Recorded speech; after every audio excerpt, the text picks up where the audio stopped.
That was the beginning and the end of everything. I have thought about what I might encounter here. But everything I've encountered so far has still exceeded my expectations.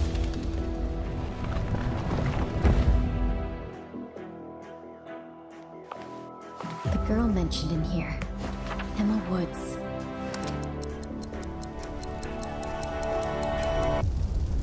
Is he back?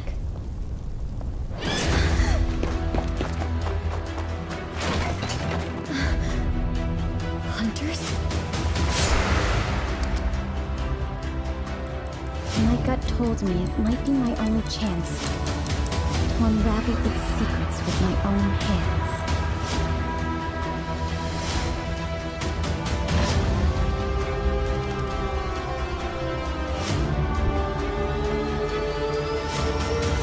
Don't look back.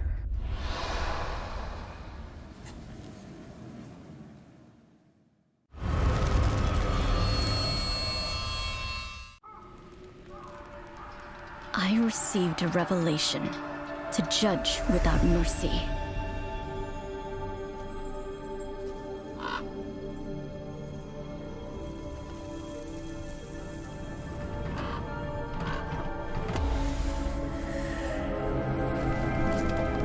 Murderers must have their blades shattered.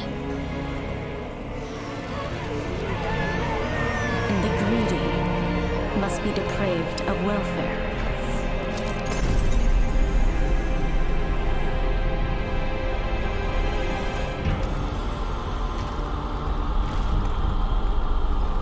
Only then, when the flames of sin subside, the redeemed may regain a pious heart.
Even in the bright spot bubble, I will get it cold.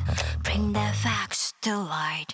Peer to the lens and snap a shot. Press the shutter button, I'm approaching the result. Let the puzzles be solved by joining up the dots. Time tell that dreams could have been freely talked. I live without a shadow of a doubt. That the ending is not gonna stand out of the night. That perpetual night. I'm on my way to the goal. I'm on my way to explore the lies and running forward for myself. On the way to the reunion, to the time I meet again. From the ashes will rise, look at from the flames. Someday we'll meet again. Closer, cruising, traces more and more. Among the faces who the liar, I must figure out. Step on the dusty over memories are recalled. Open up the album. The good times seem to come once more. That the wheel of fortune's turning, the golden days were gone. So I tried at any cost to escape from the lost. Time may tell, but that's never get caught. I live without a shadow of a doubt. Then we're reaching the light, gonna step out of the night. That perpetual night, I'm on my way to the goal. I'm on my way to explore the lies. I'm running forward for you, running forward for myself. On my way to the reunion, to the time we meet again. From the ashes will rise, recover from the pains. Something will matter again. Something will matter again.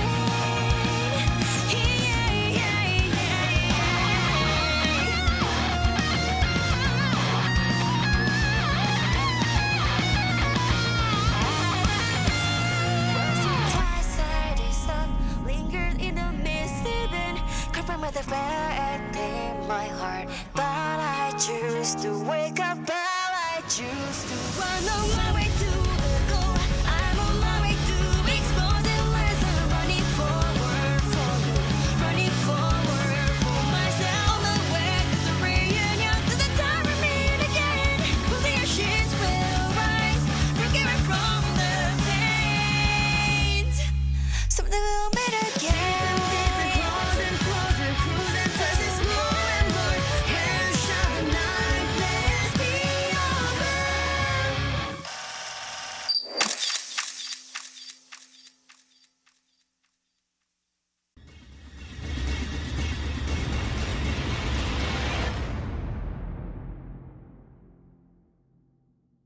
Pre-tournament analysis, club analysis, highlights, Call of the Best 6 Global Final Spectators Guide EP2 Playoff Special is here. 20 clubs from 6 tournament regions clash for 10 days in the group stages, culminating in 12 clubs successfully advancing to the playoffs. The playoffs will be held from April 30th to May 3rd. Lots will be drawn once again according to the results of the group stage. The battle is heating up. Who will take the championship? We can't wait. 12 clubs join lots again. Club Wolves, Club FPXZQ, Club AXZ, and Club Day1 will be advancing directly to the top 8. The remaining 8 clubs will be facing each other in the round of 12 matches on the 30th. What kind of sparks will emerge from their clashes?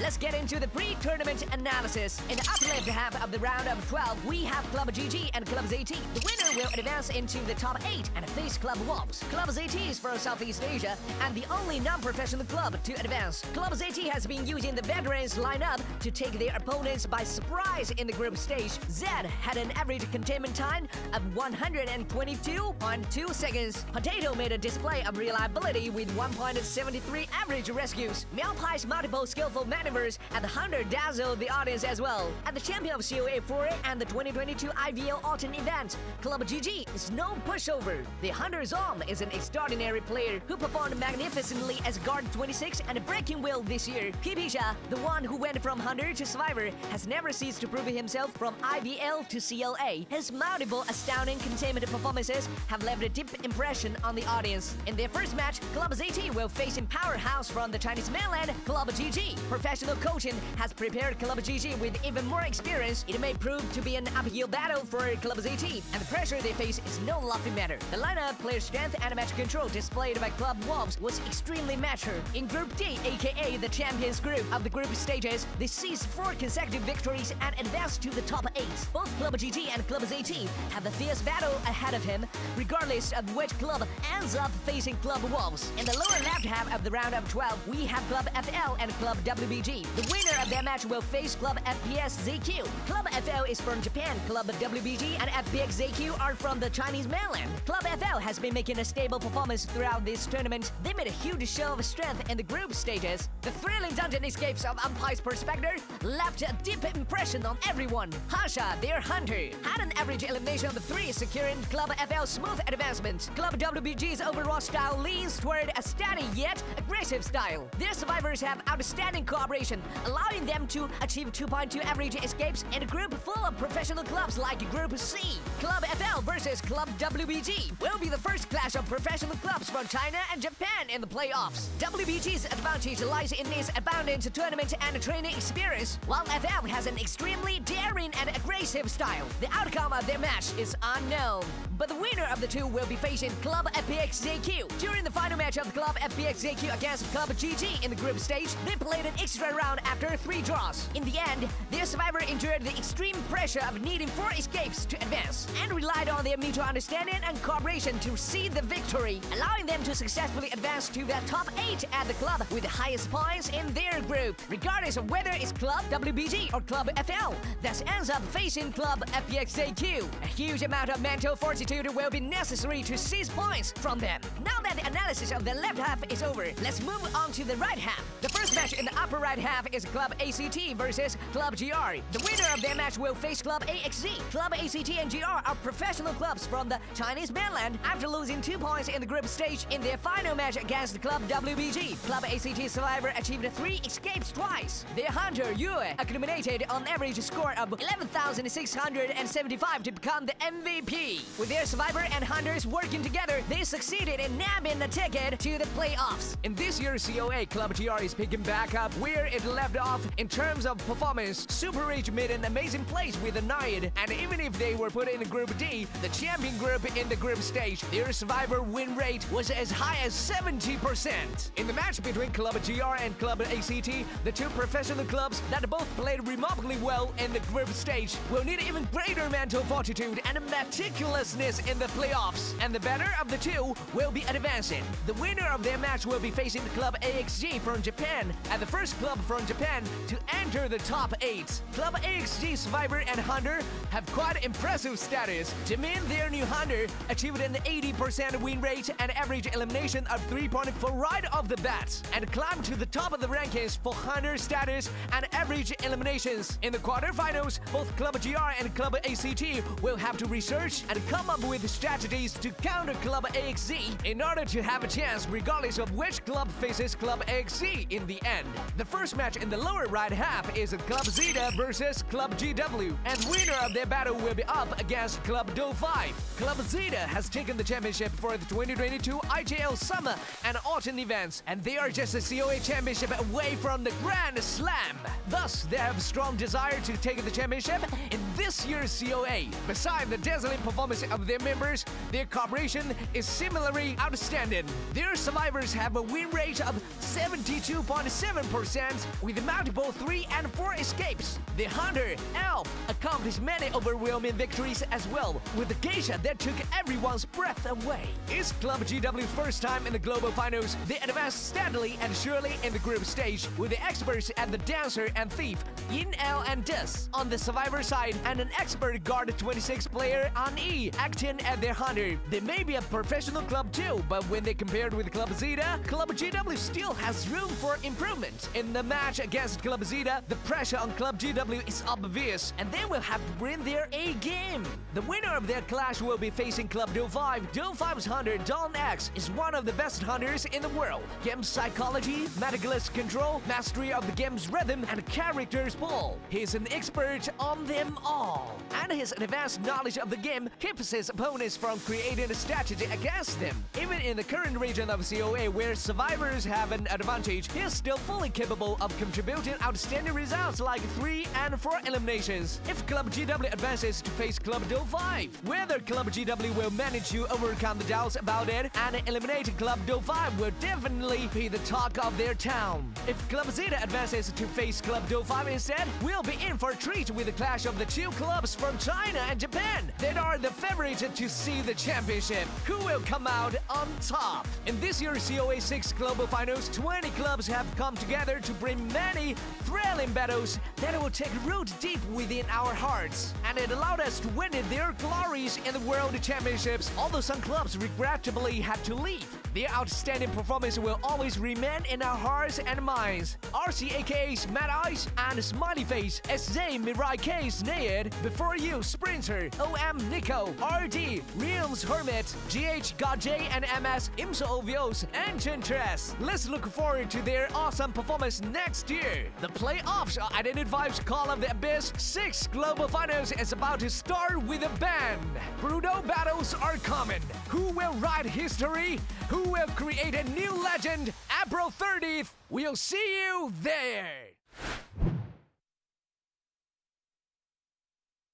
就对阵 ZT 战队的话，我觉得他们的监管者阵营更需要针对一点，因为他们监管者就会的很多嘛，然后每个都打得还不错，所以就需要针对的打一下看看。我觉得他们求生者在小组赛表现的还是可以的，因为选一些就是那些庄园老友的角色嘛，然后打得还蛮不错的。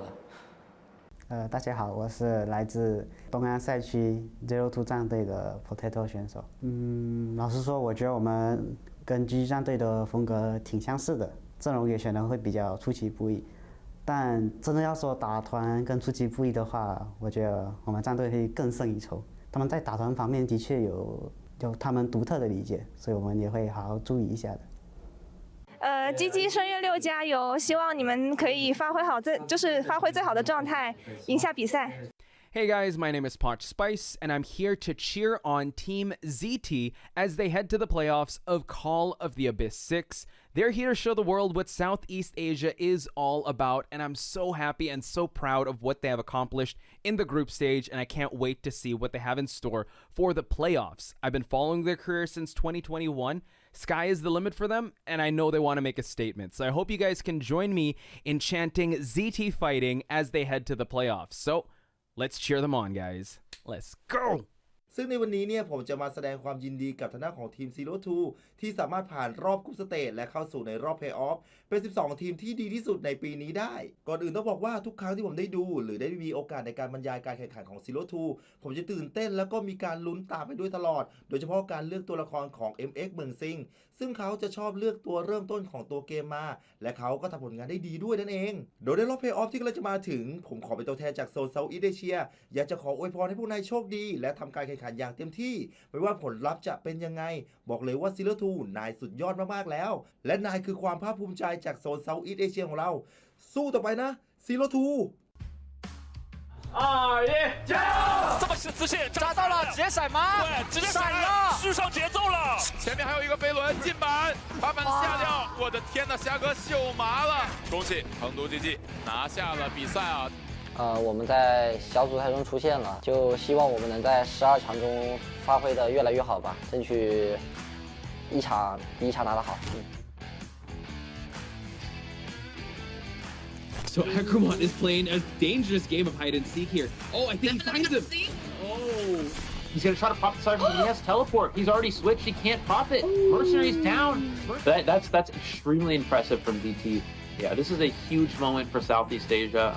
虽然抽到的是2个冠军队吧，不过我们还是会竭尽全力去打这场比赛的。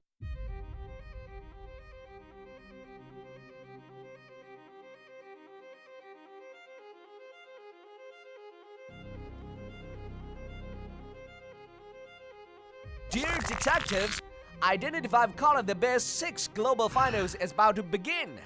The Global Finals has been upgraded this time and the participating clubs have increased from 16 to 20. The top clubs from the 6 major regions will gather to compete for the highest honor of the Global Championship and a total prize pool of 4 million RMB, around 600,000 US dollars.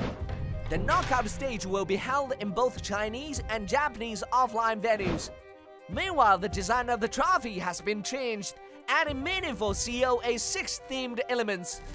For a better watching experience, let's get to know some information about Global Finals formats. This year's Global Finals will be held for a month. The schedule is divided into 2 stages, Group Stage and Knockout Stage. The Group Stage will start on April 7th and end on April 18th in BO3 single elimination.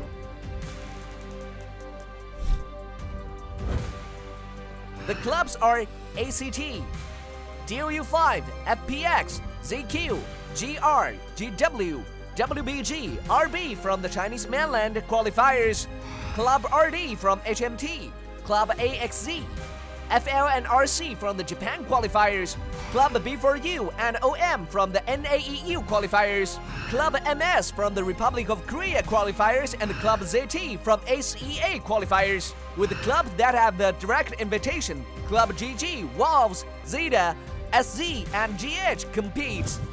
The 20 clubs were divided into 4 groups by drawing lots and split into 4 clubs in each group. Each club must play a match against the other clubs in the group. The top 3 clubs in each group will advance directly to the knockout stage. The bottom 2 will be eliminated. Knockout stage will start on April 30th. The 12 clubs that have successfully advanced to the knockout stage will adopt the single elimination format and will be divided into 2 semi-finals by drawing lots. With 6 clubs in each half zone, the 12 clubs will be reduced to 8, who will then advance to the quarterfinals, semi-finals, and finals. In the knockout stage, the best of 3 BO3 format will be used for 12-8 and quarterfinals, while the best of 5 BO5 will be used for the semi-finals and finals. The final 2 clubs will compete on May 3rd, and the winner will be the global champion of Identity 5 Call of Abyss 6. The time for gathering of stars and glory of both sun and moon shines ahead of us. Converging on a narrow path, we shall witness the emergence of the brave. We shall see who is brave enough to be champions.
starry night.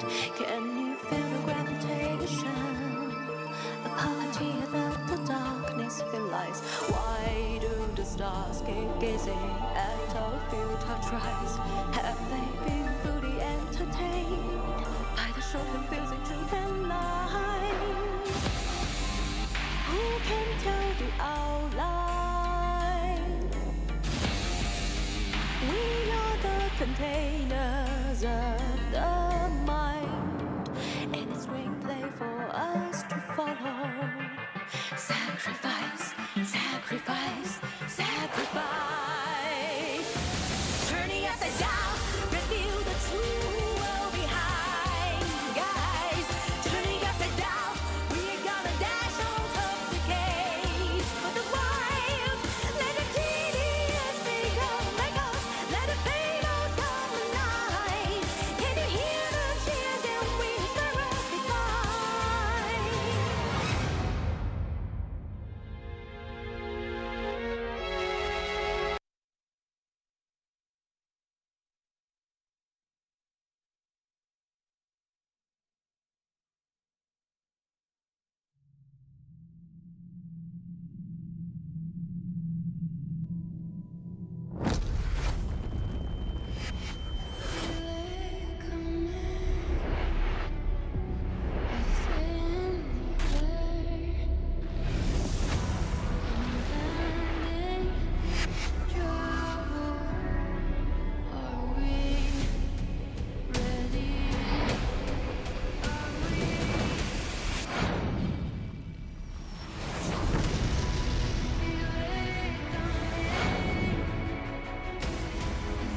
荣光满载，热血难量。The apples also a 1 to 5 still linger in our ears. While the new journey has slowly unfolded before us. 遠くには星々と海が広がり、宴に訪れた客人を呼び寄せる。让我们共同前往全新的荣耀殿堂。名誉と誇りの殿堂へ共に向かいましょう。Let's journey together to a brand new palace of prestige.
好梦吹满带露的花蕾，眉目闪耀生香光辉，光下波蓝图为证，明丽梦里蝼蚁作陪，情如梦安睡。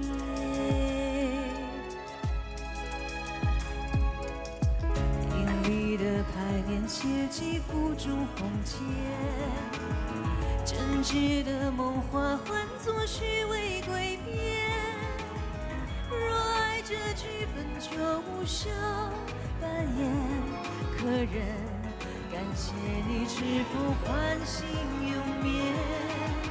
难道旧梦不够让你牵绵？回来心转，你要的缘还是人间。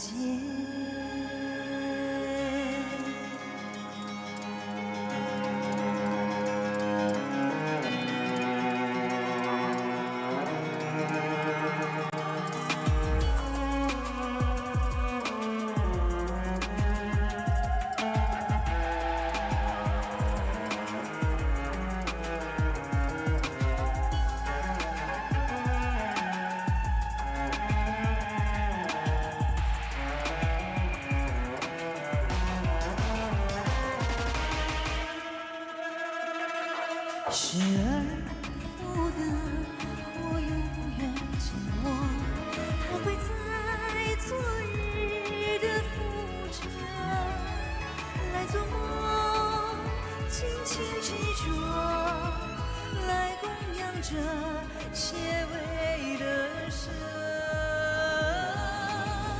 隐秘的牌面切记腹中风间。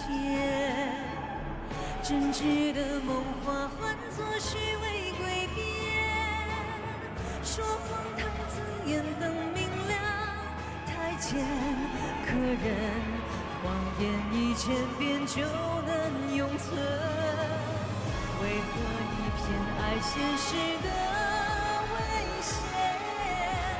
未来的别心转，真相是更深的梦魇。谢谢大家好，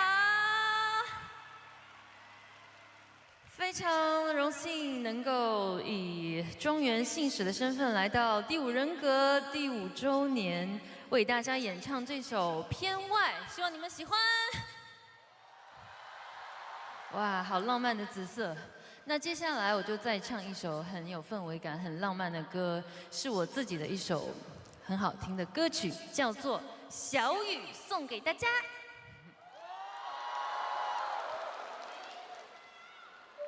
加油！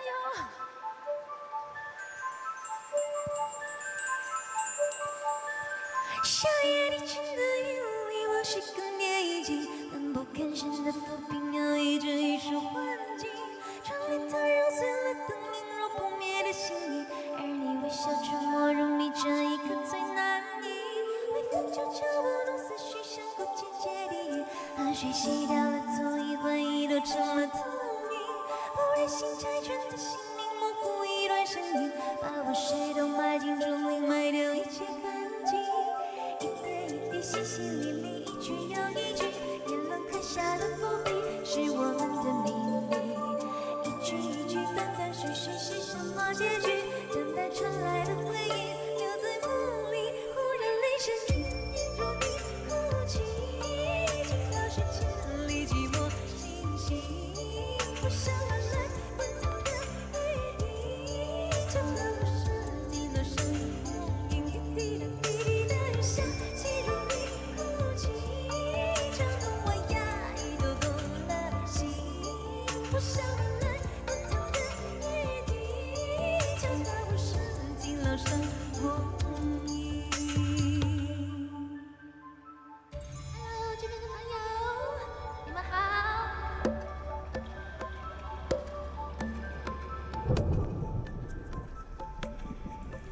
小夜低沉的夜里，我是更迭已经漫不经心的浮萍，摇曳着一束幻境。窗帘它揉散了灯影，若不灭的心意，而你微笑沉默入迷，这一刻最难抑。一点一滴，淅淅沥沥，一句又一句，言论刻下的伏笔，是我们的秘密。一句一句，断断续续，是什么结局？等待传来的回应，留在梦里。忽然雷声雨点如你哭泣，惊到世千里寂寞清晰。不想忍住远处人海底，所有的思念变成眼睛，滴滴的滴滴的雨下，细如你哭泣，这风我压抑都动了心。不想换来滚烫的雨滴，就怕我失尽了生梦意。谢谢大家。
现在代表队伍人和赛事年度最高荣誉的冠军奖杯已经立在舞台之上。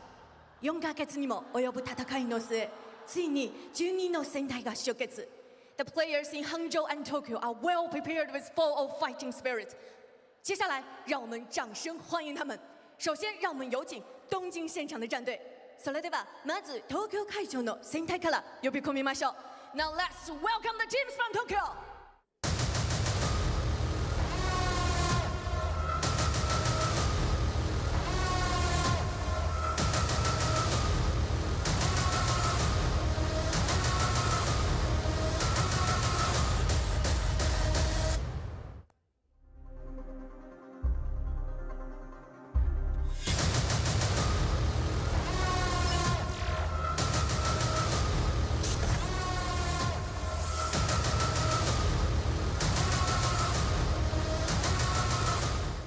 欢迎来自东南亚赛区的 ZETA 战队 ，Welcome 02。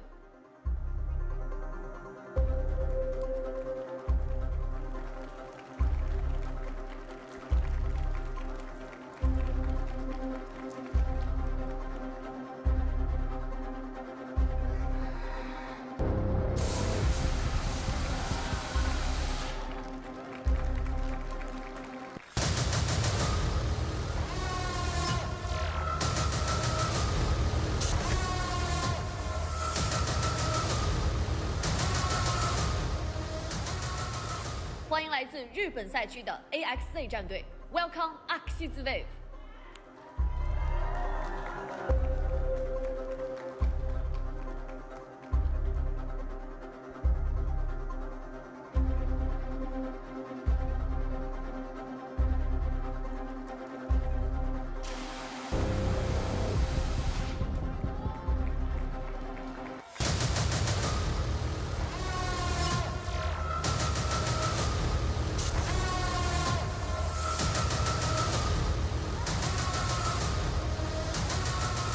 欢迎来自日本赛区的 FL 战队 ，Welcome Fennel。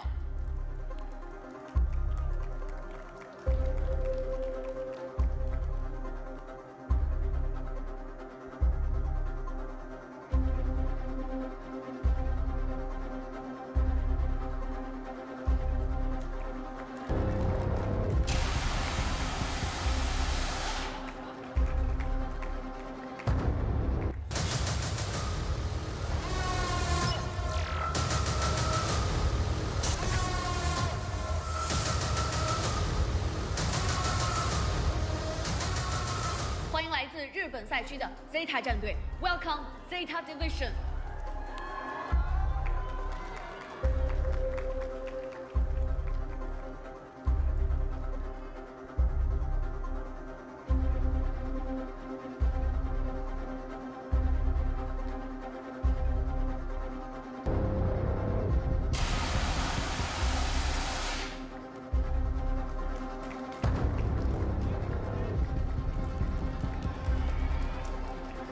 让我们有请杭州现场的战队。それでは今週の戦隊を呼び込みましょう。Now let's welcome the teams from 杭州。欢迎来自中国大陆赛区的 ACT 战队 ，Welcome ACT。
神组，锲而不舍，必有成功之时。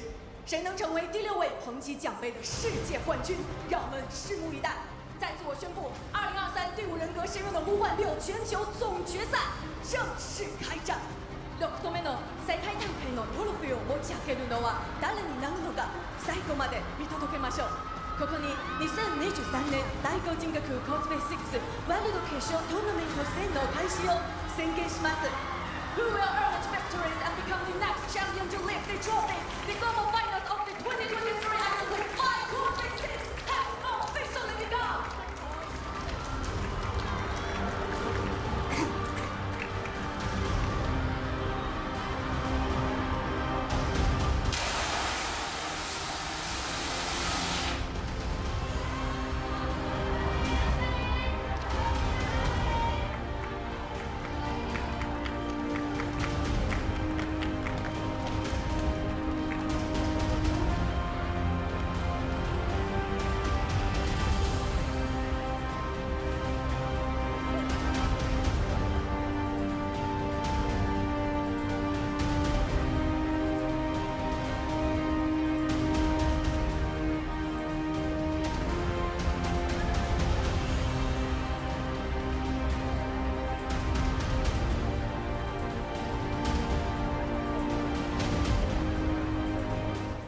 赛区第2战队的 Shadow。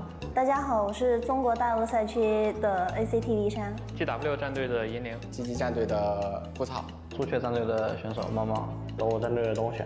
WPG 战队的梅克。党队的小股东。大家好，我是东南亚赛区肌肉兔战队的跑不了。日本地区ZETAディビジョン所属サバイバーやってますカズネコです。ペンネルチームサバイバーのラオリです。日本地区アクシズウェーブ戦隊の加藤です。如果把深渊6全乐队赛比做一片海洋，然后我可能是水母吧。水母它颜色比较淡嘛，比较善于躲避，并且如果有人追击的话可以电它。自己比较像一条鱼吧，朴实无华，但是又不可缺。我觉得可能是一条鱼，随时可能会被吃掉或者吃掉别人的鱼。我觉得我们是海豚吧，因为海豚就是需要合作的。虽然说杀伤力没有很强，不过就团结。鲨鱼吧，因为在海洋里面是一种比较强大的物种。サメですね。なぜならアイコンがサメだからです。虎鲸吧，毕竟在海洋里面，鲨鱼都不是他的对手。シャチですかね。全チームも食べる気でいるんで。那我觉得我们战队更像是海水吧，就是有我们才会有他们。如果没有我们的话，那他们也都别活了。我觉得我们这次抽到的签，其实难度还是比较大的。分け方はそうですね。やはり中華プロと当たるだろうと予想していたので、予想通りの結果だと思います。对手好强啊！然后不过还是要说，今天不是你 GG， 就是明天就是我打狼。我们的目标就是要么8强，要么夺冠。ZET和成都 GG 的话，谁赢我们就打谁。入手 GG。成都 GG 吧，因为我们已经很久没有赢过成都 GG 了。不愁我们赛场上见真章呗。ウルブズ戦隊のアレックスさんです。アレックスさんのファンでずっと大会っていう場で戦ってみたいなと思っているからです。今回の試合で1回負けてるウルブズともう1回やりたいです。死ぬ気で勝ち進んで倒しますウルブズ。ZETA 和金他们流的挺爱的，跟谁打都差不多。想要拿冠军都要打一遍的。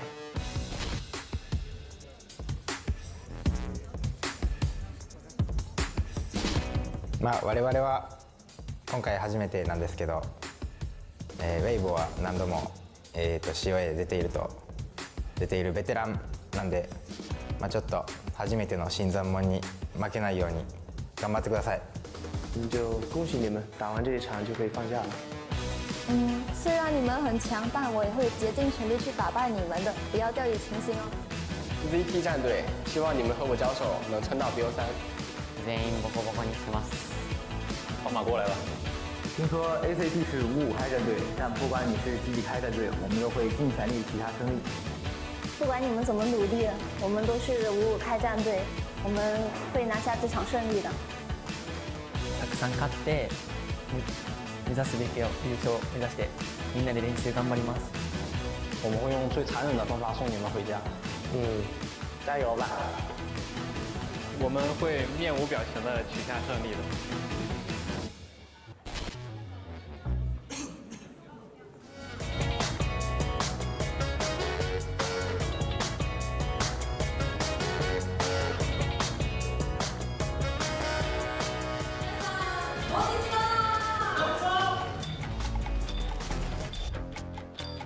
Ladies and gentlemen, welcome to the Call of Abyss 6 playoffs.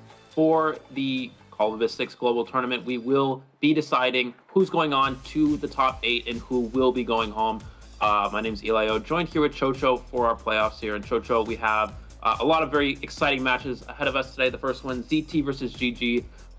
And we'll talk about that a little bit in a second. But yeah, how are you feeling about this playoffs? I mean, again, the winners of today's matches will go into the top 8. Ultimately, the winner of those games will go on to decide who is the champion of the world for Identity 5, and the losers, of course, will be sent home. So, what do you think about these matches ahead of us? Yeah, it's definitely very exciting. I mean, out of the many teams that competed from all these regions, we have finally reached to the top 12 strongest teams possibly in all the regions. So really excited to see how it's gonna play out. And definitely we have people in the audience right now looking at this. They have their favorite Chinese mainland teams, Japanese teams, and of course, finally for the first time, SEA, reaching all the way to playoffs. And it's like a big step into this. We have a lot of supporters for 0-2 as well. And speaking of 0-2, that will be the first match that we'll be watching. So they'll be kicking us off against a very professional veteran team and also once a COA champion, GG. So it's a very strong team. Like we just seen the interview, Ran said it's a difficult team, it's a very strong team. Even if they win this, they're gonna meet Wolves afterwards. So definitely very difficult, but I'm excited to see how this might play out today.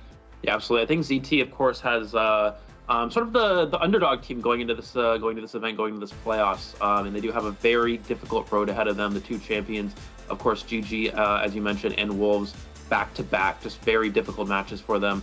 But yeah, we'll have to see. We'll have to see how that ultimately will play out. And of course, we are going to have the supporting hashtag COA6 global support as well. Again, if you have any Identity 5 COA content that you like to be posted, go ahead and use the hashtag COA6 global support or at Game Identity 5, of course, for a chance to win season essences, which I know a lot of you guys are big fans of your skins and that sort of thing. So definitely go ahead and go do that.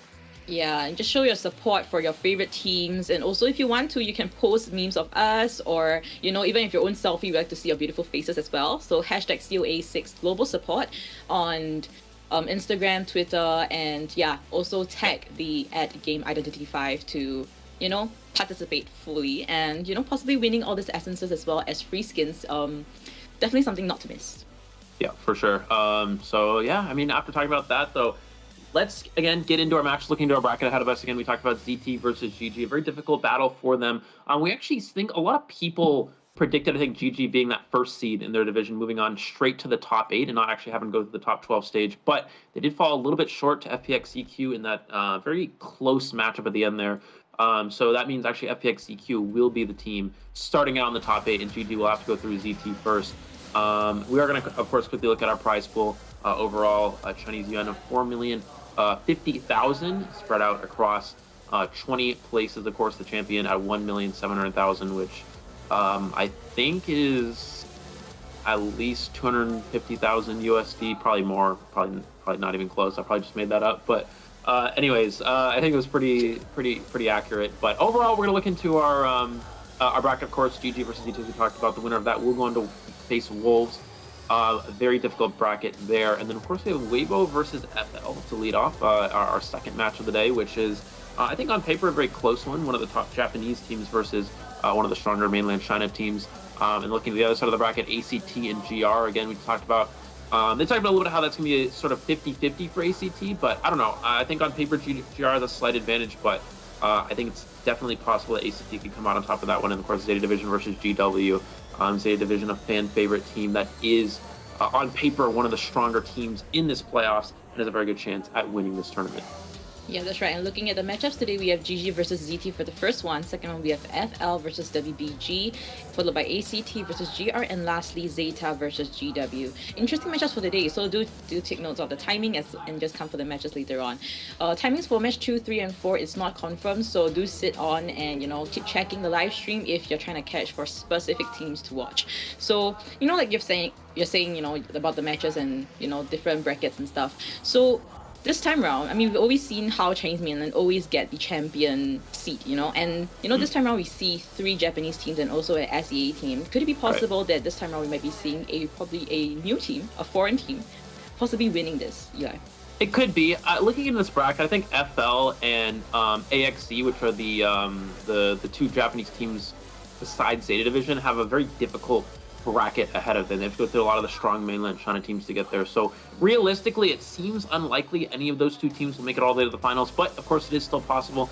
And we talked about this a little bit beforehand. I think the best team out of Japan that has the chance of winning this is Zeta Division. And as for ZT being the Southeast Asia team, unfortunately they're going into arguably the 2 hardest teams in this playoff. So that's going to be a huge uphill battle for them. But yeah, I mean, anything's possible again. You saw GG and Wolves talking about how ZT is in their bracket, and it's still a team you can't overlook. So we are going to look into the rosters here for GG. Of course, we have 445 PB Shah, 18 Shama, PPZ, and some other. I just went too fast. And then why don't you introduce ZT?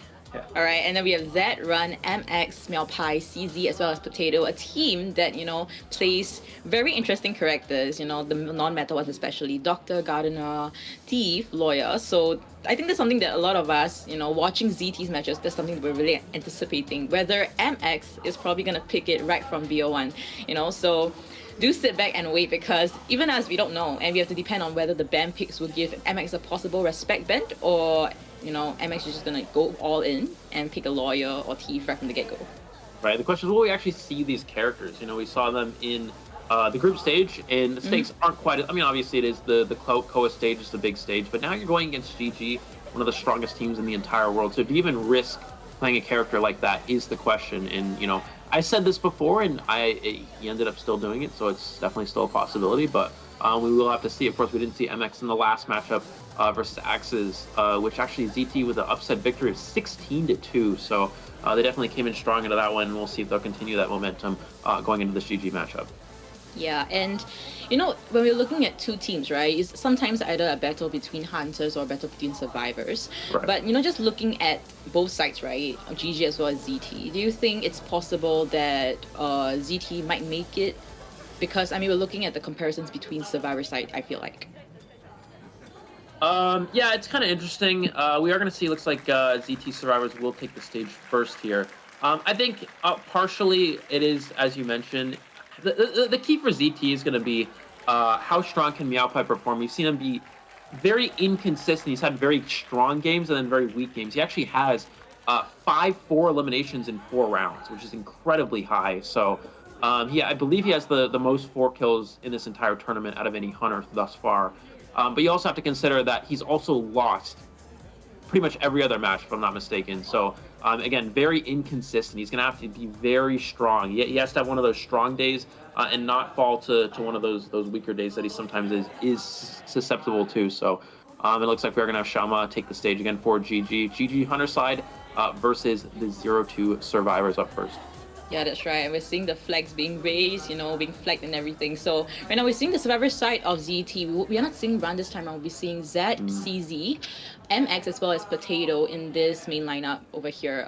Just looking at this itself, actually I had a talk with Potato a week back. And yeah, so, there's 2 different kind of lineups that you do have. The one with MX and the one without MX. So the one with MX tends to be more aggressive, according to Potato, and the one with Run tends to be less aggressive. And for some reason, for them, they feel like the aggressive kind of playstyle seems to be more of the stable one in their perspective for some reason. So, and also another thing about ZT survivors is that they prioritize Prospector over Antiquarian. And yeah, but Eli, do you think what could be the possible reason why they feel that, Prospector could actually be better in this lineup compared to Antiquarian? Well, considering that we're most likely going to be looking into a round 1 Bonbon here from Xiaom, I think Prospector ultimately is just a stronger character Depending on of course, it depends on the situation, especially on a map like Red Church. So the Red Church pick here for GG, I think, is actually very good, obviously, because it opens up Shama Bonbon and it also removes any potential breaking wheel from Meowpie. But the downside as well, you have to consider, is that you play right, as you talked about, you play right into Prospect. You can die in the corner of Church, and then it's very hard for the Bonbon to actually get the Survivor to the rocket chair if the Prospector's there to support. So before they struggle free or they get stunned. So that's sort of an idea, is that because characters such as Bonbon become so strong in the current meta, Prospector is a very strong character, whether that's kiting Bonbon, whether that's supporting a rescue, supporting a kite. There's so many different ways where Bonbon can struggle against the Prospector. Of course, there is the argument that Antiquarian can destroy the Bonbon bombs as well, and Antiquarian can be strong there. But we see ZTZ, of course, being the Prospector and Antiquarian. So it's really, they have to decide really between, you know, which character would they rather him play. In most cases, it is Prospector in preparation of a Bonbon pick. That's right. And yeah, mainly the Harasser role was given to him, and right now we're seeing CZ with the Antiquarian Psychologist on screen. He also plays the Priestess, Acrobat, Female Dancer, as well as Postman, so he's a pretty versatile kind of player in his team, and usually he does the support as well as, I mean, he's in charge of the supporter as well as kiter role. So you're looking at the containment time, we see a total of 89.61 seconds, so that's at least a 3-cipher kite. So that kind of guarantees the tie and above situations for Survivor side. And now moving on to MX, one of the more well-known members in the team. Yeah, MX, of course, you don't see that every day again, listed as lawyer and doctor, but and you've pretty much just seen those starter characters from him. I don't actually think we've seen anything besides that. We may have at some point, but oh well, yeah, Perfumer at some point, but yeah, overall you see average containment time still at 91 seconds, and that's playing characters like Thief, characters like Lawyer, characters like Doctor, and so that's really impressive to see overall. And we'll see again how this, you know, how these characters might have an impact in this matchup. We saw MX was not in the matchup against Axes, and they're able to get a 16-2 victory. Survivor's playing very consistently, just using those standard meta characters. So we'll see if those starter characters actually end up helping or end up ultimately weakening the team in the process. We do have Potato as the last player here for 0-2. Yeah, very shy player, I would say, and he plays mainly the rescuer role for his team. Mercenary as well as Gravekeeper is one of the more common roles common characters that he picks. So we shouldn't be seeing too much of a change over here. And now moving on to GG's Hunter, Xian and Umong, with the Bonbon as well as Wax Artist as his main characters. We usually see his Bonbon BO1, but it might change. We have to see how the team comms from the opponent is gonna go against him. And looking at this, he has a win rate of 36.4%, which is not really high, but considering this is a Survivor-sided meta right now, something that we can sort of justify with that 36.4%, but performance-wise, what do you think about it, Eli?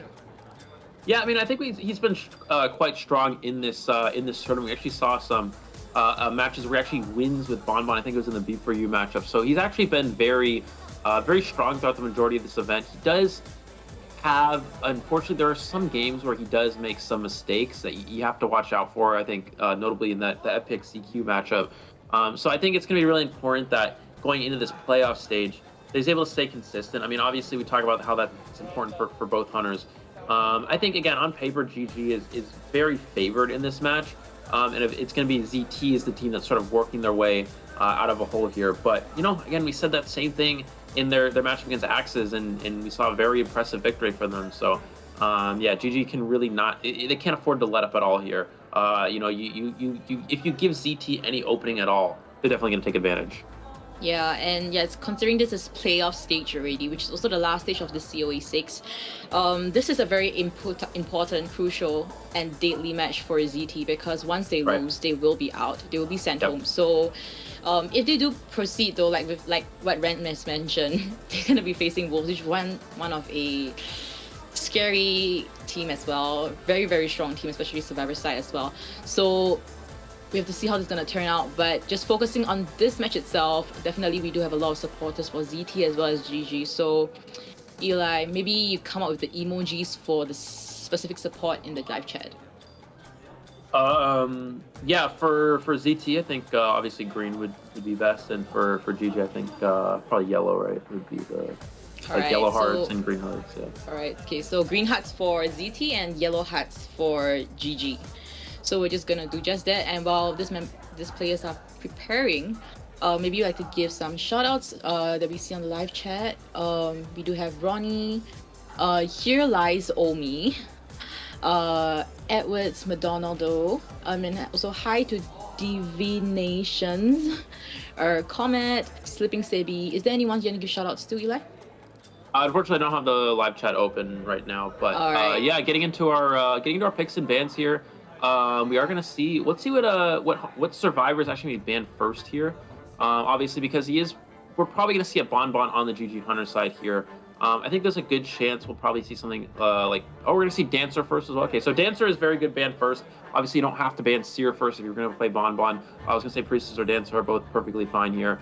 Those slow boxes can be quite strong on Church. There's two areas in particular. You have the shack area, you can set up slow boxes there, or in the center Church spawn location as well. Question is, do the survivors instantly go mercenary? Looks like no, they're going to go ahead and bypass that, considering that you don't have to have mercenary if you're preparing to play against Bomba. You actually go first officer, as it is more of a stable rescuer, and it does open up the double rescuer ban here as well. So that's something else that they have to consider. It looks like they're going to go forward.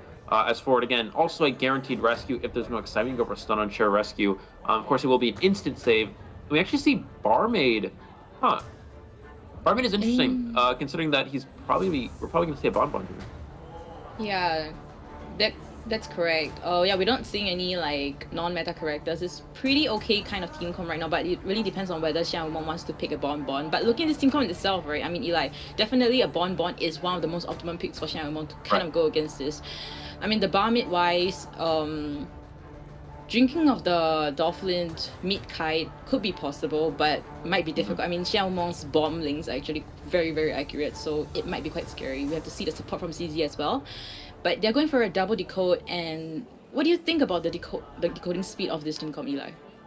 Well, I mean, it's fine. You know, obviously 2 regular decoders and Priestess is not too bad, so I think it's perfectly fine. It's a pretty standard team comp, just having a rescuer, and then Priestess, then 2 regular decoders. So overall, this won't be a problem for them.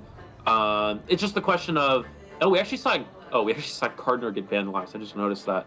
That is very interesting. It kind of makes sense, I guess, that Gardner is a character that can rescue with the bubble and be good against Bonbon.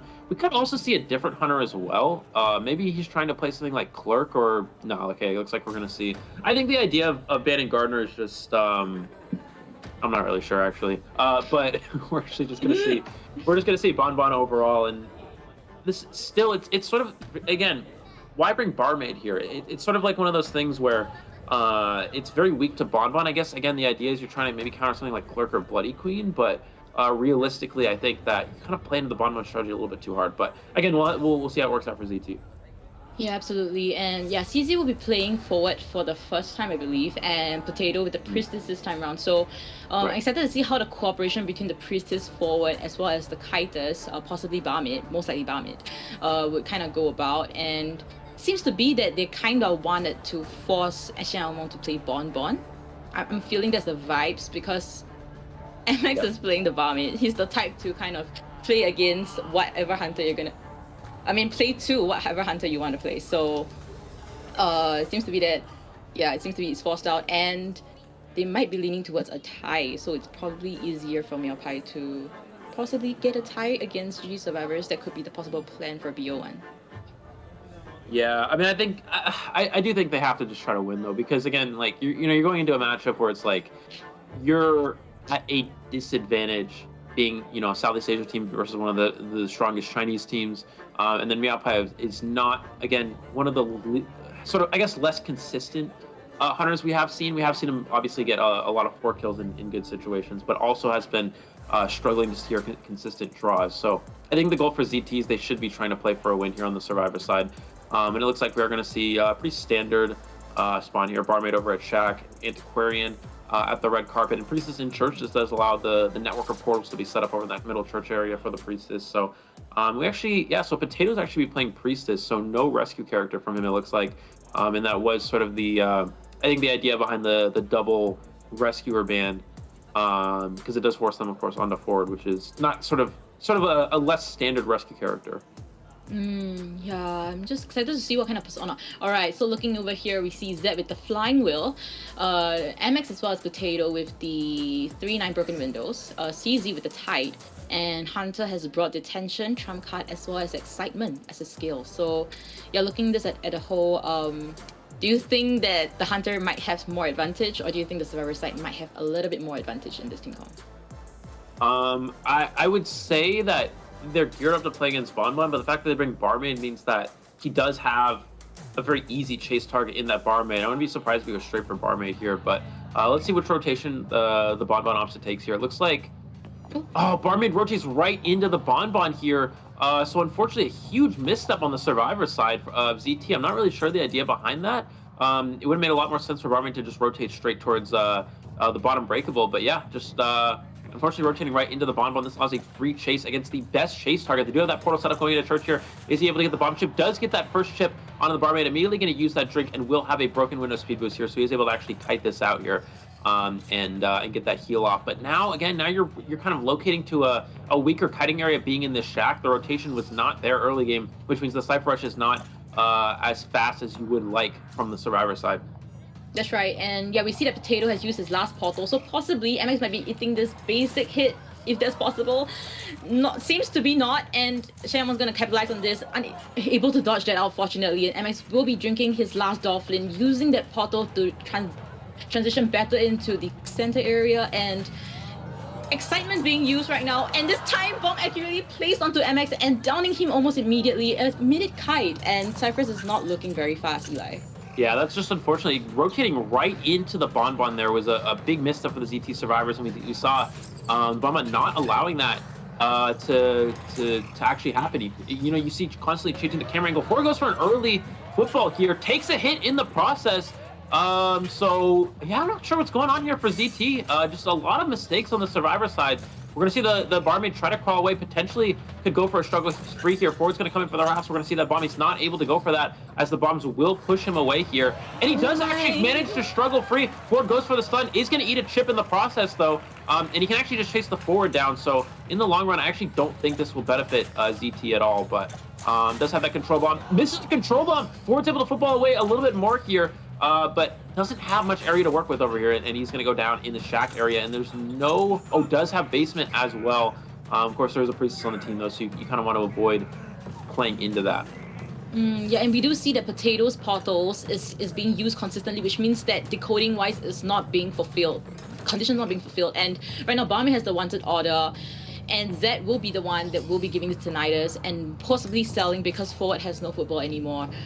We see Potato as well as MX pushing Cyphers, but Potato Cypher is being interrupted by Shanwon's bomb, so Cyphers wise it's not looking too good. The problem here is that they can't rescue because there's no tide turner available for any of these rescuers, and Ford has no rebound potential because there's no football. So if they go for a rescue here, Ford's just gonna get farmed. Like it's almost like undoubtedly Ford's just going to get farmed. So we can see Antiquarian pressure the save. He also has excitement, so it's not even like you can really use the stick here. It's going to take that first chip. I'm not sure why they're pressuring the save. It's an impossible rescue, even if they do get it off. Ford's not rebound kiting at all here. ZT's playing way too aggressive for this. Is going to take the hit here, does get the rescue off, and we see Antiquarian go down. Ford does not have anything to work with. No flywheel, no broken windows, no football. He's just going to go down right away, and Antiquarian will get shared right after him. So ZT just playing way too over-aggressive here, and we see Bonbon taking perfect advantage of this, and now this is looking like a winning, potentially winning position now. Absolutely, and yeah, immediately chairing Zed possibly right after this, and Barmaid with Cypher almost popped, but Cypher-wise added together, it's only at 4 Cyphers, so Cypher-wise is definitely not enough. Potato's portals is still at 1.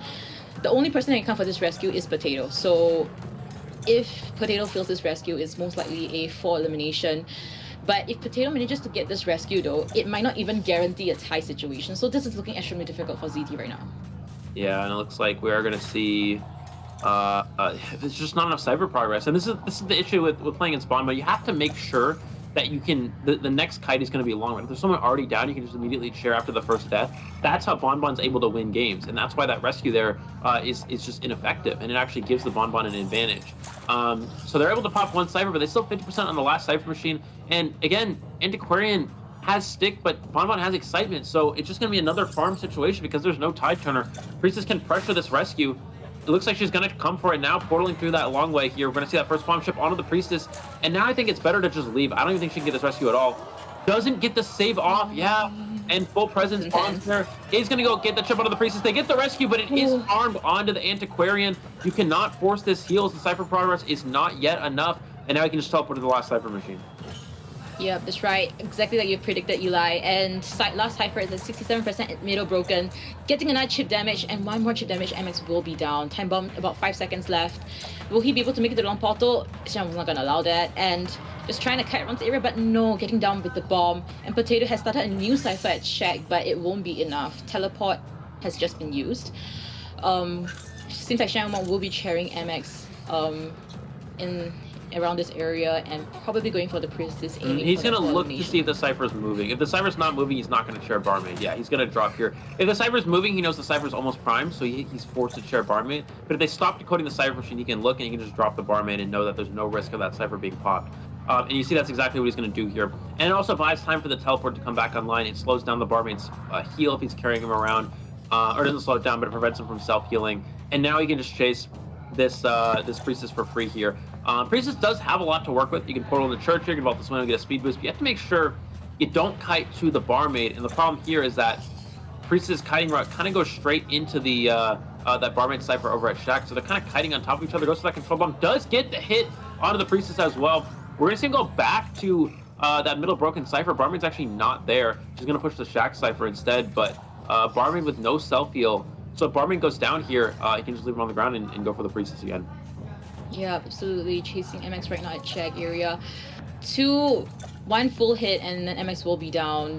Hunter will have time bomb in about 10 seconds though, but will he be needing it? That's the question over here. MX trying to kite this out. Last Cypher is being pushed, but teleport is ready. So Hunter will be using teleport right now, and Priestess will most likely be done with this time bomb, and that guarantees that 4 elimination. Xiaomo securing that 5-0 right from the get-go. Absolutely, that's going to be and for a Bonbon, that's very difficult to do here.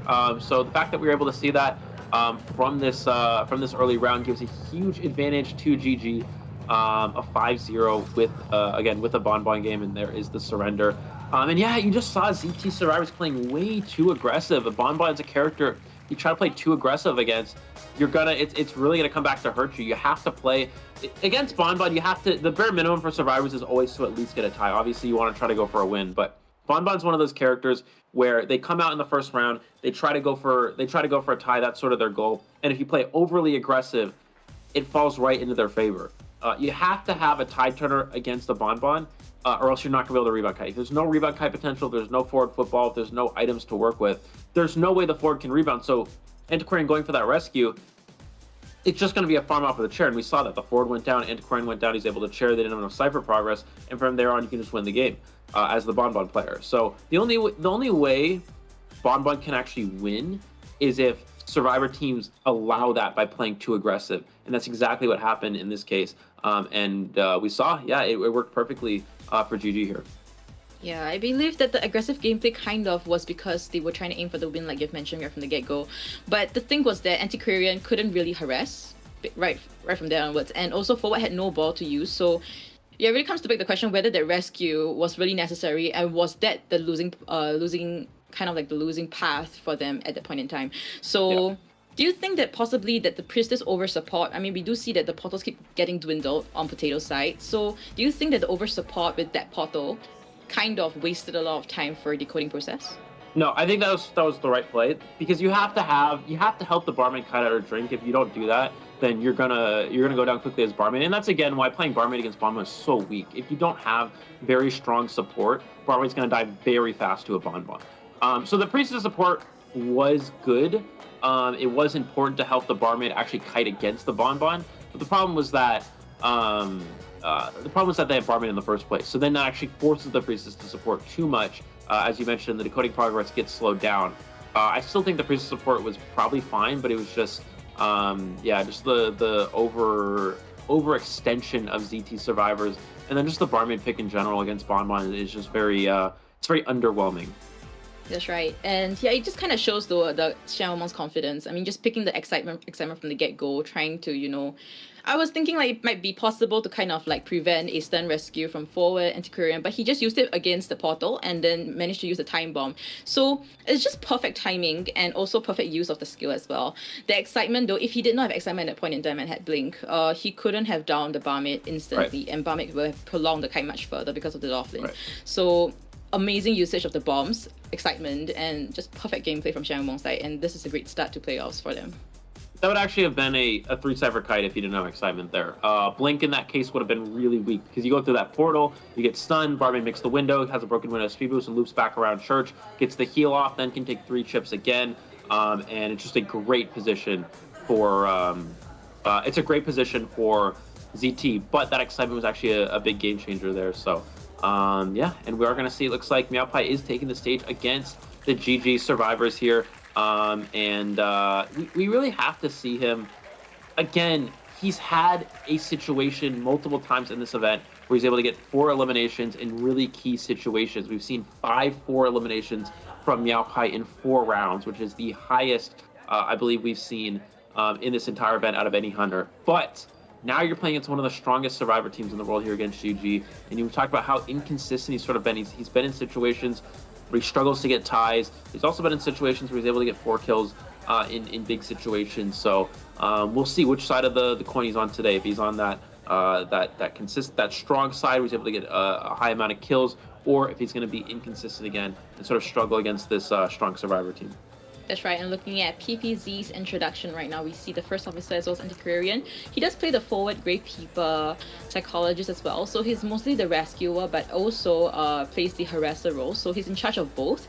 And next to him we have Ku Chao. Ku Chao actually plays the rescuer role as well as the kiter role, so we see the psychologist as well as first officer on screen. He also have the forward mercenary coordinator as well as acrobat. We've seen them play coordinator right from BO1, so we might see that once again if they're just aiming for a 1 escape, but then again it's their map selection. They want to get as many points as they can, so aiming for a little is not something that they do. So you're looking at the win rate itself, 72.7% though. That's really high. And moving on to 18, yep, we have the Thief, very interesting pick, and also a Patient. So he also plays the Batter, very well known for it as well. Entomologist, Prospector, as well as Acrobat. Mainly the kiting as well as supporter role is given to him, but at the same time, because of Thief, he is also mainly known as the harasser, and does pretty well in BO2 and 3 with Thief. And yeah, last, so yeah, of course, yeah, PPSha is the last survivor here for GG, formerly a hunter, and is now actually become one of the strongest survivors of this GG team. So we see Prospector and Seer, of course, listed here, and average containment time of over 100 seconds. Very impressive, and again, it goes to show the depth that this GG survivor team has available to themselves. So yeah, here we go. They only need to get 1 survivor out here, but of course they will be trying to play aggressive, tack on as many points as possible. Keep in mind it's their map selection. They also have a 5-0 advantage as of right now, so the goal here for GG is try to pick up as many points as possible in this first round. Absolutely, and yeah, both sides are just getting ready, and we're moving on to Meowpai's introduction over here. Meowpai, the soul hunter of ZT. I mean, we do see the Bloody Queen as well as Poland on screen, but he also plays the Bon as well as Poland Sculptor as well. And he has a 50% win rate, 2.4 average eliminations, and a 4 elimination rate of 50%, which is quite high, but at the same time, do consider it because he was in Group B, placing 3rd place, and that team was filled with all the Japanese as well as the Hong Kong, Macau, Taiwan team. So that possibly could be a reason why the 4 elimination rate is that high. And yeah, we definitely do see the nervousness as well as shyness from Meowpai. I would say it's a kind of different vibe because it's Meowpai's first few times in front of such a big crowd. First time was in group stages, and this time around in playoffs. So definitely the nerves is definitely kicking in.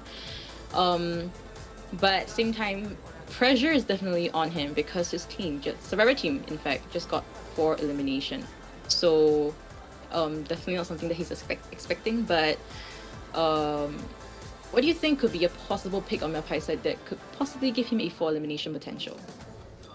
Well, I think it's really difficult now because, again, Red Church, GG picks this map because now he can't play Breaking Wheel. So he has a few options. You have characters like Clerk, you have characters like Breaking Wheel, characters like Wax Artist, all 4-kill hunters, but two of those hunters are weak on this map, and the third one is easily countered, being Clerk is easily countered. So it's going to be very challenging for Meowpie here. I actually don't really know what he can play to sort of go for a win here. I guess maybe just try to play Clerk. But again, they're just going to play counter comp, and then you're sort of stuck with not much to work with here. Looks like first ban Thief, so already kind of indicating that he might want to play Clerk here. But again, it's just with only one ban first, one ban second, and a third. You have so many.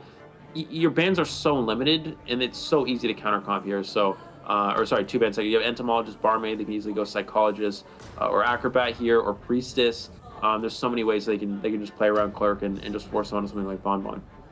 Absolutely, and you're just giving the respect ban onto 18, and GG will be picking a Psychologist. So just look at this Tom itself. They do have a Harasser, a Rescuer, a Kiter. I think they might want to pick a support. I think Priestess at Red Church is a pretty good selection, but then again, we have to see what Meowpie kind of did Meowpie skip ban possibly? I know, we see the Prospector being banned over here. Yeah. Right, so they do have a Priestess in hand. PP Xia plays Priestess as well, so they might pick it for their last one. So just waiting for that result to be seen. And no, we see a Patient. So this team comp itself, we have 2 Kiters, 1 Harasser as well as 1 Rescuer. So just the team comp itself, Eli, what kind of hunter could Meowpie possibly pick in this? Honestly, out of Meowpie's hunter pool, I would say nothing. I mean, he doesn't have any hunter. Well, I'm being realistic. He has no hunter for this map that can work against this comp. Bonbon's going to get directly countered by Patient. Antiquarian could be a strong kiter. Bloody Queen can't play against this comp at all. Patient and Psychologist are direct counters. You can't play Wax Artist on this map. You can't really play Breaking Wheel on this map. And then Clerk gets hard countered by this comp. It's straight up hard countered by every character. So he doesn't have anything realistically in this situation. I mean, GG has set this up perfectly. They have the perfect map. They have the perfect ban pick. I really don't know what Meowpie can play here to even put up a good matchup. I mean, I guess you just try to go do or die Clerk because you have to 4-kill, but it's such a hard counter. And the rest of his hunters, I guess maybe Bonbon Chase Psychologist is probably your best bet.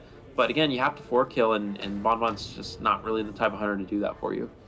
Yeah, this selection that Meowpie has definitely very limited, but definitely best hopes for him. Hopefully he can do it and possibly pick a character that could somehow manage a tie situation against GG Survivors. But then again, this is GG Survivors we're talking about, a very strong Survivor team, very united, and they've played together for the longest time already. So like you've predicted, Eli, a Clerk has been selected in preparations to possibly get a 4 eliminations.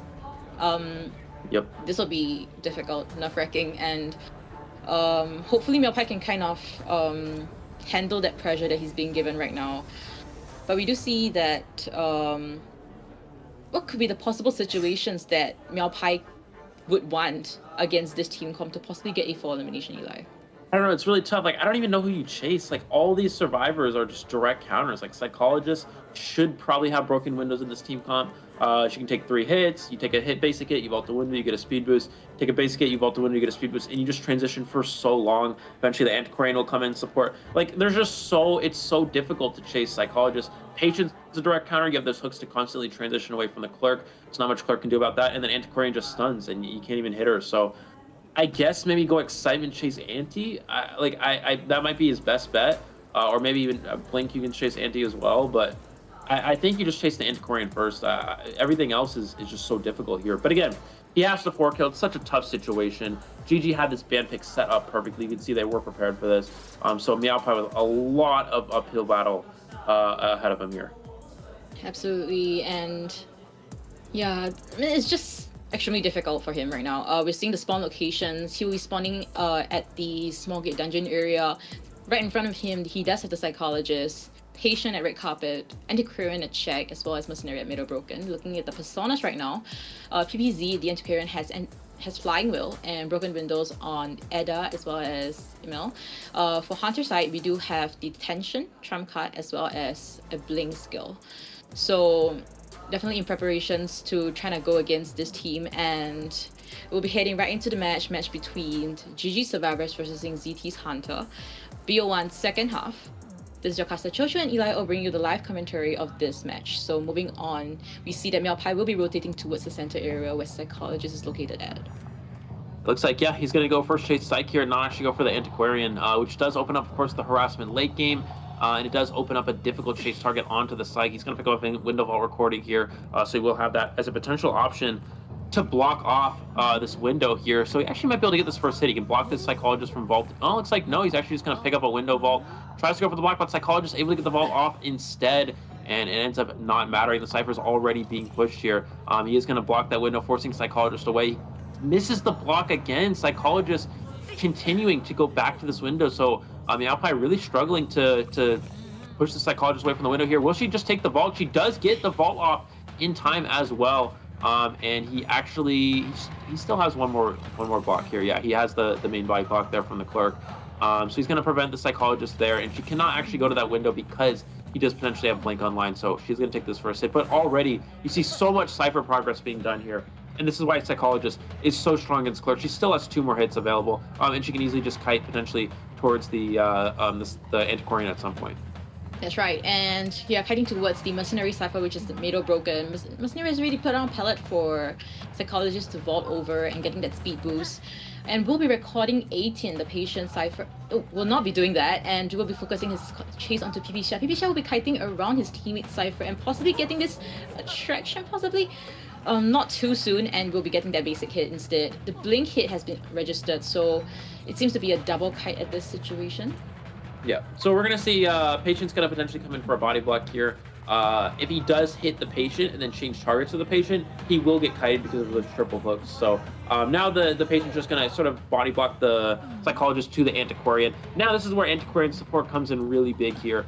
He no longer has Blink available. He has no excitement. Antiquarian can just camp these pallets. He's going to actually throw the pallet and actually throws it on himself there, I believe. And now, yeah, Antiquarian's just going to drop these pallets, just going to body block. And come in for the support too. So again, this is why I like to see the Antiquarian chase first, because now it's just very easy for the survivors to push this Clerk away. We see that first stun there, is able to break this pallet, but Antiquarian, yeah, just going to continue to stun here, pushing this Clerk back, and there's just really no counterplay to this.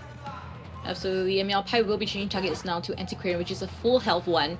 Antiquarian do have a Flying Wheel to use still, and also hits swings to kind of stun the Hunter continuously. So getting that pellet stun to amazing mind game on PPZ side, and knowing that he can vault over as well, and just rotating away, not getting any free hits. But vaulting, he managed to use his stick to jump over, if I saw that correctly. Yeah, so he's going to use the stick. You can actually vault through. He's going to use that stick as well, just to stun to prevent that hit there. You can actually vault through the recording if you use that the flip ability. And we're going to see Antiquarian come for another stun, using the rest of the stick there just to disable the Clerk for as long as possible. Last 2 Cyphers already with a lot of progress here. We see 90% on one, 60% on another. Miapai hasn't been able to pressure any of those Cyphers. He's still only at first presence here. Goes within, gets the pallet stun, trying to walk through the pallet here, and this kite will continue. And an excellent job from this Antiquarian here. Goes for the mind game. Can he get the hit through the pallet? No, isn't able to do so. Antiquarian's going to keep kiting in this area. We should see 1 hit from this charge attack. And he does barely clip the Antiquarian, but we do see Mercenary juggling 2 items there. He's going to drop potentially either 2 elbow pads or an illusion for this Antiquarian, so she will have that for an endgame kite here. The last Cypher machine is now ready, so let's see if she's able to pick one of those up. Where did Mercenary drop it? It looks like he's still juggling them. It looks like Antiquarian actually did pick up an elbow pad from this graveyard chest. Oh, interesting. And now Mercenary will be opening another chest at the graveyard area, and we'll see whether that will be more useful. But there's been a switch. Antiquarian got Mercenary's elbow pad instead, and now she has 2 elbow pads to use during the late game. Cypher is prime at 99% and will be popped now. Malpai will be changing targets once again to PP Xia, and will he be able to get this Blink hit through the wall though? No, so this is correct. So changing to the Psychologist is better because Psychologist cannot pick up an item to kite with endgame. So Psychologist has no kiting abilities. He knows if he chases that Antiquarian, he's going to get kited by those elbow pads or whatever item she actually picked up here. So he's just going to try to secure the down onto the Psychologist here, trying to down this Psych here, just looping this area as much as possible. Mercenary also still has Tide Turner available, so we're going to see the Mercenary come for the body block, has a Perfume as well. He may want to pick up a swing recording to potentially play around this Mercenary. Mercenary unable to get the body block, goes for the charge check, isn't able to get that hit there, not able to drop the pallet, gets the hit through the pallet onto the Psychologist, so this is going to secure the down, and now that he can actually chair very far away from this exit gate, I don't think there's any way the Mercenary will go for this rescue. He's going to just chair outside of Church Middlebroken side here, it looks like, and I think the survivors will probably end on a 3 escape. It looks like Mercenary may try to push this rescue here. It seems to be. I mean, they want to aim to get more points, and they do have 5-0 right from the get-go already, and detention will be out in about 50 seconds, and that will be enough time before Mercenary comes for this rescue. Oh, he snipes the Mercenary! Oh my goodness. And that actually might prevent them from going for that play now. Let's see if they're gonna stop. They might stop to heal the Mercenary up and still go for this, but that snipe onto the Mercenary was actually big. Mercenary didn't perfume the chip either. He could have actually gone for that, but I think the Alpine needs to pressure this heal. But then again, you also have to be careful because the patient can make a backdoor rescue here. So this actually does allow them to heal up, but they are running out of time here. This Psychologist is expiring. They're only gonna have one shot at getting the Psychologist out the gate. That's right, and Patient probably is going to position himself such that the attract animation might happen and possibly bring this Psychologist to the back gate. So, oh my goodness, unable to use the perfume though, but we'll be getting this rescue still regardless, and the hit onto Psychologist. Patient, we see he's getting ready. Yeah, they're trying. Patient can actually use the pull. He can pull the Psychologist towards them here. Let's see if they're going to go for that. Does she? It does go for the try to hit the Mercenary down here. He can actually just down the Mercenary. Mercenary's not gonna be able to make it with this Tide Turner, it looks like. So he is gonna down the Mercenary. They can actually still go for this again because Mercenary does have this delayed effect. It is possible for them to still go for this play. We see the Antiquarian is coming in here. Psychologist is forced to leave as she is going to go down. It looks like I think they're just going to take the 3 escape here as there is now basements. Antiquarian will go out the back gate. So they do get a 3 survivor escape here. Maopai is able to secure 1 kill, but again, a 3 escape for GG. They're able to add on even more to their lead here, and now 8-1 after this first round. That's right. 8-1, is a big gap. A 7 points difference. And right now BO2 will be having 0-2, making the map selection. So it's very important they kind of win this BO2 because it's hard to come back. If they decide to just tie in their own map selection, BO3 it will be GG's map selection once again, and it's not gonna go easy on them. So we'll see how this goes about. 0-2 has quite a lot of selections. I mean, we've seen them played very well in Secret Hospital, but then again, it is a survivor-sided map, and if you're gonna use that to your advantage, GG will likewise do the same. So definitely not the most optimal choice, but they do have Ever Slipping as well as Chinatown to use. So we'll to see how this really plays about. I think GG will probably ban Sacred, just because Sacred's one of those maps where it's a very non-meta map. It's one of those maps where it does give an opening for a team to potentially come back and have a really nice comeback victory. Obviously, it does open up opportunities for your Survivor side as well. But considering that ZT Survivors really need to play well in this match, and we didn't really see that in the first round for them, I think opening up a good Survivor map for them will be beneficial. So yeah, I mean, I think that's probably their best route to victory, but GG most likely will ban Sacred in the long run. I think would be the best play for them. So I don't know. We'll have to see. Again, there's not much Meowpie can really do in this situation. You're playing against an extremely anti-Clark team comp. This ban pick from GG was perfect. They got everything they wanted for their comp. It looks like we are gonna go into our stats here. They got everything they wanted for this comp. You have anti-Clark comp completely. Antiquarian, Psychologist, and Patient. You can't play Wax here because it's Red Church. You can't play Breaking Wheel because it's Red Church. And then Bon and Bloody Queen are both countered by this comp, and they're both tie hunters anyway. So he kind of just has to play Clerk and try to just go with that strategy, and ultimately it just plays right into what GG prepared for. Yeah, it was just a perfect setup. I mean, just from the map selection itself, it was a map for Xian Wumong to play Bon, and then afterwards it was just crazy, and then getting the 8-1 also really just comes to show how much GG has studied 0-2, as well, especially their hunter side, Meowpie as well. So I'm excited to see how this BO2 is going to play out. But then again, let's just kind of rewind a little bit. Was there any highlights that you kind of want to mention about BO in that second half match? I mean, it's pretty much just a standard how we think the match would play out. I mean, it's psychologist. You're just gonna basically run around fault windows, run in a straight line, take hits, and just keep transitioning. That's pretty much how you kite a clerk as psychologist, and then you just run to the antiquarian, eventually antiquarian supports, and from there it's just very easy for the survivors to win on with Cypher progress. So I mean, it was just a very standard match. I mean, psychologists just take 3 hits, and antiquarian support out on the 3rd one, and you just go from there. So there's nothing a clerk can really do to play around that. Yeah, definitely. And yeah, it was just really difficult, right? I mean, there was nothing Melpai could do on his side. He tried everything that he needed to do. He got that vault recording from Psychologist from the get-go, but it kind of didn't help him in any way. And then slamming that pellet right in front of his face as well. And then it just created a lot of distance and a lot of changing of the targets. And right now we're heading on to a short break on the highlights.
And we're seeing a Harry Potter cosplay. Very interesting. Hashtag COE6 global support. GG, let's go. I'll guard you with magic. Look forward to your victory at game Identity 5.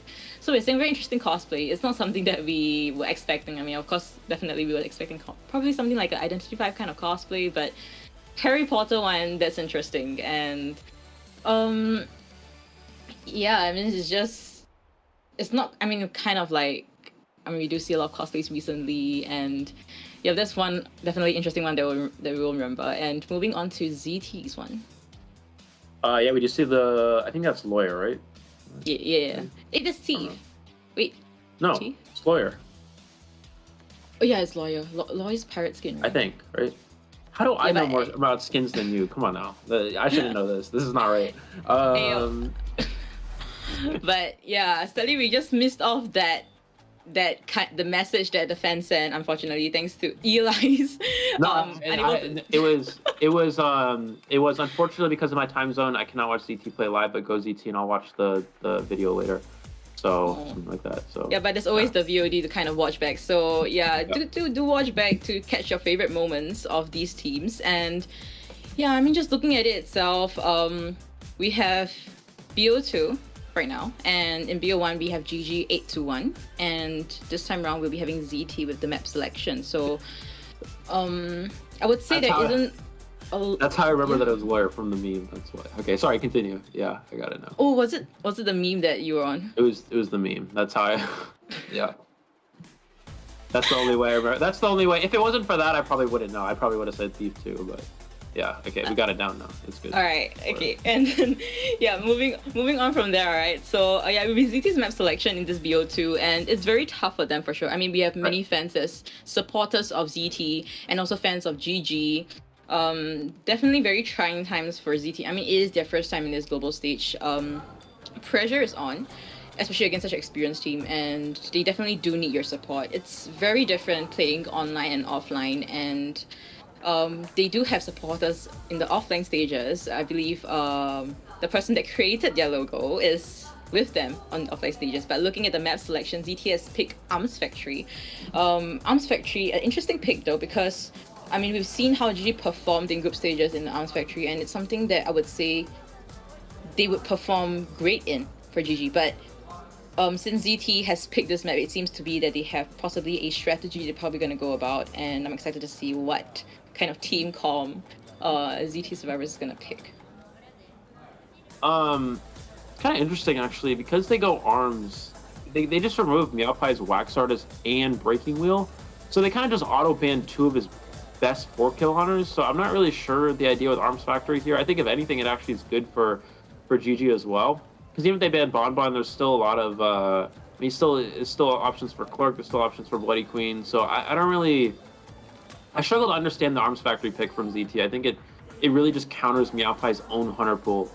And that's why GG actually picked Red Church in the first round, because it's the same situation where you're countering the Wax Artist, you're countering the Breaking Wheel, and it just really puts Meowpie in an awkward position. So I don't know, interesting idea from ZT. It could be that they have another hunter we don't know about, but I guess obviously maybe they'll ban Clerk and it opens up Bloody Queen or Bonbon. But then also in a situation where you need to win the round, you need to make a comeback.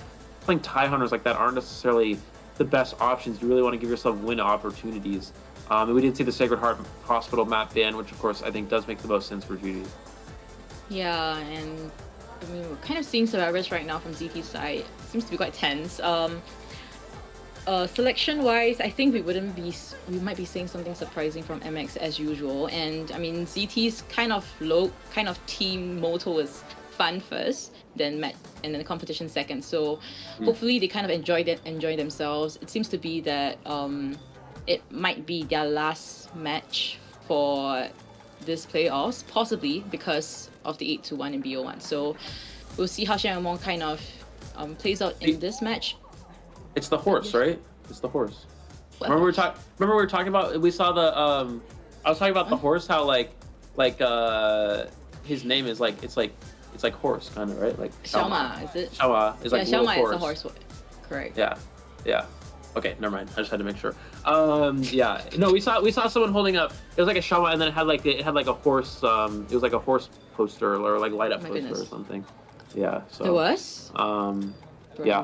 It was in the thing. It was like, yeah.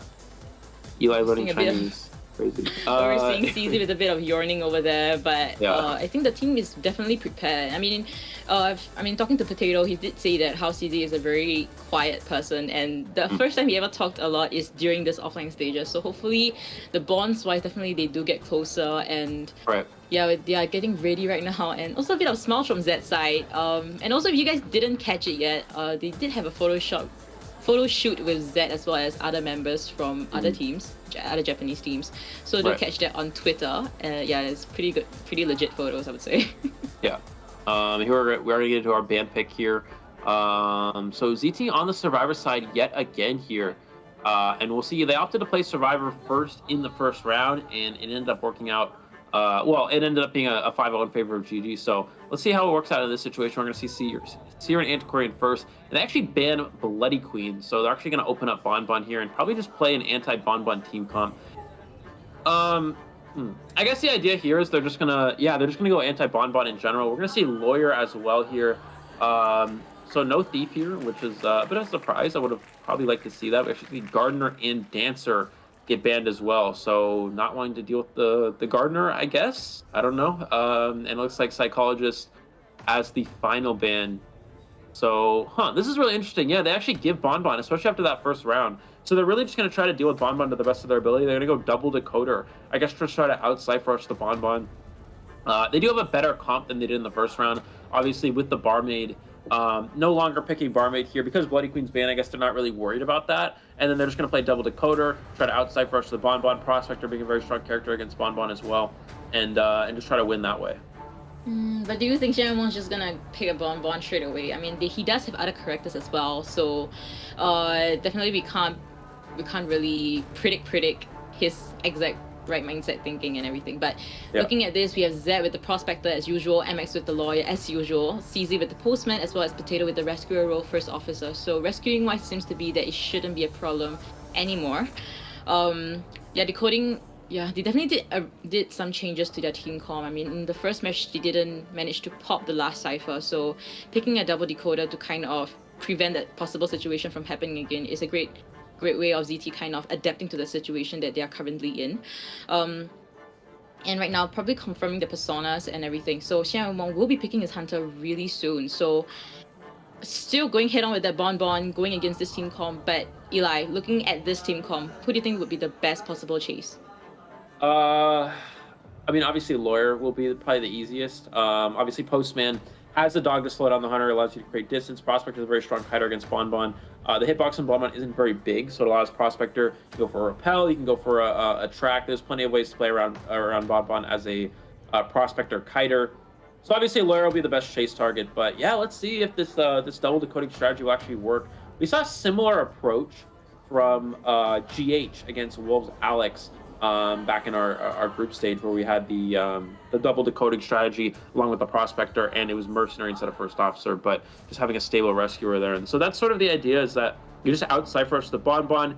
You have a safe rescue with the Officer, you have Prospector for support, and you just try to win that way. So I guess the idea of Arms Factory is just you go Arms, you ban BQ, you play the Cypher-ish comp, and then they can't play Wax Artist as well because it's Arms Factory. But then again, it sort of just works out for it's still okay, I think, for GG. You still just play Bon, and it's still a weak map for Meowpie. But let's see if it actually works out for them, and if this strategy will actually pay off. Yeah, absolutely. And yeah, and we're just looking at this itself. It's hard to say whether it might lean to a Survivor or Hunter. I mean, we do have the Cypher Rush, which is something that Bon is really scared of. So we have to see how this goes about. We're seeing the spawn locations right now. CZ, the Postman, will be spawning at the factory, which is right next to the Hunter. Right in front of him, we have the First Officer. And then after that, Zed next to the Postman. And then Mengxing, Lawyer, which will be at the open air jungle area in front of Shaq. So, like you've mentioned, if just like you predicted, it might possibly be a Lawyer chase, and it might be a Sephira situation from Postman, and possibly giving a letter to First Officer to kind of rush the first cipher that he will be on. So this kind of situation we're probably expecting. But looking at this though, Eli, do you think Hunter should be bringing Bling this time around, or because we do have a Prospector, so should he give up? Oh, but just moving on to that, Hunter will be bringing the Detention as well as Trump card. Bling is a skill this time around, a bit different from first round, and Flying Wheel on Zeds, and Broken Windows on Lawyer as well as Postman, which means that Survivor definitely is expecting this Bon and is prepared for it. So we'll be heading right into the match between ZT Survivors versus GG's Hunter, BO2 first half. This is your caster Chocho as well as Eli O, bringing you the live commentary of this match. Looks like we're going to see the Bon spawn in here, and he actually spawns in. So we actually, again, I think he predicted that Lawyer would go into factory spawn here, but it actually is Postman, so this works out slightly more favorably for ZT here. Trying to mind game around this area. Will Postman get mind game? Needs to wait for that red light. Does close the distance a little bit here. We're going to see that Broken Windows from the Postman, though, able to transition. We have no confined space, so this loop is actually quite strong here for Postman. He needs to make sure he doesn't rotate into the Bon, but you have to stay near the window here, and he is actually going to do so, so not playing into that strategy. But actually, he's going to run away from the factory area here. He needs to be careful. He's going to go for that dog here. Does not get shipped there. Able to avoid that first one. Goes for another one. Able to avoid that too, but he sort of trapped himself at this back area. You need to make sure you don't give a bomb ship, and he does take a basic hit.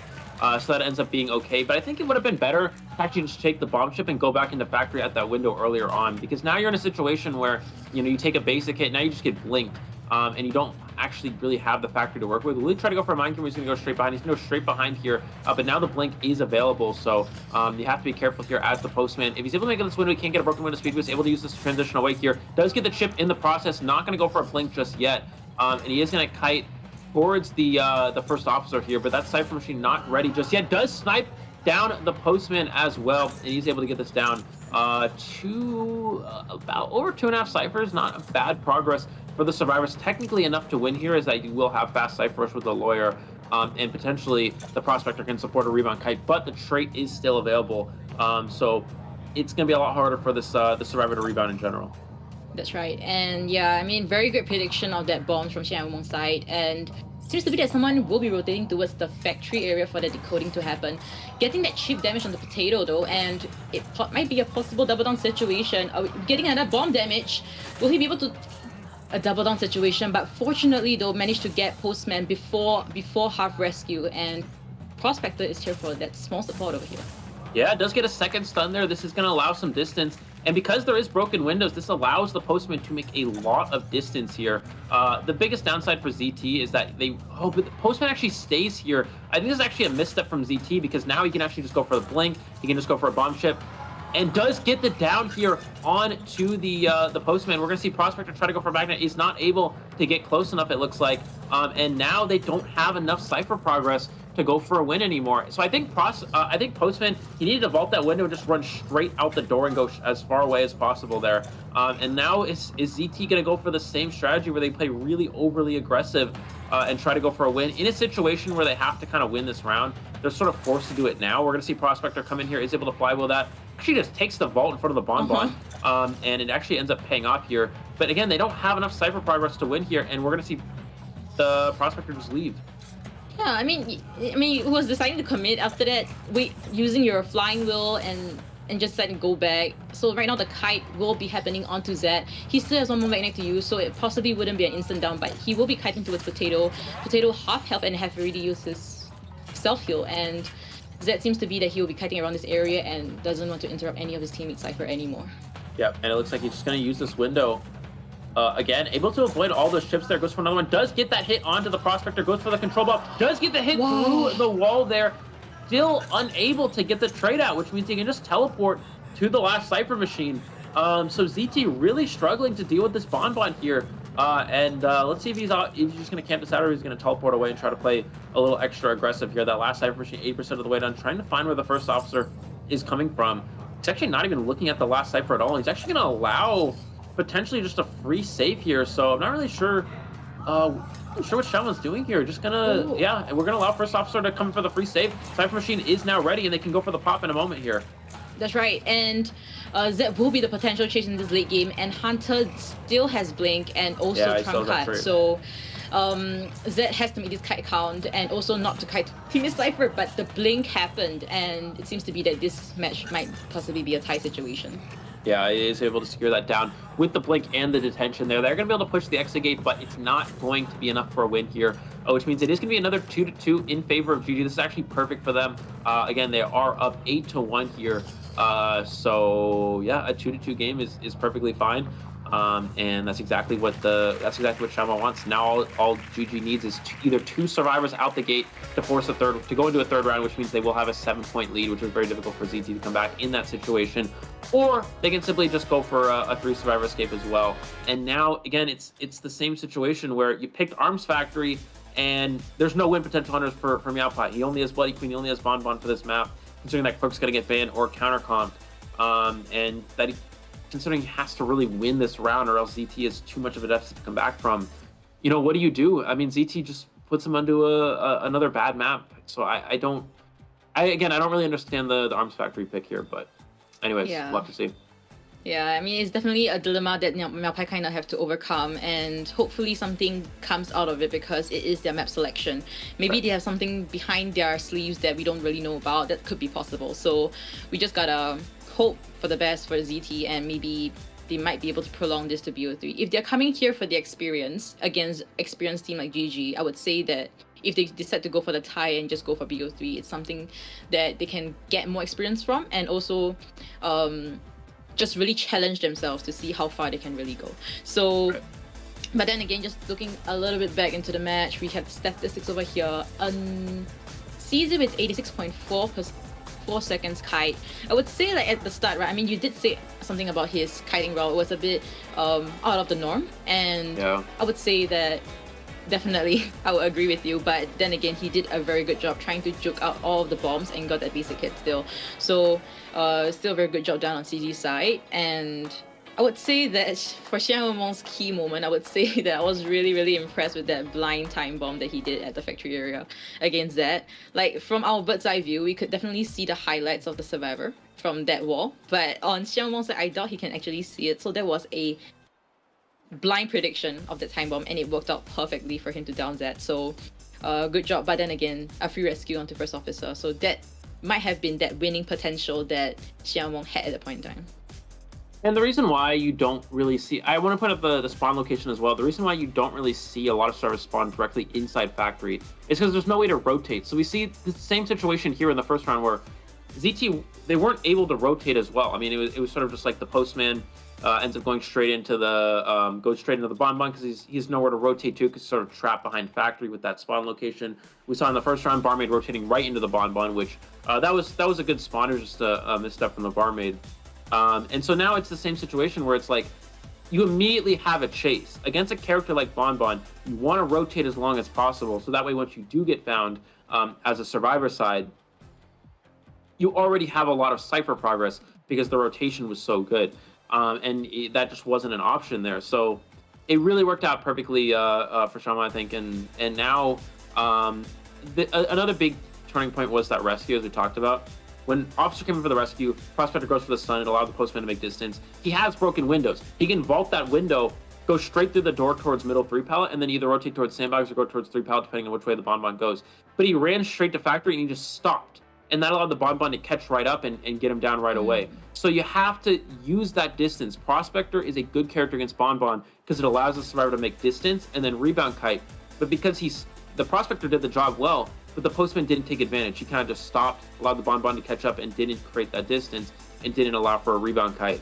And that was another big key moment there. That was sort of a downside for ZT. They had the setup, they just didn't take advantage of it properly, unfortunately.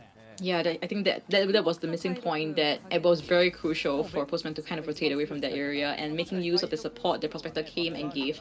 So unfortunately that did not happen, and right now we're moving on to this second half where it might be Meowpie's possibly last match. So we did see the win conditions on GG's side. If GG do get 3 escapes or 4 escapes, it will be a direct 2-0. And if it's a tie situation or more from Meowpie's side, this match will be prolonged further into BO3. And possibly, Meowpie is probably aiming for a win. Should be aiming for a win, so that it's easier for them in BO3. Right, and yeah, we're seeing Meowpie getting ready. Yeah, definitely, nervousness is definitely there. But like we mentioned already, if they are there for the experience, try to aim for the tie and prolong to BO3 to challenge themselves further in this match against GG, a professional esports Identity 5 team. So yep, Survivor side is also getting ready. So just a quick recap, in BO1, GG did get a 8-1 point difference against ZT, and in BO2 first half they got a tie situation. So a potential last match BO2 second half, and will be done between GG Survivors versus ZT Meowpie. And yeah, again, so even if Meowpie is able to get just a tie here, that should be enough for GG to ultimately win. They will have a 7-point lead going into the third round. Very difficult for ZT to work out of that one.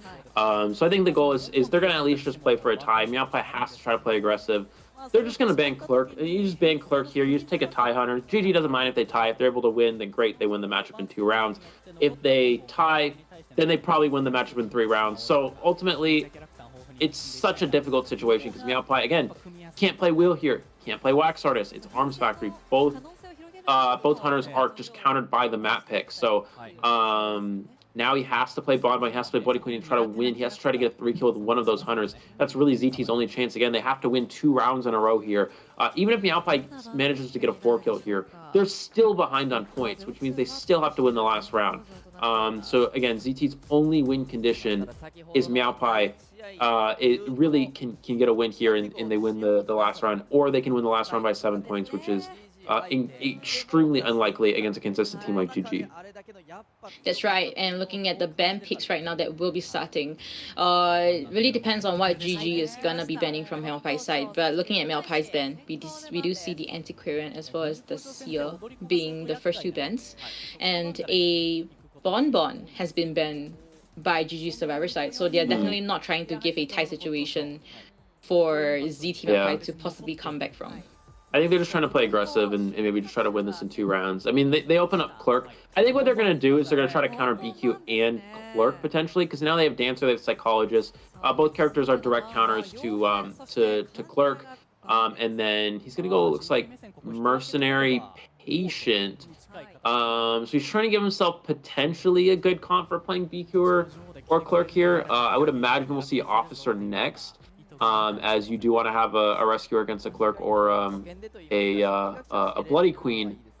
But again, I don't really know what else he can really play here to try to go for a win. It looks like we're gonna have Forward instead here. So he actually doesn't have to ban Officer anymore. He can now go for a different ban. And let's see what he opts to go with.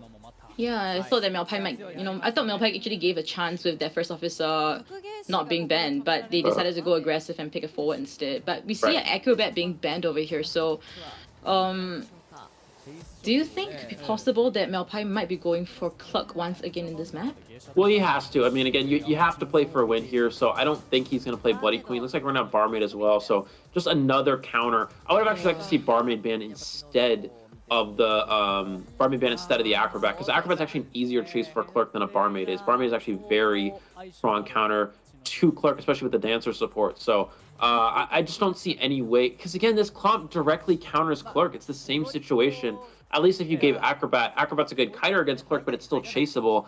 Barmaid against Clerk on with Forward support, with Dancer support, it's just so hard for, or even with a Barmaid body block, it's so hard for Clerk to play against this comp in general. I think Bonbon is just better, but even Bonbon here is not great just because Dancer is really strong against Bonbon, especially on Arms Factory. Forward's a safe rescue against a Bonbon, you can stun on share. So I just don't really see what Meowpai, oh sorry, Bonbon's ban. I meant Bloody Queen. Okay, we're gonna have to. Let me rephrase that. Sorry. Bonbon's ban. Bloody Queen struggles. Okay, against the other two characters, Psychologist and Barmaid, both triplet characters, force out 3 mirrors or an extra blink. Forward Harassment is very strong against Bloody Queen. There's no excitement, so it's just really hard for Meowpai to play anything here. Again, you gotta have to play Clerk and go for a win. If you don't, then Bloody Queen does not have good chase targets. So. What is he on? Yeah, he's just gonna have to go with Clerk again and roll the dice. Yeah, it seems that Melpai has no other choice but to pick Cluck to potentially get a 4 elimination, or if not, try to tie things out, or if not, try to win as well. So, like you mentioned, they did a direct counter kind of team comp against Melpai, and there's nothing Melpai could really do. So, we gotta move on to the spawn locations to see how they've decided to kind of place themselves and how Melpai is going to take advantage of that spawn location to possibly get the fastest down he can in this team comp. I guess, like, I don't even know what you chase. Again, it's the same situation as last round where it's like, you don't have any good chase targets. I guess you chase Dancer. You chase Dancer first and you can get rid of the boxes early, so there's less support for the survivors overall. And then once you eliminate the boxes, Dancer doesn't have much to work with. So yeah, I guess the idea is you just chase Dancer first, but I don't really. It's still, you still have Forward support. Psychologist can body block. Getting rid of the boxes wastes a lot of time for free decoding. So yeah, again, it's just another difficult team comp for Meowpai. And again, this is why if they opened up a map like Chinatown or Ever Sleeping Town, or even something like Moonlight River Park, you give options for Wax Artist, you give options for Breaking Wheel. Breaking Wheel, Wax Artist directly counters a team comp like this. Breaking Wheel hard counters Barmaid, hard counters Psychologist, and then Wax Artist is very strong, doesn't hard counter, but it's very strong against Psychologist and Barmaid as well. So you have a very good comp for playing Wax Artist and a very good comp for playing Wheel, but because ZT opted for Arms Factory, they directly ban his they just ban the Wax Artist and they ban the Breaking Wheel by picking Arms Factory. Yeah, that's really unfortunate. I mean, it was definitely something that they should have considered. I mean, picking like a Moonlit River Park might possibly give chance for Melpai to kind of shine a little bit more. But then now let's just look into this persona builds. We do see Barmaid Psychologist with the broken windows, Female Dancer with the Flying Wheel, and for Hunter side we do have Detention, Trump Card, as well as a Skill Blink. So we'll be moving on to a possible last match, match between GG Survivors versus ZT's Hunter. VO2's second half, there's your caster Chocho and Eli O bring you the live commentary of this match. Yeah, and here we go. We're gonna see, gonna go straight for middle. He has to go for Dancer. I mean, Dancer is his only chase target. So it looks like he's probably gonna try to find where Dancer is. Yeah, he's really just going for the Dancer. Dancer does actually have Flywheel as well. He's actually gonna go back and I'm gonna chase forward first instead. I guess maybe eliminate the one rescuer because forward. I mean, he assumes forward doesn't have any sort of kiting build, which is the case here. So it does open up, I guess, a slightly easier target. But this allows for free Cypher Rush. So yeah, I guess just get rid of the forward first is his best bet, is what he's thinking. He actually plays right into the pallet drop and does get the pickup onto the pallet there. But forward again, you see why forwards can be a very strong cut. You just constantly transition every time they pick up that pallet. That's right, and yeah, didn't give any chance, just balling away immediately when he got the recording done. So right now rotating towards the female dancer, which is at the 3 pallet where all the boxes have been placed. So the mind game is on. Will Kuchao be able to get this pallet stun onto? No, so Miao Pai has decided to just destroy that music box, destroy that pallet, and distance between the forward right now will be way too large for him to catch up. And you actually see a very smart play from the survivors. That chest was, I believe, was already opened. And what that does is that if the dancer does use all her boxes, she can actually just run past that chest and pick up the item after the boxes have been used up. So nice setup there from the dancer to sort of give herself a potential option. Going to break that pallet with the pallet break recording. Now chasing onto Psychologist, but already 2 ciphers almost completed here. And it is Psychologist. We saw in the first round what Psychologist can do against Clerk. Literally run in a straight line and you will kite 3 ciphers. So that's probably we're going to see the same situation happen here. Yeah, and unable to get that vault recording on before 18 could vault it, and distance established is just way too large. Recording Psychologist right now when she's not vaulting or putting on pellets, getting that basic hit still regardless, but interrupting Kuchao's Cypher though, but Kuchao is giving very great support. And just interrupting Hunter continuously. Bling is still available on Miao Pai's side, so we don't see any instant down possibly happening anytime soon. Yeah, we're gonna go for the blink here. Is able to fly with the blink here. Kenny can still get the hit. Has an elbow pad available. You saw Dancer did have that. I think she probably opened the front gate chest, was able to pick up that elbow pad there. She can actually pick up the item at middle that was the open chest, which was the perfume. So now she has that to work with. Forward's gonna use that football to make it to the window here. Doesn't have a window block recording, it looks like. Is able to pick one up in the process, but GG just playing this so well and just really preparing for this Clerk. And again, Miao Pai, he had no options. He had to play Clerk here. Does get that hit through the pallet onto the forward, but already a lot of Cypher progress for GG's players. Yeah, you know, so much Cypher progress, and we did see how female dancer didn't really decode much because she kept opening chests, putting the music boxes for his teammates. So that was actually a lot of time wasted, but Cypher is still enough, and kiting wise, they are doing very well. Miao Pai keep changing targets, and that's exactly what GG survivors want. He's going to continue after forward, but again, I mean, already the last 2 ciphers with progress at this point. Barmaid is able to get that heal off too. Doesn't have any blink available, so you're just forced to continue to chase this forward. And yeah, not much you can really do. You're just going to continue to loop in this area. Doesn't have confined space, so forward's going to reuse this window. Again, you have to play aggressive here, so you have to bring trade swap. But because you don't have that available, now it's just very easy for Forward to loop out this window here. He's going to use this football to transition to the pallet. Goes for the mind game, goes for the pallet drop, goes for the swing, doesn't get it, does get the pallet pick up here. Forward's able to football transition away here. Is going to block the window off, and he can finally down the forward. Cypher Machine not ready just yet. They're not able to actually get the pop off. So they are forced to go for 1 rescue, but that last Cypher already primed.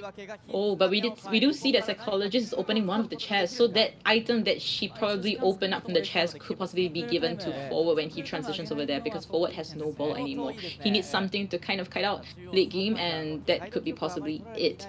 So Psychologist as well as Female Dancer is coming for this double rescue, so rescuing wise it shouldn't be a problem.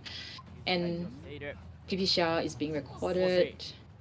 It's gonna be a battle of timing as well as mind game over here, and getting that free rescue, fortunately. Yeah, and they're gonna get the hit. Can they go for the pop? Yeah, is able to get that pop there. That Cypher Machine prime. They know. Miao Pai didn't have any recordings for Cypher recordings anyway, so there's not much he could have really done there. Forward's actually gonna perfume back. Does he have a window block here? Does not have a window block, which means goes for the blink. If he misses the blink here, is able to secure the down on the forward, but the exit gate is open. They still have to get the other one open, so Miao Pai needs to record that gate before he picks up the forward. Oh, it looks like he's not actually gonna do that. And they should be able to finish the gate, I think. Maybe a little bit short here. Goes for the recording. I think this is onto the already open gate, though. Yeah, it was onto the open gate already. And we're going to see 3 survivors split the gates here. And 3 out for GG, which means they will be winning this round 5-3 and advancing to 2-0 over ZT. That's right. And Yeah, congratulations to GG once again in, just it was a clear victory, 2-0, and winning against ZT as well, the only SEA team that managed to reach thus far into this playoff. So definitely something that ZT is considered as an achievement already. I mean, this is the first time ever SEA actually reached this far, and definitely something they would go back and look at. So congratulations once again to GG, and we'll be moving on to match 2 in about a long time, but it's okay, we'll be seeing the statistics as well. So In about a long time. so yeah, I mean, was there any highlights that you'd like to mention, Eli, in that match itself? Yeah, I mean, just constantly, they kept supplying items for those kiting characters. I mean, again, the only real chase target that Meowpai had available is you go for Dancer, try to make her use her boxes early, and then she doesn't have any items to work with. But as you saw, Dancer already had a chest opened at middle. They opened a chest at front gate, so once Dancer used up that last music box, she picked up an elbow pad from the chest, elbow pad to the middle, picked up a perfume from the middle chest, and then just had items to work with throughout the entire game. And that's why using chest against Clerk is very beneficial, especially with characters that drop their items, such as the music boxes with the female dancer. And again, you have something to consider as well. Like Meowpai, he has to play Clerk there. I mean, you have to win. You can't play Bloody Queen, because not only does Bloody Queen get countered by this comp, you can't afford to tie. You have to go for a win. And his only win hunter on this map is Clerk. So they're just going to counter comp Clerk, and you just have to play Clerk anyway and try to win. It's the same situation as last round. You have to try to go for a win in that first round. You have to try to play Clerk. In the second round, you have to try to play Clerk. You have to try to go for a win. And obviously, it would have been nice to have other options available, but he doesn't. He doesn't have Wax Artist available because it's Arms Factory. He doesn't have Breaking Will available because it's Arms Factory. So he's forced to go Clerk. It's his only win hunter that he has on the table. And you just got to work with what you got there.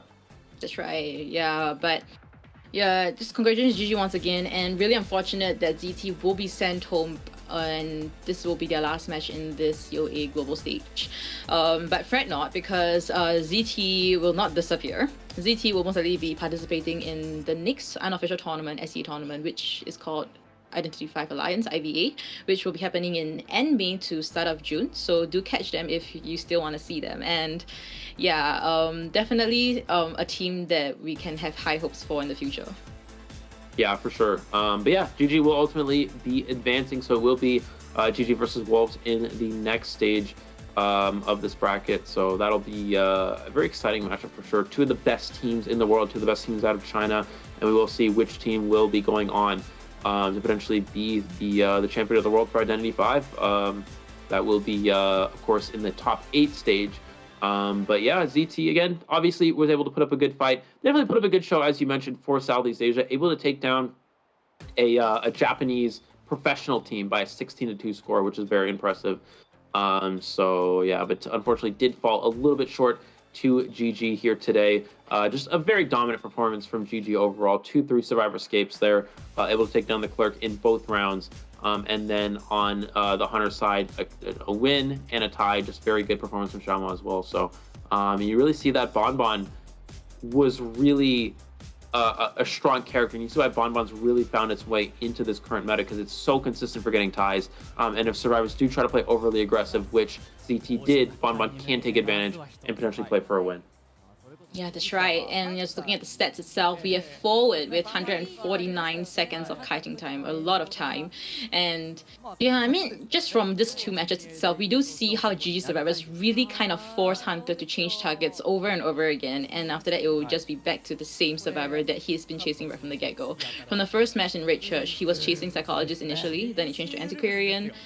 Antiquarian. After that, at the end, it was Psychologist once again.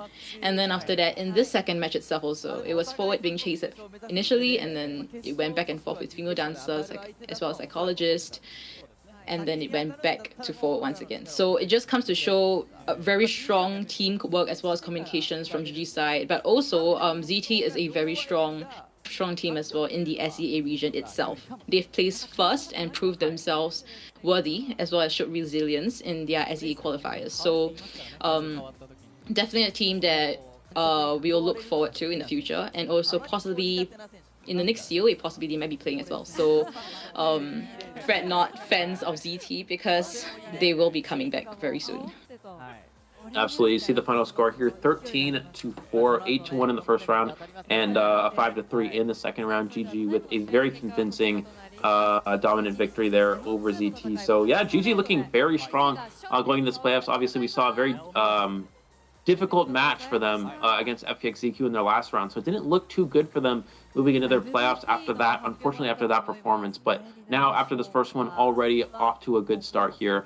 So things are definitely looking up for them, but still a very big uphill battle. They do have Wolves, which is arguably the best team in the world, ahead of them in the next stage of their bracket. So that's going to be a very challenging one for them to overcome. Even after a dominant performance like this, it's still going to be a difficult turnaround to keep going and move on to potentially the finals. And then, yeah, we have our next matchup as well, which we will talk about in a second here. FL versus Weibo.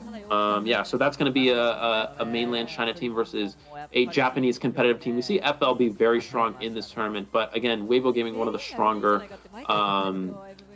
mainland China teams as well. So that's just going to be a classic Japan versus China matchup, I think. Yeah, I'm just really excited to how to see that's gonna play out, because the pressure that PP Cha has placed onto Survivor side of the opponent's team is definitely a lot, as well as YMN's one against the opponent's Survivor team. So I feel like it might be a battle between hunters, unlike this match between what am I talking about? In match 2, it seems to be that it might be a battle between hunters, and in this match itself, we did see a battle between survivors. We do see GG survivors ultimately standing out much better compared to ZT survivors, and definitely it's a learning experience for ZT, I would say. I mean, they definitely did learn a lot in terms of strategies, kiting styles, and hopefully they can come back even stronger, even better, and possibly, you know, making it into playoffs once again in the next COA. Yeah, absolutely. So, yeah, we'll see what they're able to do to turn things around. But yeah, we should have, I think, our interview up in a second. But yeah, for the time being, I guess we could talk about a little bit about our next matchup again, FL versus Weibo. So I think the keys for this one, I think Weibo will have the advantage here. I think I would say probably. Okay, well, actually, we're going to get into our MVP. We'll go back to that in a second. Looks like it is going to be Shama, of course, on the Hunter side with a tie and a 4 eliminations, the average elimination of 3.0 there. Very impressive overall, and just a very strong performance from him today. Yeah, I mean, considering that it's a Survivor meta, getting a 4 elimination right from the get-go is something very impressive, something you got to give Shen Aomong as well. This MVP is very well deserved, and most likely maybe we might be seeing him in the interview section, who knows. So very nice stats, I would say, even though there's no terror shocks, I would say, but still though, able to kind of get the 4 elimination, also preventing the last cipher from being popped. His map control using a bonbon is just incredible, especially the bomb links. Right. He is definitely possibly one of the best bonbon players out there. Yeah, I mean, that's why we see him consistently go with it with that round 1. And it's just also, bonbon is just so strong on Arms Factory, Red Church. Any of those smaller maps, bonbon is just very impressive. Even against a double decoding team comp, which is very good for sort of out cipher rushing the bonbon. So still were not able to get enough ciphers done to go for a win there, and he was just able to hold on and get that victory. And so, yeah, so GG again, advancing to a 2-0 victory, very convincing victory over ZT. Yeah, just a very good performance from the Bonbon. And again, Bonbon's one of those characters where you don't really see the average eliminations being anything higher than 2, but in this case, they were able to do so in this matchup. That's right, and now we'll be moving on to the interview section. こんにちは、コウツァです。こんにちは、シェアオモンです。そして本日、シェアオモン選手 MVP おめでとうございます。そしてストレート勝利おめでとうございます。今の気持ちはいかがですか？今やはりとても嬉しいです。Shea Omon's very happy with the MVP win. Oh, Kusao is very excited. はい、本日すごくスムーズに勝利取れて今回の試合に向けて何か調整と What か was the preparations like for this match? 今までの得意キャラの連動をとにかく維持すること、そしてサバイバー側では連携をもっとうまく取れるように、4人で取れるように連携を。Alright, so they kind of strengthened their teamwork and worked and focused on that point to kind of become better. とにかく1釣り以上は取れるように練習はしていました。当日も1釣りより4釣りもできて、とてもうまいプレーでした。で、その4釣りの試合で、前半はhow was he able to clinch that 4 elimination? どういうふうに調整しましたか？とにかく相手ひたすら人を守っていたので、暗号機足りないなと思っていたので。Alright, so he kind of capitalized the point that how Priestess, he kind of predicted that Priestess might be putting a lot of support portals for the teammates, so he kind of knew that Cyphers probably wouldn't have been enough, so he kind of capitalized on that situation to get that 4 elimination. 傭兵は最後肘当て3つありますし、引き止めるの時間以後もう救助できるので4逃げしようかなと思っていましたが、ですが肘当てがうまく使えてなくて。So in BO1 second half they were attempting to get that 4 elimination with that tight turner rescue. Because he also felt that he has a lot of elbow pads, but I think he kind of made a mistake of getting that perfume instead of that elbow pads, so he wasn't able to reach to the gate after tanking that hit. その時はコーチと何か話していましたか？とにかく弁護士を解読キャラ。Oh, so I think the way how Shen Wong kind of played the second match was to just let Lawyer decode and let him do whatever he wants and just focus on other objectives instead. 皆さんどういうふうに考えていましたか？第1試合8対1だったので、第2試合は皆さん安定し、とにかく分け以上は取ろうという作戦でした。できれば3逃げ取れれば。Alright, so in the first match, their team got 8-1. So in BO2, they were just trying to aim for a tight situation because regardless, though in BO3 the pressure wouldn't be too much on them. So, but because they had the opportunity to kind of win in that second half, so that's what they did.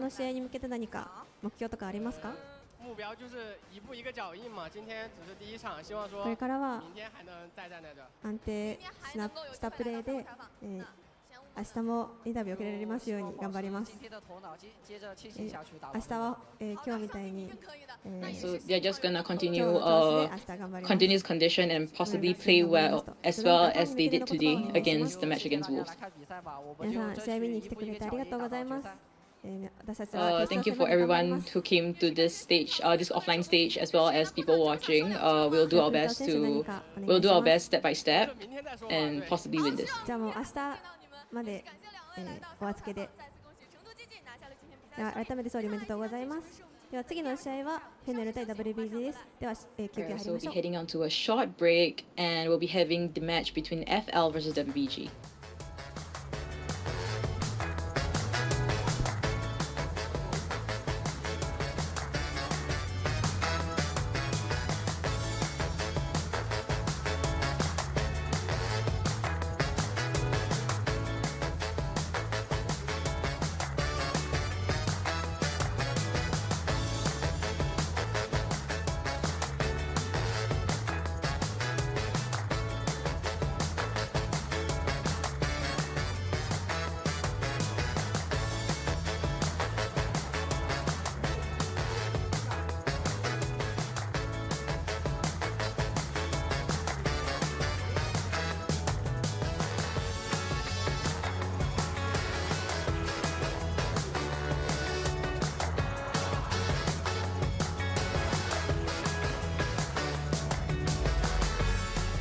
こんにちは、ベンネルのユンピーです。自分のパフォーマンスは、あんまり良くなくて、でチームとして見ても、ハンターは、ぼちぼちの今まで通りの戦績かなと思うんですけど、サバイバーは、アクシズにストレートで負けてしまったこともあって、サバイバーの調子がかなりひどかったかなと思います。我们的队伍在小组赛的整体是属于高开低走了，就是前期发挥的都非常好，但是到后面打的2场队也都是失败了。对于调整的话，我觉得还是心态上的方面，包括说战术上，应该做一个调整。具体调整的怎么样，我们赛场上见吧。私の応援しているチームはフェンネルです。トーナメント戦、フェンネルの連携力を見せつけてきてください。我是 WBG 战队的粉丝，希望 WBG COA 6加油，一体同心，共沐金雨，不留遗憾。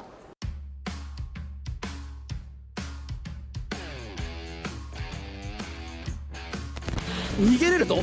さあ楊選手、いけるいける。8枚どうだ、一撃。あとは3人逃げて、さあ一つが届くとでかい。届いた。これはもう勝負ありですか。救助はできませんね。はい、フェンネルチームとしては、COA 出場、世界大会出場は初めてなので、いい結果を残せるように頑張りたいと思います。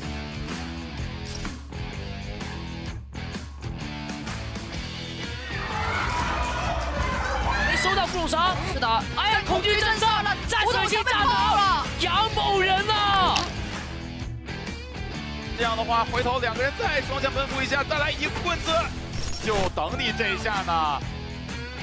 这次我们成功从 C 组晋级，但是并没有拿到小组第1，比较有遗憾。尽快调整状态，再希望接下来的比赛里面有一个更好的状态迎接每一个战队。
Alright, so we are back with the biggest and greatest event of this Identity 5 tournament. This is your caster Chocho as well as Eli will bring you the live English commentary of this Call of Duty 6 playoff stage day 1. And right now we'll be moving on to match 2, match between FL versus WBG Gaming.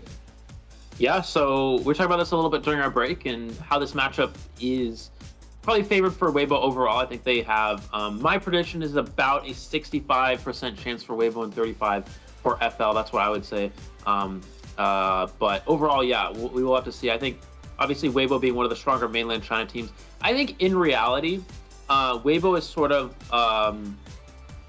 probably around the 4th ranked mainland China team, whereas FL is also around the 4th ranked Japan team. We have seen China typically be a little bit stronger than Japan in the long run, although Japan has been sort of closing the gap every year, so it's really hard to say at this point, but I do think that Weibo will have the advantage overall. But the FL survivors have been very strong in this event. Many 4 survivor escapes, just a very strong performance overall. So I think the key here is, will the FL Hunters actually play strong against the Weibo Survivors? So the Weibo Survivors have been very strong in their own right too. So, you know, we talked about how going into this COA, like pre-COA, they were very inconsistent and they sort of struggled a lot. A lot of people had Weibo not doing too well, but they really came in strong into this event. They've been very consistent, the Weibo Survivors in this event. So I think that overall it's gonna be a very survivor-sided matchup on both sides. Yeah, I mean, talking about consistency just now in the interview, YMM did say that they have a lot of ups and downs. Sometimes they do play well and sometimes they don't. So it really comes to depend on their condition of the day itself. And hopefully today they have the best condition that they have because like we mentioned already, playoff stage, once you lose, you're out. And it's going to be important, it's going to be crucial, it's going to be daily. If you lose it, you probably wouldn't even have a chance to possibly prolong further in this match. And Weibo Gaming is considered one of the teams in Chinese mainland that is definitely not weak. So I'm excited to see how this FL Japan team is going to play against Weibo Gaming. And also because just now during the break, Eli kind of reminded me to go into game to do this predictions thing. So Eli, do you want to bring us through a little on what part you're talking about?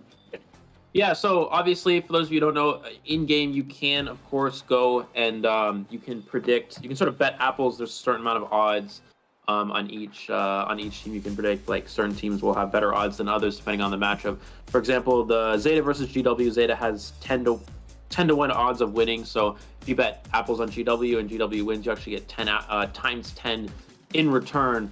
Whereas with ZETA, it's only like 1.09 or something, so you're really not going to get anything back from that. Because again, ZETA, statistically speaking, has a huge advantage, probably around a 90% to a 10% chance there. But yeah, something like the predictions for FL and Weibo have already closed, but for ACT and GR, that's a pretty close one. So definitely go in and try to predict on that one. I think that will be good for sure. But yeah, as for this one, I did put a little bit of apples into FL winning just because, you know, it is good odds. You have to really consider what's going to give you the best, you know, the best risk in terms of the best return, and then your best chances of getting your COA accessory. So that's something you have to consider too. Yeah, that's right. And yeah, for me, I'm just super duper bad with taking risk and predictions. So yeah, definitely you gotta, you know, rely on Eli. And also Eli has made his Golden Apples video, so do check it out if you haven't. And hopefully, you know, this time around we're gonna get a lot more apples that we had in group stages. And hopefully we should be hopeful for that. And also because we also have this new survivor character called the Journalist, Eli. And have you tried it out yet? Yeah, I think I haven't really tried it out. I played Hunter against a few of them. I don't really know what to call the little dude that spawns. So no, like the little guy. I just call him Little Bro because I don't know what to call him. Okay. I don't know what to call him, so we just call him Little Bro. But yeah, I mean, she kind of works as like a rescuer character because you know, if you go for rescue against good camping hunter, you just spawn in Little Bro, and Little Bro is going to get you a free rescue. So it's pretty convenient. And you can also use the camp pallets and kite. So she does have some potential here. And whoa, look at that. Wait. Anybody that knows this is actually a dance. It's not a K-pop dance for sure. It's some anime or some animations things. But anyways, if you guys do say it in the live chat, I will check it out. But then again, we do see a very cute bunch from FL Survivor side. Definitely, I don't feel a lot of pressure on them, and I'm hopeful that this kind of keeps up the energy as well as Link and YMM from Weibo Gaming. A lot of confidence every time coming onto stage, and a lot of fans on his side as well. So coming onto stage, it seems to be that in this first half BO1, we'll be having FL Survivors versus Weibo Gaming's Hunter first. Yeah, it looks like that is going to be the case here. So it's interesting to see who's able to pick map. We actually see that often Weibo Gaming will actually pick Hunter side first, which is very rare. Not too rare, but it's a bit uncommon. So it's an interesting choice that we see them go for that strategy often. But yeah, because YMM is taking the stage on the Hunter side first, there's a good chance that might be the case here, and that actually means that FL would be able to pick map first. I'm trying to think about how important it is for map selection. Both round 1 Hunters on these teams both play similar. They have a similar Hunter pool. So Hacha is the round 1 Hunter for FL. We see Dreamwitch and Clerk on his side. And then the round 1 Hunter, of course, for Weibo is YMM. And we see mostly Dreamwitch from him in the first round, or Naiad. So any map that's going to be good for Clerk or Dreamwitch, both kind of work for, they work for Dreamwitch and Naiad as well. So I guess the map doesn't really matter in the long run. Both Hunter sides will have Hunters available for this particular map. That's right. And right now we'll be moving on to introductions from each members. FL Young, we have Yog.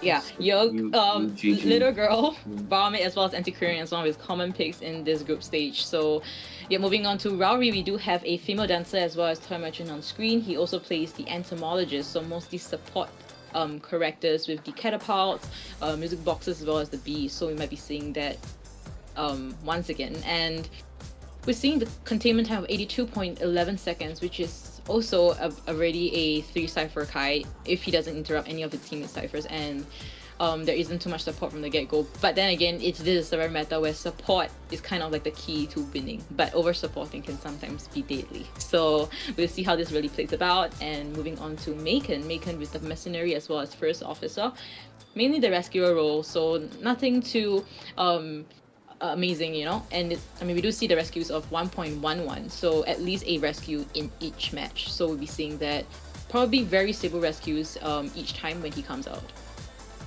Definitely, yeah. So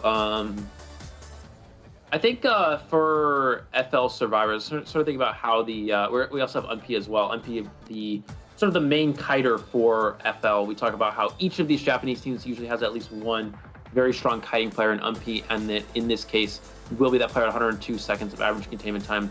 But yeah, again, I think for FL here, the goal is going to be, they know it's probably going to be Naiad or Dreamwitch in the first round here. They may try to, a lot of these teams, they try to counter Naiad first. They're really more scared of Naiad nowadays than they are scared of Dreamwitch. And that Dreamwitch is a very high win potential hunter, but it's a little bit less consistent than Naiad. So we'll see which sort of approach FL has. Are they going to try to counter Dreamwitch, or are they going to try to counter Naiad in this first round? That's right. And moving on to Weibo Gaming's Hunter, YMM. He does have the Naiad, Dreamwitch. Some of the these are the few characters that usually go for BO1, but he also has the Vex Artist, Clerk, as well as Bloody Queen. So we're going to be seeing a huge variety of hunters being played in this BO1, BO1 to 3. So high hopes for YMM though. I mean, we do see a lot of I would say ups and downs from him as well. Sometimes he does play well, sometimes he doesn't. And it really depends on whether survivors do give that chance. So we'll see how this plays out. And it seems to be that both sides are actually quite chill. That we don't see a lot of pressure on both sides. And, you know, I mean, in this playoffs, right, Nightmare is still unavailable to be used, correct, Eli? Nightwatch? Or... Oh, sorry, Nightwatch. Oh, yeah. Yeah, of course. Not available, yeah. Yeah, so I mean, we do see a lot of Nightwatch probably in rank, but what do you think is the strongest thing about Nightwatch at this point in time? I don't know. Nightwatch is a good chasing hunter and has good late game map pressure and good map potential late game. So definitely similar to Geisha in some aspects. But we're gonna get into the map selection here. It looks like it is gonna be, I believe that was Moonlight River Park, right? Selected by FL. Right. So it's actually quite good for FL that they're able to pick their first pick map first. I think that's really important for them. Again, we talked about how the map selection isn't too important in this match. However, I think it is very relevant that they do have map in the first round and map in the third round. If FL wants any chance in this matchup, it is, again, a bit of an uphill battle for them. They really need to have those map selections available. And because they're actually able to play Survivor first, which is usually more beneficial for a lot of teams, I think this first round situation is actually very nice for them. And it seems to be that WBG has decided to place their hunter in this first half first. I think that probably is because I think he doesn't want too much pressure onto YMM in the second half if first half the Weibo Gaming servers don't perform as well. So I would say that the Weibo Gaming definitely do have things prepared in their head, and we've seen how YMM plays in the Moonlit River Park. But then again, we'll be moving on to this ban pick phase first. YMM, if without we're seeing a Seer ban first. So I was actually thinking whether he might be banning Priestess first, but it seems to be that wouldn't be the case, and FL might take advantage of this Priestess pick in this over here. Yeah, absolutely. It's going to be Merc and Priestess. So Moonlight's kind of interesting because I feel like for Hasha, it's not very strong for round one. Maybe they're actually planning to lead with PB Shot instead. That could definitely be a possibility, but Yeah, it looks like we're going to see Anticorn and Little Girl actually gets banned as well. So they're actually playing, I guess he's sort of playing around. It's very interesting.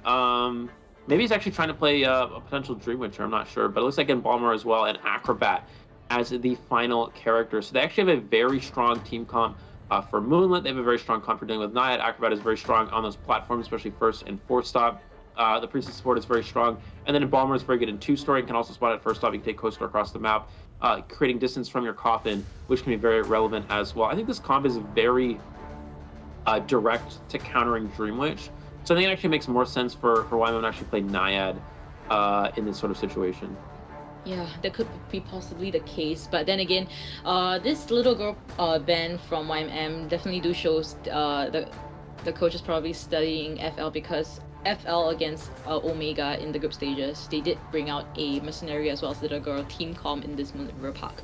So that could have been a possible case to why they decided to ban the Little Girl, to kind of prevent that delayed effect, and then Little Girl delayed down effect, and then Little Girl just teleporting towards Mercenary and giving him a potential heal up fully, and then just it becomes a situation where the rhythm just stops immediately. So that could be the possible reason why the ban on Little Girl. But yeah, but it seems to be that the psychologist ban kind of leans towards a Dream Witch, but you're saying that it could be a Naiad, so that's definitely not impossible in this case. Yeah, I think it's definitely likely, actually. I just don't see, like, I understand, because typically what happens, you're going to ban characters for wanting to play a certain hunter, but then you have to evaluate based off of the team comp. And yeah, he's going to go Naiad. So basically what you do is there's a lot of people get the mindset where it's like, you know, it's like, okay, why would you ban a character like why would you ban certain characters and then play this hunter? Well, it's because they were still picked a team comp that this hunter is going to be good against. So you're still just going to play it. It doesn't matter. The bans don't necessarily matter. It's really what the overall team comp is looking like. And in this situation, Naiad is a lot stronger here than Dream Witch. So that's really the idea of going Naiad instead. Is you can ban for a certain hunter, you can ban for Dream Witch, but if you get a good comp for Naiad, you're going to play Naiad over Dream Witch, because this ban pick is still a strong counter to Dream Witch for FL. So playing Dream Witch would just be very weak, especially considering it's Moonlit Park, which is not a great map for Dream Witch as well.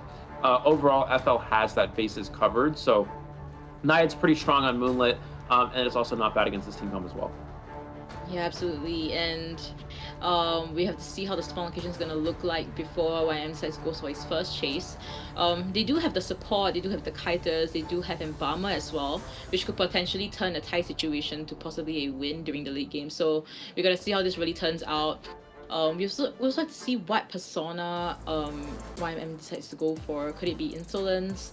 But then again, looking at the spawn locations, we do have the Acrobat at the 4th stop, Priestess at double story, Mercenary at the 2nd stop, as well as Raori at the 1st stop. So looking at this team comp, looking at the spawn locations itself, do you think he should be going for Priestess, or should he go for that corner Acrobat over on his left?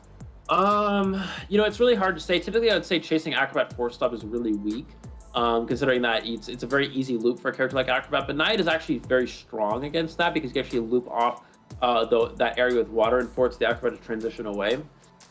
Chasing Priestess isn't necessarily bad as well. Looks like we're going to see triple Flywheel as well. So they were in preparation of Dream Witch and were in preparation of Naiad for this match.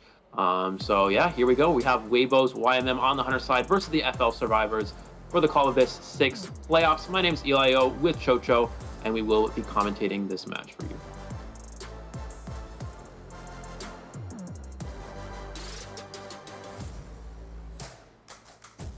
Alright, so spawning at the moving carousel area, we'll see YMM changing his direction where he's facing and going straight for Yong, which is the Acrobat at the 4th stop. So like you've predicted, Eli, he's probably going to do exactly what you've mentioned, block this entire place off and force Acrobat out of this area.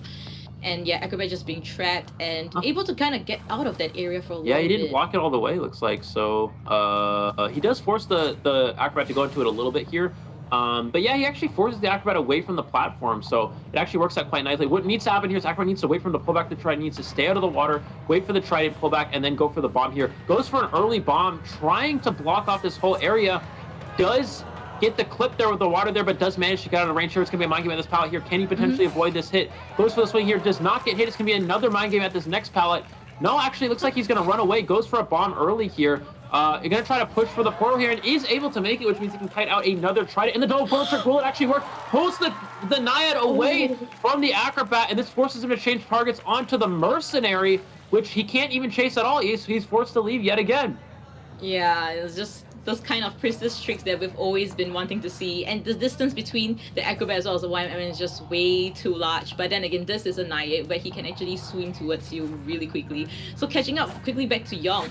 And Young does have a flying wheel this time around as well as one white ball to use. So yep. Let's see how it's going to work out.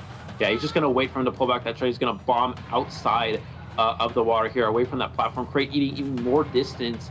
And just a very good position. Even if YMM manages to get a trap here with the water, he still has flywheel. He hasn't used the flywheel yet, so he still has that as an option to potentially avoid a water hit. They have Cypher progress on 4 different Cypher machines. Goes for the pullback now, goes for the volley here. Probably going to blink for the first hit, is able to do so. But now that Blink's out of the way here, he still has the flywheel. He's still holding on to it, and now does pick up his second red bomb here. And we see no insolence from YMM as well, which means that he doesn't have that dash available. He's going to wait for him to pull back to try it yet again. Has the bomb ready.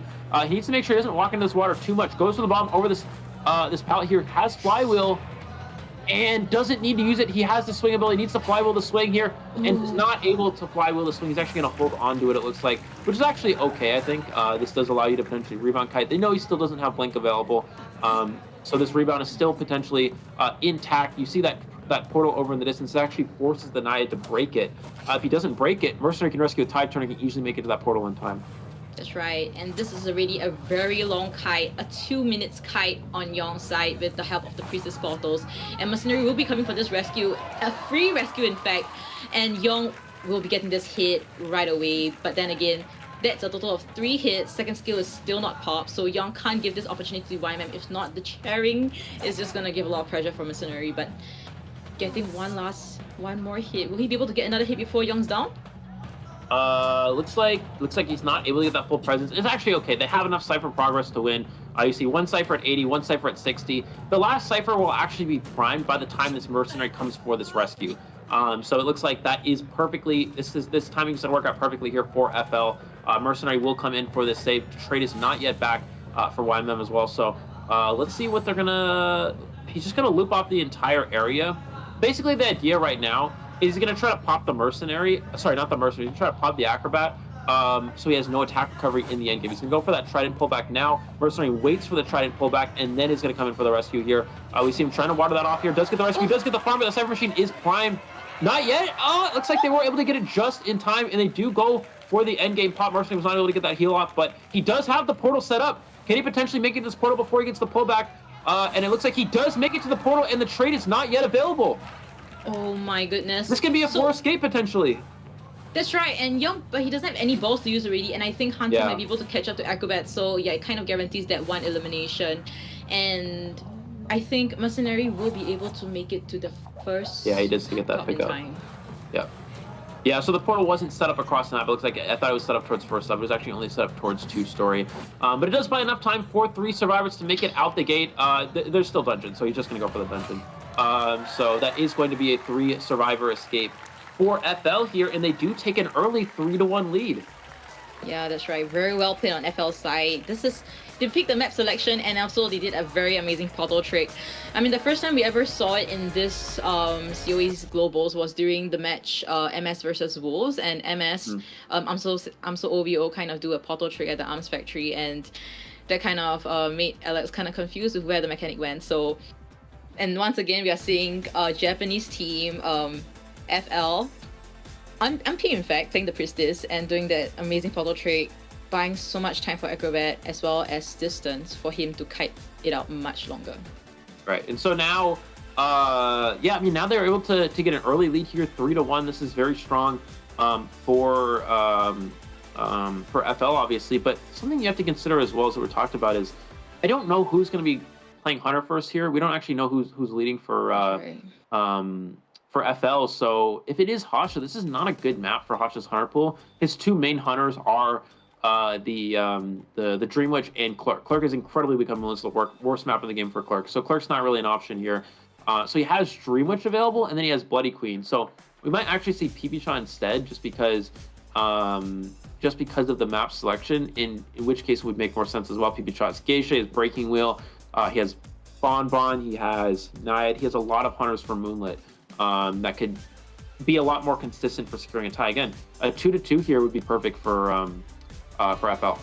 That's right. I mean, it's the map selection, they do definitely want to get the advantage. And looking at this stats itself, 126 seconds kite from Young, and also 0 seconds from Rory as well as MP. Didn't even see the hunter.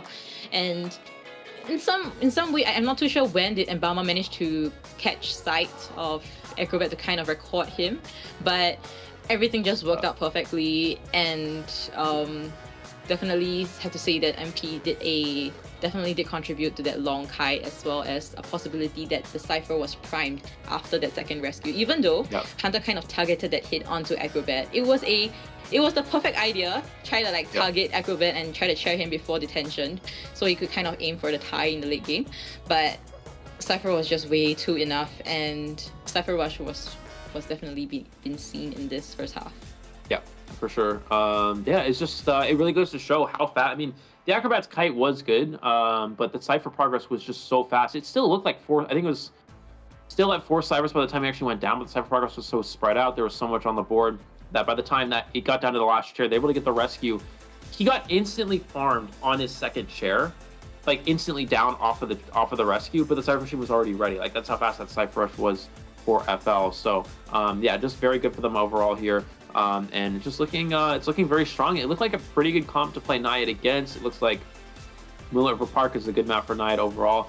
But you see why Acrobat can be strong against that Naiad. You wait for him to move off an area and you just bomb away to create that distance, and there's not much a Naiad can really do to deal with that. Yeah, and I would say that the rescuer Macon also did a great job doing all the rescues. Definitely against a experienced hunter, and also YMM being known for his chair camping using the Naiad. That pressure is definitely there, and him able to get 2 free rescues, in fact, then getting that water pop during the second rescue was just very amazingly done. And gotta give it to FL for getting that 3-1 situation for their team. And right now we're seeing Weibo Gaming survivors coming onto stage, getting ready, and also very excited to see which hunter FL will be letting out first, whether it be Harsha or it will be PP Cha in this round. Yeah, we will see. It looks like that is, I think that's PP Cha, right? Or I think it's Harsha. We're about to find out. I think it is Harsha. Gone. Yeah, you're right. Yeah, I forgot. The hair color changes a lot. Yeah, you're right. Looks like it is Harsha. So yeah, so Moonlit River Park for Harsha's Hunter Pool is just doesn't seem very good. Like it just feels like Clerk is auto banned because it's Moonlit. And then Dream Witch is not very good on Moonlit. And then I guess Bloody Queen. Maybe you go Bloody Queen, you go for a tie with BQ. I think that must be the strategy here. I'm hoping that it would be the case. But now moving on to the introductions for Weibo Gaming side. We have Iron with the first officer as well as forward. I mean, we do see him play a lot of this kind of rescuer as well as harassing roles. But other characters that he plays as well includes the Seer, Mercenary, as well as Prospector. So support, kiter, he's pretty much an all-rounder. He can do pretty much everything. And looking at the containment time itself, 112 seconds. So that's a very long containment time, whether it be harassing wise or kiting. Definitely. It looks like we do have MK, Acrobat, and Priest. Only 74 seconds, which is a little bit lower than we've seen some of these other kiting character players, but still not too bad overall. Also, of course, Priest's support as well is very crucial in this sort of matchup, in this sort of meta. So we'll see how that ultimately has an impact here. Overall, escape rate of around 60%, which means that not taking early kite too many times. A lot of high decoding. So overall, characters like Priestess, we typically see spawn in strong kiting areas, so they don't actually have to get kite, and then they can use that. They can just use that to support from there. All right, and that's right. And moving on to Hui, a very OG member of this team. We see the Antiquarian as well as Patient on the screen, but he also plays the Seer as well as Barmaid during the group stages. So we see a containment time of 50.54, which is not the longest containment time. Actually, one of the shortest containment time in the sets that we're seeing today. And Mainly could be because he's usually not the one kiting, and usually possibly the one that doesn't really go too much out there for the OB. You know, sometimes over support can kind of counter your own team because decoding progress will be very slow. So maybe he's the type to kind of prioritize decoding. And looking at long, 80.98 seconds, not the longest containment time as well. And we do see the entomologist as well as toy merchant on screen. He does play the mechanic, first officer, embalmer, as well as acrobat. So he can do pretty much everything. So members in Weibo Gaming is actually quite versatile. They can rescue, they can kite, they can OB, and they can support. So that's something that you want to see from the survivor side, so that Hunter can't really specifically ban a survivor's character pool. And now moving on to FL's Pasha, we do see that the clock as well as Dreamage, like you've mentioned, his starting kind of BO1 hunters and an average of 2.57 average elimination, so that's actually leaning more towards a tie, which is something that he wants in this second half of the match. Yeah, absolutely. And again, yeah, so we see average eliminations of 2.5, seems very strong in this tournament. We saw multiple 4 kills from him. I think there's even that one match where we got a 4 kill at 4 ciphers, which was actually Dreamwitch on Moonlit. But it was a very strong starting position. But again, here he just really needs to play for a tie. So really even try to bring out Dreamwitch. They're just going to counter comp.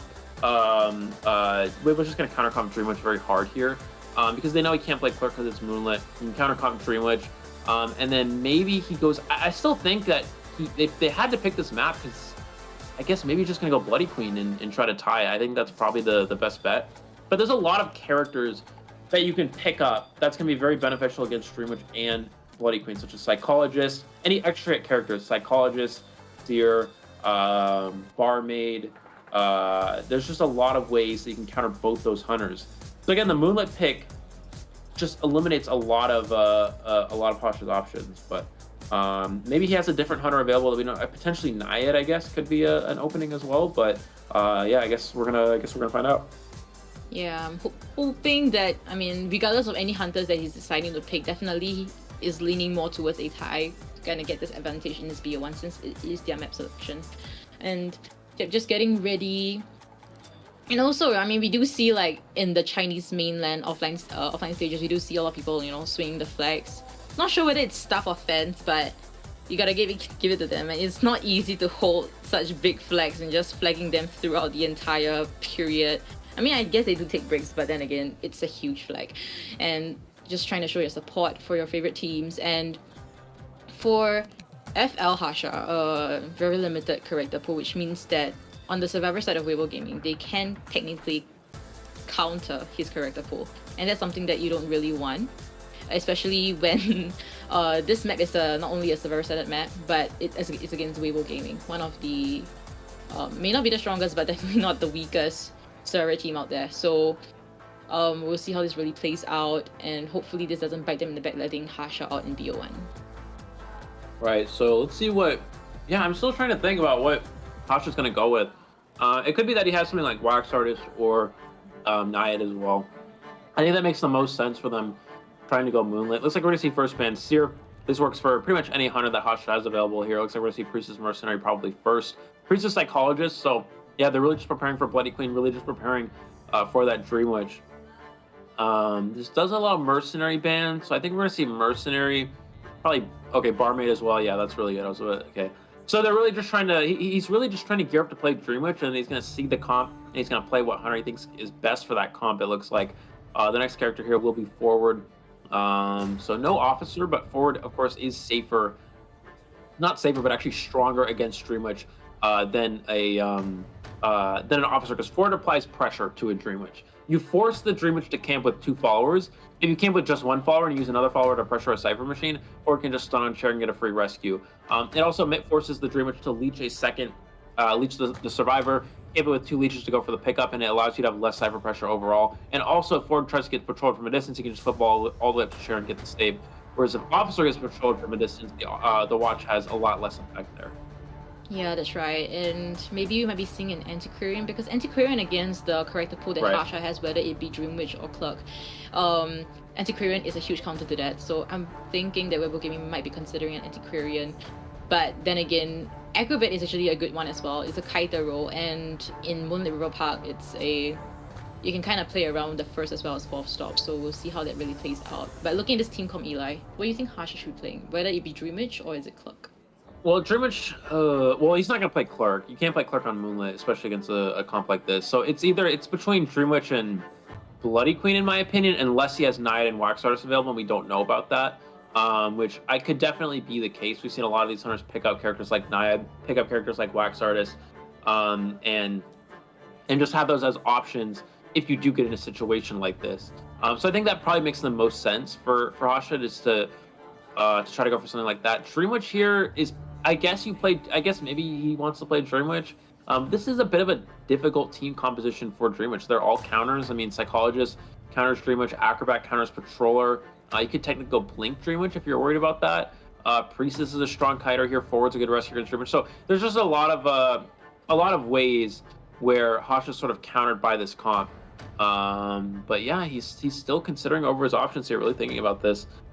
I think that this team comp's gonna have heavy flywheel in preparation of BQ, Naiad, and Dreamwitch. So if he does have Wax Artist, I think Wax would be really good here.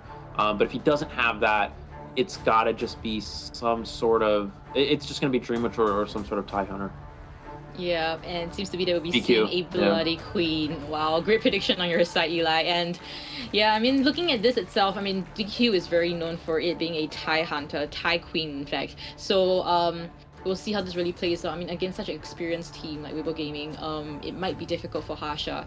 And yeah, I mean, just playing around the fourth stop, Psychologist with 3 hits, and then Priestess that can really make use of this double story area and forward the football. I would say, do you think forward might be a possible chase in this team comp, Eli? Not for Bloody Queen. Bloody Queen can't chase forward because obviously you just force out mirrors. Shinji mirrors, you just football away, so you can't really deal with a forward as a BQ. So it's sort of forced to chase one of these other characters. Psychologist isn't great, obviously, because of triple hits. Acrobat, if the Acrobat has flywheel, it's difficult to chase Acrobat as well, because you can just bomb away from the mirror and then use the flywheel, and it's very difficult to actually get a hit that way. And then Priestess, if she's able to stay near the bridge, she can portal through the bridge when the Bloody Queen goes for a mirror and kite out a mirror that way. So I think his best chase target is probably Acrobat or Priestess here. Again, Psychologist is a great forwards unchaseable, so I think he'll probably go for Priestess first. We actually see Priestess spawn bridge. So we do see that setup here, the 2-story. So the Acrobat has a way to deal with the Bloody Queen mirrors in that 2-story area, and then Priestess here has the bridges to be able to portal through if the BQ goes for a mirror there. Yeah, that's right. And we'll see whether your prediction will be right once again, Eli. And looking at the personas, we have 3 flying wheels. Right. Acrobat, Psychologist, as well as Priestess. Only 1 Titan on forward. And for Hunters, there's typical standard one. Detention, Trump card, as well as Blinking as a trait. So this will be a match between Weibo Gaming Survivors as well as FL's Hunter. BO1 second half. This is your caster Chocho as well as Eli O bringing you the live commentary of this match.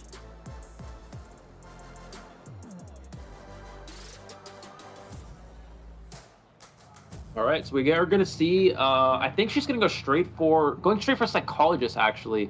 So this is one of the more challenging targets because she can't take multiple hits, but she's also not in a very good kiting area, so that's sort of the idea here. Goes for immediate mirror right onto the Psychologist.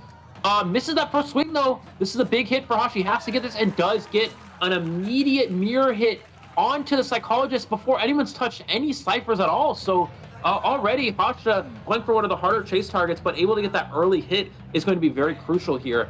He's trying to mind game around this area here, but Psychologist gonna use this time to transition away, but next mirror is now available. He actually loses sight of Psych for a second here, so this will buy a little bit of time. It's just about delaying the mirror as long as possible. Yeah, and just Hui just staying around this area. And we do see that Priestess has 0 portals right now, which means that 2 portals have already been used to kind of possibly help Hui over here prolong this kite much further. So we're seeing that first portal over there. Would it be a double portal trick once again? Seems to be so. Yeah. Oh, but they missed it. Oh. They messed it up, though.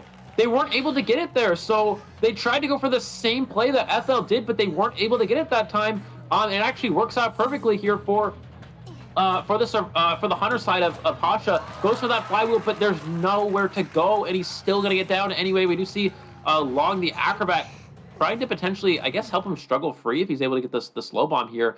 But I don't know if that's actually going to to matter here. Oh, he was able to get the chair here. Sorry, there was a little bit of a delay on the stream, it looks like. And it looks like Ford's going to come in for the save. Can he snipe out the Ford from a distance? This is really big if he's able to get this. Looks like he's not able to do so, yeah. Yeah, that was really, really close. And Long is around the area, probably going to get this free rescue instead. There is no tight turner though, but Long will be using that red bomb to kind of cancel out the he went straight through. But gets the body block. That body block is really big. That's really big because there's no tide turner. So if Psychologist goes down right away there, this actually forces out a second mirror. This allows Ford to come in for potential harass. Goes for the charge attack. Isn't able to get it as well, so he forces out mirror image, which means Ford's going to have a free harass with no way to pressure the forward here. He's going to switch right away. But yeah, because the mirror's on cooldown, he has to wait for the mirror to come back before he can push this forward away. That's right, and a bit of this mind game over here. Iron kind of vaulted into the Hunter's face, but not enough distance for Hunter to even register that hit, of course. So Harsha... He gets the stun off! He gets the stun off. You saw the fast pickup there. He can get the hit again, downing the Psychologist. But you saw that fast pickup actually made it so he wasn't able to get an instant stun, and now they does have mirror back. He can push this forward away, force out that football, go for the fast pickup right now because he has that trait. I believe he has the fast pickup trait there, and he is able to get the Psychologist, or even if he doesn't have it, Ford's already pushed too far away to do much there. And yeah, they don't have enough Cypher progress to win here, so this Bloody Queen pick for Hasha, that early mirror does get the pallet stun there, but again, this is just wasting some extra time, which won't ultimately matter. They actually go for an early rescue, and it looks like Wave was going to play this aggressive. They're going to have Ford try to body block this out as long as possible. Yeah, and Hui's flight will that hit. Will he be able to register the next hit, Hasha?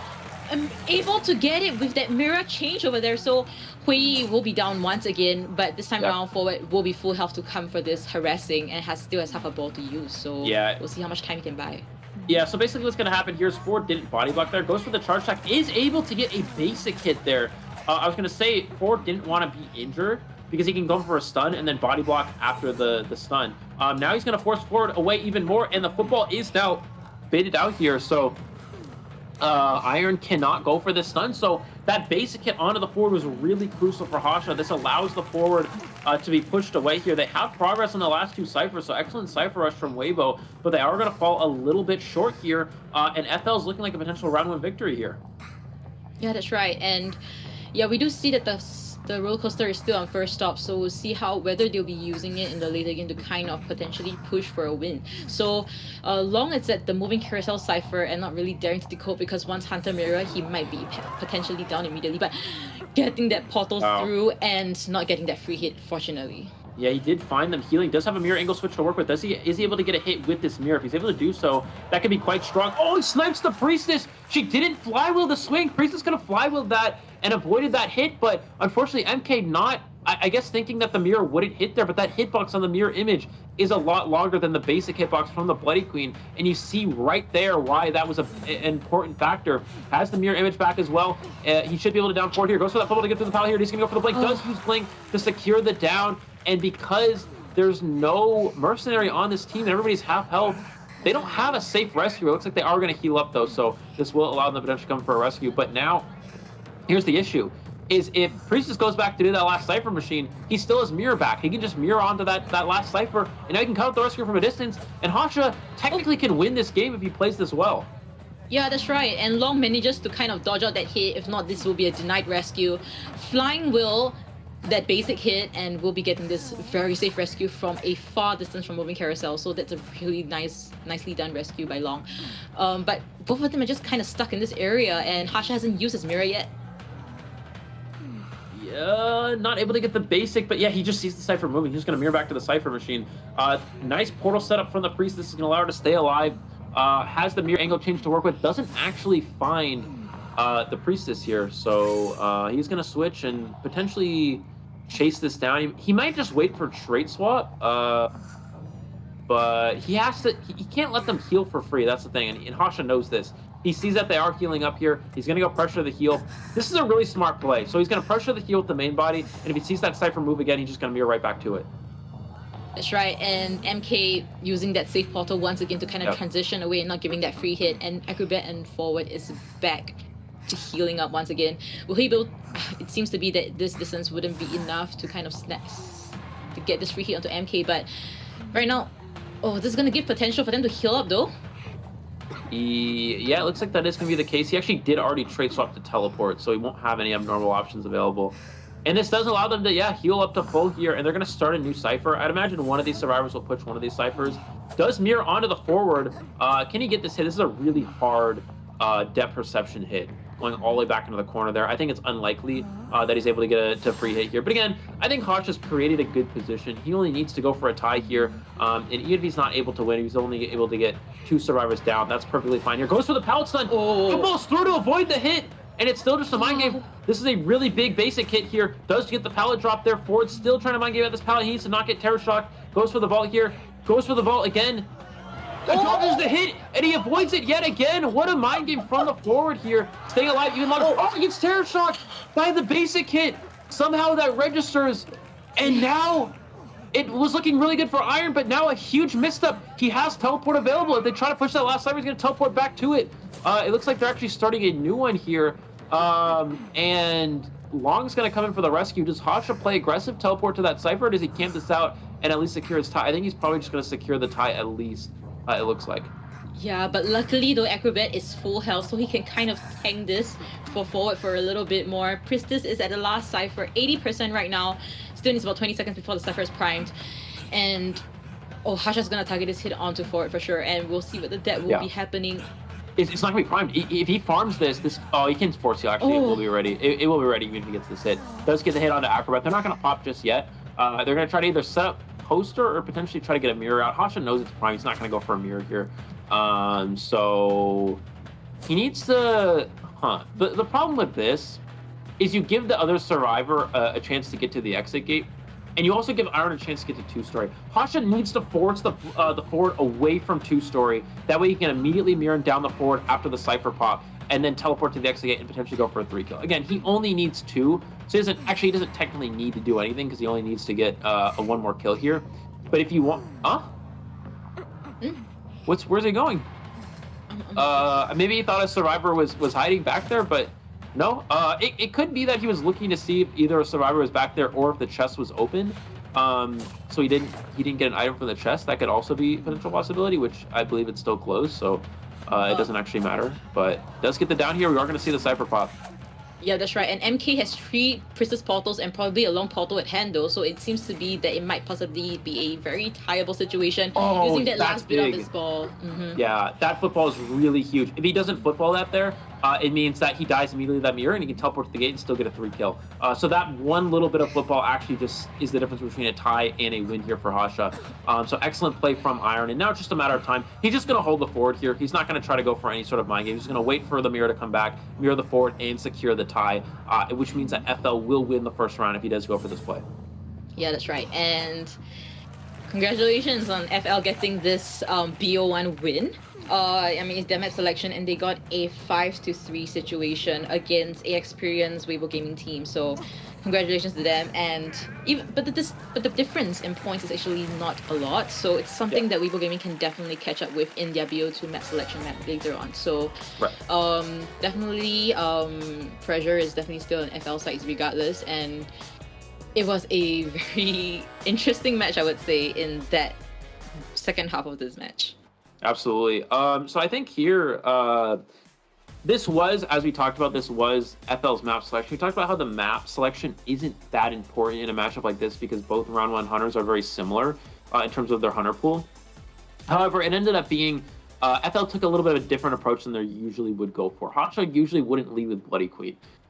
We have seen him do it before in situations where he needs to tie, but the idea here was that I guess like Moonlit's very interesting because, again, I feel like there would have been better maps to go for a strategy like this if you wanted to play Bloody Queen and you wanted to force YMM onto a map that wouldn't really be good for his hunters. I guess maybe you could technically play anti-Naiad and then pick... I don't really know. Because like the idea here, I think, is that they're trying to force him off of Dream Witch because it's Moonlit and then play a comp that's good against Naiad. But they kind of did a little bit of the opposite. They actually played a comp that's good against Dream Witch and decent against Naiad and ended up actually being very good in the long run. But either way, it worked out for the Survivor side. And then for Hasha, I guess the game plan must have been just to go Bloody Queen the whole time because Moonlit Dream Witch, again, it's not too strong. And I guess the strategy was just try to beat YMM first round and then allow for a tie scenario with Hasha's BQ in the second round, and that's exactly what happened here. You see the overall decoding 310 from the Priestess. That constant cipher pressure from the Bloody Queen forcing Weibo to move on to new ciphers over and over and over.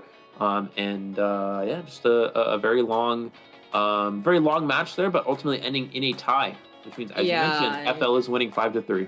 Yeah, I mean, Ayan with that 283 containment time, that's really scary. And yeah, I mean, just to go through that match once again, I mean, we did see like an attempted portal trick from MK, but that kind of didn't work out. But then again, it kind of gave Hunter the opportunity to get closer to the psychologist, in fact. So I would say that if that portal trick did work though, that would be a huge game-changing moment for them, because Psychologist was so close to being down. And then again, there was a lot of accurate minions right from the get-go. I mean, you were predicting that Hunter might be going for the Priestess, and then he decides to go for a hard chase, which was a Psychologist.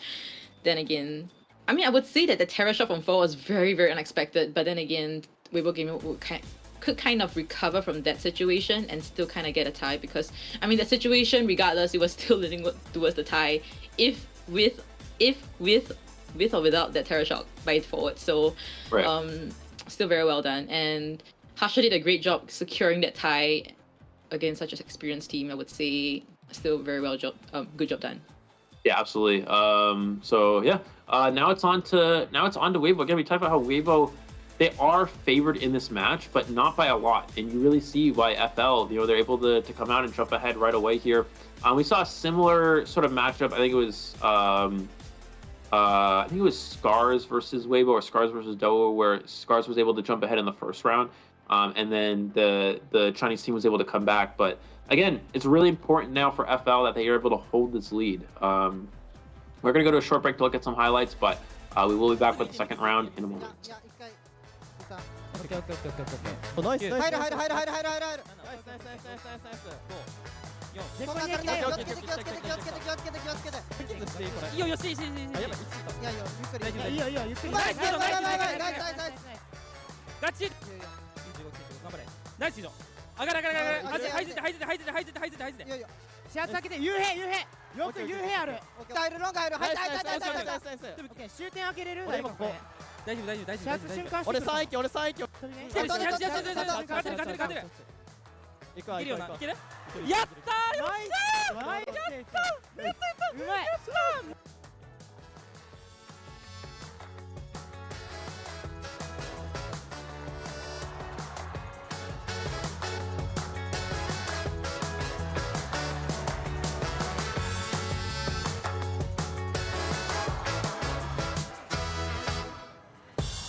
Alright, so we are back and we're seeing this very cute fan art. Not too sure which one is it though. Taylor Shop at Game Identity 5. I'm here with my little painting.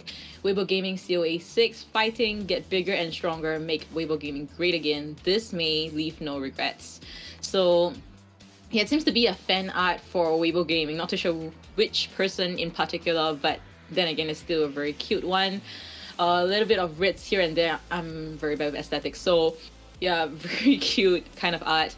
And yeah, do send in your own fan arts of your favorite teams to this hashtag COA6 global support, as well as tag at Game Identity 5 on Twitter. Not sure whether Instagram is included as well, but Twitter definitely for sure. So do keep a lookout for that. And also, if you're the type to kind of admire fan arts, do go onto Twitter, use that hashtag, and you'll see many fan arts over there. I personally have seen it before, and it's amazing. You guys are amazing talents. So yeah, back to us. We'll be moving on to BO2 of this match, where Weibo Gaming will be picking their map selection. And right now, Weibo Gaming is losing with a 3-5 kind of situation. They need to kind of recover from it. So looking at the maps itself, I mean, Weibo Gaming is kind of known for their Lakeside Village map selection. So do you think they might be going for that, Eli? You know, I think that it's definitely possible, just based off of the fact that Pasha wants to play Clerk round 2, right? So we've seen him kind of go in the strategy where he leads with Dreamwitch in the first round, he goes into Clerk round 2. Lakeside is not very good for Clerk. So I think the idea right now for Weibo is that they really want to go Lakeside, because you put Hasha onto a bad map for Clerk, you can ban Dreamwitch, you can ban Bloody Queen. But the problem here as well is that if you do that, they're just going to ban Naiad from YMM, and then he's forced to play Dreamwitch on Lakeside, and that's not really good. It's not a very good map for Dreamwitch. We've seen sort of Dreamwitch struggle to be strong on Lakeside throughout this tournament. So I don't know if that's really going to be the most ideal situation, but it makes sense in terms of countering Hasha's pick, but it also isn't really going to help YMM that much. If anything, it's probably going to bring him down a little bit. So I'm not really sure if they're going to actually go for that. The round on Lakeside for them is very good, because it just opens up a very good Naiad map, and it also puts your opponent on a bad map for their first hunter, whether their first hunter is a Bonbon, or their first hunter is a Clerk, or their first hunter is a Dreamwitch. But round 2, it's a little bit less strong. It's a little bit weaker for Weibo, because then they just ban Naiad straight up, and then YMM's not left with a lot of good hunters for that sort of map. He could still potentially play something like Geisha. We've seen him play that a little bit in the past, not so much in this COA event, but it's still very easy for FL Survivors to sort of play around that strategy if they just ban that Naiad. So I don't actually know if Lakeside will be the best pick here, but it could still be a possibility just to potentially put Hasha onto a bad map. Yeah, that's right. And we see the coach with that piece of paper, probably notes for him to kind of take note of what potential picks that YMM might pick, and possible strategies on the Survivor side for his team to kind of get this advantage. And we've seen how strong FL Survivors is against YMM's Naiad, and yeah, but then again, YMM's Naiad at Lakeside Village is kind of scary. We do see him with that crazy camping skills. So I'm not sure whether FL Survivors want to kind of challenge that Naiad once again and possibly just leave it out and ban some other things that they fear that they might not be able to kite or possibly win in this kind of map. So we'll see how it really plays out. But we see that FL Survivors seems to be quite relaxed. I mean, a lot of laughters here and there, and supporters of MP in the audiences section. Yeah, definitely the support for this Japanese team. I mean, they are in their hometown, where fans, their own Japanese fans, will be there cheering. Possibly, may not be loudly, possibly a lot of claps, but then again, the support can definitely be felt. So hopefully FL kind of pull through this, and winning against a Weibo Gaming team, which is a Chinese mainland team, is definitely something they would consider as an achievement. Yeah, I mean, if FL knocks out Weibo in the first round, that's going to be a really big... that's a huge victory for Japan. That puts them in a great position moving forward in the playoffs. So I think that's going to be... If FL does take down Weibo here, that's going to be a really big momentum shift for these two regions. So we'll see, though. Again, we've seen it happen in the past. Weibo, again, on paper, is statistically advantaged here. Of course, it is possible for FL to win, and we do see them take the first round. Looks like we're going to see Ever Slipping Town from Weibo Gaming here. And I'm actually curious to see if we're going to have PB Cha or Hasha go again for another round. They actually open up Naiad again by banning Dream, which looks like we're going to see Sierra and Priestess on the Hunter side as well, and Prospector and Mercenary. So they actually open up a free Antiquarian ban for YMM. I imagine he'll take that right away here. As for the second one, for the second one, I'm not really sure. It looks like Acrobat as well. Yeah, I mean, there's a lot of selection when it comes to Ever Slipping Town. So FL will be picking a Psychologist, so kind of guaranteeing that kind of kite the roll first, and possibly kind of tanking one possible free hit for his teammates to kite longer. That could be the possible kind of situations that we might be seeing from FL.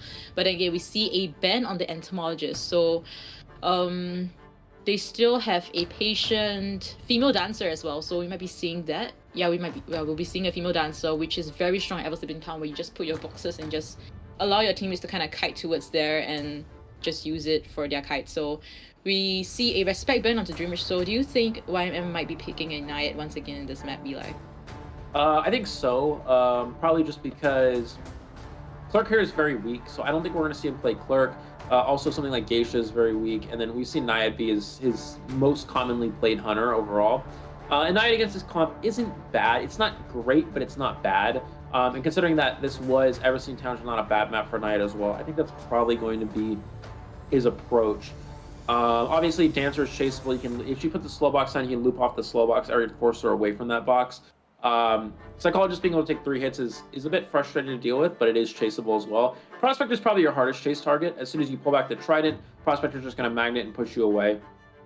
So Prospector is a nice counter to Naiad, but besides that, the other 2 targets aren't bad. So I really don't think he'll play anything other than Naiad right now.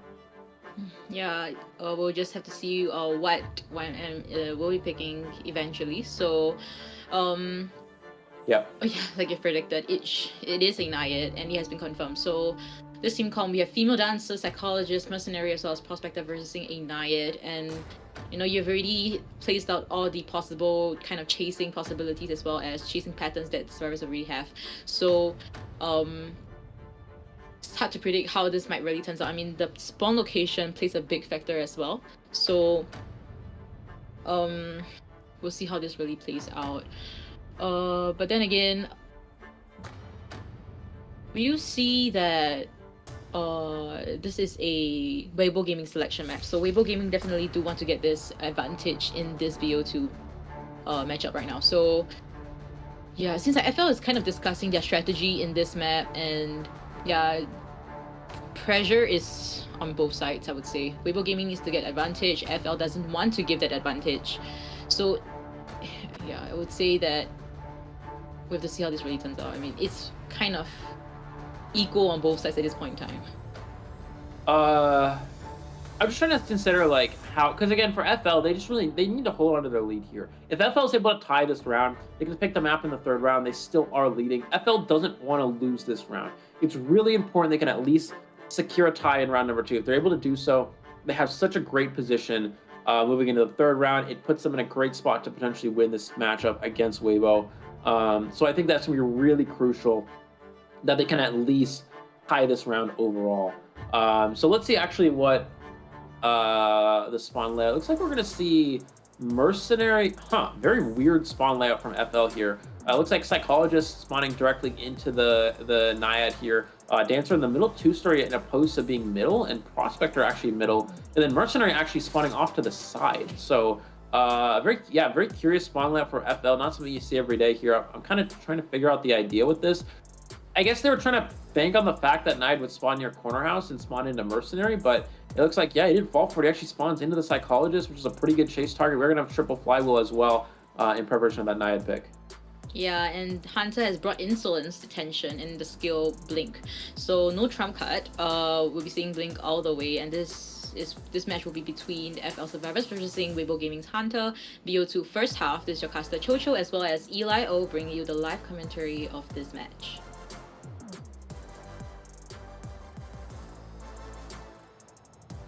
All right, so we're gonna see over at the L spawn, the 11 area, gonna go towards Psychologist first. Yeah, you're gonna go chase Psychologist first, obviously spawning closer to that Naiad. But again, the triple flywheel in preparation of this character. So we'll see if he's actually able to loop out this area before the Trident gets out of range. Looks like no, actually, the Trident did get out of range there. So works out really nicely for Psychologist, able to transition towards the Corner House area without much pressure. And he's gonna go ahead and loop off this entire Corner House area. She's gonna go drop this power. He's gonna go all the way around the outside here, it looks like, and just kind of forcing her away. You see him looping off that entire area, does get that first hit already onto Psychologist. You kind of see why Psychologist isn't that strong against Naiad, because you just force her to the open, you go for a basic hit. Obviously 3 hits is nice, but there's really not any other way you can sort of play around it. Gonna go in, kiting straight to the slow boxes here. Can he get this basic hit on the Psychologist? Does she take the vault here? Looks like no, forced to take a basic hit as well. Wasn't able to use flywheel too, so I think a very good position for YMM. He's going to take down the boxes first, but this does slide on the Cypher Rush as the Dancer is forced to transition to a new Cypher machine. That's right, and Psychologist has a flying wheel to use right now, so we'll see whether that kind of will be put into play and possibly give give psychologists a longer kiting potential time. So able to water the entire area, but escaping it just very easily with that 42% water damage. And Mercenary, Female Dancer as well as Prospector, Cypher's is looking really slow at this point in time. Right. And Young seems to be that he kind of wanted down at this area where he can't interrupt any of his teammates Cypher from at the outside area. Oh, he does bait out the flywheel and goes for the blink, gets a Terror Shock as well, which actually feeds full presence. He was trying to predict the blink there. If he was able to do that, that would have been actually really huge for FL, but it does give full presence for the first rescuer, so I actually don't think that's worth it. So I think that's actually a bit of a misstep here from the psychologist. Yeah, you really don't want to give full presence to the Naiad. It wouldn't have been full presence as well. Only 3 hits from the psychologist, then Insolence would not have had enough for the full, but now he is full because of that Terror Shock. Looks like we're going to see Mercenary come in for that rescue here, coming to the elbow pad straight, and goes for the hit onto the chair, does get the hit out of the Mercenary, but a beautiful rescue, and he is able to make it to the window here. Prospector already here for the stun. He's able to stun potentially 2 or 3 times at this window. He's going to go for another one, it looks like. He's going to try to get the pullback right here. Does he get it? Does get the stun onto the Naiad here. This allows... he's probably going to go for one more on the drop. Does he get it? He gets the stun! He gets the stun, pulling the Naiad back so far here, and this is going to be allow a ton of distance. The slow box in the area as well. There's no blink available, and the Trident will get out of range. Psychologist has a lot of potential for rebound now.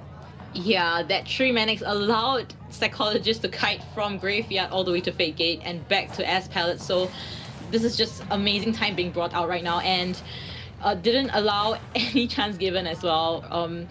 Right now we're seeing a little bit of mind game over here, but we'll be down to the water damage, and we'll be chairing the Psychologist at this S Palette area. Last Cypher is at 30% and is being pushed at this point in time. Yeah, they actually have enough Cypher progress here, so the question is, will they be able to... Is YMM able to farm the Survivor off of the rocket chair? It looks like 2 Cypher machines are going to go down. The last Cypher 50% of the way done. Prospector will probably go for a double rescue with the Mercenary here. He's going to take a basic hit, but this does allow a free rescue for the Mercenary. We should see him probably use the elbow pad to make it to the rocket chair here. And he does not have trait swap. Obviously, we know that he has the Insolence detention. So Mercenary able to get the free rescue off. It's very important. Mercenary can body block until this Cypher is prime. We see 80% of the way done here. They're just going to probably drop both of these pallets. But he still has Flywheel. Yeah, his Flying Wheel and Blink is not ready at all, so getting this body block perfectly done. Enough. And Prospector used his Flying Wheel? Yeah, I'm not sure why. Maybe he was stuck in the water area. They're gonna go straight for the Cypher Pop here. He does have Blink available, so he can use Blink to down the Psychologist here. Is he able to use the Flywheel? Not able to. Does get the down, but can they get the gate open in time? No survivors on the X8. They're going to start pushing the gate right now. Naya has 1 dash to work with, and we'll have another one in a moment. It's really just a race against the clock here for YMM. That's right. And Prospector still has 1 more Magnet though, and the gate is at 70% only. So will they be able to do it though? That's Flying Wheel. There's one. Will they be able to do it? He has 1 more.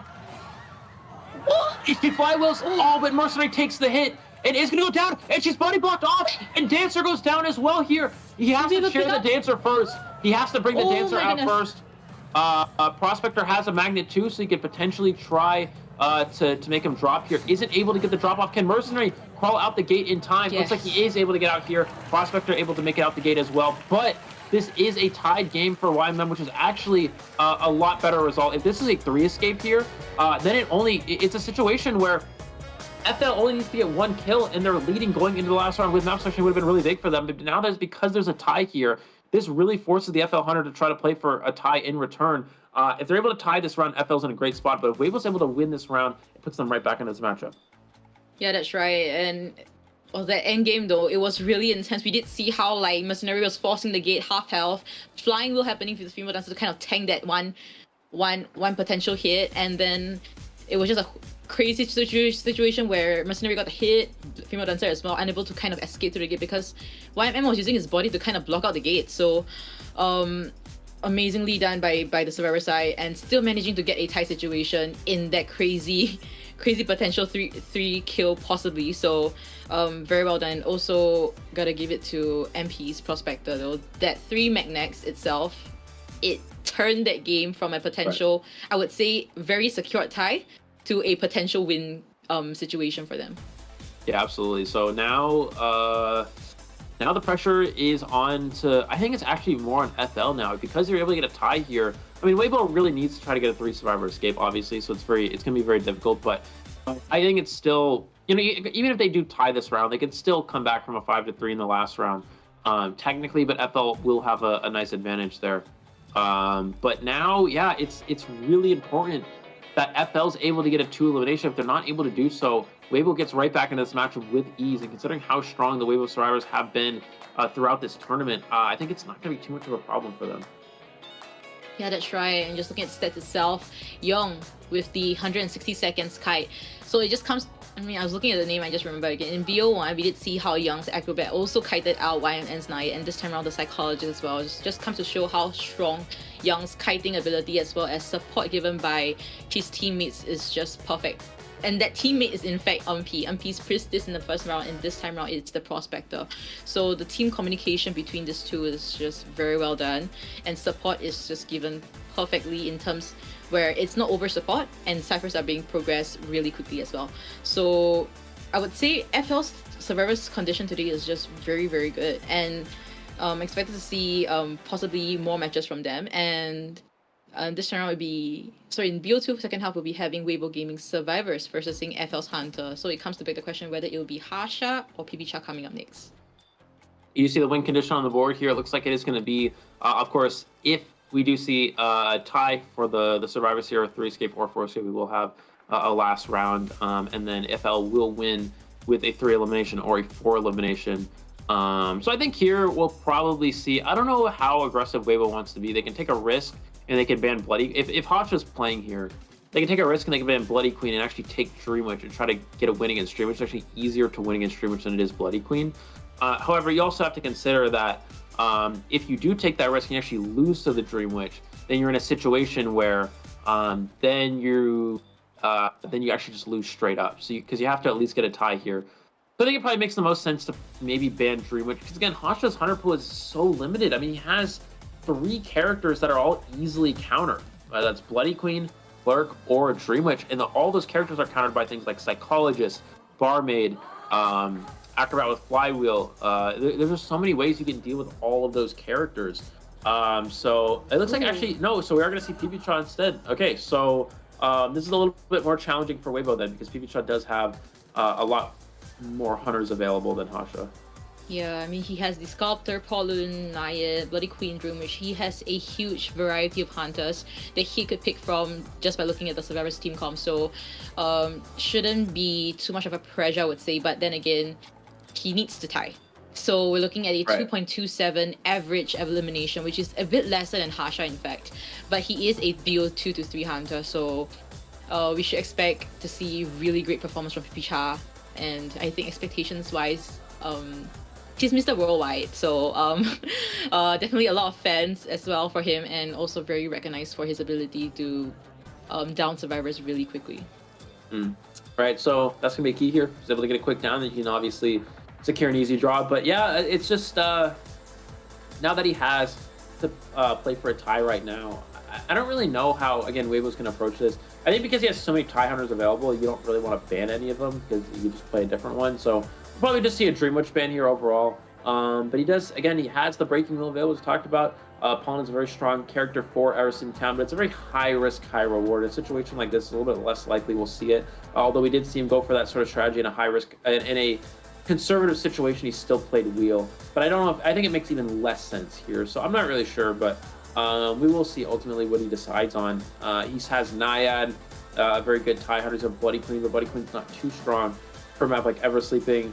Still has Bonbon, still has Geisha as well, also not a bad tie hunter. So again, has a lot of options to work with. So I'd imagine we're going to see Dream Witch ban from Weibo, and then whatever team comp he ultimately can get a good hunter to play against, he'll just go with that one. Yeah, it seems to be. And right now we're looking at the resting room in for FL. The resting room. Yes. Yeah, the resting room. Not the restroom. Yeah. Wait.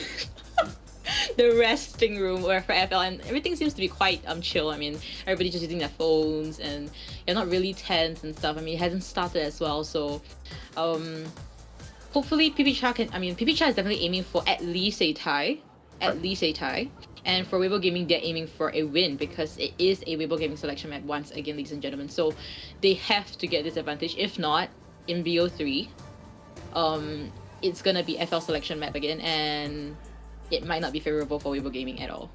Yeah, so let's see. Looks like we're going to see Seer Priestess first. Just very standard bans overall. Looks like they're actually going to ban Bloody Queen. The Bloody Queen. So they really want to play aggressively here. They really want to just try to go for a win. Because again, you know, if you get to a third round situation and FL manages to tie this round, Weibo's at a huge disadvantage. They have to win the last round on an opponent's map, so it's so difficult. So I think that here, Bloody Queen ban is fine, and they're just going to counter Dream Witch as well. We see Psychologist and Antiquarian, both direct counters to Clerk, both direct counters to Dream Witch. So you're kind of forcing him to play another character that wouldn't necessarily be as good. We'll probably see Mercenary ban next, in addition to some other kiting characters such as Acrobat, Entomologist, something like that. And from there on, I don't know what he decides. Looks like, oh, Forward Mechanic. So he actually doesn't want to deal with... So Forward ban is very interesting. I'm not really sure what that's for. I guess maybe he wants to play Bonbon potentially? Yeah, it must be. I don't know. Yeah, I mean, he eliminated... Maybe Dream Witch. Maybe still Dream Witch. But then he would have just banned Mercenary, so... I don't know.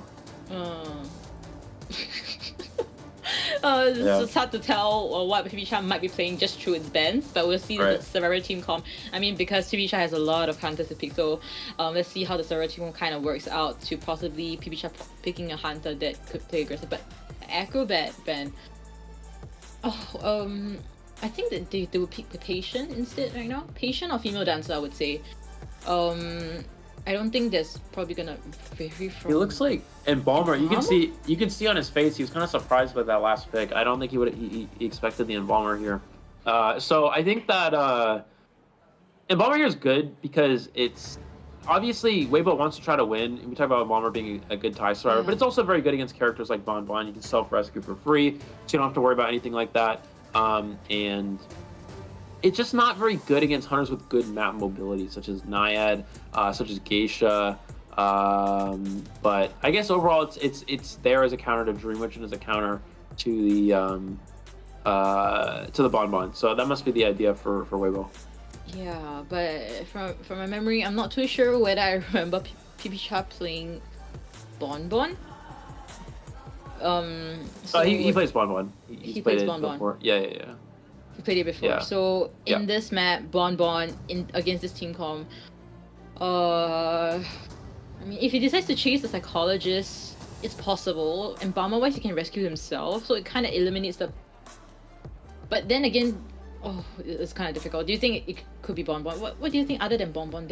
What other things? I don't think I'll play Bonbon anymore because of the Embalmer. So I think that it's probably Naiad, just because Naiad can deal with the Embalmer very easily. Obviously, you can just dash across the map and catch up to the coffin very quickly. He could technically go Dream Witch if he wants to be super aggressive, but Dream Witch is very weak into this team comp, so it's a little bit less likely. I think based off of this comp, and considering that he wants to play for a tie, a Blink, Insolence, Attention, Naiad makes the most sense. But yeah, the thing is, PBCha plays very weird characters for different situations. But no, yeah, it looks like he's just gonna go Naiad. He's taking the conservative route. This is definitely the correct play here. Yeah, I mean, just looking at this team comp itself, he can chase the Psychologist, he can chase the Embalmer as well, but it's just really tough. He decides to chase the Psychologist, is tanking 3 hits, so it's kind of guarantees a 60-second kite. Then if it's an Embalmer, he can rescue himself. If you change the Antiquarian, and if Embalmer actually looks into Antiquarian's face, he can actually coffins the Antiquarian as well, and it's just a situation where it kind of... The thing is, like, you saw in the last round how Psychologist is actually a pretty easy chase for Naiad. Obviously, the Prospector support allowed the Psychologist to kite for a longer period of time, but Psychologist is actually decently easy for Naiad because she has no kiting abilities. She can force 3 basic hits by kiting in the open so she doesn't get watered, but it's still a relatively fast down. You can get 2 basic hits early and then go for a blink kill. You can still get it killed in 60 seconds on something like a Psychologist. And then as for Embalmer, it's still an easy chase because you chase Embalmer, he has no kiting abilities as well, you down Embalmer. Sure, you can use his coffin, but you just swim across the map, you dash to the coffin, and he can't rebound because you catch up to it right away. So even on a large map like Evercity Town, it's very easy for Naiad to get across the map to that coffin and Embalmer becomes a lot less useful against something like Nine. And this is actually a great spawn for PB Cha. It spawns right into an Embalmer, and Embalmer doesn't even take a 2-story. So he's not even able to set up his coffin in any sort of ideal kiting area. Yeah, I mean, this is just a great chase for him. Yeah, if just like you predicted, it should be a possible Embalmer chase. Yeah, but just a quick recap to everybody who's just entered the stream. You know, in BO1, FL won the BBG in 5-3 kind of situation, and right now we're moving on to BO2 second half. In the first half, both of them tied, a very close clutch tie. So looking at the persona right now, we'll be seeing 2 flying wheels, anti-Korean as well as Embalmer, broken windows on Psychologist, as well as insolence, detention on Deny It, as well as a blink trait, so there's no trump card. This is your caster Chocho as well as Eli O, bringing you the live commentary match between Weibo Gaming Survivors as well as versus FL's Hunter, BO2 second half. All right, so it looks like I would imagine he's going to go straight for Embalmer. Looks like that is going to be the case here. MK rotating around towards the 11 area here, and already dropping the coffin right away. But yeah, it's just not in an ideal area. If he rebirths here, he's just going to rebirth into a weak kiting area. We see no borrowed time as well. This is very standard of Embalmer, where you go flywheel and broken windows. Oh, he goes right for the Mercenary. Mercenary forced to use an elbow pad right away, so unfortunately missed up for the Mercenary, rotating right into the Hunter there. But now he is going to go back onto the Embalmer here. Again, flywheel and broken, this will definitely help him in his chase, but he won't have borrowed time for the end game, so it looks like we're going to see him pull back that Trident here, trying to force the Embalmer into the water area. He just needs to stand on this side of the pallet, force him away, force him back into the water, right? And does get the hit through the pallet there. So already a very fast hit onto Embalmer, and he's gonna have Blink online in 10 seconds. That's right, and Insolence has already popped just in a while ago. So first kill is pop. Oh, but Hui's anti-Korean swing over there, managing to stun the Hunter for a little bit, but Hunter can still swim and might be getting this potential hit really soon. Blink is up. Right, does have Blink available. Can he potentially fly with the Blink? And Korean comes for the harass as well. Goes for the Blink, baits out the flywheel, but it actually is still fine for Survivors. This allows more distance. This delays delaying the inevitable. Delay the Blink as long as possible. This is actually perfectly fine for FL here. Sorry, for Weibo, because it does waste a little bit of extra time. He does manage to get far away from the coffin too, so he is able to get still a pretty fast down though. Not a lot of Cypher progress here. You saw Mercenary had to use a elbow pad early. The decoding wasn't there. Antiquarian wasn't able to decode, so only Psychologist finishes a Cypher. So Weibo Gaming is pretty far behind on decoding here, and if he does opt to use a rebirth here, it's not going to matter because he can just catch up to it right away. Looks like he's going to hold on to it a little bit longer here and allow Mercenary to come for the first save. Yeah, that's right. And Pimcha hasn't opened his second skill trait yet, so yeah, but very safe rescue on Iron side.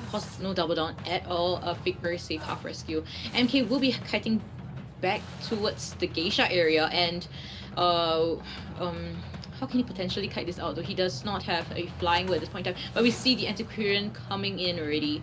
Will Antiquarian be able to give that adequate support for MK to potentially kite this out? Wow, he does stun 3 times there. That allows more distance and does get the Trident out of range there. So it forces him to pull that back. And yeah, they actually have pretty good amount of Cypher progress now. So this rebound kite with the support of the Antiquarian has made a difference here. Trying to mind game. Does mind game the Survivor here, but Antiquarian's gonna push back again. Right. And can he potentially get this hit onto the Embalmer? It looks like he does not get the hit. He gets the pallet stun. That's a huge pallet stun here. This allows the Embalmer to kite even longer. He still has his coffin available to work with too. And all of a sudden the Survivor side has enough progress to win.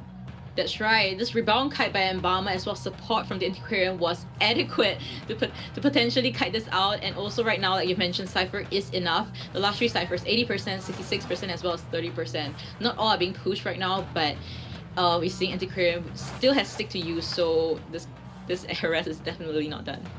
Yeah, Antiquarian really just carrying this kite for so long. Is able to get a hit onto the Anti here, but it doesn't really matter. I mean, the last Cyphers, again, you see almost all the way done here. Is going to get a dash. Does stun again, and that is going to be the last of the Antiquarian stick here. So Embalmer doesn't have much to work with here. Can he make it this pallet here? Can he get the vault off in time? Does get the vault off in time. Has that speed boost as well, and the trim is not gonna do much there. But and we're gonna see, but he still has flywheel. He can flywheel this next water. He can last this kite so much longer.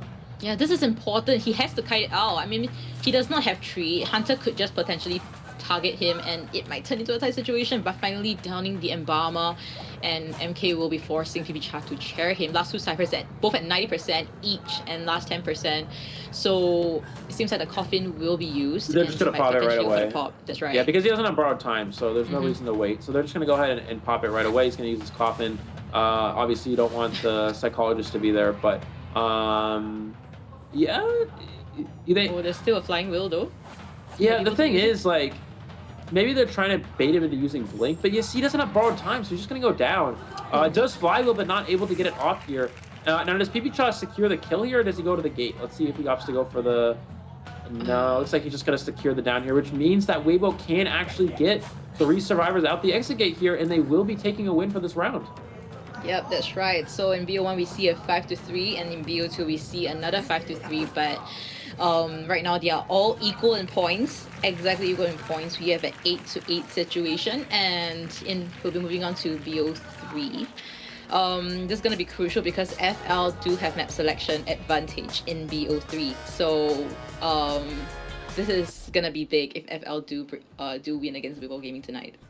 Right, for sure. So yeah, this is exactly what Weibo had to do. They had to at least win this round, so we are tied going into the 3rd round. But I think, again, FL's going to have a slight advantage because they do have the map selection we talked about. So yeah, I mean, you saw in the 1st round, they went for a bit of a unique strategy with that Moonlit River Park. It's not really a common round 1 map we really see come out, but it actually worked out in their favor. So we'll see if they take a similar approach here. Because they do have PBCha here, who does have a lot more hunters available than YMM does. This opens up some possibilities. You know, you can pick some large map like Lakeside Village potentially, and then you sort of ban things like Naiad and Dream Witch, and you potentially force something like Clerk on Lakeside, which is not very strong for YMM. He doesn't really have. I mean, YMM's 2 hunters are Dream Witch and Naiad. He doesn't really have a lot of other hunters. I mean, we've seen like random things like a Geisha or a Clerk or Bloody Queen. Yeah, but they're just sort of like, he doesn't really play them that much, and they're not exactly going to be, it's really tough. So I think that because PBCha's hunter pool is so much more spread out than YMM, it does give way more options for FL here. Yeah, for sure. I mean, it really comes, both of them reaching to BO3 really comes to show strengths in both sides, and also map selection wise as well. So let's look at the stats a little bit. We're seeing MK with 196 seconds kite, but definitely you gotta give it to Hui with the Antiquarian, 103 seconds of support given to MK and prolonging that kite so much further until all ciphers are primed. So very well done, and we might be seeing more of the support system coming from Weibo Gaming if we do see a map selection that might lean slightly towards Weibo Gaming. Right, for sure. So yeah, so I think going into this last map here, I think it makes the most sense to they're gonna pick a map that's not really good. I guess they could technically go if you go Lakeside, that opens up Geisha for YMM, so maybe, and you really want to ban Dream Witch and Naiad, so I'm trying to think of the best way they could go about that. I'm not really sure.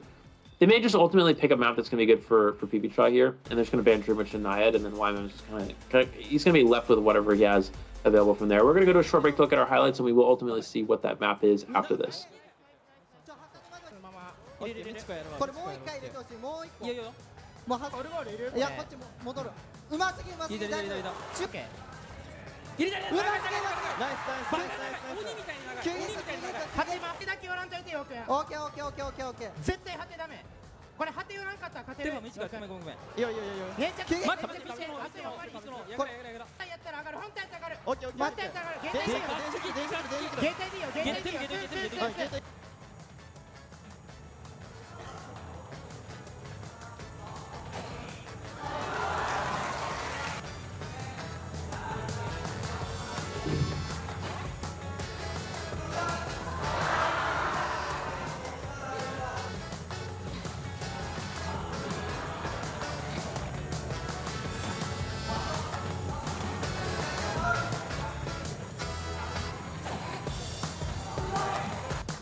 And we are back with more fan art, FL's fan art over here. Congratulations for winning the group stage. The bravery of all of you, as always, gives us strength.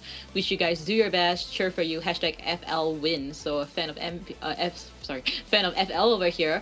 You see a very cute fan art of each of them. 3, 6, 7, 8 of them in total, in fact. So yeah, do show your support with that hashtag COA6 global support, as well as tag game identity 5 to get this fan arts onto our screens in front of us. And we see a very cute selfie over here, hashtag COA6 global support at game identity 5. Shimmer shine up the way ahead, hard worker into winner with no fear nor regrets. Wish Weibo Gaming win the game and leave no regrets. Get bigger and stronger, make Weibo Gaming great again. So I believe that is kind of like their slogan. So yeah, do show your support. And also very cute Stitch attachments onto the selfie. It's very nicely done. And right now we'll be going on to this BO3 match where FL will be making this map selection as again. Both of them are equal in points right now, 8-8, and we do know how FL Survivors today's performance especially is very, very well done. So we might be seeing that again. And also prolonging all the way to BO3 Eli is something that it comes to challenge Survivor's character pool as well as Hunter's character pool towards this later round. So in your perspective wise, do you think the pressure is more on FL or do you think it's more on Weibo Gaming at this point in time? Well, typically I would say, well, based off of that, FL's going into a match that they're unfavored, there's definitely a lot of pressure on them to potentially win this and get a huge win for the Japan region here. But I think based off of how this matchup ultimately plays out, I think it's more stressful for Weibo because, again, they're going into a situation where their opponent gets to pick map. They're going into a situation where their opponent's hunter has a way deeper hunter pool than their hunter does. So their options are so much more limited. I mean, FL has everything to work with here. They have map selection. They have a deep hunter pool. They can pick a map that's good for PB Chaw's hunters. They can actually pick a map that's bad for YMM, and PB Chaw will probably still have a hunter that's strong for that sort of situation. So yeah, it's just like it's very in terms of character picks and based off of this current situation, it's a lot better for FL right now than it is for Weibo Gaming. Yeah, and hopefully Weibo Gaming could kind of possibly win this. I mean, they did manage to catch up in this BO2 with their map selection, so hopefully both sides do get this opportunity to kind of shine. And also, like you've mentioned, it's gonna be big if FL do win this for their region. So right, yeah, so pressure definitely on both sides, I would say. And we'll see whether YMM will come up with a very interesting pick at an interesting map that FL will be picking. So selections, there's a lot. We do have Chinatown, we do have Lakeside Village, so we might be seeing the map selection really soon, but we're seeing FL Survivors coming up first, which means that Weibo Gaming has decided to let YMM come play hunter for first. this first half. Yeah, which they keep doing. They keep allowing, because again, you typically want your survivors to go first. And we saw FL do that in the last round, right? And that's what a lot of teams will do. But yeah, Weibo always likes to go hunter first, which is very interesting. So we'll see if that works out here. And the map was Red Church, right? If I'm not mistaken. That's right. So so I think the idea with Red Church, I think maybe with Red Church they're gonna ban Naiad and Dream Witch, and then they're just gonna play Anti-Clerk. And then also Geisha, hunters like Geisha are not very strong here. So I think that's kind of the idea, is you have a bad Geisha map. Bloody Queen's also actually not that good on Church because there's a lot of walls, so it's very difficult to mirror in some places. So I think the idea is maybe they're going to play like an anti-BQ, anti-Clerk. They're going to ban Dream Witch and Naiad. And then they're going to kind of prevent Geisha and Wax because it's a bad map for Geisha and Wax. And they kind of don't leave YMM with a lot of options. I think that must be the strategy with this Red Church pick. Yeah, that could be it. And yeah, we see how Rory, in fact, from the server side seems to be kind of tight. I mean, I would say definitely the pressure is there. And also, I mean, playing in this stage against a very professional team, Weibo Gaming, it's definitely something that you can't just like sleep through the night comfortably and be like, oh yeah, it's the next morning. So Hopefully FL did get enough rest to kind of keep up their momentum, because right now they are doing really well, especially support from MP side. So we're seeing a very basic bans Seer, as well as 2 harassers, Anti-Korean as well as Prospector onto YMM side. For Right. FL Survivors, they will be giving a respect ban, just like you've mentioned, Dream Witch and Nayid. Yep, and they're gonna counter comp Clerk, and they're gonna counter comp Bloody Queen. So we're gonna see, it looks like Mercenary and Priestess here. And you know, we see him ban Seer, Prospector, Anti, because these are all Clerk. And he's trying to open up a comp for Clerk potentially, or maybe potentially, I guess, Geisha. I don't know, because you can't really play Wax on Church. This is really hard for YMM. I actually don't know what he plays here. I mean, he's gonna probably ban maybe like Psychologist and something else here. Maybe Dancer, maybe Barmaid. But again, he doesn't have a lot of great hunters for this situation. This Red Church is actually a real killer here for FL. Looks like it made Dancer, Acrobat. So this still opens up Psychologist, which would be great here. Psychologist is very strong against Clerk, very strong against BQ, very strong against Geisha. And I don't think, does YMM have another hunter that I'm not thinking of? I don't think so, right? Sculptor? Looks like Could he be a Sculptor? Yeah, but not. It's so unlike, we haven't seen that for a while, and in this meta, it's just so risky. Looks like we're gonna see Psychologist as well. I guess it is technically possible. It may be one of his very few options. We've seen him say play Soul Weaver in the past, but Soul Weaver is really only used for Chinatown, so it's like Barmaid as well. Yeah, it's the last ban. Oh, it's the last pick. So yeah, just really super anti-Clerk here and anti-Bloody Queen. I'll be surprised if he picks a Wax Artist over here. I would really, really be surprised. But it might be his only option. Like, I know it's Church, which is not very good, but against this team comp, you don't have a lot of other good hunters. So I don't really know what else he goes with. He doesn't have a lot of. It's so limited. I don't know what he goes with. It's tough here. Yeah, it is really tough. We see Rory with the Barmaid, Young with the Psychologist once again, Macon with the Mercenary, as well as Umpi with that Priestess trick at Moon Liverpool Park, and we're seeing that Priestess once more again. So team comms, it seems to be that they're trying to counter Dream Witch as well as Clerk straight up, and YMM side, we'll see whether he's gonna go for a Wax Artist, even though, like you mentioned, a very unfavorable map for that character. So YMM has about 60 seconds left to kind of decide. This is gonna be difficult. I mean, we've seen how MPs Priestess support bottles can really be a headache for the hunter. So I really don't think YMM, unless YMM kind of picks like an excitement like how we've seen Xian Wumong bring in that Red Church match against CT, excitement. If that can change the game, I would say it might. We're seeing the Clerk. Oh, he's going Clerk, yeah. But this is what FL wants, right? They have a comp built for this. They have. I'm actually curious if they brought Flywheel, because he has Geisha, right? He has Bloody Queen, so Flywheel would be better against those characters. But then Broken would be better against Clerk. I would imagine at least Barmaid has Broken. I would imagine Barmaid Psych have probably Broken, and then Priestess has potential Flywheel. I'm not really sure. I don't know. They might just go triple Broken. Because again, you can't.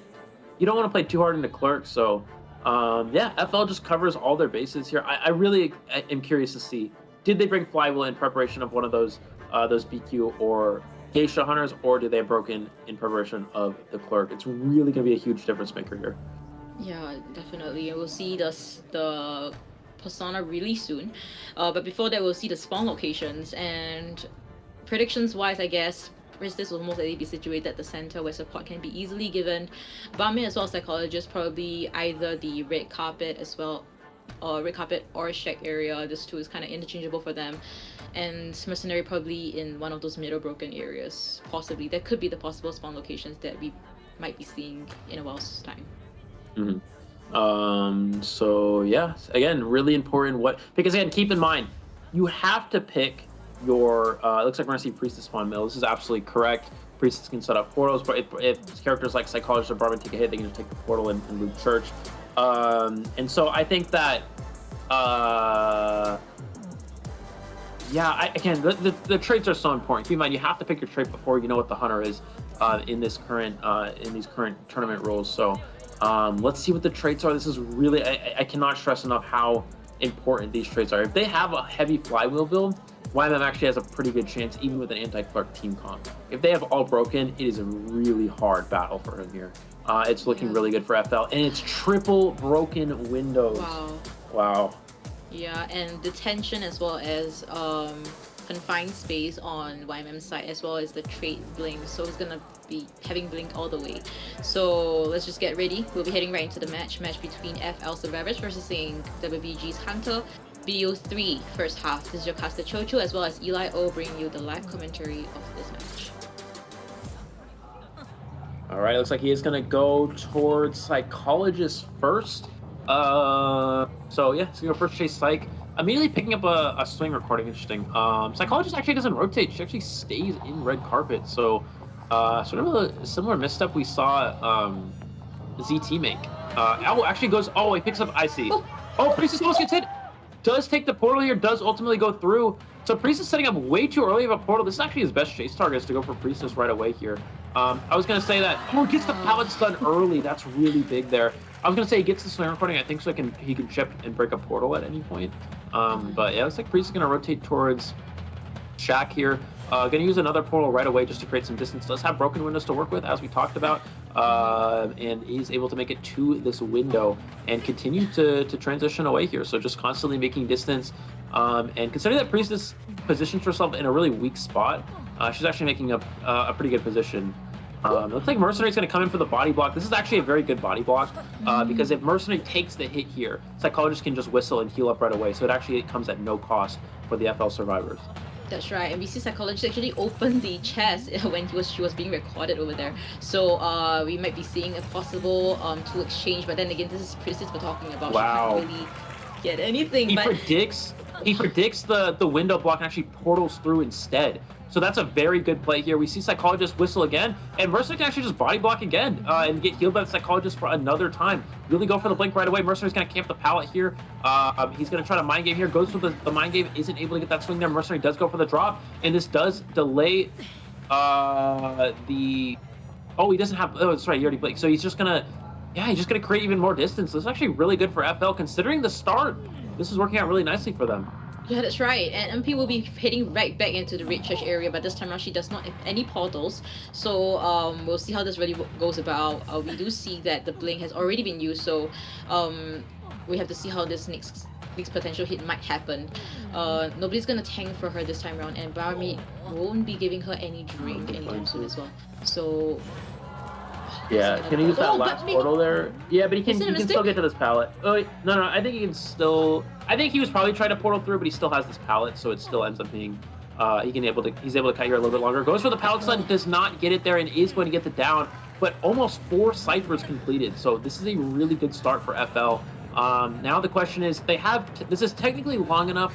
This would definitely be long enough to win against a normal hunter. Against a clerk, it's going to be very interesting to see if it's long enough. They don't have any harassment characters, so they are going to have to rely on body blocks for rebound kiting. That's really their only potential rebound strategy here.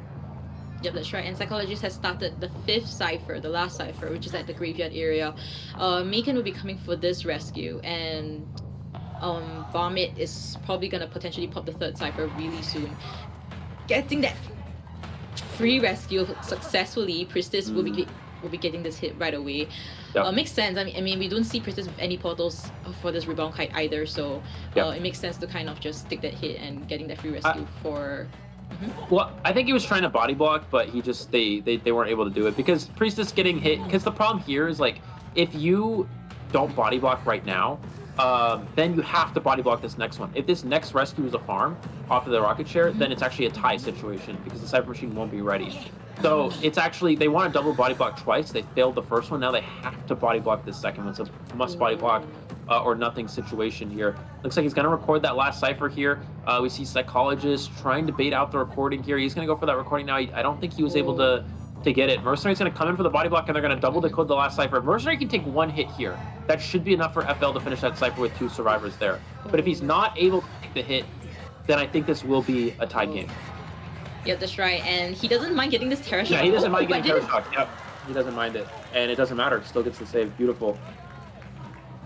Yeah, that's right. And just, using that last portal that she has on hand, the next portal won't be coming in at least 20 seconds. So, Mercenary just gonna make this count. Hunter do have blink to use, so would this blink be used on Priestess? Wow. He hits the Priestess. That's so big because now they won't have enough progress here. He's gonna use the chip. to push the Mercenary off of the Priestess here. Does get the pick up there, and they're not going to have the Cypher Machine ready. That blink onto the Priestess was so big. If he hits the Mercenary there, Survivors win the game. If he hits Priestess, now YMM can actually tie. And so this is actually really big for him, because if they're able to get a tie and Weibo gets a 3 Survivor escape, they actually win here. So now he's going to go to the last Cypher Machine and is going to be ready. But because they don't have endgame kiting characters, Psychologist has no endgame kiting potential. Barmaid has no endgame kiting potential besides the Sea Drink, and they're kiting on top of each other here. Mercenary, the only one doing the X-Kiting, can slow down that progress so much. FL's going to have a hard time potentially pushing for Dungeon here. Yeah, and great selection on chasing the Psychologist, kind of forcing Barmaid to kind of make the longer route to the front gate, or if not, if you take the open back gate, it's not going to allow you as well. So right now, Psychologist doing this mind game with this Hunter and, you know, losing it completely, but sorry, winning it completely, in fact, and Young is just trying to prolong this kite further, but able to vault over. Wow. He waits the hit, he stays alive, that's really big. He doesn't have a boost though to work with. I don't know what YMM's 2 recordings are. I think it might be a gate recording. Yeah, it's a gate recording. It's not a palette recording, so he has to break this. He doesn't have any recordings available. So Psychologist can technically still kite until, he gets the hit on the Psychologist. I'm not sure why Psych didn't just throw the pallet. She wasn't being recorded. She could have just thrown the pallet down right away. And there wasn't any, it was unlikely Clerk was able to get the recording off in time, and it was also on cooldown anyways. But actually gets the down here because Mercenary is chipped. He can't come in for any rescue under detention. Now, does FL push for this? I mean, they may have to, because again, if Weibo gets 3 survivors out, they will win the game. And if PBCHA only ties, then that means that they're going to go into a 4th round, but Weibo gets to choose the map in a tiebreaker situation, so that's really advantageous for them.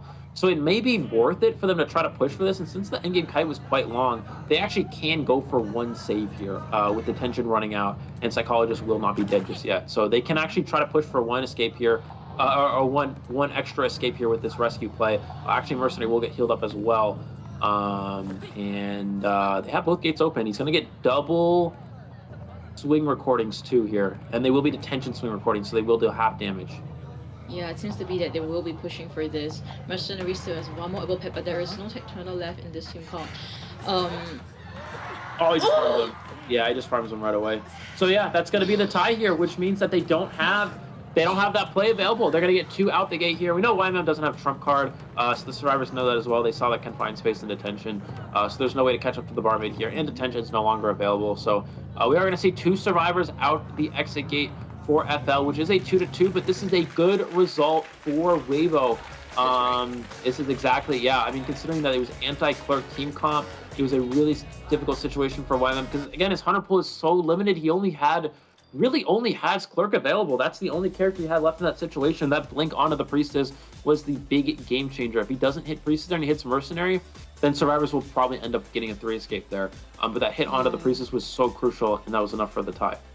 Yeah, I mean, they managed to really drag it out for a long time, but ultimately, I feel like YMM really created the chance for himself with that blink hit accurately onto Priestess and just removing her from this late game potential kind of situation. Very well done, and also managing to kind of that happened with a split second. I couldn't really see what was happening, but it just worked out perfectly. All the pages, the hit recordings, it landed perfectly on the Psychologist the moment she was rescued. That split second, it made a difference, and it kind of secured that tie situation for YMM. So very well done on Weibo Gaming side. Yeah, absolutely. So yeah, so now it's I'm trying to think what does PBCHA even do to come back? I mean, he has to tie at least, but the problem is, like, even if you do tie, you know, you're going into you have to go into a 4th round and you lose your wrap selection. This is the round that FL has to win. If they go into a 4th round, Weibo has the advantage. This is the round that FL has to win. So I think that here PBCHA should potentially try to play aggressively, but also you can't lose in the process. So it's just all the pressure because of that tie. All the pressure is now on FL. If Survivor's able to get 3 escape there, PBCHA has a lot more options. Now all of a sudden it becomes a lot more stressful, and his options are so much more limited. Yeah, the tides have definitely turned, and yeah, if it comes to a BO3 overtime match, there is so many maps that WBG can choose. There is a Chinatown, there is a Lakeside. If FL decides to ban one of those, then the Weibo Gaming can just pick one of the other one. So pressure, like you mentioned, will be on FL side, FL's PBCHA in fact. So we'll see how this really plays out, and Weibo Gaming for sure, they would at least aim for a tie right now. and possibly prolong this to a BO3 over time where they will get the map selection like you've mentioned. Yeah, so it was really important that FL was able to get 3 out there. So playing for that extra escape where they went for that end game rescue, that's important. They have to go for that play. Because again, if they get a tie there, it's such a huge disadvantage now. So I understand. So going for that play is absolutely correct. But he was just able to farm him instantly. If Mercenary actually gets a body block there, I think there's a good chance that they could potentially have gotten that escape, because then Mercenary body blocks the hit. He still has 1 chip recording, but if they're able to dodge it, then Mercenary can body block a second hit, and he doesn't have teleports. He can't teleport to the gate after he hits Mercenary the second time, so Mercenary can just ult pad off the gate for free. And then also, Psychologist can take 2 hits as well. So if they body... So there's so many situations where body blocks just missed. He was able to hit around the body blocks. Those were the game changers. If he hits a body block onto the Mercenary on the first rescue, it's probably winning for FL. There's enough for a potential rebound kite. If he hits the Mercenary, if he hits the Mercenary on the blink, then they would have enough time to prime the ciphers. FL would have won with a 3 escape most likely. If he hits Mercenary on that rescue, there's a good chance that Mercenary can body block 1 more hit. They just have to dodge the chip recording, which is quite easy. Mercenary can just body block the hit. Psychologist can body block 2 hits, and they can't catch him. And there's a good chance that they're going to get 3 out that way. So there's just so many ways where YMM played around that 3 times. He was able to hit the Priestess or the Psychologist. The Barmaid. No, wait, it was Psychologist was on the chair. Barmaid was going to body block. Okay, sorry. Yes. There were so many situations where he hit through the body blocker, and that was the difference maker. 3 times. If any one of those was a hit onto the Mercenary, most likely FL would have been able to win. Yeah, that's right. And yeah, like we've mentioned, FL selection map, they would want to get this advantage and get it over and done with, win Weibo Gaming in this match. This is crucial for them. And yeah, PB Cha, I mean, the likeliness of him getting a 3 elimination against Weibo Gaming's Survivor team, chances are very, very slim, unless Weibo Gaming really slips out and just gives a lot of chance for PB Cha to kind of take advantage of. That could be the possible situation, but I highly doubt so. So yeah, we are seeing that PB Cha has quite a serious face on if you saw it just now. So yeah. He knows that this is a match that he has to kind of potentially win already. Yeah, we don't have much. Oh, but he's looking at the replay of his match just now. But then again, you're just getting ready. No more smiles on PB Cha's face, unfortunately, and all the best to FL. I would say this could potentially be the last match that we might be seeing between FL as well as Weibo Gaming. One of them will be heading home after this match. Right, so let's see. PB Cha, again, I'm trying to think about what he can actually go with. They should ban Dreamwitch for sure, just because you don't want to have to... Because if Weibo ties, they're fine. They can't lose. Weibo cannot lose here. If they tie, they're still in a good spot. So I think they're going to ban... You have to ban Wind Hunters. Probably just Dreamwitch Clerk bans would make the most sense. They could technically, in theory, ban Sculptor, just because we've seen PB Cha prioritize that character more than anything, and it's a pretty good map for Sculptor. Although Sculptor's not particularly strong in this meta. But it's still a possibility. I think it has to be a Dreamwitch Clerk ban or a Dreamwitch Sculptor ban. I don't think you ban anything else here. Because it is Red Church, PB Cha cannot play Wax. He cannot really play... Naiad's not great on Church because of the Church windows. So I think that probably just Clerk Dreamwitch make the most sense for bans. And they just at least get a tie. And if they get a win, then they get a win. Yeah, definitely. And... yeah, we're just seeing a lot of cheers for Weibo Gaming at this Chinese mainland offline stages at Hangzhou, and then right now we're seeing the Japanese Japan offline stages right now, support from the fans, and yeah, I mean, pressure is on. We've been seeing PB Cha playing in multiple regions, whether it be SEA region and this time around in this Japan region. So hopefully things do work out for him, and he has made many miracles with his hunter skills, so hopefully this is a time where it really shines and things will be in favor for him. Huge thing for FL, like we've mentioned, once and over again. So while we wait for this BO3 ban pick for this second half, this could potentially be the last match, so do keep a lookout for them right now. Weibo Gaming Survivors, as well as FL's Hunters PB Cha, we see the ban of Antiquarian, Priestess, as well as the Seer. Yeah, I think they're just gonna ban Dreamwitch Clerk. Oh, Dreamwitch Bloody Queen. Okay, so that means they're really trying to just win straight up. They don't even want to get to a last round. So banning Bloody Queen is curious. I don't know if I necessarily agree with this, just because again, if they tie, they're still in a pretty good position. But I guess they just want to play a little bit extra aggressive here. We're going to see Entomologist Acrobat. PPCHA now has an opportunity to ban characters like Psychologist and Barmaid and potentially play Clerk. So we might see you actually just go for that right away here. You could ban that. You could ban Mercenary. You could ban Mercenary Barmaid, Mercenary Psych. You could ban Priestess. Any characters. I think he should try to get himself a good Clerk comp. And if he's not able to do that, then he can play a different hunter. But I think that has to be his first option, his first go-to, because they did open that character up by not banning it. Yeah, that's right. And we're seeing Patient. Yeah, we're seeing the possible third selection from the Survivor side. Patient is more Sculptor, I think. So. Yeah, but we've seen how PPCHA performed with the Sculptor at this match against the RD. Yeah, RD. I mean, he got a 3 escape if I remember correctly, so that's not something that he's possibly going to try to aim for. We have to see how this really turns out for him. But then again, he has one last ban, may or may not be a very crucial ban for him right now. So what else does he have left?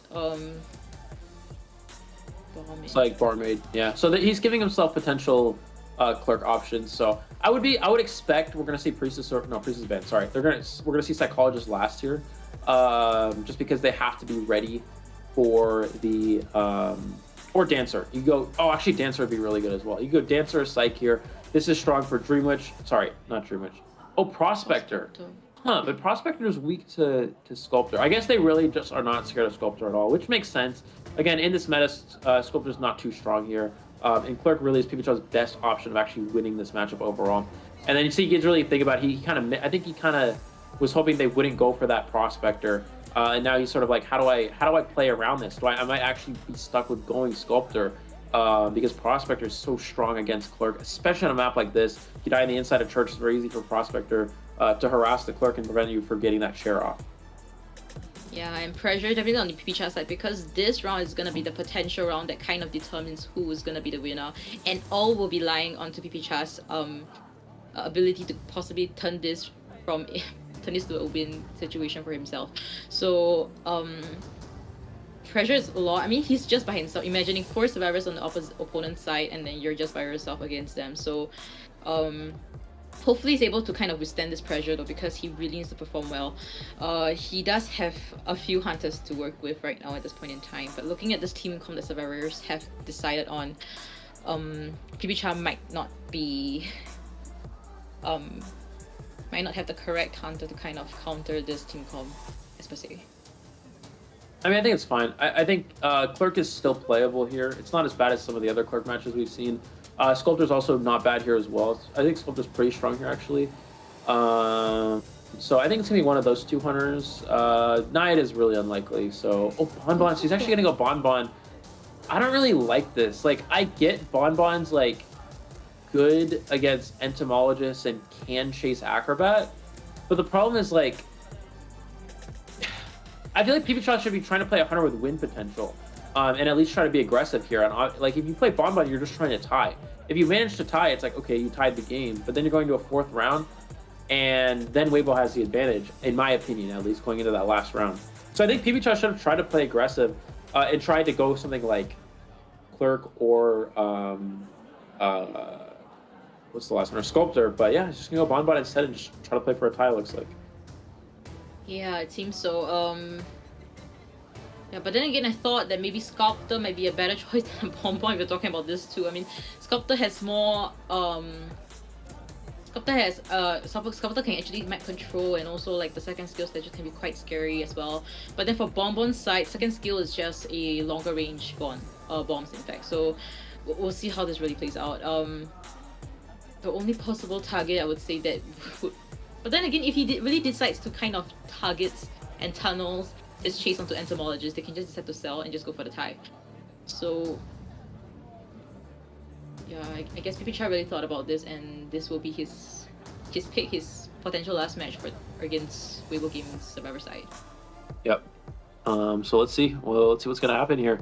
Yeah, Bonbon's not a character we see Pipicha play as much. We do know he does have it as an option, but it's not been too commonly used by him. But it looks like he keeps going to. He has struggled with it quite a bit in the past. So let's see where he goes first. I think we'll probably see First Chase. First Chase Prospector isn't really great, but you do eliminate that harassment character, so it's not bad. Entomologist is also a fine chase for a Bonbon.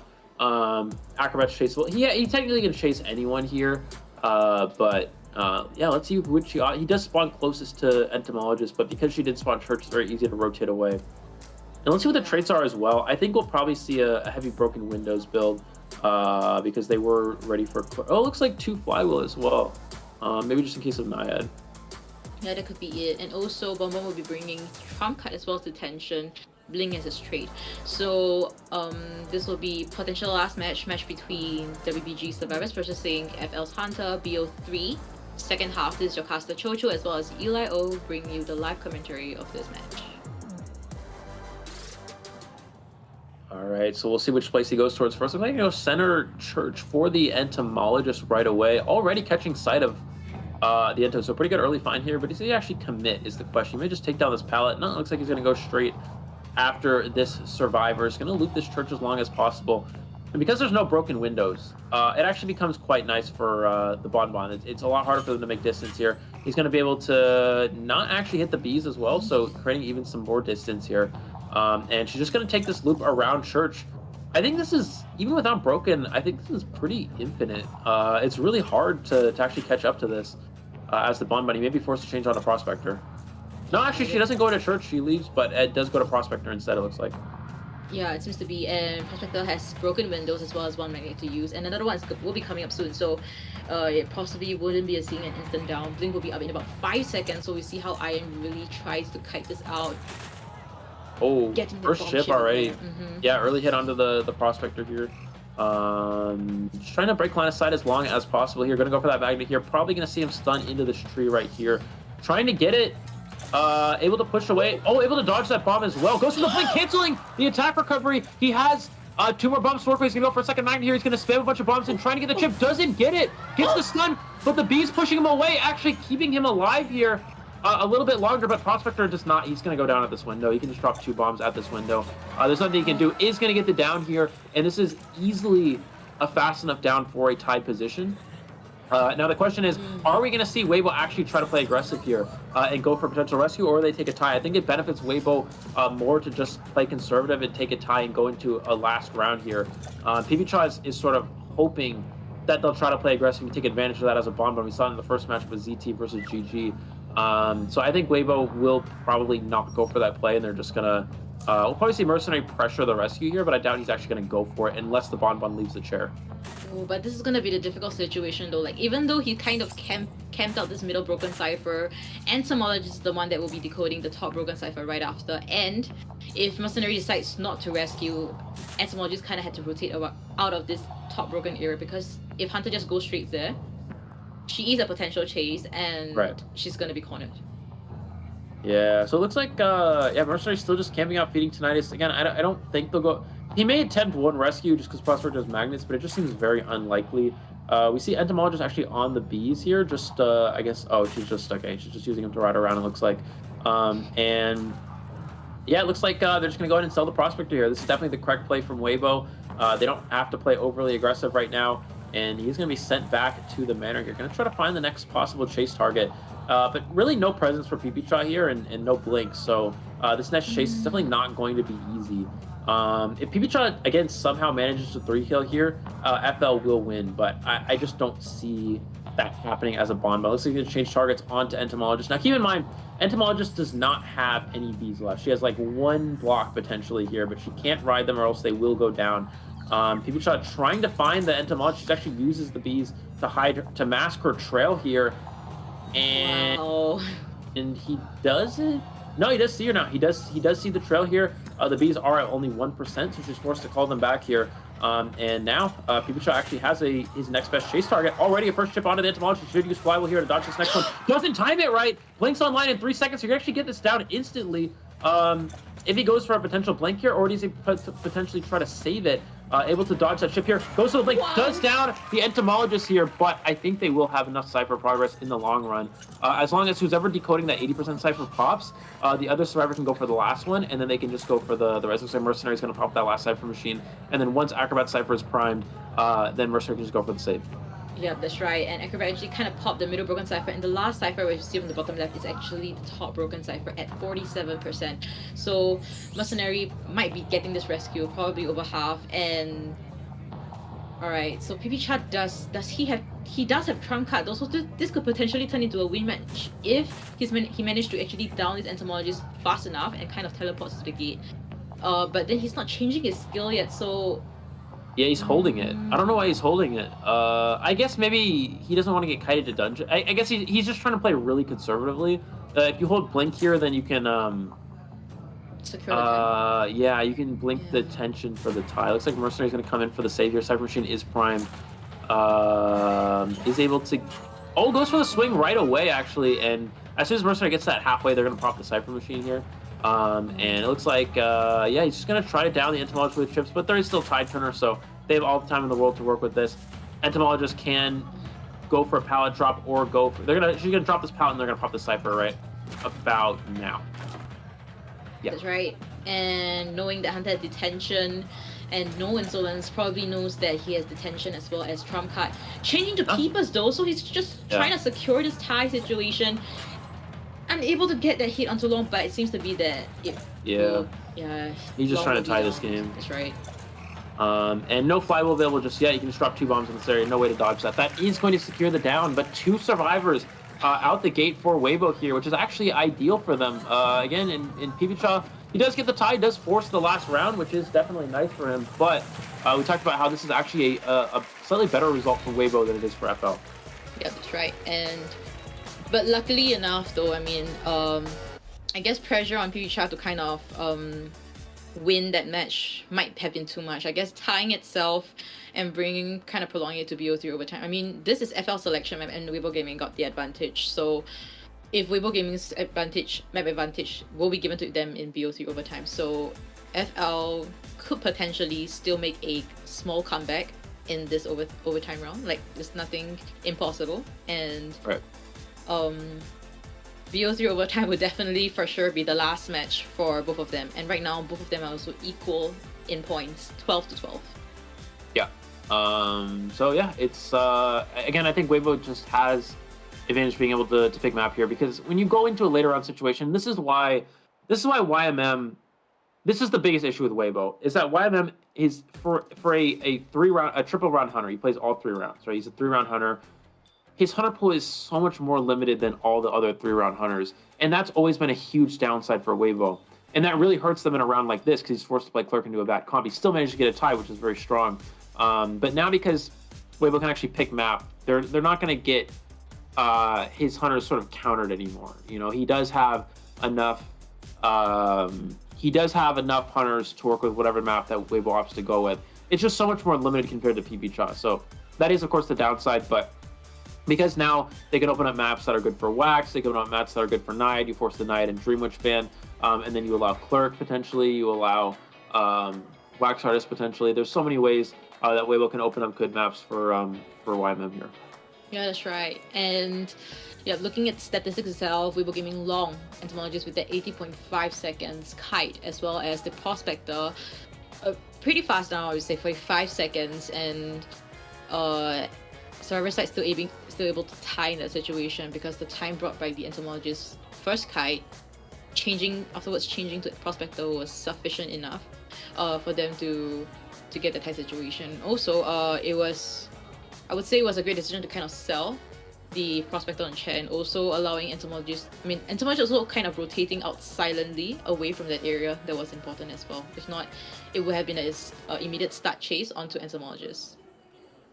Yeah, definitely. But I mean, it looks like it was one of those situations where you could just infinite loop Church, because he doesn't have confined space. You just keep going back to that window, but ultimately ended up changing to Prospector. And this is why Prospector can be very risky if you're not able to use the magnet for an attract. If you go for a blink hit, which you saw, he canceled the attack recovery, and that was a big difference maker. And even with the entomologist speeds, he still died very fast right after. So yeah, Iron just with a big miss up there, unfortunately. You want to try to get the attract on the tree, and he tried to conserve the magnet by transitioning away when PBCH was trying to go for a short stun, when he was trying to force a short stun, and he ended up utilizing the blink perfectly there. So that was really important to secure the down within enough time to go for a tie. So again, PBCH at least gets the bare minimum, which is a tie, but still, it's still difficult for FL now. Yeah, that's right. And tying things in BO3 would just means that BO3 over. All right, so we'll be heading on right into a short break, and we'll see you guys right after this break. もし中央あるの中央マシンとロック。いや、上北回してる、上北回してる、もう一台。板割ってる。割り切る。これロックされる、ロックされる。オッケーオッケー。決まった。決まった。いや、無理だこれ。いや、離れな、離れな。ゲット。もう。時間稼いで。回ってる。いや、じゃあ L 字ないから南壁。南壁。大丈夫。1-3ノーワンな。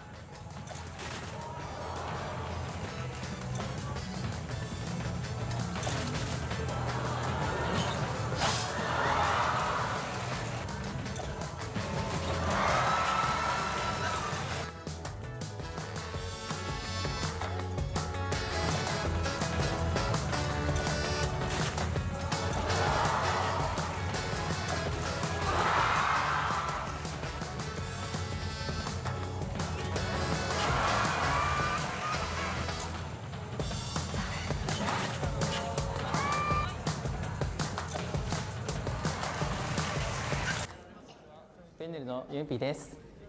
自分のパフォーマンスは、あんまり良くなくて、でチームとして見ても、ハンターは、ぼちぼちの今まで通りの戦績かなと思うんですけど、サバイバーは、アクシズにストレートで負けてしまったこともあって、サバイバーの調子がかなりひどかったかなと思います。我们的队伍在小组赛的整体是属于高开低走了，就是前期发挥的都非常好，但是到后面打的2场队也都是失败了。对于调整的话，我觉得还是心态上的方面，包括说战术上，应该做一个调整。具体调整的怎么样，我们赛场上见吧。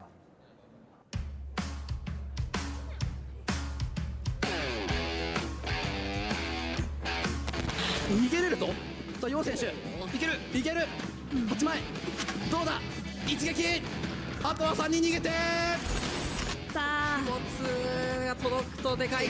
届いた。これはもう勝負ありですか。救助はできませんね。はい、ペンネルチームとしては、COA 出場、世界大会出場は初めてなので、いい結果を残せるように頑張りたいと思います。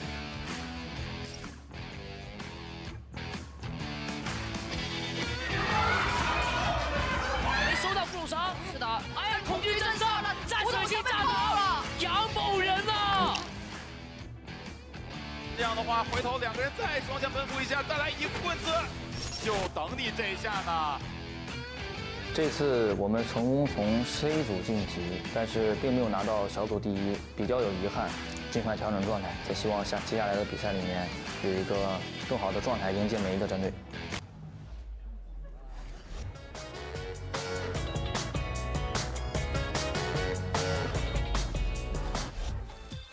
Alright, so we are back with FL versus Weibo Gaming, the last match for BO3 overtime.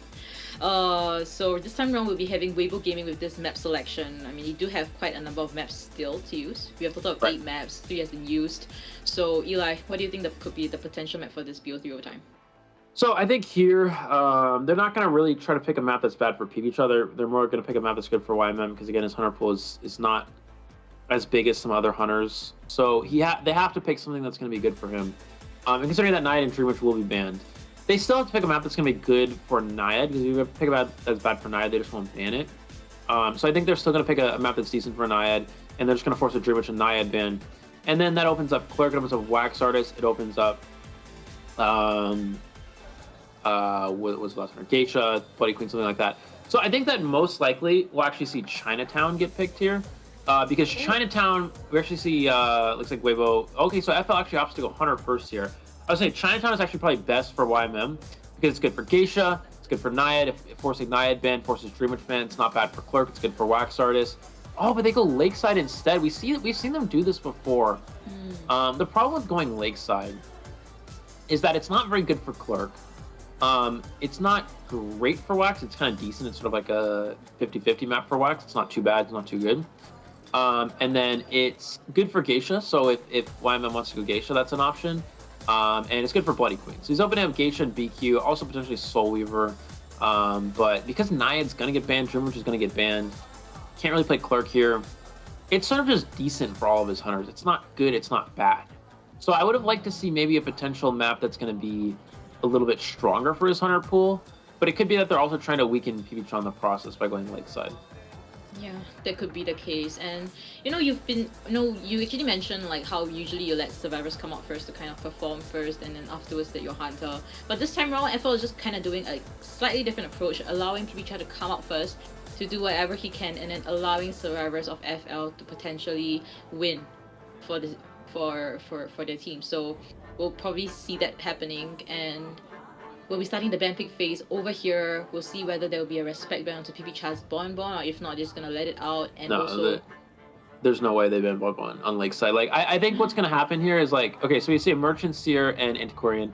If they ban Bonbon, I'm probably the worst predictor ever, but there's just no way. Yeah, they're gonna ban Dreamwitch and Clerk, so they're just eliminating sort of all win options. Like again, PvP's Bonbon it's one of his more decent hunters, not one of his better ones. Also, Lakeside Bonbon is not too strong here. Again, Weibo is fine. They don't want to allow any sort of extra aggression here, so they're gonna ban all the aggressive hunters, such as Clerk and Dreamwitch here.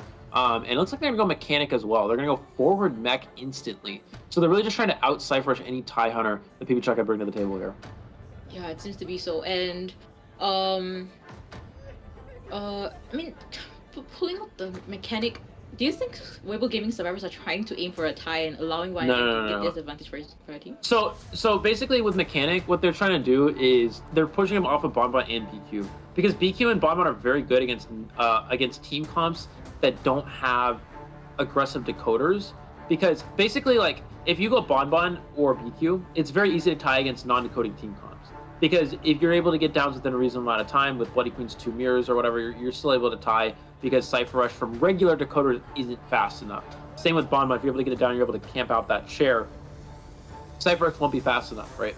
But if you have Mechanic, it's a decoding character that allows you potentially Cypher Rush fast enough, even if you're able to get relatively quick downs and camp out chairs with whether that's Bonbon or BQ. Mechanic Cypher Rush actually allows, and Embalmer as well. So this is a very... Mechanic and Embalmer are both very good characters, but they're never played together. So this is a very weird approach from Weibo. I've actually never seen this before. Yeah, I mean, I guess there is some kind of strategy they're probably gonna play in this map. I mean, they did pick this map selection, so we might be seeing something very interesting over here. And PvP banning the Priestess. So Priestess was actually out for that first 3 picks on Weibo Gaming side, but they decided not to choose it. So PvP taking advantage of that and banning the Priestess. And one last pick onto Long though, but usually we do see Long play the Toy Merchant in this map, but it has been banned straight from the get-go. So we might be seeing a potential... Oh, this team comp. Do you think he might be going for Naiad in this map? I think Naiad would be good. Well, Naiad's good on Lakeside. It's also good against Embalmer. Actually, Geisha's really strong here. Geisha's a really good chase target against Patient. Geisha can deal with Embalmer easily because you can dash across the map to catch up to the Survivor. Geisha can deal with Mechanic because if you down the bot, you can just dash up to the Mechanic to catch up. So Geisha's actually very strong here. I think Naiad's also okay, but the problem with Naiad is, like, you do get Cypher Rush by Mech, you do get kited by Patient and Forward, but Geisha would be really good for Pikachu here. I'm actually very curious to see if he actually goes for that or not. Yeah, now that you've mentioned it, it seems to... Interesting. Yeah. Geisha would be a really strong pick over here. But Weibo Gaming side, if spawn locations wise, right? Oh, you're right. You're absolutely right. We're seeing the Geisha over here against this team called Mechanic, Forward, Patient, as well as Embalmer. Spawn locations wise, right, Eli? Right. How do you think Weibo Gaming might be going for it this time? Yeah, typically you'd see a character like Mechanic try to take Big Boat, but I think here, obviously you have Embalmer. So you typically just give Embalmer straight Big Boat anyways. That way, you put your Coffin on Big Boat. If the Cypher's blocked, you can just leave it, but the Coffin's already set up in Big Boat, which is the best cutting area in the map. Or, actually, there's really no other place. Yeah, just spawn Embalmer Big Boat. Probably Mech will go... I actually don't know, because typically you'd spawn Mechanic. You'd want Mechanic more towards Big Boat. So I think we're going to see Embalmer Big Boat, maybe Mech next to Big Boat in case she wants to rotate to Big Boat, or that way Embalmer can get her face potentially right away. Or you can spawn a Mini Boat, which is not a bad cutting area, but you typically want Patient there, because Patient's very strong in the Mini Boat area. So I don't really know, actually. I think Embalmer's going to be a Big Boat. I don't really know where anywhere else spawns. Because this comp is so weird with the Mechanic and Embalmer, I don't really know what the best positioning would be. I've never really thought about it before for this sort of comp. I'm not too sure as well, because they could potentially spawn 2 at back gate and 2 at front gate. I mean, we've seen this kind of spawn locations before. So, but no, we'll be seeing a straight line.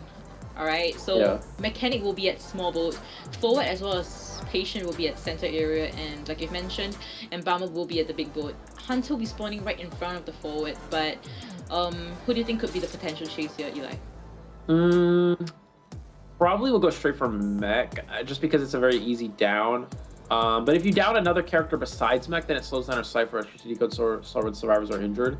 So you could technically go for Patient, but then Patient can easily hook on the Big Boat, and then Embalmer can get his face as well, so it allows for a free rebirth. So I think just going for Mech probably makes the most sense. Yeah, that could be it. And we're seeing 2 flying wheels on Mechanic as well as Embalmer. 2 Titaners, forward as well as Patient. And on Hunter's side, we see an abnormal skill, Detention as well as Trump Card. So yeah. Really interesting. We'll see how this plays out. That's really... Abnormal is really aggressive, so... yeah. We'll see how this plays out. So, match between Weibo Gaming Survivors versus Sync FL's Hunter, BO3 overtime first half. This is your caster Chocho and Eli O bring you the live commentary of this match. Looks like he's going to go straight for that Mechanic first. As we talked about, which is he going to see first? He's going to see the bot, or he's going to see the main body right away here.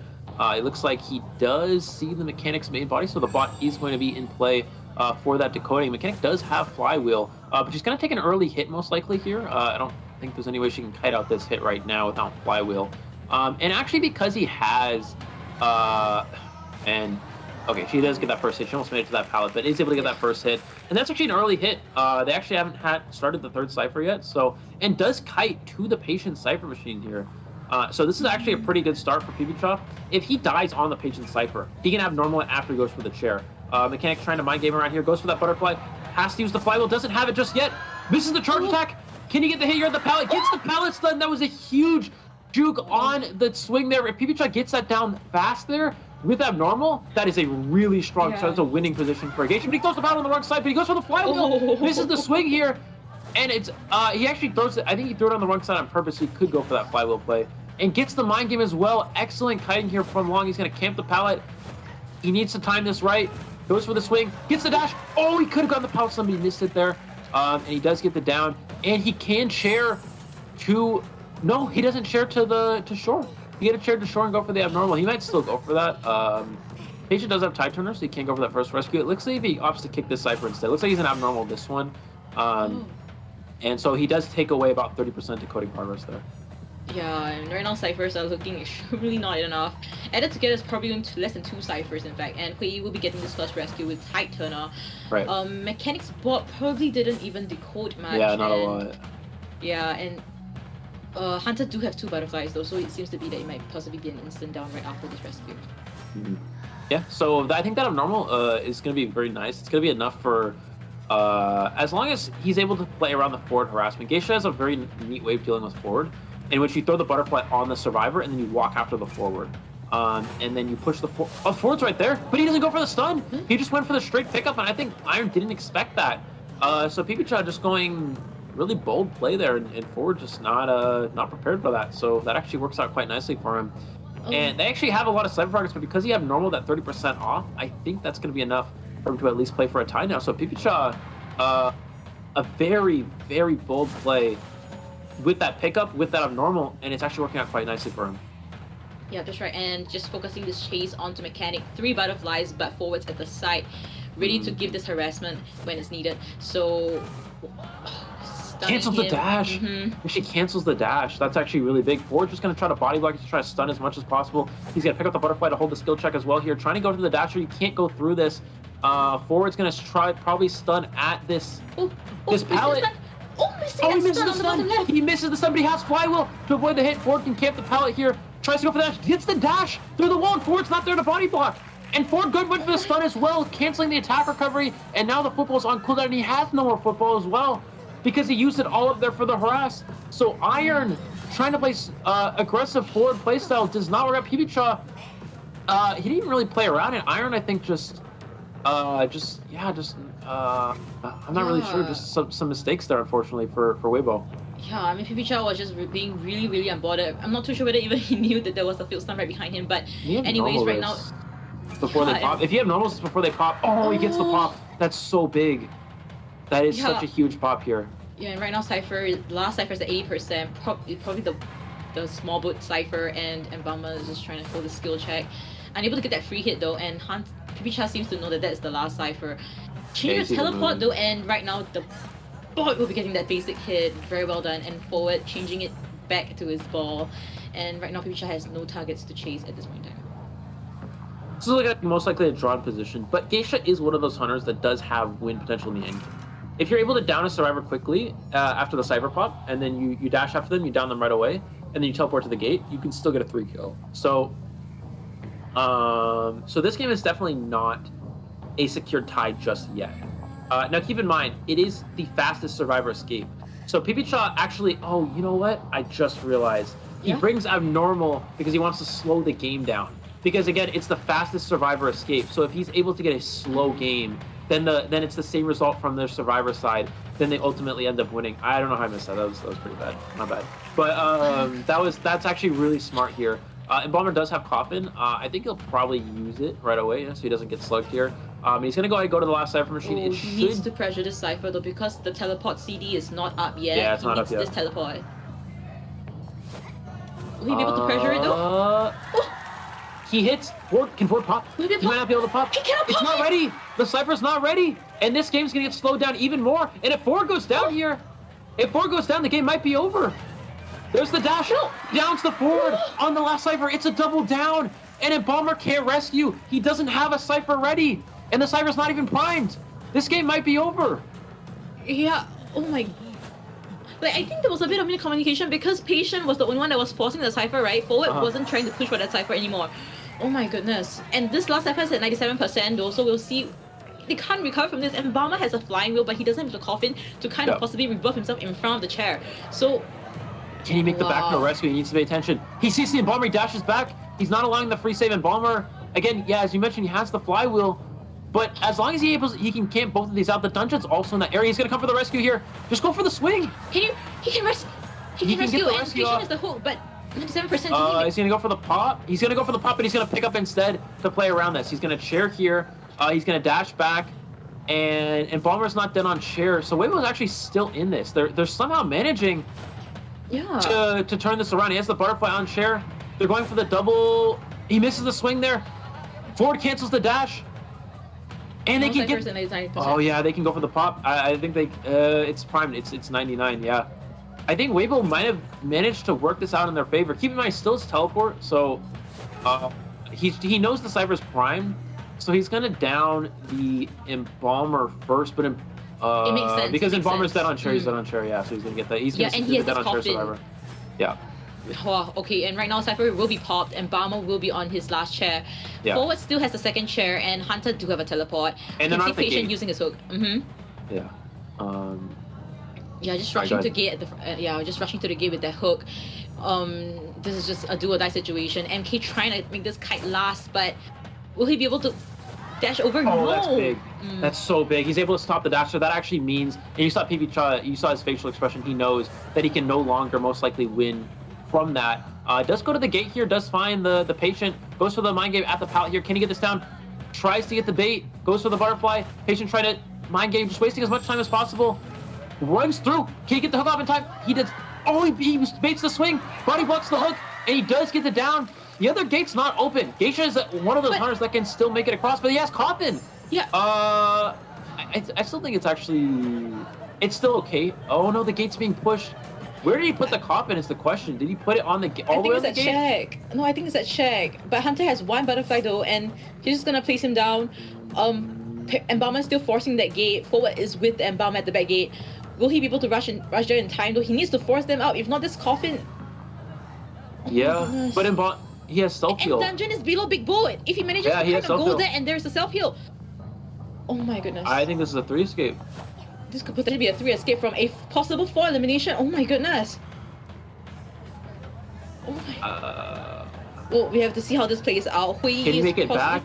Yeah. Can he make it back in time? He's gonna dash back. The heal's 80% of the way done. He does not have any items. He has no items. He has no flywheel. Oh my Here goodness. Comes. He's gonna push for the dungeon. He's gonna go for the dash. He needs to dash. He dashes away from the patient. He dashes away. He's gonna get a 3 survivor escape from this position that looked like. Oh my goodness. A 3 escape on 2 Weibo Gaming side. Wow. What a match.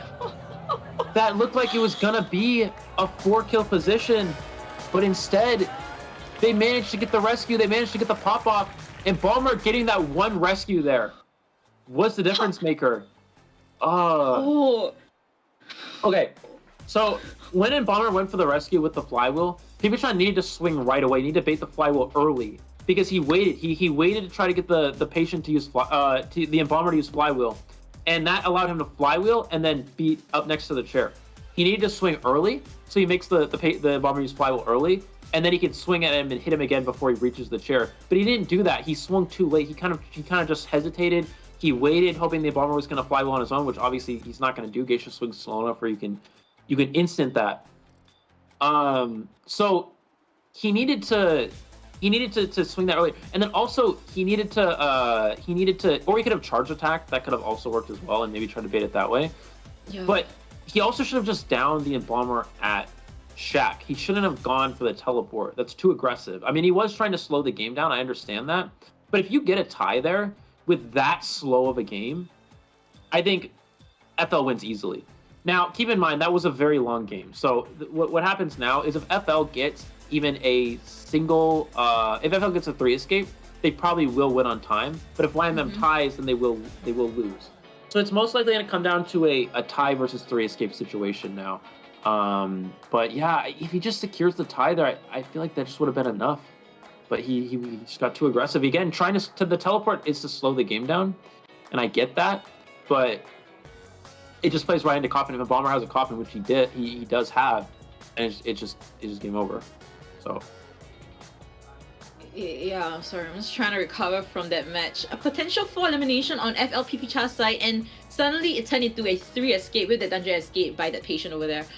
Very well done on Weibo Gaming side, able to recover from the kind of situation where there was kind of miscommunication at that last cipher whether it should be pushed or not at the point in time. If Forward kind of pushed with that patient, it shouldn't have been, it would have been kind of like a guaranteed tie because teleport wouldn't have been ready by then. But then again, it was, what a match. Seriously. Yeah. Keep in mind, keep in mind, this result's actually not as bad for FL as it seems. Like, again, they're in a situation where they have to get a 3 escape, but that was such a long game. So there's a really good chance that if FL 3 escapes here, they will win on time. So YMM actually still has to tie. If he doesn't tie, the pressure is still on YMM immensely here. He still has to tie for the most part. So this result, while obviously it's not as good as it could have been or should have been for FL, it's still not a bad result for FL. It's not as bad as it seems. It's still really easy for FL to just get a 3 escape and win on time. It's not actually that much of a problem as it seems. But it's still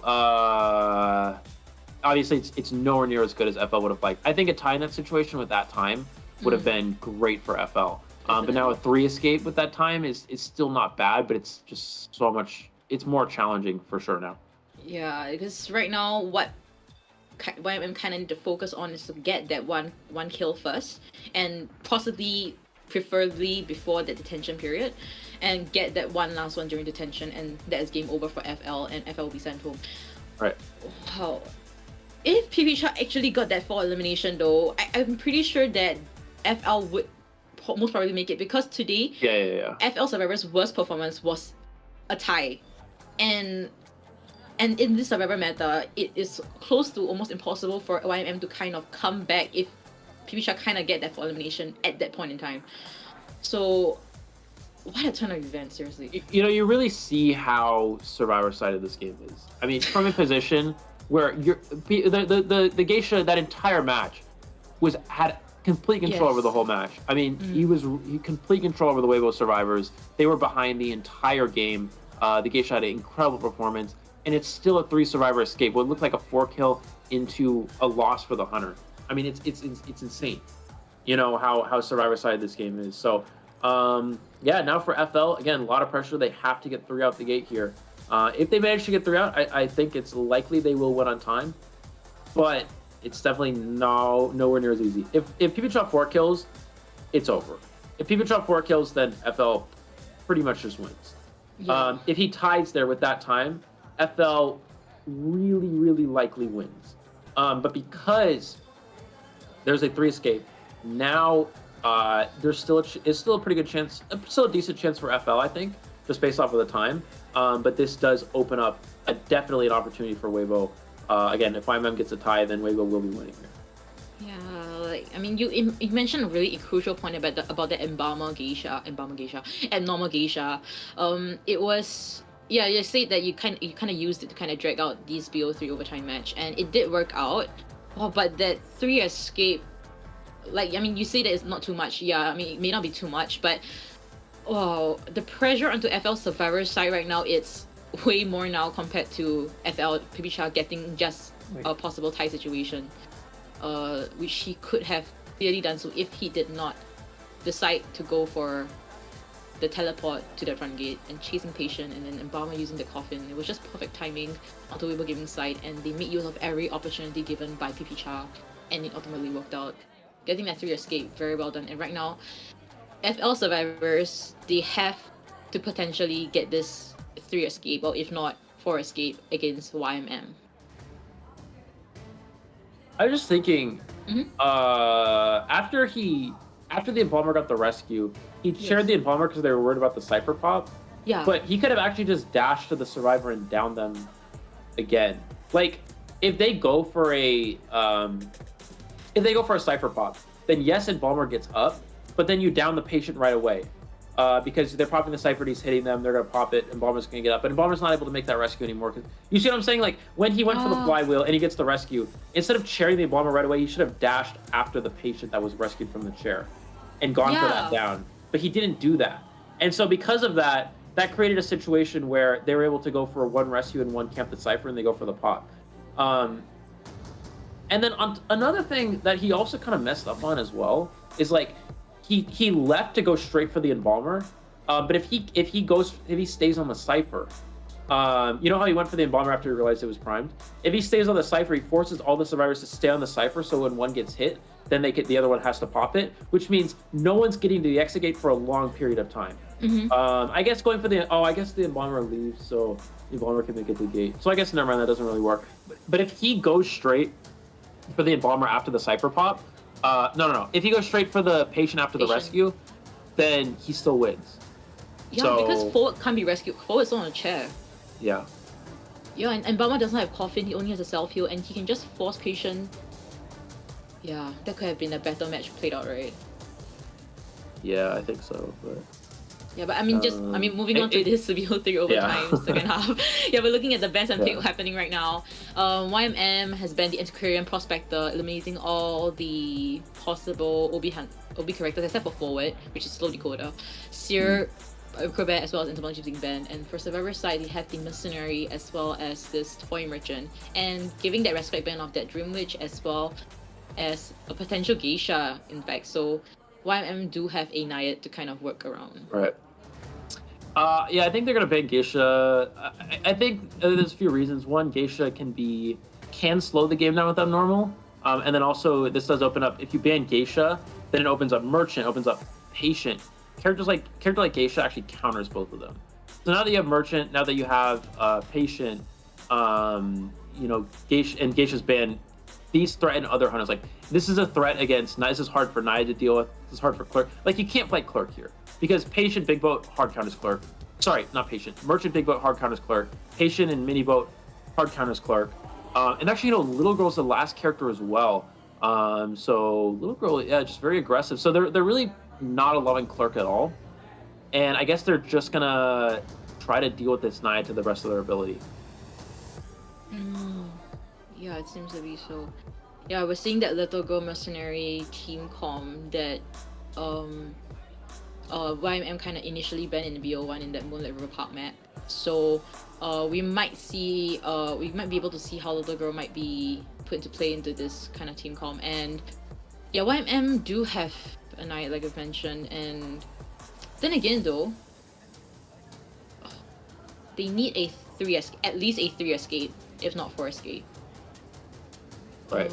Well, I think 4 escape is not necessary exactly, because again, it was such a long game. I think it was like a 7-minute game, right? At least. So if we see a 3 escape from the survivors of the FL, there's a good chance it's going to be enough. I think YMM is just going to take a tie approach. He's just going to take a tie approach. He's not going to play anything too slow, try to slow the game. I mean, you could technically play Clerk and just try to slow the game down significantly, right? But this comp hard counters Clerk. And then your other option is play Naiad, and then just try to go for a tie. So that's sort of his idea, is play Clerk at a 1 kill and slow the game down a lot, or just play Naiad and try to go for a tie. And it looks like that's going to be the case here. I think he'll probably just play a standard Naiad build, just try to tie this game, and just, yeah. And we'll see if we actually have Flywheel or Broken Windows from the survivors. I would think Flywheel in preparation of Naiad, because again, Clerk is, like, this hard counters Clerk anyway. So I think definitely Flywheel would be best here. Yeah, we'll see whether the Persona pick later kind of counters this Naiad, or are they prepared for it, or are they not? So right now both of them are just on standby. You know, we'll be seeing the spawn locations really soon. But just looking at this itself,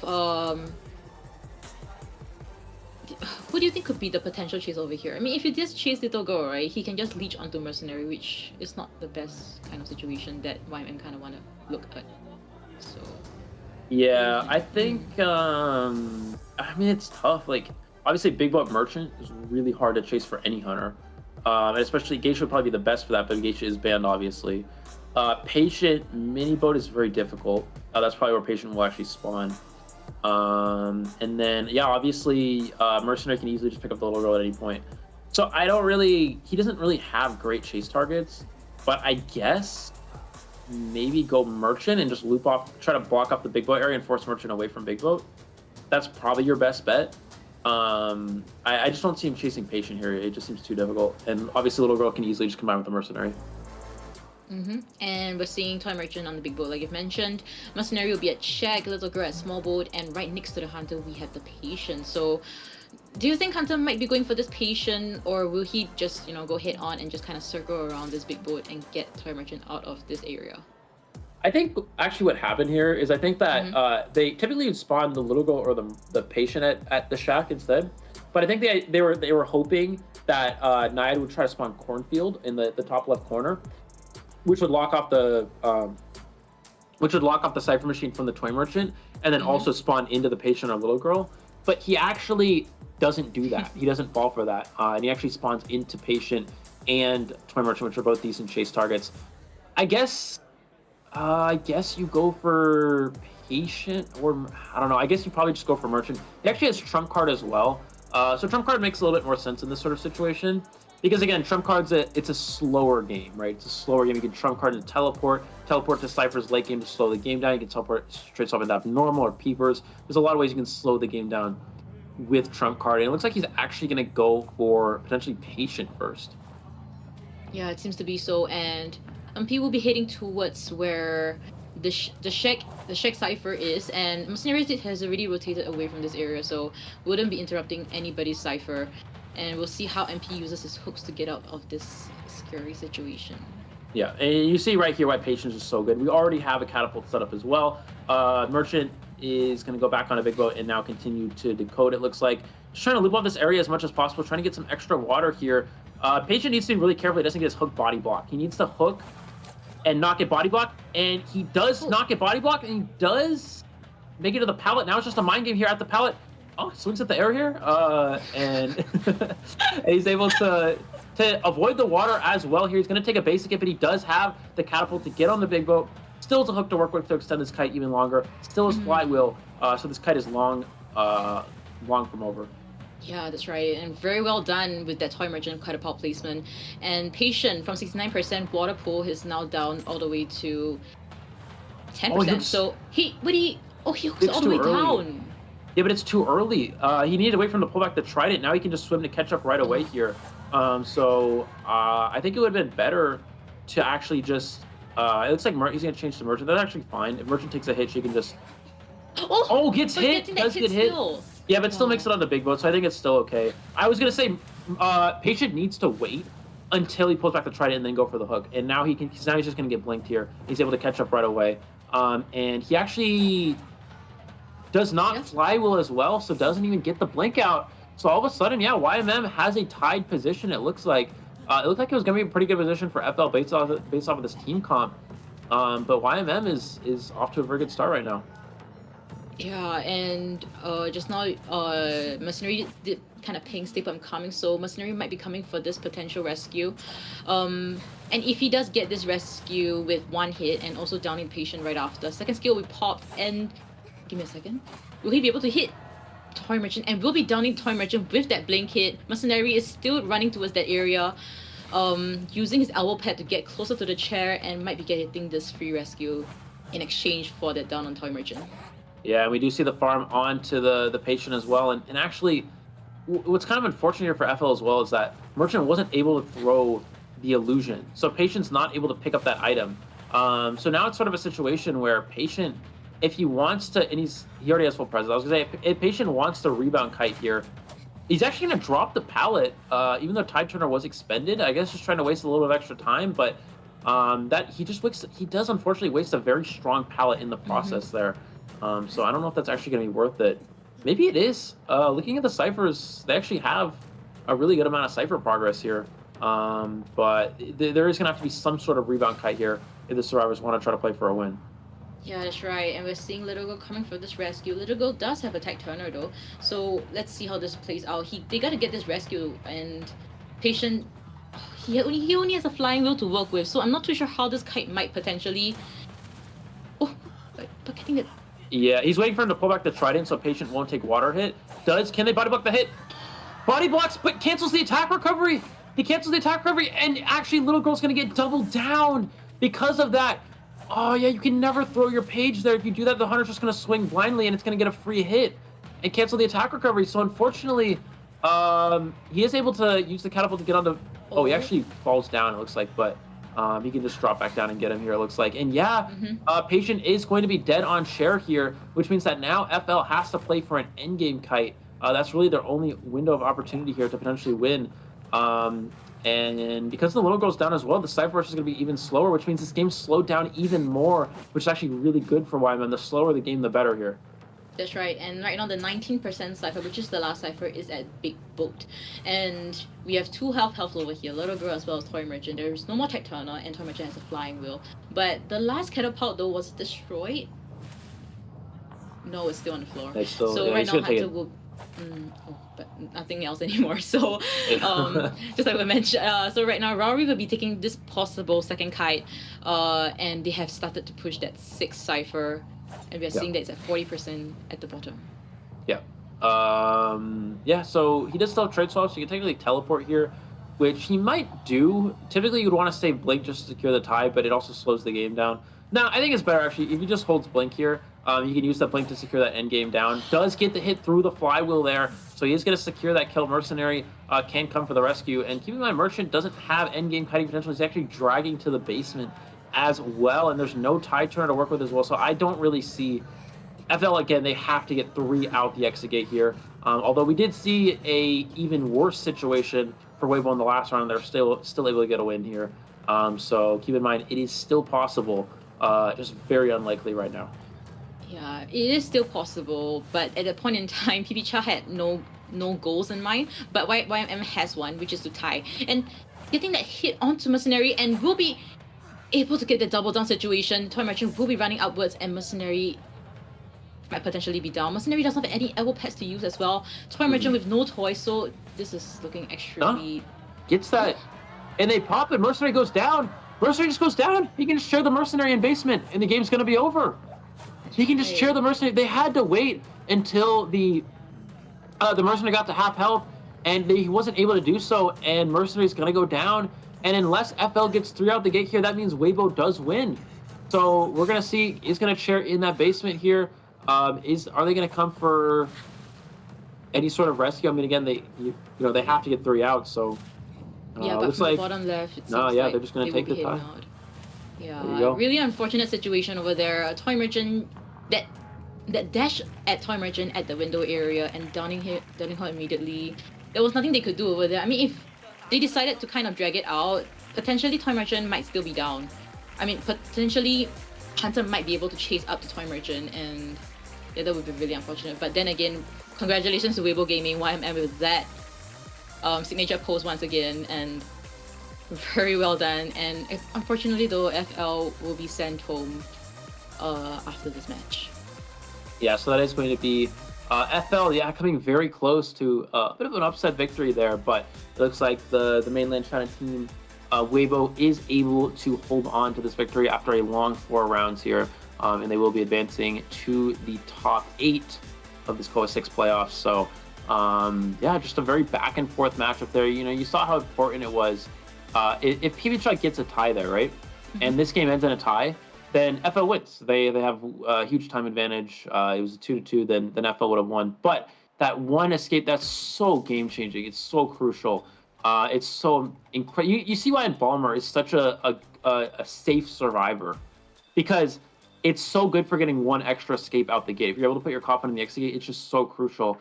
And I think PBCHA, there's a few things, again, he overlooked in that matchup, in which he overlooked just dashing after the patient and downing him that way. And then he also overlooked using the teleport. Because you use the teleport, you play right into in Bomber. You don't have teleport available, you can't play around the coffin. So those were sort of big game-changing plays there. And then also something else as well is when he dashed to that big rock cipher near the front gate, and they were able to get the pop off before he made it. If you have normal that cipher, I also think he probably wins there. But since they're able to pop that cipher before he got there to abnormal, that was pretty game-changing as well. So there's just everything had to go perfect for Weibo survivors. And PBCHA had to make a mistake, and it happened. And they took advantage of their ability to 3 escape there, and then YMN was able to secure the tie. So it was looking so good for FL, and I actually think they played really well. But Weibo, again, being the team favored in this matchup, they're able to hold on for the mainland China. They will be advancing again to the top 8 here. And looking ahead for their bracket as well, I think it looks very good. I think they have a pretty strong set of matches ahead in their favor. Yep, that's right. And yeah, congratulations to this first 2 match we have today. GG versus 0-2. GG kind of ultimately winning that match with 2-0. And then FL versus WBG winning. So both Chinese mainland teams have ultimately shown that they are better in strength, their resilience, their strength in this game. So congratulations to both of them. And definitely this is not the end of FL as well as for ZT. Definitely there's still many future tournaments, whether it be official, unofficial ones. So do keep a lookout for that. And yeah, and just match very well done by both teams, in fact. Yeah, for sure. So yeah, it will be GG and Weibo Gaming moving on for the first 2 matches for today. And so yeah, just the 2 mainland China teams, as you mentioned, will be starting things off victorious. And yeah, while we have some time here, we can look into our next 2 matches as well. The next one, ACT versus GR, I think is definitely a very close one. I think statistically GR is slightly advantaged, but I think this is the one game that I think an upset definitely could happen. I think ACT definitely has a good chance at beating GR in this one. It could go either way. I think it depends on how well you guys are able to play against GR survivors. And then the second one, Zeta Division versus GW. That should definitely be in Japan's favor in that one. GW, of course, being a good team from mainland China, but they have been very inconsistent. They have struggled quite a bit, unfortunately, in IVL. They've been towards the bottom of the pack for the most part, whereas Zeta's consistently been the #1 Japanese team. So I think Zeta definitely has a very large advantage in that one. Yeah, for sure. And Yeah, and we might be taking a short break for today, and me and Eli will see you tomorrow. But right after this, with that match 3 and 4, we'll be having Posh Spice as well as Nello Mello commentating for the last 2 matches of the day. So do keep a lookout for them, and do show your support for your favorite teams in the next 2 matches.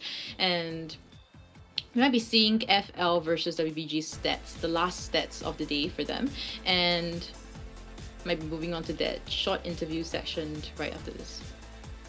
Yeah, yeah, in a moment I think, but yeah. So I'm just trying to think of anything else PB could have done differently in that Geisha game. That was just very close. We're gonna see the overall containment time for this last match again. This was a very standard match. As for FL here, I don't really know. They couldn't have done a whole lot differently. I think maybe it would have been more beneficial for them to let the patient actually just kite at the mini boat. As a patient, if you're able to make it to that mini boat window, you get over the window and the hunter vaults after you, you can just hook back up the window and back onto the mini boat. So I think that would have been pretty nice if patient was able to set up that area, and if they do go for a watering off the whole area, you can just fly with 100% water. So I think that would have been probably more beneficial, because the problem is if you kite, because Merchant spent time setting up catapult, which means Cypherrush was slowed down. And then patient took it, but then also patient used a hook while the knight was still in swim form. So you have to wait for her to pull back the trident, and then you use the hook, and then you're able to make distance. But unfortunately, that wasn't the case for Umpy. You see the overall 17-15, incredibly close between these two teams. That's right. And again, we talked about this before, how this matchup is very close. I thought it was probably around 65-35. It ends up being even closer. It looks like just a 2-point differential here, a single extra survivor escape in this one. And it looks like it was going good for FL, and then Weibo Survivors take advantage of how Survivor side of this game is, and they were able to turn that match around against PB using that Embalmer character so strong. You just see MK with the MVP for this one. Average game time only around 86, which is good. But I think it was the Embalmer, right, that he had, that was the big game changing character, and that might be one of the reasons for this MVP, I think. Absolutely. And that rescue. Yeah, that was incredible. I mean, definitely a well-deserved MVP for sure. And maybe hopefully we might be seeing him in this short interview session between the host as well as this interviewee. So once again, congratulations to Weibo Gaming for making it thus far in this playoff stage, and excited to see whether they would be able to progress further against the other teams in their brackets. 我是主持人潇潇，首先恭喜 WBG 拿下了今天比赛的胜利。我们请到了麦克跟大龙来到赛后采访，先和大家打招呼吧。Hello， 大家好，我是 WBG 的大龙。Hello， 大家好，我是 WBG 的麦克。欢迎两位。今天的比赛真的非常的不容易，整打了4局，所以想问一下两位，这4场比赛打下来，现在感受如何呢？其实会不会还是会觉得有点累，因为每场比赛感觉确实压力还蛮大的。Yeah, she's saying how the pressure is definitely a lot. 非常累吧，就是现在心情 I'm very tired, 但 MKC. 是过程非常的煎熬。The process is very strenuous. 被淘汰了。Long thought that they were gonna get eliminated. In fact. 打得太刺激了。那有没有什么话想送给对方啊？因为在台下的时候，大龙就 Do you have any words for your opponent's team? 你想对妹老师说什么？或许是妹门吗？妹门。 I think it's Mayman. I think it's an insider joke between WBG as well as their fans. 现场的粉丝讲2句，因为你们在台上的时候，他们真的非常努力的在给你们加油。非常感谢大家，就是words for fans. 千里迢迢过来看我们线下，然后支持我们比赛，非常感谢大家，谢谢。Thank you for coming to support us. You know, coming such a long way all the way to Hangzhou to come and give us that support. We definitely do appreciate it. 比赛好了，因为今天真的是打了太久。第1局的时候是对方先取得了一个领先，第2局的时候 in the first match, opponents get the advantage, and then BO2 you guys got the advantage. 大家是有一个什么样的沟通跟配合？麦克老师。What was the cooperation and teamwork like? 然后 In BO2 cooperation was very well done. 回到了古董山，打断他所有的。Or the anti-Korean being able to cancel out the dash. Yeah, the anti-Korean as well as Embalmer cooperation was done very well. In the third match, you guys managed to hang on with that tie situation, lead to BO3 overtime. 救人，那波救人救下来之后，现场也有给到很大的欢呼声。最后看到开门战，大家还是打得非常的整齐的，所以想问一下，那一波是有一个什么样的规划呢？ there was 因为 this 知道 rescue 地 by the 窖位置 mercenary. 嘛，但是有点想争3跑，可是又有点难，所以就先稳住底线，我们要保一个平，然后就看。WBG survivors were actually aiming for a tie because they weren't too sure where the dungeon was located at. So Hunter kind of changed the papers and forced me, which was Long's entomologist, at that graveyard area. So there was nothing I could really do. After playing 3 matches, you guys are definitely tired. So what was the consideration like in BO3 overtime? Survivors, we were just trying to tie if we can win, we will, and also trying to beat the time.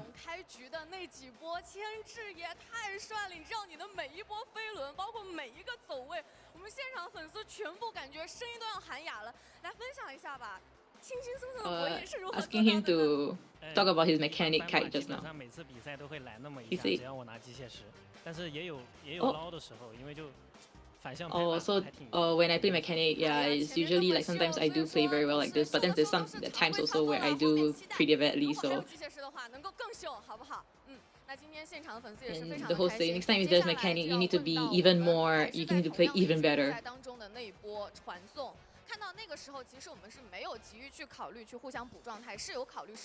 Alright, so when the Hunter Geisha changed to teleport to small boat, you guys didn't decide to heal up, so she's asking about that.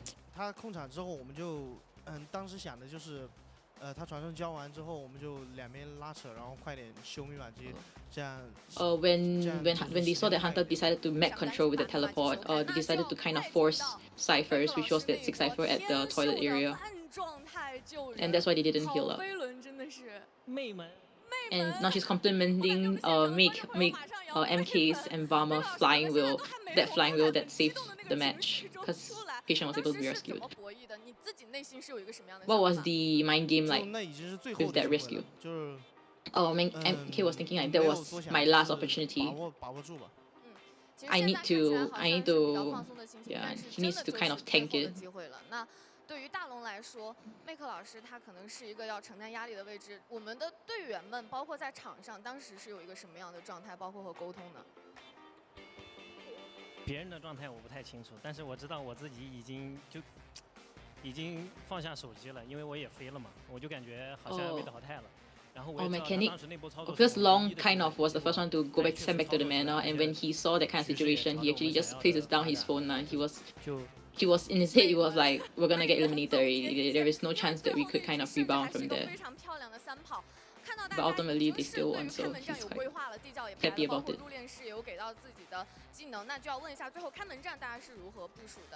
How was the end game played like? End game like because Embalmer still has the coffin. If he decides not to choose the Embalmer, there is a chance that Survivor will be a tie and above situation, or if not, 3 escape. And Patient was able to kite for a long time. So Embalmer managed to kite for a long time, and then Hunter had no choice but to teleport to front gate. And then yeah, the coffin happened, able to coffin Patient, and there was a lot of back and forth which allowed that 3 escape. What was the plan? What is the plans like for the next match? 希望别再反向拍板了吧，然后自己越来越秀，大家心态稳住，打出。Hopefully, I wouldn't down the pallet on the opposite side, and hope everybody's condition remains stable and plays really well. Right, thank you both interviewees. Alright, so we'll be heading on to a short break, and the award ceremony will be after this. So we'll see you guys in a bit.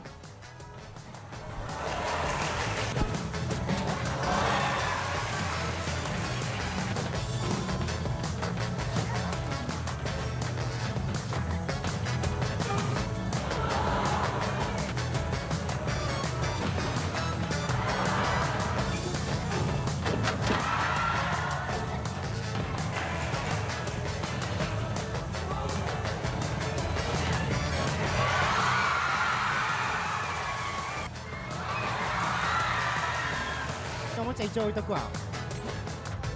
出た。置いていいかんね。ナイスナイスナイス。右右右下右下右下。読み勝った読み勝った読み勝った読み勝った。ナイス。あ、いやいやいやいやいや。勝てへんから。あ、無理や。無理か。あ、オッケー戻ろう戻ろう。無理や。僕。いや。もしもし。 The truth is an endless sea of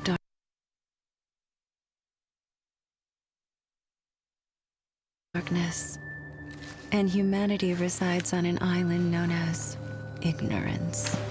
If I knew of the madness waiting beyond the door, I would have never gone on a voyage into the unknown. I heard the scene was as tragic as the others. The ancient texts point to the city of stars, Providence. And the shepherd I have yet to meet is long gone. That night, I had a dream.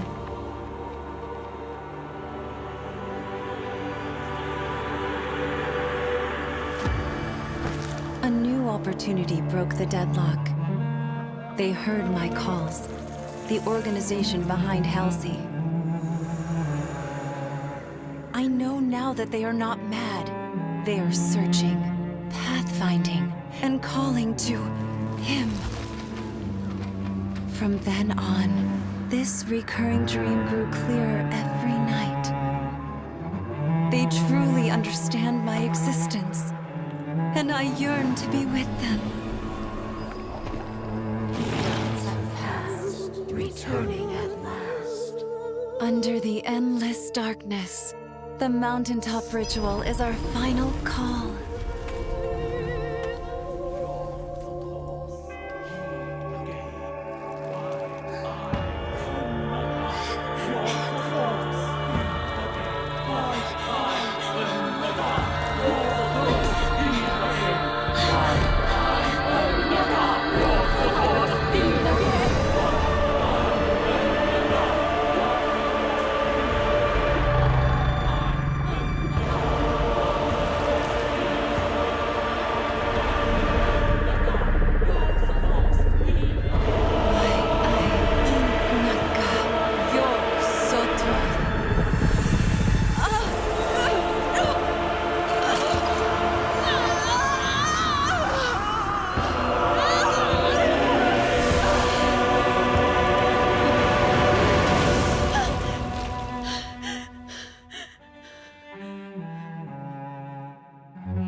Anna.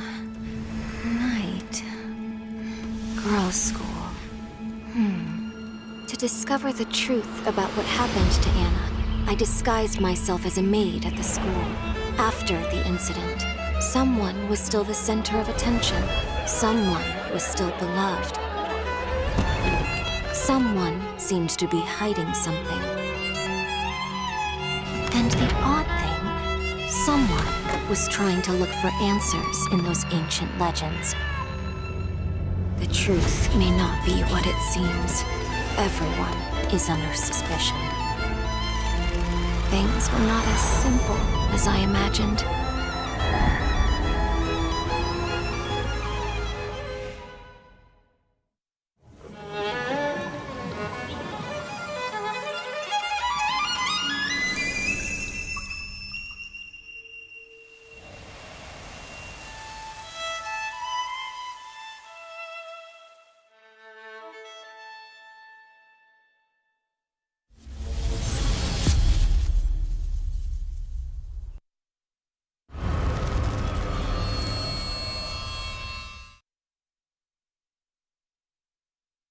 That was the beginning and the end of everything. I have thought about what I might encounter here, but everything I've encountered so far has still exceeded my expectations.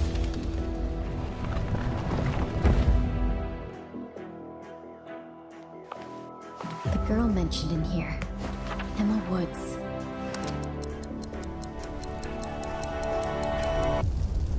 Is he back?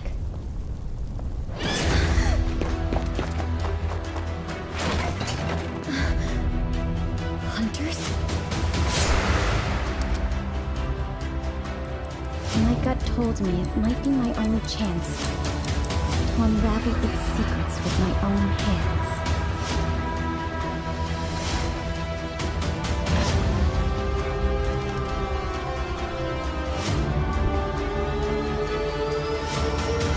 Don't look back.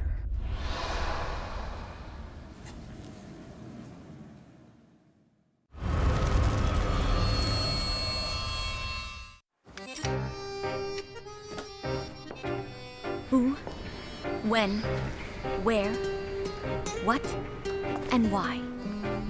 Nothing escapes the eyes of a reporter. A tragic haven occurred in the mines, burying the miners deep within. The incident has now claimed 13 deaths, with only one survivor.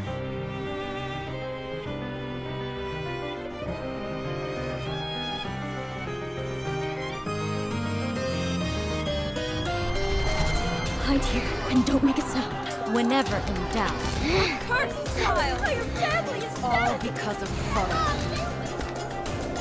Whenever trouble strikes.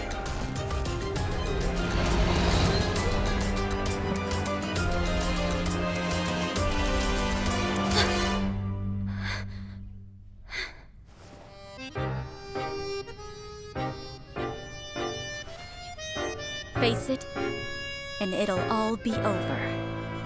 That is what I've always believed.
I received a revelation to judge without mercy.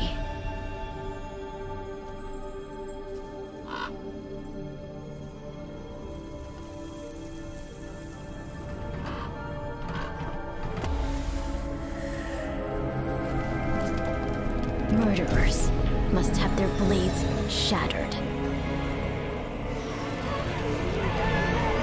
And the greedy must be depraved of welfare.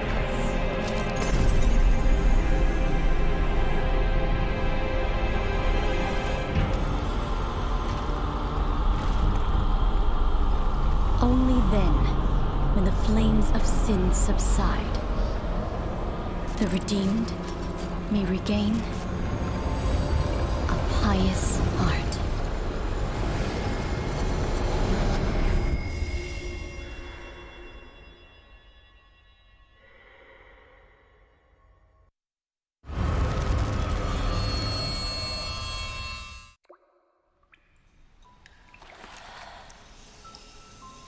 With steam dense as a veil,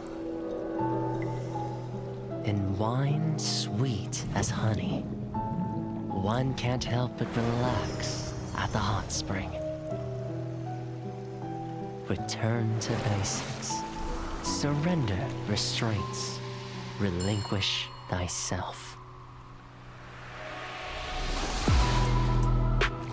Like the eagle plummeting straight down, lusting for lambs, hating all lamb souls. bathe in the spring. We drink. We worship. We indulge.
Last night, I dreamt of returning to that place once again, trapped in a trance, the scent of the soiling leaves, and the chimes of midnight were beckoning me.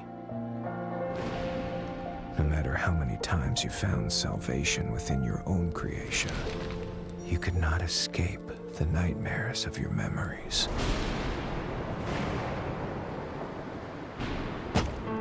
Stop it! End all this now. Ah, I remember now. It's all coming back to me. When the nightingale sings, the mansion gates will open for me under the starry sky. Tonight, the truth will be revealed.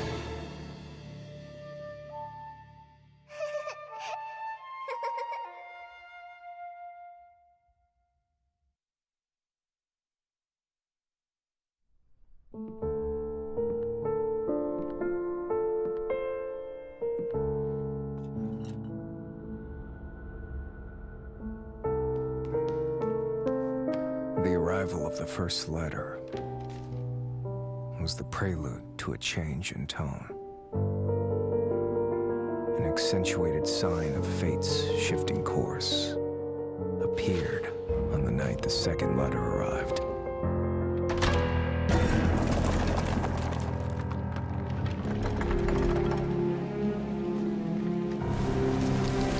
Those fragile wings flew in with the dying light. Who forgot one simple truth. The purer the light, the deeper its shadow.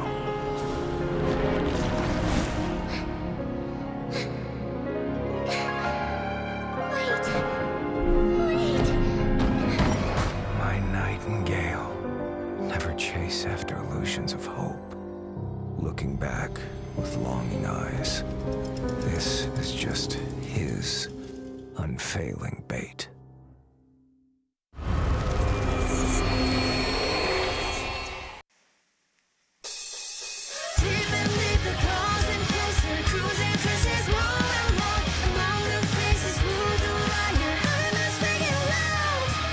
Even in the bright spot of all, I will get it cold.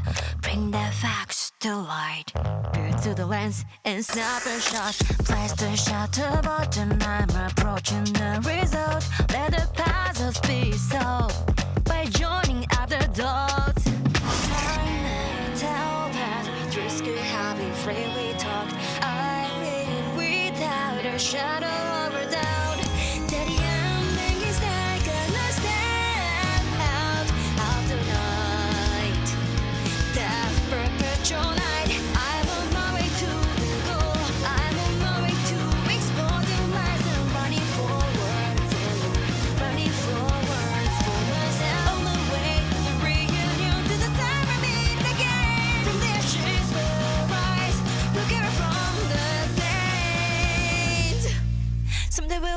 again. Closer, cruising, traces more and more. Among the faces, rule the line. Your heart must ring it loud. Step on the dusty over memories are recalled. Open up the album. The good times seem to come once more. That the wheel of fortunes turn into golden days were gone. So I tried at any cost to escape from the lost. Time and tell about that's never okay. I believe without a shadow of a doubt that we're reaching the light. Gonna step out of the night. That perpetual night. I'm on my way to the goal. I'm on my way to expose the lies. I'm running forward for you. Running forward for myself. On my way to the reunion. To the time we meet again. From the ashes will rise. Looking up from the days. Something will matter again. Something will matter again.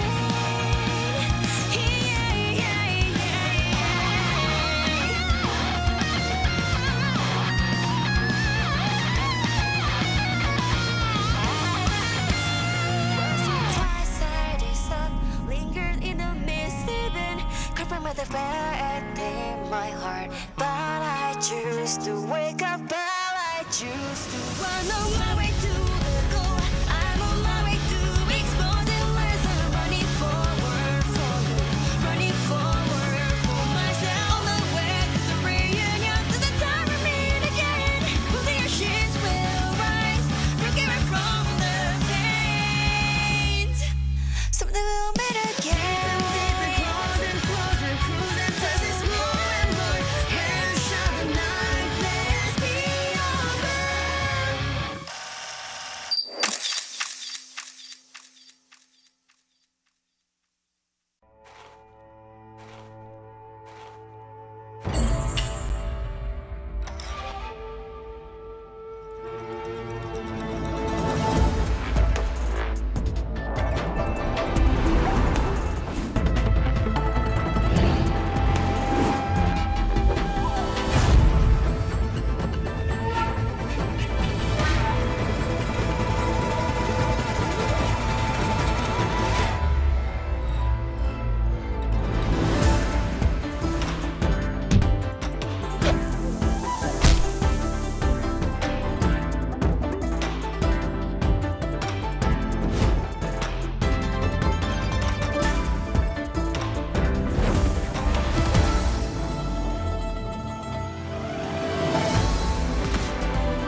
你溜啊倒是 ，OK， 我再溜了。咱得溜起来啊，咱机子不够的。我真的再溜了，再溜了。哎，不是你这就倒了，我没压好呢呀。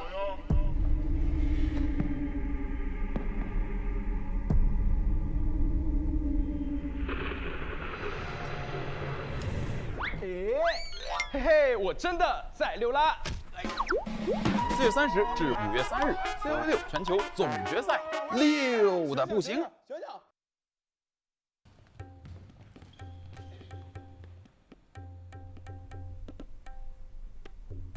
不是，1、2、3、4、5，溜哪去了？声音这么小，给我重新报。1、2、3、4、5。实在是太溜了！4月30日至5月3日 ，COAVI 6全球总决赛溜到起飞。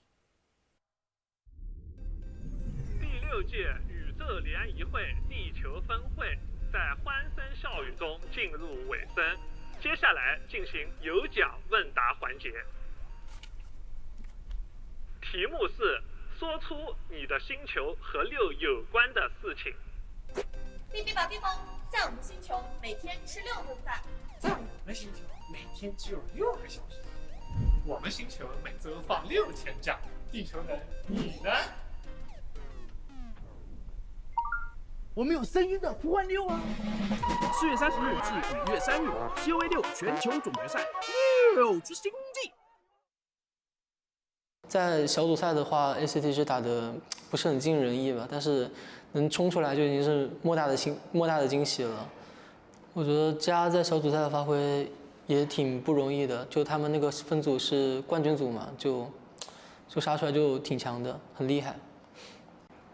我觉得 ACT 在小组赛的表现可圈可点吧。他们在小组赛打的，就是实力看起来就是上限很高，所以说是有不尽人意的地方，但是如果他们能稳住的话，其实都是挺厉害的。希望 ACT 在下面的比赛中加油，好好打，发挥出自己的实力，然后加油冲冲冲！雄兔历届，金羽披肩 ，ACT 声乐6加油！向光而生，永不言败 ，GR 加油 ！GR 永不言败，向光而生。监管者把杀4个，求生者把跑4个。GR 加油！这次深渊我们拿一个冠军。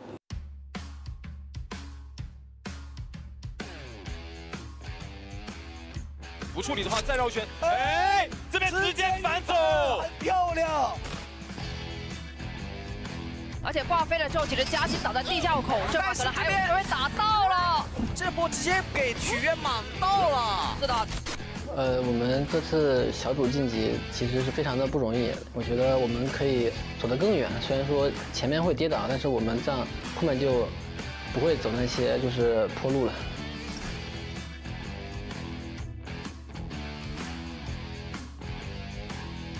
颈圈没有放到，现在90多救不了了呀！放掉了，这把要试抓了。2连飞轮直接躲，手有点雷续不上啊，他没有雷。哎呀，故技重施啊！这一次虽然是晋级了小组赛，但是也意味着我们需要更加的努力去应对，还有准备接下来的比赛。然后也让自己能够交出一份满意的结果。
Ladies and gentlemen, we are back with more Call of the Abyss action, Nell, and it is playoff season. My goodness, what an amazing first 2 matches.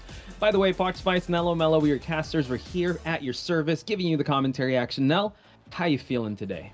Well, I'm just feeling really excited now because we've, like what you mentioned, we've seen so many exciting games going on back and forth, or going all the way to game 4. But other than that, I'm doing great. How about you, Posh? I'm doing amazing because we have a next match, ACT versus GR, an IVL showcase, I would have to say. These two have gone back and forth. They've graced the stage in IVL Autumn last year, and it was GR to take the win. So I have a feeling, ACT wants a bit of that vengeance. But we were talking about this. We're kind of agreeing that GR is the favorite coming into this one. Yeah, I mean, GR, both of them are really, really great teams, but let's just admit it, GR has faced the worst kind of adversities in their group. Yes. Like there's Wolves in there, there's ZETA in there, of course there's also GH and MS, but ultimately I would say GR has faced the fire, and it feels like they're more refined now, and they're prepared to go into the playoffs compared to ACT, where, I mean, ACT, yeah, they just gotta get ready and face the wrath in the form of GR right here. Yeah, and it might be actually Superich gonna be doling out the wrath of GR because the ACT survivors are gracing that stage. We haven't yet to see PPX.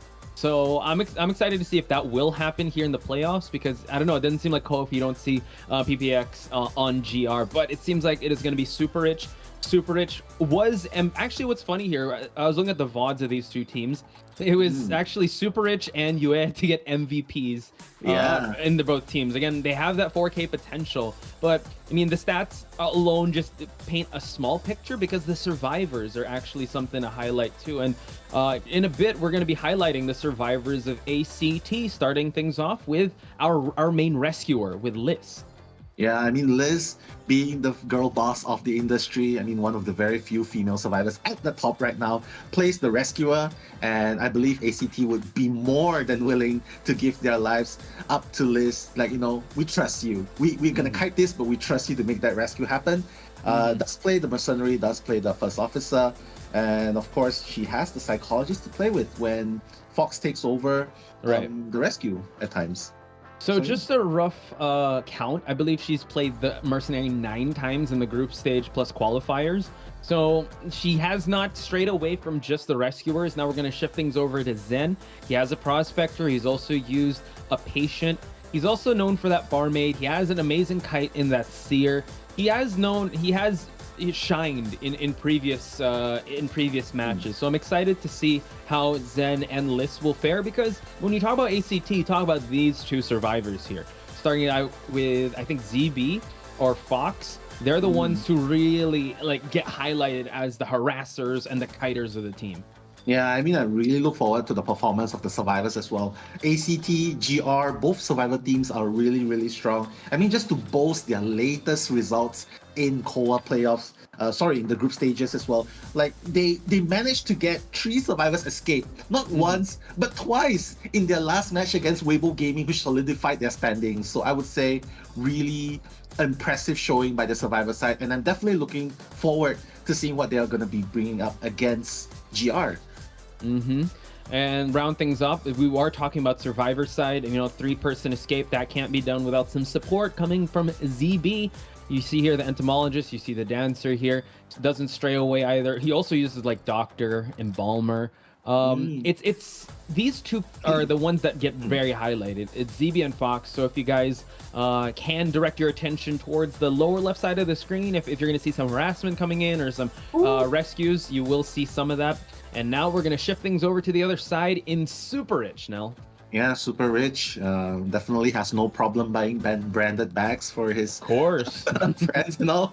But yeah, the latest ventures of his hunting, we see a lot of Naiad, right? And he's one of them who picks it up. And just a bit of fun fact, Tosh. It feels like there's a lot of rivalry going on between the hunters, and Superich is one of them as well. Like when he went up against Wolves, imagine that in best of 1.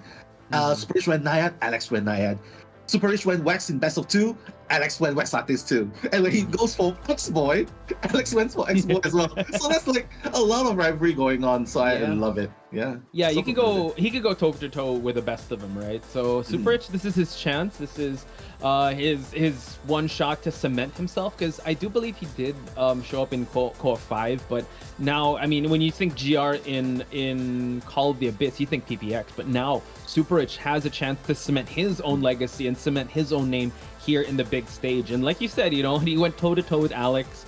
He also went toe to toe with Vampy and Alf. So they were in the champion pool or the deadly pool in Pool D, and now they're here in the big stage, and they're gonna test their might up against ACT. Yeah, I mean, statistically speaking, if you're talking about the Hunter's performance, yes.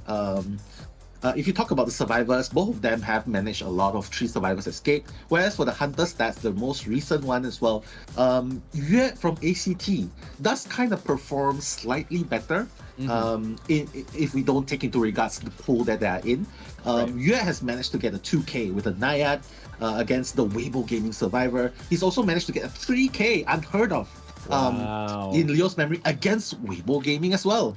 Whereas for Super Rich, I just have to say, yes, he goes neck and neck with a lot of the top hunters in China, but a lot of the times he ended up with a 1K, a draw, and sometimes even a 4-man escape on his side. So in this playoffs, stakes are definitely much, much higher. So he has to pull all the energy that he has to pull off a miracle win here. Yeah, and I think, you know what, he's definitely going to try and do that. We're heading to Ever Sleeping Town, so this allows a lot of room for him to actually use that Naiad, that wax artist that he's kind of known for. So yeah, I would have to agree with you there. Like the last showing of Yue, his last match was so dominant, especially going up against a survivor-sided team like Weibo Gaming. But now, ACT, they're gonna do some picks and bans here. We're banning out the Priestess to start things off for Super Rich, and now they're picking up the Toy Merchant as well as the Antiquarian though. Yeah, I mean, very, very standard picks right now going on. Like, you see a lot of the Chinese teams, not to mention other regions, also picking up Antiquarian as their dependable kiter, harasser, / obier. It's just one essential character to have over the forward, actually, Posh. So you don't really see a lot of the forward anymore, but Antiquarian just keeps coming out. It's funny if you guys are just joining us now from the previous COA. It's like you barely see a forward. It's not as prioritized, but as I say it, Nell, I think, speak of the devil, they're like, you don't see me? Comes right in for that stun, comes right in for that lock-in. We're seeing a forward and a barmaid pick here. So yeah, there's a lot of harassability. There's a lot of support as well, especially in a map like Ever Sleeping Town, right? There's a lot of synergy that can come into play with this survivor lineup. Yeah, I mean, usually when you see a lot of these harassers being picked, right? It's kind of like an indication to force the hunter to go like, hey, you know what? We have an Antiquarian. If that's not enough, we have a forward. You better be bringing your excitement. He's kind of forcing Super Rich. He's kind of forcing the hunter to make a choice. Hey, am I going to go for mobility, blink, or teleport? Or should I ignore that and go with excitement just to deal with the harassments going on? So it's kind of forcing the hunter. And you know what? Super Rich being on this map itself, I mean, he has the Wax Artist, he has the Umps, he has the Exploit, he has the Naiad, he has Bonbon as well. So all of those require really, really good chase, right? So if you take out the excitement, well, ACT will be able to kite like, hey, there's no bling. We're fine. We're fine. True. I like that you said, yeah, those list of hunters, right? And he's gonna go with a Naiad, very stable. And I don't know, we talked about this offline. We're like, what's up with Naiad? Like, everyone just keeps picking. This is like the most picked hunter. I believe it's like one of the top 3 at least. And it seems like everyone also has Bonbon. So now it seems like he's gonna go with the Naiad. I was actually thinking, you know what, how we saw in the previous match with ZT where the Bonbon was chosen, and it kind of encouraged them to have more activity, and you see the Bonbon just negate that. Here it shows there's a lot of stunners, there's a lot of supportability, but Super Rich going with I would say the tried and tested Naiad to counter this survivor comp. Well, let's hope the survivors actually brought a flywheel. Yeah, because it's just so effective. It's more efficient to flywheel a popped damage rather than a wax artist who's trying to wax you to 100%. So yeah, so I would say if they have flywheel, they'd be pretty safe. Yeah, if they did their homework, right? Because Super Rich, I think if my stats don't fail me, yeah, he has used Naiad like round 1 always. Like it's uncontested. He always goes for this Naiad. And yeah, I'm pretty sure if they did their homework, they really have to bring that flywheel because it's super important compared to that wax artist. So we're just gonna have to see the spawn points here. Fox right at the middle, Zen near the graveyard site, as well as ZB and Liss over here at the fake gate. Yeah, I mean, the idea here, right? Like, let's see if Super Rich is gonna bring excitement or a blink. Typically, he'll be bringing a blink, and it's totally fine. Like, if he brings excitement, this is where it gets interesting, Posh. Like, if they decide to try and harass, and Super Rich, like, you know, he just use excitement and beat them, injure them, it's fine. Liz is there to provide that healing. So in the end, it's like, okay, we force him to use his trait. We know what he has.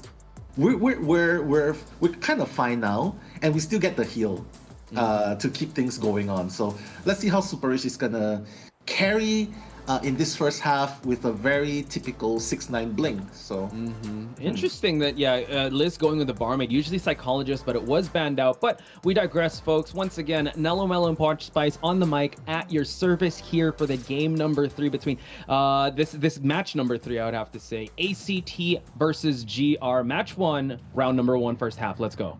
Let's go indeed. Super Rich making the rotations here, Posh. He's trying to find the best possible survivor to find. Yeah, he just wants to get rid of the healer first. He knows where Barmaid has spawned, checks out the trail. The blood trail's gonna lead him straight to Liz. Liz, you have to be really careful. There's a hungry fish waiting to devour you. Oh my god. She did describe, oh my god, the catapult is here, but before she's able to get the speed drink, and now she's gonna use the catapult to actually transition. This allows Super Rich to clean up shop here, but this allows the heal to come off of the barmaid. So she did describe their team as like a fish, but she didn't know a killer fish is actually hot in pursuit of Liz. Yeah, and oh my goodness, the tide is rising, but Barmaid has already gotten the heal off, and you can see like how communication works so well here. He's even gonna mix a Dublin in the midst of all that. So that's huge. Yeah, just hiding, but now eats the hit. She has the Dublin again to just provide her a little more support. Now Nell, she's got to kite this one out. There's not much. She has to transition here. He's gonna have the swim just to catch up. At least there's not much humidity, but the Antiquarian with the support. My goodness, smacking the Naiad left and right. No mercy at all for seafood. No mercy for marine life. But the bling hit. Super Rich had enough.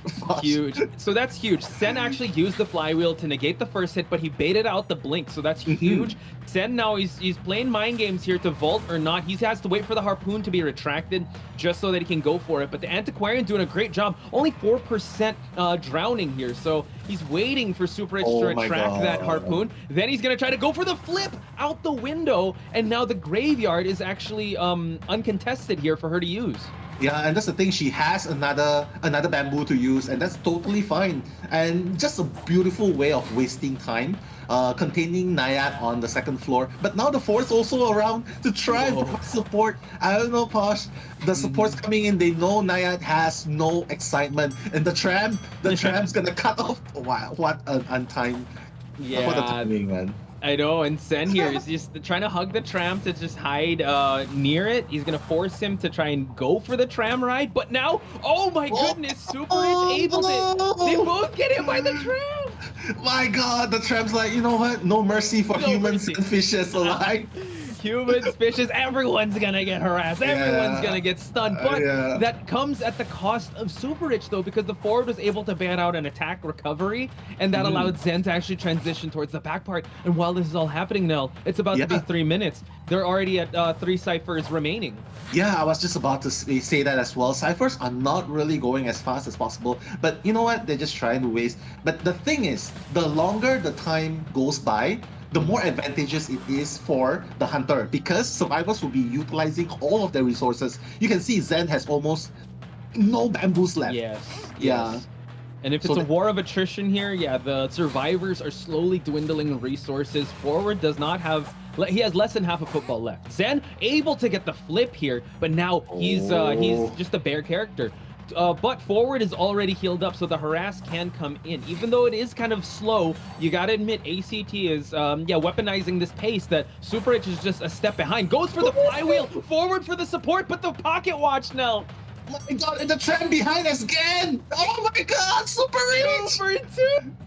My God! The fish does not know that's traffic. The fish lives too long in the water, Super Rich.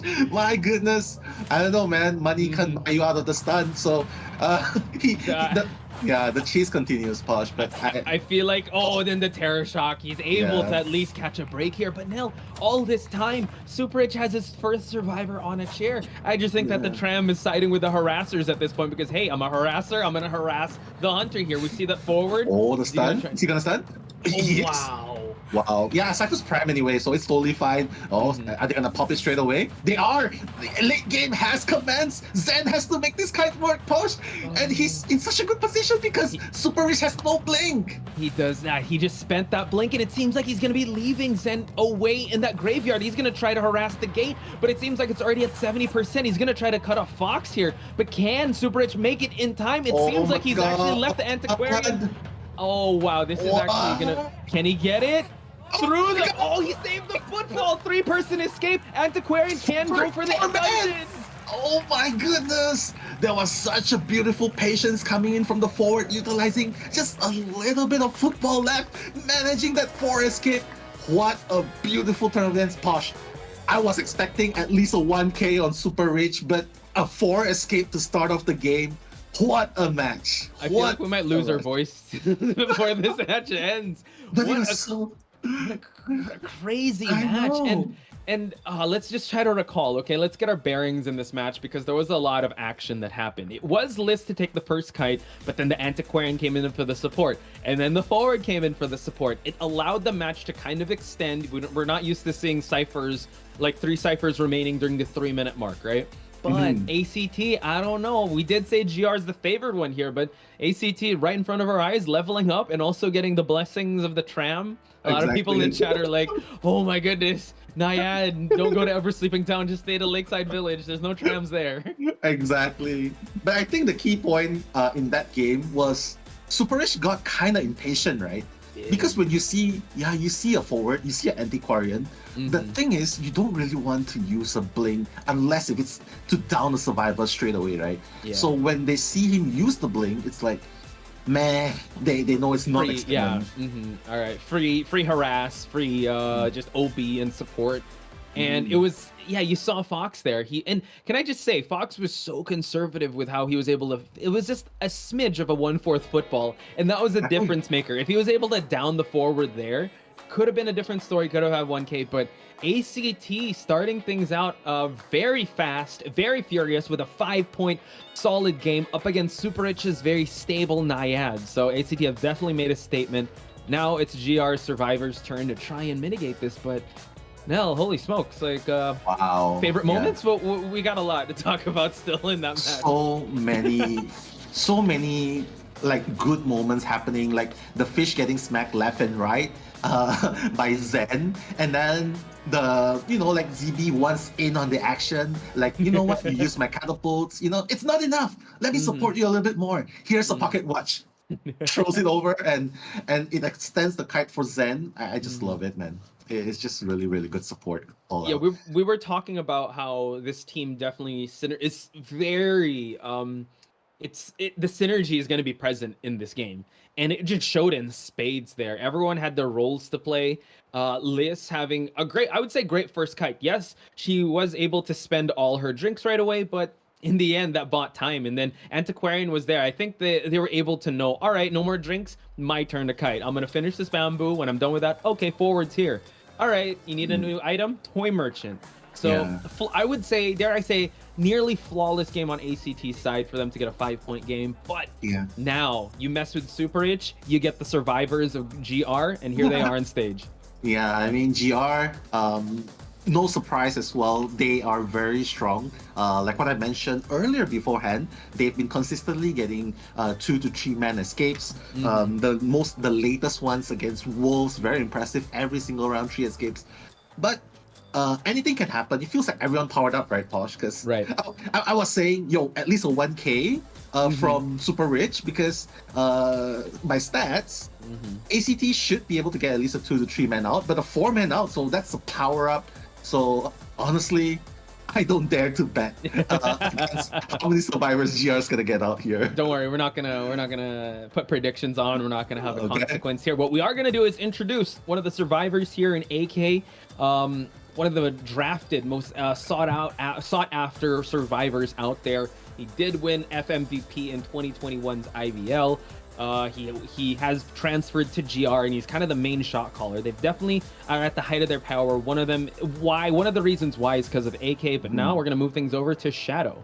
Yeah, I mean, Shadow is also a very dependable kiter. You can see for yourself. Toy Merchant, as well as the female dancer. Yes. I mean, in general, just very, very good characters to have in order to help extend the kite. Like, as you can see, like the Zibi on the Toy Merchant making so much impact. So I'm not really surprised if we see him playing Toy Merchant in this map as well. Yeah. So that was Shadow, folks, and now we're gonna go with Seasai. Seasai being him kind of sharing the Antiquarian spot with AK.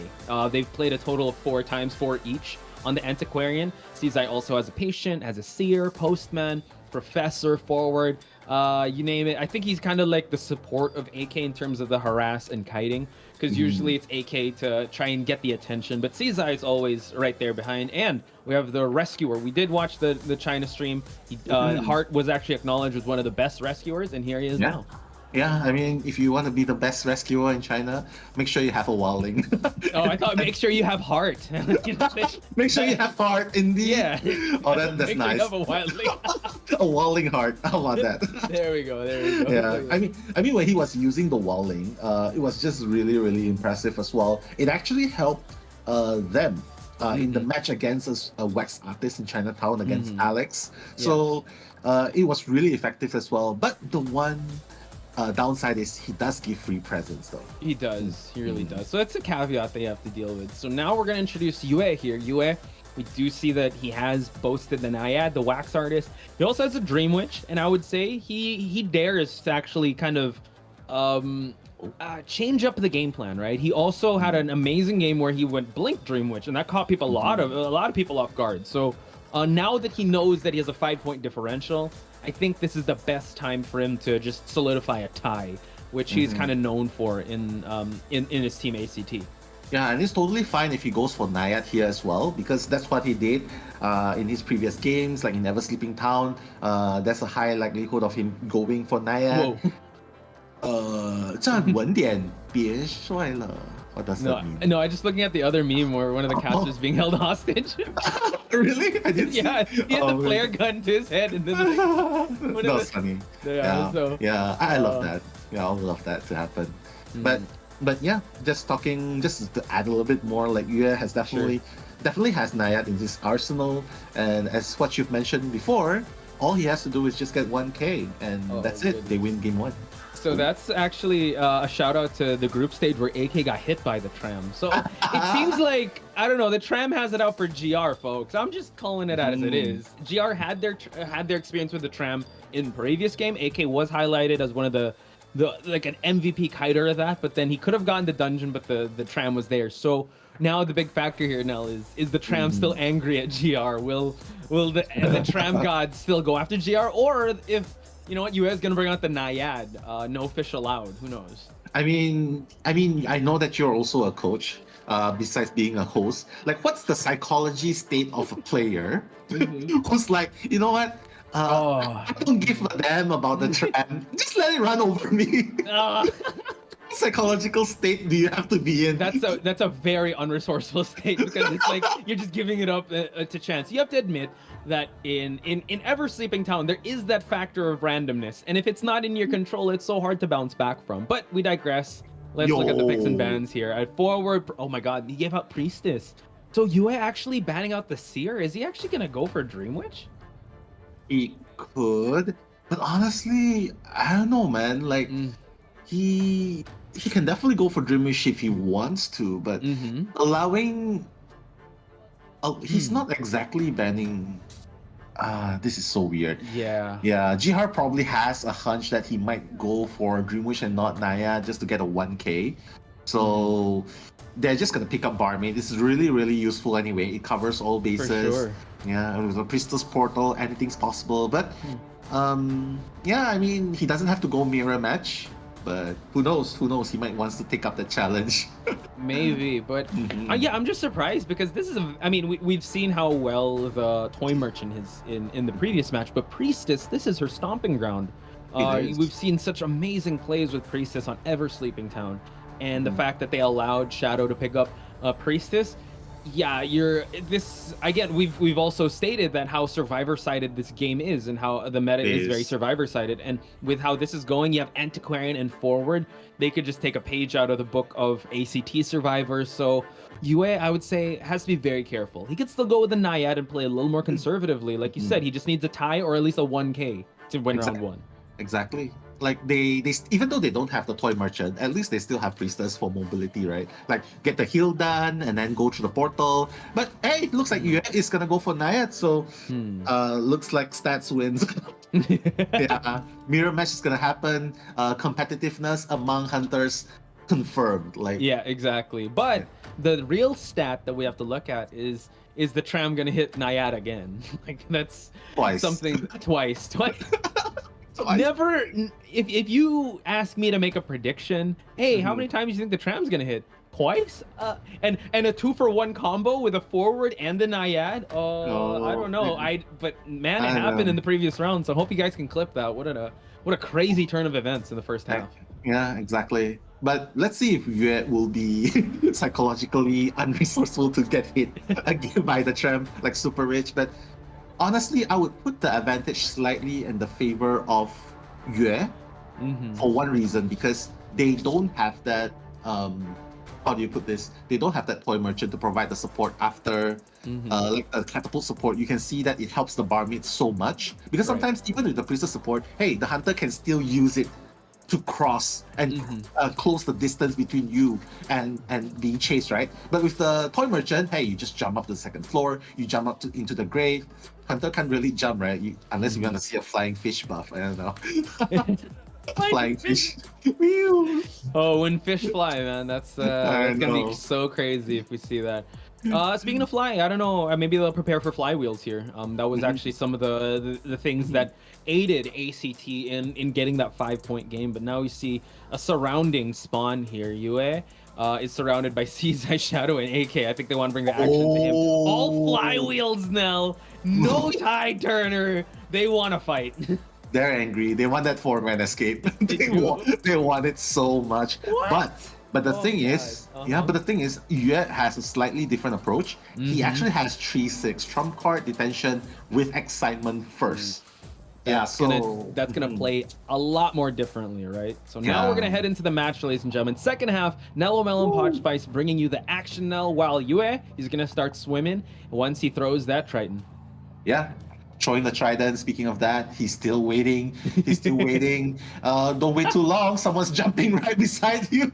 Caesar, he doesn't want Caesar. He's like Antiquarian. No, bro. I was thinking he's like that quarterback. You're like, where's the play? Where's the play? All right, we're gonna go for the forward since he has the football, but no.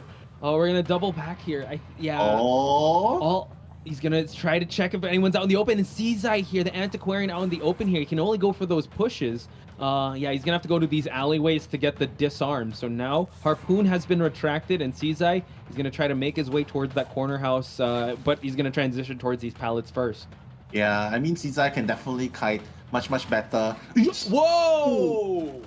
Are you serious? Wow. My God. I mean, that's totally fine because it's like, after all, a much shorter time than a blink. It's only at 100 seconds. So, well, rest assured, he's going to drown the entire place. Seizai is already at half health. There's a portal support nearby, but I don't think that the fort's going to come support really early. But you can see now, right? Like, Priestess, yeah, it's no toy merchant, but it's so good in Ever Sleeping Town. It brings him all the way to the grave. Exactly. So this buys some time, but that means that Priestess was not focusing on decoding. But I mean, the fact that Yue was able to just, pop that excitement. Now the survivors know, all right, this is going to actually be a long kite. They already have that timer in their head. It's less than 60 seconds. The excitement is going to come back online. Seizai now forced to go through the window here. He's going to try to negate the damage. We do see that the Priestess portal here is going to clean that up. And now we have like 3 survivors actually in this area. So this is gonna be a little tough because again they want to support, right? They have no tide turner. Yeah, this is already looking very good for ACT Yue because like you do not want to have all the survivors cramped up in this place. Yo, AK, my God, he might get hit here. What's going on? Oh my God, AK. And Priestess able to use the flywheel already, but still at 97%. So now she has no flywheel. Oh my goodness. he missed. He was trying to flywheel away that 100%. Yeah. But he missed, and now he cannot even decode. So right now, GR, Cypher's not even enough. My God. Yeah, this is gonna stall the Priestess from decoding. Seasai's here. They're gonna run towards each other again. They're crisscrossing each other. Again, a very interesting strategy because this is not focusing on Cypher Rush. We are gonna see AK try and take this kite. He's gonna try avoid as much as possible. Antiquarian is healing up while AK still has some football to use. He's gonna try to use it to get over to this palleted area here. He's gonna try to sidestep, but Nell, it seems like ACTUA, he's gonna play to his win condition because now no tide turner in sight for GR. Yeah, not to mention, yes, it is 3 minutes before the first survivor went down, but because the survivors keep running into each other, they keep grouping up, and it's wasting so much time. Like, yo, only one cipher has been popped. Yes, there's still progress on other ciphers, but look at the resources, Posh. Like, the football is almost non-existent. Yeah, and that's going to be hard because considering the rebound kite from this chair, he's going to have to go with just rock hiding, no tide turner to just bring him even further. Now he's going to see where he's going to pop the football here. He's going to go for the flywheel through the pallet. Nice. AK, he's going to hang around this pallet, so AK has the kite for his life here. Priestess is here for that support. Can AK transition to this next pallet? It's going to be a foot race, but no, AK falls down. Yeah, it's kind of hard. Like, he missed his chance to pallet when he needed to, but he didn't want to risk it. He didn't want to get hit while putting down the pallet. Maybe that's why. But the thing is, when you leave that pallet area, that's when Nayat can definitely catch up to you. You have nothing. You have no football left. Maybe just a little bit more. Maybe you want to try for the late game. But honestly, I'm surprised that GR managed to make it back with the Cypher progress. Like, 3 minutes, not even 1 minute passed, but right now, all of a sudden, 3 Cyphers left, but everything's almost primed. Yep, and Seasai here is going to go for this last rescue here. He's going to get some humidity. He's going to have to be very careful. Forward actually might be expiring soon. He's got to commit. He missed the flywheel, Nell. So now it seems like, oh my goodness, he's able to get it. Oh, but the excitement. Here we go. Antiquarian, my bad. I was looking at Priestess. Priestess is the one that did get hit to that humidity. So it's Antiquarian that's still here with that OB and support. She can tank 2 hits. God. AK has to be very careful. It is. And Cypher's prime, Posh. My goodness. Oh, it's gonna pop. Is it gonna pop in time? 9. Oh, it's gonna be close. They go for the pop, and Seasai is still here. So now he's gonna go for that support, gets the disarm, forces to go for the swim, and he's gonna just hit him again. But he's still on that swim though. You're taking a beating for his life. But honestly, it was looking like US game to take. But right now, it's just GR making a comeback. But to be honest, Posh, I just feel like it's gonna be a 1K at least. Yeah, I think so too. But at least from a 5-point game to a 6-3, that's still manageable for the GR side. And considering their start was kind of sloppy, kind of messy, them being able to get a 3-person escape, still living up to their stats that they don't lose round number 1. They always, the worst that they can get is a tie. But here, with a 5-point differential, a 3-1 isn't so bad.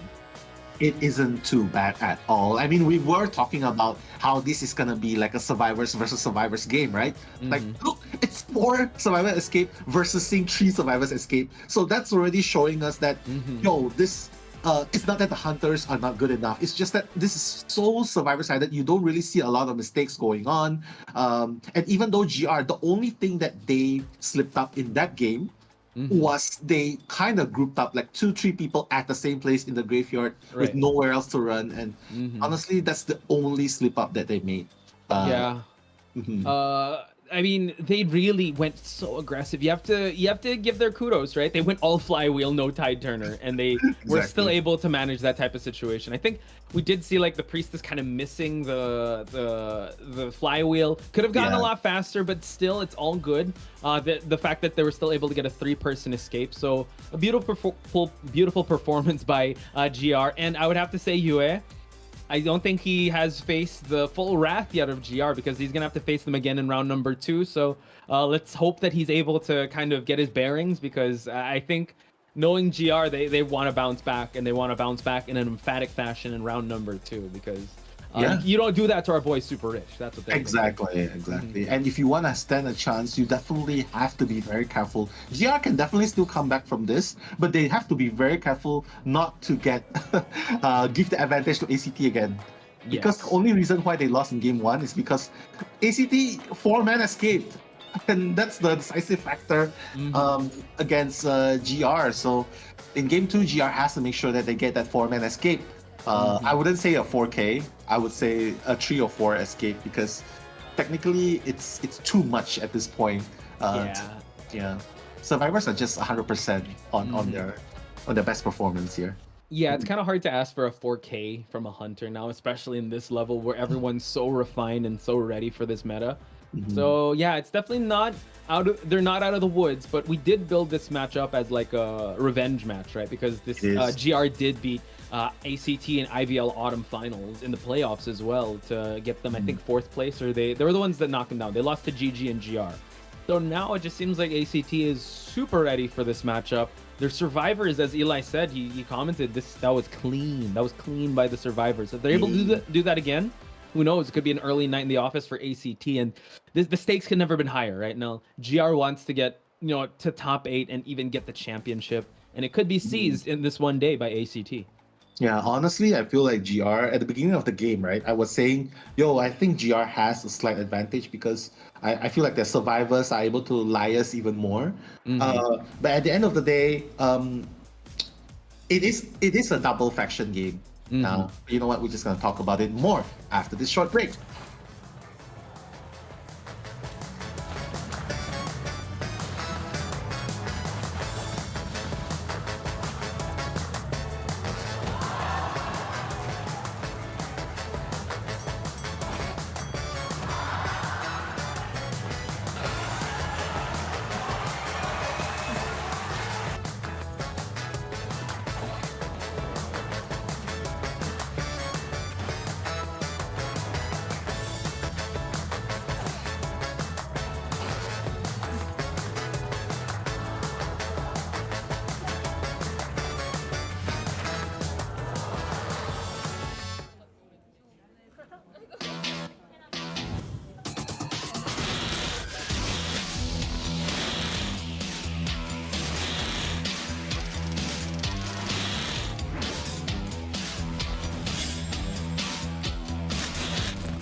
And we got some more fan cheers here. Hashtag COA6 global support at Identity Game. We have the Zens gather here, Fighting Zen and ACT. Go, go, go. Once again, if you guys want your fan cheers, you just at Identity5 Game and you use the hashtag COA6 global support now.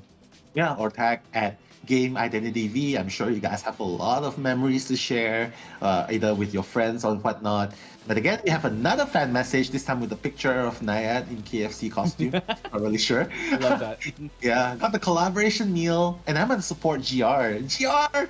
Return to the light and never say never. You always be my pride. XOXO.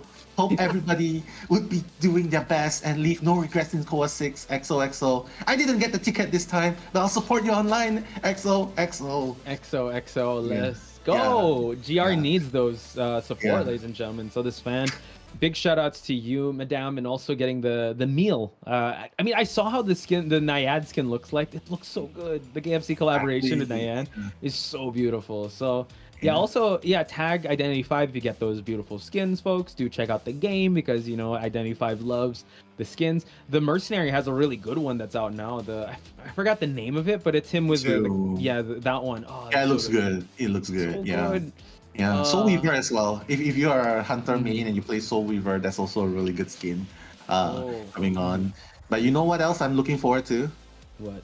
I'm looking forward to the arrival of journalists in the rank. We were talking about it. We were talking about it, folks. Journalists coming in. Easy. Well, not easy, but like, I mean, just the rescues. No Terror Shock rescues. Yeah. And if the puppet or the photo gets hit, you get a speed boost coming into that zone. So it's just like, what? Yeah, exactly. And you no longer have to worry about getting hit while dropping pallets. Let your illusion do it for you. Like, yeah. I can think of the infomercial now. Do you get terror shock dropping pallets? Do you get terror shock going through rescues? We have the character for you, journalist, folks. Oh, all right. I'll check it out now. Call the number on your screen now. Get the journalist. What's the number? 999 journalist. Okay, all right. That's like calling for 911 in Malaysia, but I love that. I love that. Yeah, journalist is like, don't take the risk yourself. He's the ultimate. She shouldn't even be journalist. She should be like called the insurance agent. Don't take the risk on your own. Let the illusion take the risk. That's true. Yeah. I would say she's like the dream witch of survivors, right? Just like follow her do it. It's fine. Like I'm the main body. I'm protected. I'll just let my photo boys just go for it. Just drop the pallet, get the rescue, just chill, right? I'll be chilling with my camera. Yeah, being chilling. Afraid of not being able to rescue? No problem. Journalists got it solved. 999. Call the number on your screen, folks. We see you. The fire burns deeply. We understand, and that's why NetEase gave you the journalist. And exactly. Yeah. They're trying to give you more ways to handle the hunters in rank. So, yeah. Exactly. Can you imagine that in competitive though? It's so good. It's so good. Imagine journalist, antiquarian, double rescue. What? Oh. Like, yeah, I mean, just the combinations in my head. My mind is boggled with how that's gonna play out. Yeah, and you know what? Even the tide turner transfers to the character. Yes. So you know which hunter will be affected the most? Let's hear it. Bon, right. Calember, Bon, because the one of the hardest thing, right, is to rescue against a Bon. Now journalists like, you know what, afraid of bombs? No worries. No worries. We got you covered. The journalists, the insurance agents got you covered. We're going to Red Church, by the way. But guys, again, I just want to promote our socials, because if you guys can come up with journalist themes, let us know. It's at Nello World on Instagram for Nell. For me, it's at Spicy Potch. I want to see those memes. I want to see those journalist memes.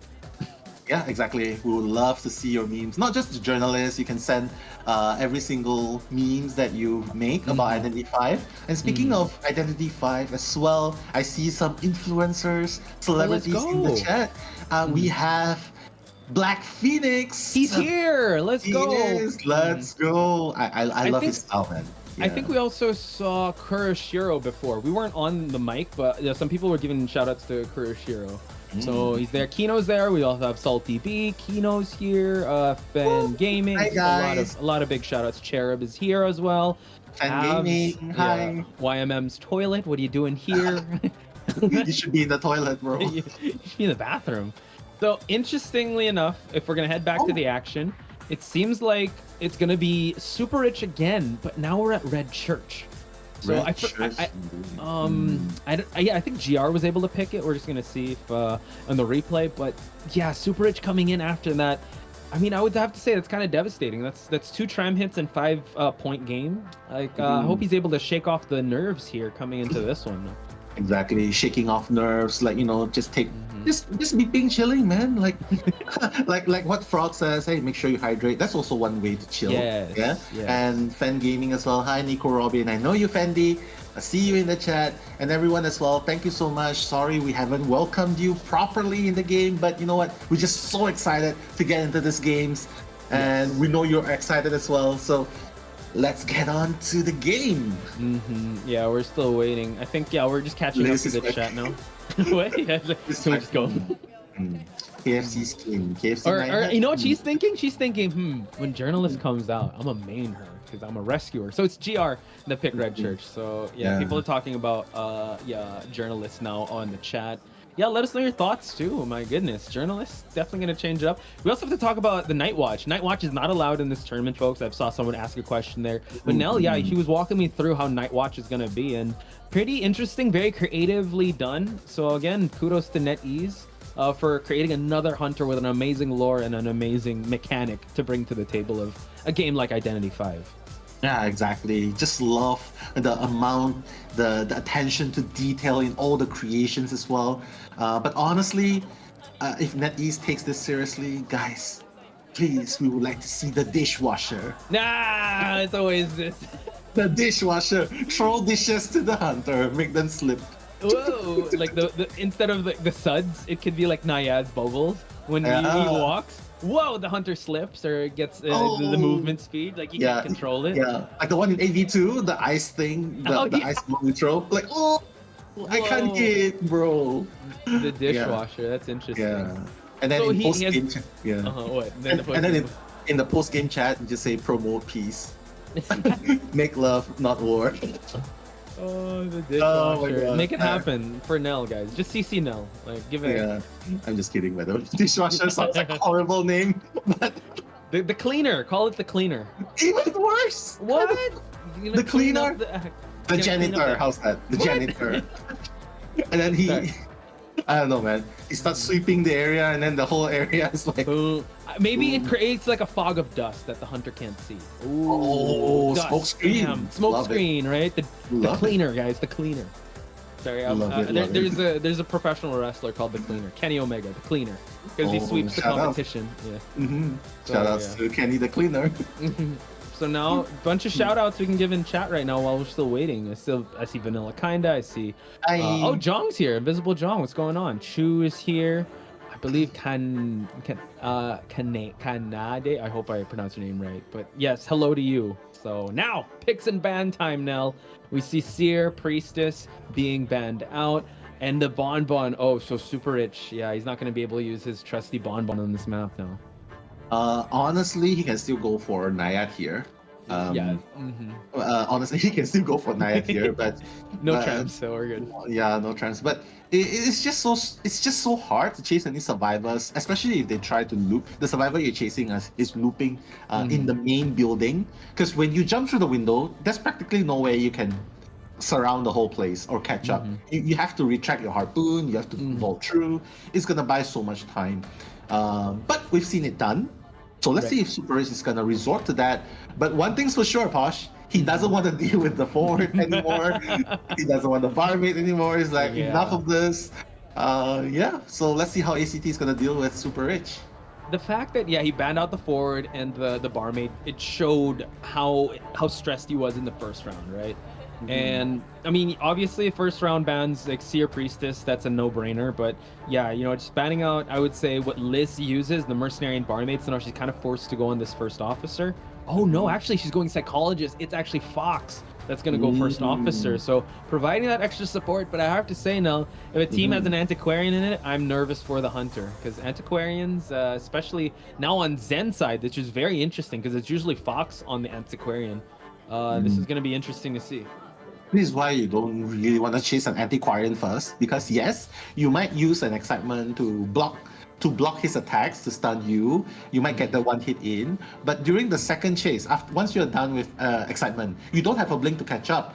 And once you catch up, well, he has the windows to vault through. He has broken windows trade. There's just so many factors to play into this, but looks like Super Rich is gonna go with the Bloody Queen. Doesn't want to deal with close quarter combat. Just wants to hit you in the mirror. Predictions going on, Posh? We're gonna do this? Oh my goodness. Okay, let's do a simple one. Okay. More or less. Okay, so we give mirrors. A number? Connected mirrors. Okay. Since you thought of it, you tell me. Okay, you predict first.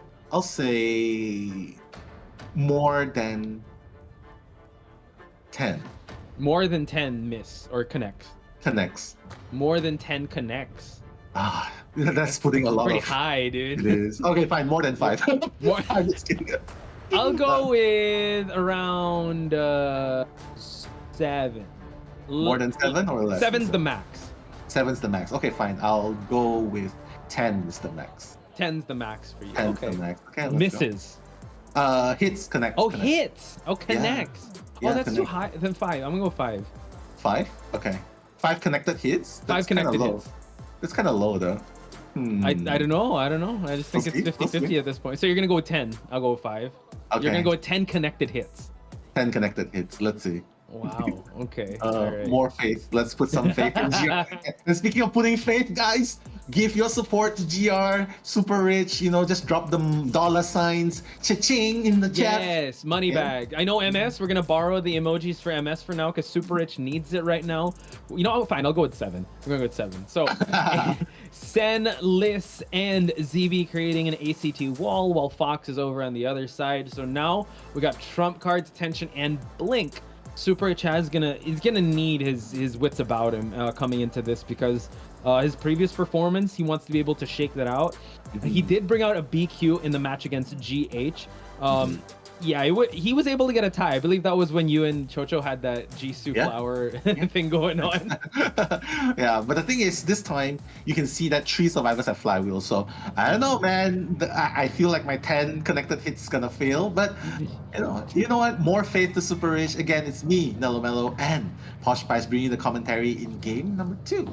Here we go. Super Rich wants to find the best possible target, seeing that possibly someone did vault that. Sen has to be very careful, even though he is the antiquarian. You can't hit a mirror image. So Super Rich though, still trying to find the best possible target. He doesn't want to waste too much time here rotating around. Since he's at the center, he has control here, but you have ciphers to the corners of this map that can move accordingly. Oh, no. And Super Rich, not spotting anyone here. No trails either, because it's the entomologist. So it's hard, you can't see the blood trails. Yeah, and this is why it's so hard. It's so hard to find the first survivors because once you leave the middle, the other survivors are going to communicate it to you. And as you can see, Zubi has already made the choice to leave the cipher much earlier. When Super Rich is there, it's gone. First mirror, is he going to connect? Zen has a flip on the stick, but no, and able to get the flywheel. So that's 1 for 1 now. So this is great. Super Rich now really making the hits count. He has the blink to down the antiquarian. He's going to use it, but unfortunately unable to get it. And the B support here is gonna try to push him back. He has to wait for his mirror again. He does. Yeah, he doesn't have flywheel anymore. Antiquarian does not have flywheel anymore, so he definitely can still catch up with a mirror. Zen trying to spin his way out of trouble, but you know what? Second hit. Able to get it. That's 2 for 2. So unfortunately unable to get the blink, bought a little bit of time, but now Zen being down, actually interrupting the cipher here at the back broken part of this map. Pretty good. Psychologist actually has wanted order. He's gonna break down the wall here just to get a little more vision, and Liss has to be very careful if she's gonna actually since she has that wanted order. Yeah, I just love how Super Rich just breaks down, chips off the last one. Third mirror, probably not gonna hit anything, just wants to scout out if anyone's decoding the middle church. But Fox, whoa! 3 for 3 hits now. So Super Rich off to an amazing start here, and now Fox, this is a tough rescue to go for. He's gonna actually use the hypnosis a little far here. Not sure why, because I don't. He's probably gonna go for the save, but Super Rich here, he's waiting for the mirror to cool down. He's gonna try to interrupt. Yeah, he's gonna try and interrupt, but it doesn't work. And no, he's gonna get that free rescue entomologist, but it's already past half, and there's no tie. My goodness, Posh, no time left. If Zen's down here, he's dead. Yeah. The mirrors. Oh my god. But that's amazing for Super Rich, right? We're gonna see him try play the mind games. Entomologist unable to get the flywheel here, but forces out attack recovery for Zen to move on accordingly here. We see the psychologist already has used up the whistle, or can still use it. But Zen is gonna have to be very careful now. Out in the open, we're gonna see another mirror here be planted by Super Rich, but no, chooses to chase on foot to the red carpet, and now spawns out the mirror hit. Oh, and the flywheel's gonna save him that time, but he's not out of hot soup yet. 4 for 4. My goodness, missing just 1 so far, and that's because he's trying to scout. And I don't know, man, Posh, look at the cipher progress. 4 ciphers remaining, trees, that's 3 healthy ciphers, but already securing the 1K, already a very good improvement over the first game. Love it. And now he's gonna try to spot someone out here. It's gonna be Liss, and able to get the flywheel, but still a sandwich situation. Now switches over to the other side here, and Liss is gonna have to be very careful. She does not have that stress anymore to tank 3 hits. Has 1 more. Blink is already online for Super Rich to use. So now, probably gonna save it for her to be down, but doesn't want to take too long here. He's gonna have to try and go for a basic attack here. Gets the basic attack out of Liz. Yeah, I just love the discipline. He's like waiting. That's the thing about playing against BQ. My goodness, what is going on? All the mirrors are connecting at a beautiful rate. 3 ciphers remaining. Yes, it's a healthy progress, but Super Rich already on to the second target. And Fox cipher is gonna be disrupted. Yeah, was it 5? I kind of lost, but now it's, I mean, Super Rich is actually playing to his win advantage here. Now, breaks down the wall here. Fox's Cypher so close to being finished, and now he's kind of forced to rescue. Luckily, Fox does have a tide turner to help the Psychologist move on away from this side. Blink is still online for Super Rich, by the way. Goes for the rescue. Psychologist now gets a hit off of that. Yeah, it's totally fine. He just wants to hit Fox. Oh my god, he gets it well! 5 connected. Is it 5? 5 connected. I think it's 6 now. That was 6. Yeah. My Holy god. smokes. Super Rich being very proactive with his mirrors. And now double down situation now. What is going on? Super Rich playing like a god in this game number 2. What a total change, transformation from his Naiad. Clearly, he doesn't like seafood. He's just playing Bloody Queen like a bloody butcher. Yeah, and now we see ZB. ZB has to be very careful. Tries to go for the flywheel, able to kite that. Mirror adjustment here is going to come in. ZB might be forced to go for an early rescue here. Gets a basic hit, and now he's going to be forced to go for this rescue. Ciphers are at a standstill, even though 2 are already primed here now. Yeah, I mean, 2 is already primed. He's very smart. He lets Liz use up the self-heal while he takes down the first officer. He's looking forward to late game. That's what he's doing. Oh, the third shot! He's gonna hit! First, not even up!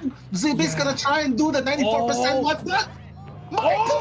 He got it! That's more than 7. Holy smokes! Super Rich making the Tie Queen more than just that. And now Entomologist is down. Psychologist used up her self-heal. And at this point, yeah, Psychologist has to go for this rescue. Super Rich can actually just kind of swat away this rescue attempt from happening. Yeah, Liz was trying to start a new cipher as well, so it looks like there was gonna be like a cipher pop when 2 survivors are running. But Liz, oh no, sorry. Entomologist actually gets it. That was so close. Oh, I got so scared there. But now it seems like Psychologist. It's not over. It's so close yet so far. But oh man, first officer is actually gonna expire at this point. Entomologist is trying to open up a chest to get more items. They're gonna get spread out. They need to heal up because, quite frankly, this is like a detention Bloody Queen at this point because they're 1 hit from falling down. Exactly. Like, I don't know, man. Super Rich making this looks like a 4K possibility, but oh my god, the mirror's gonna spot him. ZB, where can you run? Where can you run? Perfume, but he's already injured. It seems like he's gonna try to cross the streams here, but now ZB is gonna try to go for the graveyard. No, rotating towards the red carpet, and Psychologist is actually starting this new cipher. It's gonna be tough. Teleport is already been switched out by Super Rich. Gets the pallet slam. Oh, that's gonna buy so much time. But again, can you kite for another 20 seconds? The mirror's up. ZB, he's gone down. My god, and even teleports up. He can teleport instantly. Oh, but no, he's just gonna, he's just gonna chair it first. Liz. Interesting strat. Yeah, I thought he was gonna just go for a bleed out strategy here because both of them have expended their self heals. Seems like he just wants to secure that, but he knows. Here we go. Teleport does happen, and now let's see if he's able to spot out. Oh, he sees the blood trail cells. He sees that Liz is here. Super Rich. Oh my god. 4K. Super 4K. Whoever had doubt in Super Rich, the doubt has been dispelled. Super Rich has gotten the first 4K in the playoffs. In this game itself against ACT. What a turn of events from a 0K to 4K. My god, Posh. From 0 to 4K real quick. Super Rich, folks, taking the Bloody Queen to new heights. Oh my goodness, that was a crazy match, and it's the playoffs now. There's something in the air here with all the players that they really want to go for. And look at that, Super Rich is just like, all right, job's not done yet. I still gotta perform in the next round. We can't celebrate just yet because we're not secured for top 8. But my goodness, everyone is just going crazy in chat for Super Rich's performance. Exactly. I know that BQ's OP in this map, but the fact that he didn't miss, I don't even care anymore how many. Yeah, I know. I think you got it though. I think that was 10, so I'm just gonna give it to you, Nil. That was an amazing guess there. Yeah, it was so good though. It was so good. Oh. Yeah. Considering the first 30 seconds, it didn't. I mean, he was really looking for a target, but all his mirrors were just so on point. I mean, the chat was right. Just let him cook, guys.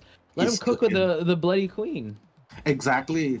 But of course, there's also a few factors that contributed towards that 4K. For example, they were dying in the red carpet. And mind you, the red carpet cipher is already 87%. It was supposed to be primed. But because the Bloody Queen was camping there was no way at all to... And they had to start a new cipher, and that's where everything went downhill. Yeah. I mean, even at the first share of the Antiquarian, right? He was able to stuff the rescue and forcing the Entomologist, and you called it, Nell. It was after the halfway mark, so that really ruined the tempo of the Survivor side. So now, come round number 3, yo, ACT's got to ban out this Bloody Queen. Super Rich is too strong on this Bloody Queen, and on a map like Red Church too. It was just, I mean, a lot of people say it's like very even-sided. Super Rich is still able to make that work, and in a meta where it's very Survivor-sided, I would have to say this is one of Super Rich's best performances, and you know, we have to give him his flowers. I know it's like he won the entire thing, but I mean, he has this moment to just look back on. It's like, yeah, I was able to perform under pressure after getting a 2-hit on to Naiad on that tram, and also you know, getting a 5-point differential. He was able to come back, folks, and that's Super Rich. Yeah, part of the reason is also because I feel like GR kind of underestimated the mirror of Bloody Queen. If you notice, right? If you notice in the graph itself, most of the kites last lower than 70 seconds. It's like 20 seconds, 40 seconds. The reason is not because they didn't kite long enough. It's because he was constantly using the mirrors to get that hit. So when you're out of the radius, it doesn't count towards your containment time. And that's exactly what happened. He forced them out with the mirror. He gets the hit, and then Psychologist had to use this Wi-Fi heal to heal up. And then by the time he was in for the second one, honestly, and camping on the last cipher itself, it's the game changer. Super Rich knows what he's doing. Oof, Super Rich, folks. Remember the name. Beautiful performance. Just let him cook. Let him. People doubted the Naiad. We were counting how many mirror swings that he was gonna miss, but at this point, Nell, I'm a believer. Super Rich has gotten our attention, and he's a hunter to look out for. Going after ACT, and I mean, it was two things, right? He played amazingly, and he was able to exploit the overextensions and also the cipher placements, like you mentioned, right? He was able to camp it out. He was able to position himself in great spots. So now, folks, it's GR Survivor side, and now Yue is the one that has to kind of be on the same path as Super Rich, because if the only condition that it's not gonna go to game number 3 is if Yue gets the same type of game, like get a 5-point game here. But that's how, I don't know if that's gonna be possible.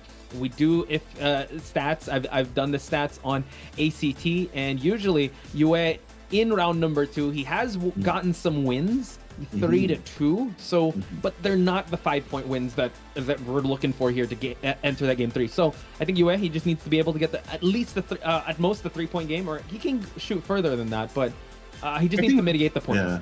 I think regardless of whether it's a win or a draw, we are definitely going to a game 3. The reason is because they already won game 1, right? So ACT has already won game 1. So right now it's 5 points for GR. Right. Correct. So GR can draw or win this game in this round, but regardless, they still have to settle in game 3. So, but honestly, I don't mind, because those 2 games were intense. They were cooking like crazy. It's like Iron Chef kind of level, man. Iron. It gets Chef. very intense in Iron Chef. Exactly. Forget Master Chef, Iron Chef. The secret ingredient: a Naiad hit by a tram. Cook the Naiad now while she's on the floor. I don't know, my man. goodness. Yeah. But yeah, folks, again, if you're just joining us now, you've gotten in a very intense time, because from a 5-point differential, we were already evened up by how Super Rich performed in round number 2. Yue is gonna try his best to continue on the win streak, or at least not make the point differential too much, because it's kind of written already that GR is gonna take this next round. But GR is gonna do what they do best, and it's that in round number 2 they're gonna try to get the victory here. Yeah, I mean, technically, from a tactical standpoint of view, right? If GR can manage a draw, they're already winning in terms of points against ACT. And in Right. game 3, they can afford to tie the game. They can afford to tie the game with ACT. Like if they get a draw in game 3, that's it. GR wins. So what ACT needs to do now is get that 3K, because in game 3, I can tell you it's definitely gonna be neck and neck. It's gonna be neck and neck for sure. It's not gonna be like 8-1 kind of situation, because again, everything rides on this play that Yue makes in second half, game number 2. Yeah. Oh, you couldn't said it better, Nell. It's I mean, it's just so crazy how round number 1, like it's just completely different how the pace has changed, all with one bloody queen by Super Rich, right? That's changed the narrative, that's changed the tides of the situation, and now coming into this, Yue is actually the one that's looking a little nervous, because he knows he has to be able to go do damage control here to what havoc that Super Rich has caused in Red Church.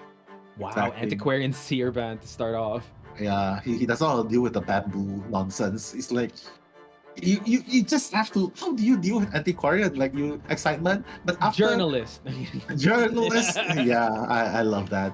But honestly, after your excitement, you don't have the chase potential anymore. So yeah, just take out the antiquarian. Love that. But GR's already responding with a prospector, and prospector is also super annoying. I mean, only if you're annoyingly good with prospector. Well, yeah, GR also known to bring out the prospector here. So yeah, I think it's good that the antiquarian has been banned, as well as the seer. Picking up the priestess and prospector here is also, I mean, the ban of the dream witch is also good because he's known for that.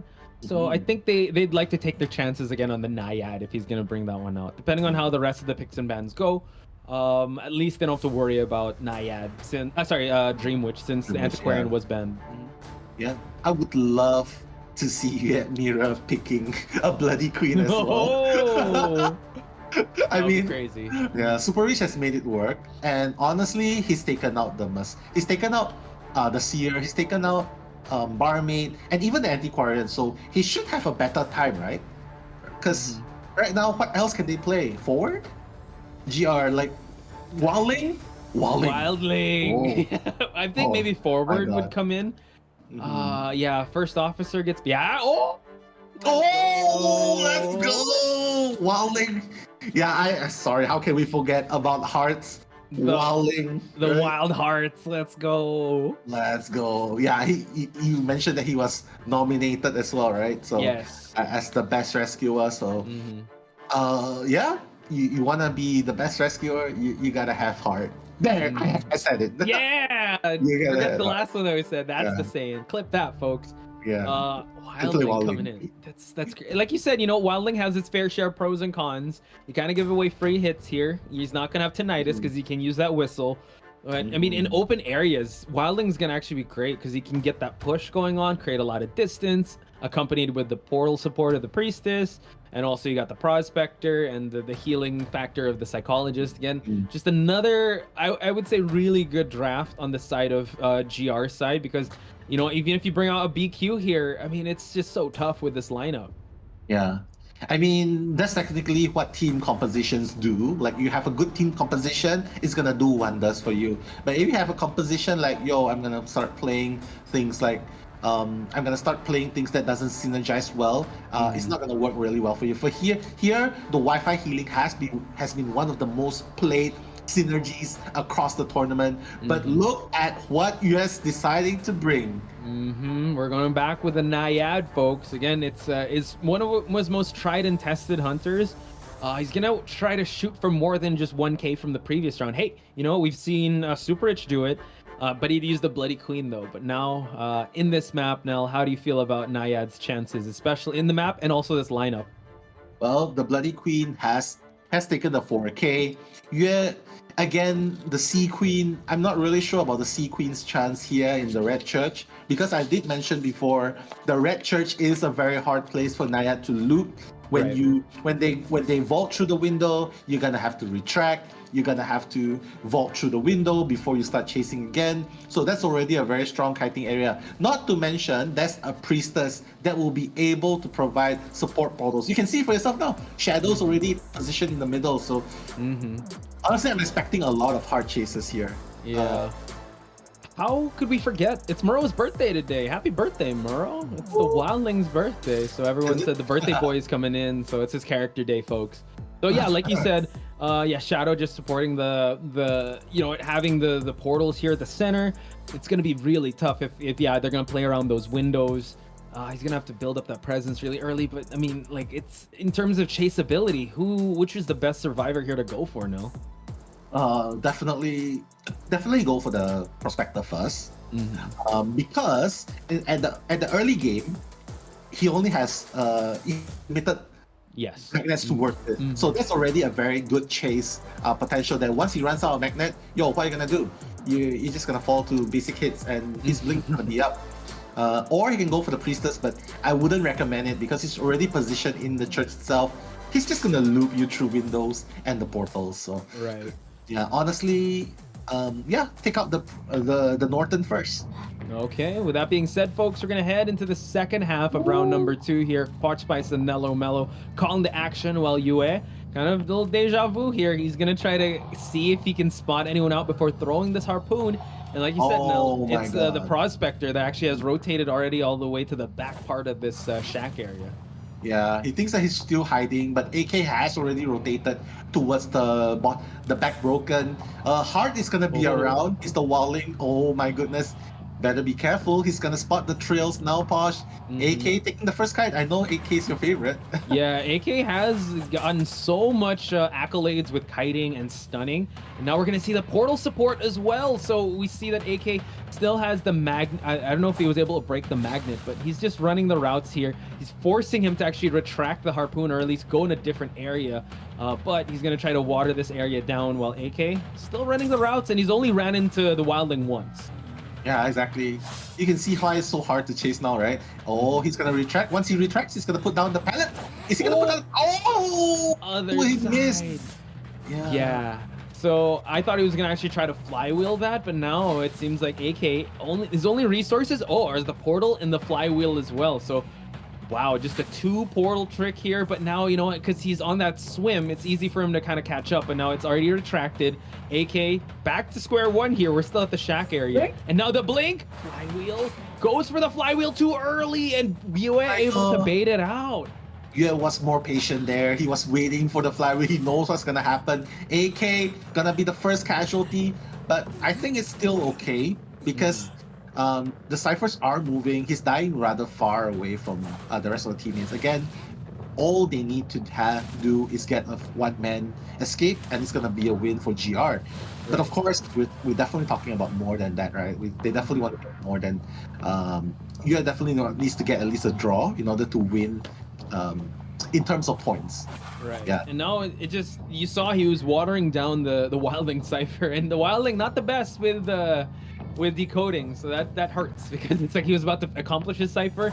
Now he's kind of forced to just wait out the water, and actually seems like he's gonna go for a ride, and he's gonna try and go for this rescue, or just feed out the tinnitus. Yeah, because it's again, this chair is so tough to rescue from, so it seems like they're gonna play this one conservatively and just play for like a tie, or at least the one-man escape.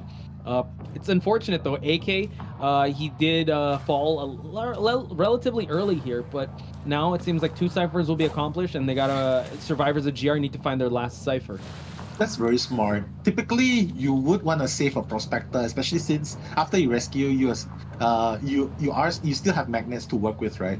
But by deciding to sacrifice the Prospector, it's just showing that they really want to go for a draw. Yeah, so they want to save that kite for late game. So we can clearly see the intention of GR is to get a draw here, whereas Yue, getting 1 survivor is not enough at all. He needs to get more than a draw. He needs to get a 3k in order to win in terms of points. In order to just match the points. Yeah, just not to make it to the differential too much. So him playing aggressive is actually him playing defense. And now Hart, he's going to go for the ride here, and this can eat a lot of hits. Note that this Nayad doesn't have full presence yet. So it's still, he still is kind of starved of it. So he's going to want to hit more survivors. And Wildling just buying enough time for this this next chase to happen. So at least Shadow, pretty good spot here. A lot of windows to use, but he's going to transition towards the graveyard. Oh my god, what? He got slammed? Did he got slammed? I think he went through, but the slam didn't happen. I'm not sure because it would have taken a lot longer. He'd have different animation. But Shadow had the right idea there. Now out in the open here, might have to try and bait this. Well, at least just get a hit because he thought he had flywheel, but no, did bring broken windows. So Yue, he's gonna focus now on this priestess. Yeah, he has to focus on this priestess for sure. Cypher's already at 85%. Shadow needs to bait out the blink, and he needs to bait it out now. Oh, dropping it. Oh, chooses to go through. No, holy key. Oh, tried to turn the corner there, but now they pop it now. So it seems like Shadow is gonna have to take this end game kite. We see Heart actually opening up the exit gate. He's gonna have to go for another portal here and another window. Is the blink gonna happen? Oh. God. Yeah, but then again, this is kind of what GR's expecting, right? Set up for a draw. Psychologist obviously can't take the late game kite. He has no resources to work with.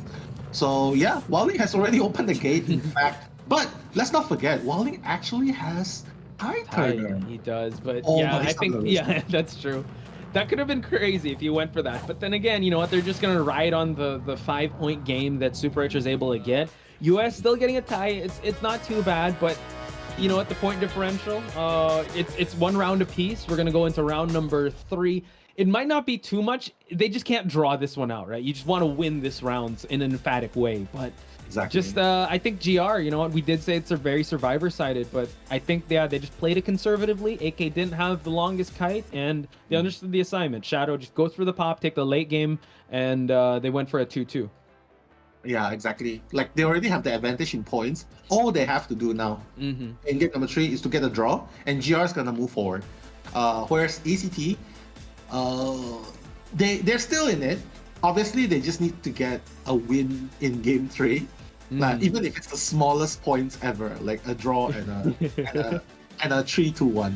That's the minimum requirement. But after the performance that we have just witnessed moments ago, I have to say GR's finally kicking into, I don't know, man. I want to say second gear. I would say championship gear or super rich gear or something, because that's super gear. Yeah, exactly. That's crazy. I mean, I know a lot of people in the chat were waiting for PPX to come out, but at this point, I don't know. I feel like Super Rich, he's hot now, guys. He's able to, you know, he faced that big adversity coming in. I think that's the biggest takeaway from round number 2. And in this round, again, there's nothing too much to write home about because GR just played it very conservatively. I think that's the right mentality to go for. And Ued really tried his best, right? He was able to have a great kite, played to his skills really well, good rotations as well. And yeah, the tied game was what GR's win condition was in this round. Yeah. You can also see as well, right? Like, there's not a lot of kiting going on. You can see that GR has really switched things up. In game number 1, they were going really aggressive with the 4 flywheels. And now in game 2, they're like, yeah, we have 1 tide, but we're not really gonna rescue you, AK. So yeah, you're on your own. And he's actually the only one who kited more than 60 seconds, besides the priestess. Right. And ultimately, they got what they want. The game plan is really safe. Go for the draw, and they did it. Yeah, it's funny how it's Moro's character day, and they didn't even say it. He was just there. Like, hey, I'm here. All right, you know what? I have my day off. It's my birthday, so it's all good. I don't have to get stressed out too much. AK getting the most out of that kite. So yeah, playing it very conservatively. I think at this point it was GR that picked this map. So now ACT gets map advantage. So that's going to be very telling. Yeah. So I'm looking forward to round 3. I feel like round 2 was a safe game for the survivors, and it sort of backfired for ACT. And it ended up with Super Rich getting 4K. Whereas for GR, they played it safe, and it paid off for them. They got the draw that they want. But round 3, I feel like it's gonna be a total opposite for ACT. They're gonna be, I don't know, man. It's gonna be like crazy 4 flywheels or weeping clown. Plus, no borrowed time. Just no borrowed time. Weeping clown kind of thing. They can definitely play to the map like Liu's memory. Yue can definitely bring in his disciple in that map. Right. That can also work. It's definitely a draw. Whereas for you know what, we're just gonna have to settle this after this short break. So don't go anywhere, guys.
Hey, hey, hey! Hashtag COA6 Global Support. Hashtag COA6 Global Finals. GR, go, go, go. Return to the top. Get the champion. Fighting! Fire emoji. Return to the light and never say never. I just love this XOXO. You forgot XOXO. Exactly. Never say never XOXO, bro. Spread the love. GR, go, go, go. My goodness. Again, just use the hashtag COA6 Global Support and at Game Identity 5. So get your fan chants out there, your pictures as well, your fan arts.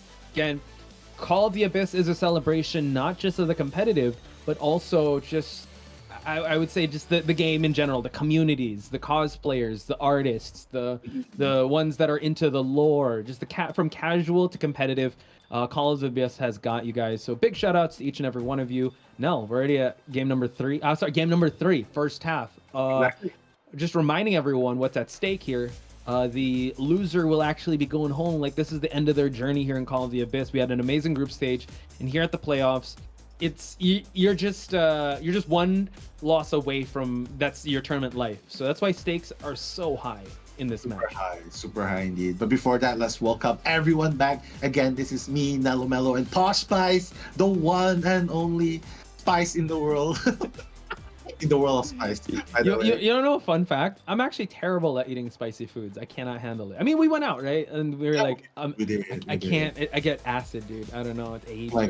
I'm just like, I sweat a lot. So that's just me. You know what? This time when we go to IVC for the offline, we should try and go to different restaurants. We should try that. So if anybody is watching and was in Thailand, let's meet up. Yeah. Let's take a photo, treat me out. Let's treat each other out to like a meal or something. You know what? New Survivor should be the one that eats like chili and then he runs faster, I think, or something. The chef, or I don't know. I'm thinking. Oh, nice new Survivor. I love that. The chef eats one chili and your ears go red and you run fast like Eli. I don't know. Eli can handle spice too. I think his face was red, right? Did he? He can't. I think he did. Yeah, he did. So, like you mentioned, Nell, we're going to Leo's Memory, courtesy of ACT. So, Leo's Memory, one of those maps. I have a feeling, because they did so well on the Survivor side, you know what, Leo's Memory kind of reminds them of Ever Sleeping Town with the toy merchant setups. I wonder if Super Rich, he's going to just go for the ban of that toy merchant, because toy merchant can be very annoying in a map like Leo's Memory. Yeah, ban the toy merchant, ban the acrobat. Of course, you can also ban the patient. All those that helps you to kite your way to the second floor of the factory. All those characters should be banned.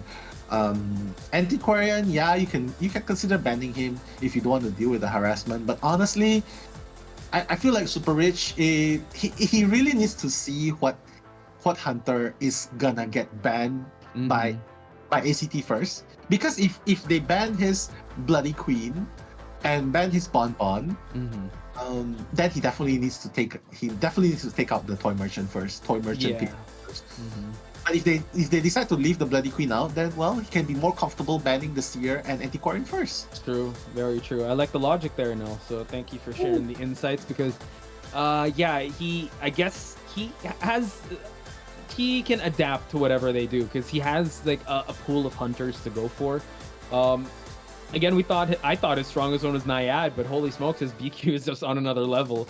I would say that merits a ban, even though it's a map like Leo's, but we're just gonna have to see. ACT Survivor's going out first though, and after their match against Super Rich, it's gonna be interesting to see. Like Liz is big yawn. I mean, she's been out all day. I think playing this, that's just waiting. I mean, if you would be in a competitive team, right, would you want to play the first game or like the last game? If you're right in the middle, it's like, wow, like you just gotta wait backstage, folks. She's thinking about like, I don't know if I'm hungry now or I'm just sleepy. But either way, Super Rich looks unfazed as ever. Yes. I wonder, we barely see him smile, so hopefully, like, if he wins this one, let's see if he's gonna get that smile. So, we're gonna see Toy Merchant, Seer, and Antiquarian to start things off. So now, let's see how the survivors are gonna kind of answer back here, because now this kind of leaves out, yes, Bloody Queen and Geisha. So this is huge. The Bonbon is available for him to use as well as the Naiad. Oh, so they just want to take away the mobility characters, which is why you see Super Rich taking out the Toy Merchant also. So Right. The thing is, ACT still has Patient to work with, so they can definitely take it out if they want to. But honestly, I mean, Zen does play Patient, and whoever plays forward, let's see, forward, they're kind of covered. They have who's gonna play forward? Let me just check my list here. Yeah, it's Fox. Fox is usually the antiquarian, first officer, forward. Yeah, he's just. Zubi still has a dancer as well. Yeah, so he can definitely play all of this. But yeah. Wow, look at that. Embalmer and Psychologist being banned out. Not the dancer, not the prospector, but I guess he just wants to eliminate any factor of that Embalmer being used in a huge map like this. So maybe he's kind of playing to that Bonbon because he does not have the best mobility. Naiad, yes, you can. I mean, she can get those swims, but yeah, it's really tough, especially if you're kiting in that two-story the factory part where you have to retract the harpoon just to get in. Like you called out, Nell, we are seeing a Patient come in. Yeah, I mean, that's the only mobility character they have left, so they're definitely gonna have to grab it up. But I feel like Super Rich has already done his job. As long as there's no Toy Merchant, I think he should be happy enough, because right now he can definitely go and chase. I mean, he can definitely chase the Priestess first if he wants to. He doesn't have to worry about Embalmer. I think Embalmer's the best character to be banned here, simply because he buys so much time. He can get down in like less than 20 seconds, and yet he can buy more time ever. Well, he can buy more time in the coffin compared to when he's just running away. He's running straight compared to. That's true. We've seen that happen in competitive and casual. It's crazy. So I think Super Rich banning out the Embalmer was excellent here, as well as the Entomologist here. So I think he just wants to kind of negate the mobility, just only having, I would say, forward he's mobile as well as the Patient. But I don't know. No, with this lineup, what do you think is going to come in? Naiad, a Bonbon, or another Hunter of Super Rich? I think he can try and go for Naiad again, because this time he has more characters banned. So if he wants to go for Naiad, be my guest. He can definitely still go for it. Of course, he still has Wax Artist as well. What's really nice here, I mean, he's eliminated all this, for example, Toy Merchant, Seer, Entomologist, right? So he can get Alma as well. So he can definitely go for Wax Artist if he wants to. Whoa! What? Sorry, now I know you're writing down your notes, but we're going Axe Boy. Wow. Interesting. Wow. Okay. We cannot doubt Super Rich because he was able to get the 4K on Bloody Queen, but I was actually kind of on board with Wax Artist. Because if you look at it, I mean, you can. Well, I mean, the mobility is kind of there with Patient and Priestess, but he could have gone Naiad, but Axe Boy. I mean, chat. If we could recall the previous matches of Axe Boy, he's not the most stable hunter in this meta alone. You can see, hopefully we won't see it now, but we've seen Axe Boys in the past struggle so hard. But with the bans that have been done, maybe Super Rich is confident in bringing out the Axe Boy again. Yeah, I was about to say Axe Boy as well, but because they actually kind of brought Axe Boy against Wolves and they got a draw against Wolves. But that was in Arms Factory, and Arms Factory is kind of like a smaller map compared to Leo's Memory. Leo's Memory is just so big, and but I don't hate this decision. Axe Boy is definitely strong in its own in its own right. Not to mention, it does counter to a certain degree a forward, especially when he's at full presence. Yeah. Now that you mention it, right? Yeah. If we look at how the characters are, you have no Antiquarian, no Toy Merchant. Yes, you have a Priestess here, but she's not necessarily as strong as she would be in Ever Sleeping Town. You have the long portals, and you can have access to the factory area. But yeah, he can make this work. I think it's more of how he's gonna make use of the flame snipes and the restful roads just to get early downs as much as possible. Yeah, I mean, he's already done the best he can with the ban picks. Obviously, not being able to ban everything, right? Otherwise, he would definitely have gone and banned the Priestess as well. But, priorities is the toy merchant for sure.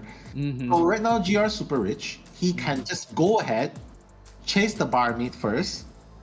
But honestly, Liz is just gonna make a drive straight for the factory, and that's gonna be really hard as well for him to catch up. But we'll see. Super Rich has the conventional 3-6 blink, so the blink will have to catch up against Barmaid.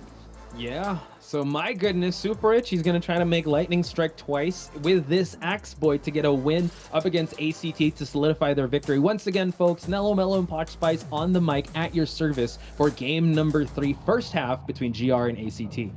Let's go, Super Rich. On the Axe Boy, I mean, I just love Axe Boy. The flame snipes are really, really good. But right now, it seems like he wants to snipe out the Priestess first. Is he gonna get it, or is he just gonna use it as a speed boost? He can if he wants to. Whoa! Snipe God! Folks!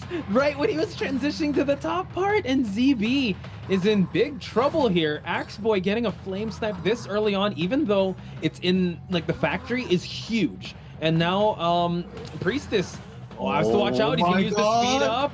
And now through the pallet, gets the hit. God! Less than 20 seconds! Yeah. My goodness! He doesn't have flywheel, he has broken windows, and that wasn't even enough for him to run away from Super Rich. Only 2 ciphers have been done, and it's less than 50%. My goodness, Super Rich. He's on another level here, Posh. I mean, playing against Wolves has definitely, like... Yeah. Can I just say, Super Saiyan Rich in the mix here. Just camping it out. And look, only 2 ciphers are being worked on, not even close to popping, forcing Fox to go for this rescue. Another hit. He's actually gonna down the rescuer. What's going on? My goodness, Super Rich. He turned the non-believers to believers. He's made all the doubters of Axe Boy into believers as well. Axe Boy failing the forest rescue. My goodness, if Zen comes, he's just gonna pick up Fox and start whacking around. That's true. And now look at this Priestess close, and now he's actually gonna close out the distance here. He has the restful roads for the left and right here. He doesn't care if the forward is gonna actually escape. He just wants to secure the Priestess. Oh, Patient! Able to get the Patient down, Nell! This is another stuffed rescue! My God, what is going on? Only 1 cipher has been completed. What is ACT doing? How can they face against X-Boy? And the flame step again! It's over. It's over at this point. 2 of them are down. Barmaid is the only one left, and the dungeon hasn't even popped. Posh, no self-heal and forward as well. Godlike performance by Super Rich Nell. ACT was not ready for the wrath of Super Rich. Don't get him in game number 3 after he's fought up against Wolves, because this is what you get. 2 minutes in, oh my God, 2 minutes. I can't do the math right now because we have 2 minutes in. We have a Patient on a rocket chair. Priestess is gone. Forward is down. Barmaid she's just trying to complete objectives as much as possible. But like you said, it's a GG. It's a checkmate situation here. Because Super Rich now, not only is he trying to he got a 4K with a Bloody Queen, but he's trying to do the same thing with the Robbie. He needs to dodge this flame. If he doesn't dodge this flame, it's over. He needs to dodge it right now. The red flame, he's getting ready. Liz, can he make this happen? Can he make the rescue happen? My goodness. Is trying to crawl, able to get the hit, nice attack recovery, and now all of them are here. So this is where we're going to see if it's going to be a survivor-sided game. He's just got to focus on going for the Patient. They still have all their items, though. Blink is still online for Super Rich to use, and all he needs to do is get a tie. Oh my God, and the hit! We got it, folks! Look at that Patient down. We do see that Fox is here, though. He's going to try to put a restful road. Oh my God, he went for it. He went for the forward. Wake up, ladies and gentlemen. GR is here to play in the playoffs. Super Rich, 3 ciphers remaining. Forward has no more self-heal. Liz is already far gone. She's just trying to avoid the possible 4K elimination. But how long can you hide? He's definitely not going to chair Fox at all. Liz? Uh-oh, hang on. He's just trying to bring Fox closer to where the Tinnitus is going to get triggered, so he's just going to drop him right here and see if he can try and go for another one. But my goodness, now can we take a second just to appreciate how Super Rich was able to turn this game, like from a 4 survivor escape in round number 1 to possibly 4K twice on non-meta hunters. The Super Saiyan, like what you said, has woken up in Super Rich. This is Ultra Instinct Super Rich at the moment. Fox slowly crawling away, but doesn't wait. Fox actually still has self-heal. He does. That's the thing. That's huge. But you have to consider the math here. Look, Liz can't even touch a Cypher. And now she's actually trying to hide. Uh-oh, is she gonna get spotted out? Oh, he saw the head peek out. And now Liz is gonna face the wrath of Super Rich Barmaid. Still has all the drinks in the world, but again, they need to pop Cyphers here. Yeah, so they have to be very careful. She's very smart. She's already primed the tree. So right now, Liz just has to touch it, and she's gonna get healed up soon. Now all that Super Rich needs to do is look for Fox, get him down one more time, and that's it. Yeah, but, so here's the thing, folks. You know what? It was kind of a sprint that Super Rich did. It's not how you start, it's how you finish. So let's see how he's going to try to finish this one out, because this is it's still a very, I mean, I would say the meta is survivor-sided. They can try to will their way out, but yeah, 3 Cyphers remaining, 2 survivors left. Forward still has a full football, no more self-heal. So I think it's only a matter of time, right? It's a game of cat and mouse at this point. Yeah, exactly. Barmaid has no more Dublins to work with. And Fox as well. My goodness, you shouldn't be decoding, buddy. You should be healing. And right now, because the moment you go down, you have nothing. He has a full football, but... He does. And the thing is, Nell, he switched to Peepers already, so this Cypher's not going to be moving unless Super Rich moves the Peepers away. He's going to have to use the football here just to gather. Oh, wow, that was so close. I think the forward's life was flashing before his eyes when that flame went right through him. And now, full presence, Super Rich here. He's going to try and down Fox. My goodness, Fox. Try his best to live, but unfortunately, my God, Fox? Is he going to make it? Oh, he's going to walk through. Okay, through the pallet. That's good. Barmaid, I think, yeah, is able to get a syringe. She's opening up some resources here. She wants to get chests here. Again, Super Rich now can just go on cruise control, right? Watch out! He gets the flame snipe just when I said he can kind of relax. Oh my God! Super Rich is like, hell no! I got to get this this flame snipe going on, and now forward, close to expiring here. Yeah, he has to be really careful. He has to be really careful, right? He cannot let Fox die because he bleeds out. But Super Rich has an idea. Yeah, check this out. So now, he has a bot. Oh God. The bot can actually distract Super Rich here and allow Barmaid to actually go for the dungeon if possible, but that's still he's still gonna have to kite for a long time. Oh my God, I think he knows. He knows. Liz, no use controlling here. Liz is gonna try and hide. Yes, taking the advice, hide from the hunter. That's good. But the thing is, the purple flame's gonna spot you out. You can't hide against the flame. No! What? The hit, Liz! The flame snipe, you can't hide from it, Nell. You said it best. Liz now, he's just prolonging the inevitable here. Puts down a restful road just to cut off the path. Drops another peeper here just to see where she's at. He's just gonna wait for the flame to come out, and he's just probably gonna go. Yeah, we see Super Rich here just knows that it's gonna be a GG situation. Oh my God. And Fox, God. He had more flame snipes than actual hits. Super Rich here has, look at that, he's popping off, folks. Again, this is possibly some record here in COA 6 because we've never seen a hunter get 5K back-to-back with non-meta hunters. There he is, popping off. He's got to feel proud of his performance. He's been cooking 0K from 0K to 4Ks. This is a true story, true representation of zero to hero. Yeah, and we're not even going to play the next one because it's inevitable. GR is going to get the victory here, and congratulations to GR. You know what? Wow. Super Rich has to get FMVP. I swear to God, if he doesn't, that's a crime if he's not going to get it because he's just so good from the BQ. I can't tell which is more impressive. Is it the BQ or the Axe Boy? No, what do you think is more impressive? I feel like both are equally impressive. But the only thing about X-Boy is he got that hit in less than 20 seconds against the Priestess. So that is very impressive. Not to mention foiling the forward's rescue with the flame snipe and hits. This is why you gotta fear the X-Boy. Fear the X-Boy. Yeah, that's the thing, right? He foiled the rescue of the forward, and he also foiled the rescue of the patient. So that was a double stuff rescue. They tried going for the first half rescue. Forward got hit. Patient tried going for it. He got hit again because he was able to. He got a balloon hits and he was just whacking left and right. Oh man, just super rich, folks. Like we were saying, like he's a very stable, 2K hunter, but now I don't know, man. I don't know, Dongshun. You gotta be shaking in your boots here with how super rich is playing at this point. I just feel kind of weird that in the beginning of the game, the priestess left the factory, which was supposed to be one of the strongest kiting areas. Instead of going to the front, she didn't go to the back. The one, the pilot in the factory pilot. She would have been able to make a rotation there. But again, the flame snipes through the wall might be something that ZB would be fearful of. But ultimately, pushing the priestess out and getting that 4 rescue, it secured. It secured that game, and my God, I had goosebumps from thinking about how fast, how fierce that game was. Yeah. So it seems like history is going to repeat itself, folks, with GR getting one over ACT.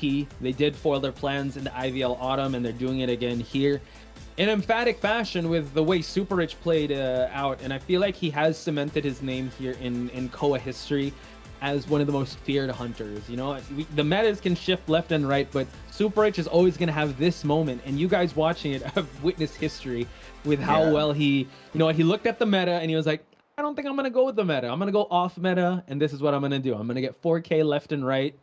And he had the performance of a lifetime at this point. So. Exactly. And like Reverie saying, I'm crying, I'm so proud. Adventure Turtles, like someone kiss Super Rich. You know what? Let's give some chef's kiss. How do you do that? Chef's kiss. Yeah, just the chef's kiss out. Yeah, there we go. There we go. Yeah, there we go. Give your flowers, give your apples, give your praises to Super Rich, because I don't think there's any other MVP. I hope when we get to the interview, it's gonna be Super Rich. It has to be, right? We have to talk to this man. And I don't know if Chocho is there. Is he going to be doing the translation, or will it be you doing the translation? I'm not sure. But we're just going to find out and see. Okay, for sure. Like you can see for yourself, 24 seconds kiting on the priestess. Just very beautifully planned. The moment that the 2 survivors were on the floor and ZB flew off, that was like, no way they're coming back. There's just too many mistakes being done, too many slip-ups. Super Rich grabbed onto it from the start, never let go until the very end, and he got the point. Man, this is what perseverance looks like, folks. I mean, Super Rich here, he didn't have the best start, but again, it's not how you start, it's how you finish. And his mid game was also really good with that Bloody Queen, because it just seems so scary. So at this point, if people are watching, if you go Leo's memory with GR round number 3, this is what you have to worry about. You got to worry about Super Rich's Axe Boy. And his snipes were just on point now. I wish there was a stat also with basic attacks versus like skills or with the hunter uses, because it's a good thing we didn't predict like, with the flame snipes, because I lost count with how much flame snipes he was able to land. And you know what, Posh? The fact that this was actually ACT's map choice makes it even more valuable. Super Rich played in the map that was meant for ACT, and he 4K'd them, and the ultimate satisfaction came from, you know what, I'm just gonna deny you from even coming on stage. I think that's really the cherry on top here with how he played out round number 1, because it was 5-0, and look at that, folks. A mirror image of itself, but in the opposite way. If you look at how the 5-0 started, it ended with a 5-0 as well, but in Super Rich's favor. So again, a beautiful performance. I think a very Cinderella tale here of how he was able to come through adversity. A lot of people are saying Super Rich slay with headless hunters. That's true. That's way and BQ. And that's actually good. Thank you for that, Russell. It's just, I think a lot of people, I think he's gained a lot of fans at this point, and I'm just glad to be sharing the mic with you, Nell, because this was definitely a moment that we'd be recounting in KOA history as, where were you when Super Rich was able to get 4Ks left and right? Oh, I was with Nell. Exactly. I was with the chat. I was with each and every one of you folks. Exactly. So remember, tell your grandkids about Super Rich. Tell your grandkids about Super Rich, about KOA, about all the friends that you made here, about all the cringe moments. I'm just kidding. About all the funny moments as well, epic moments. You know what? This is the game to play. Whether you want to play it casually or you want to play it competitively, there's something for everyone. Whether you like fanfics, you like cosplays, You're an artist. Well, something for everyone. So come and play.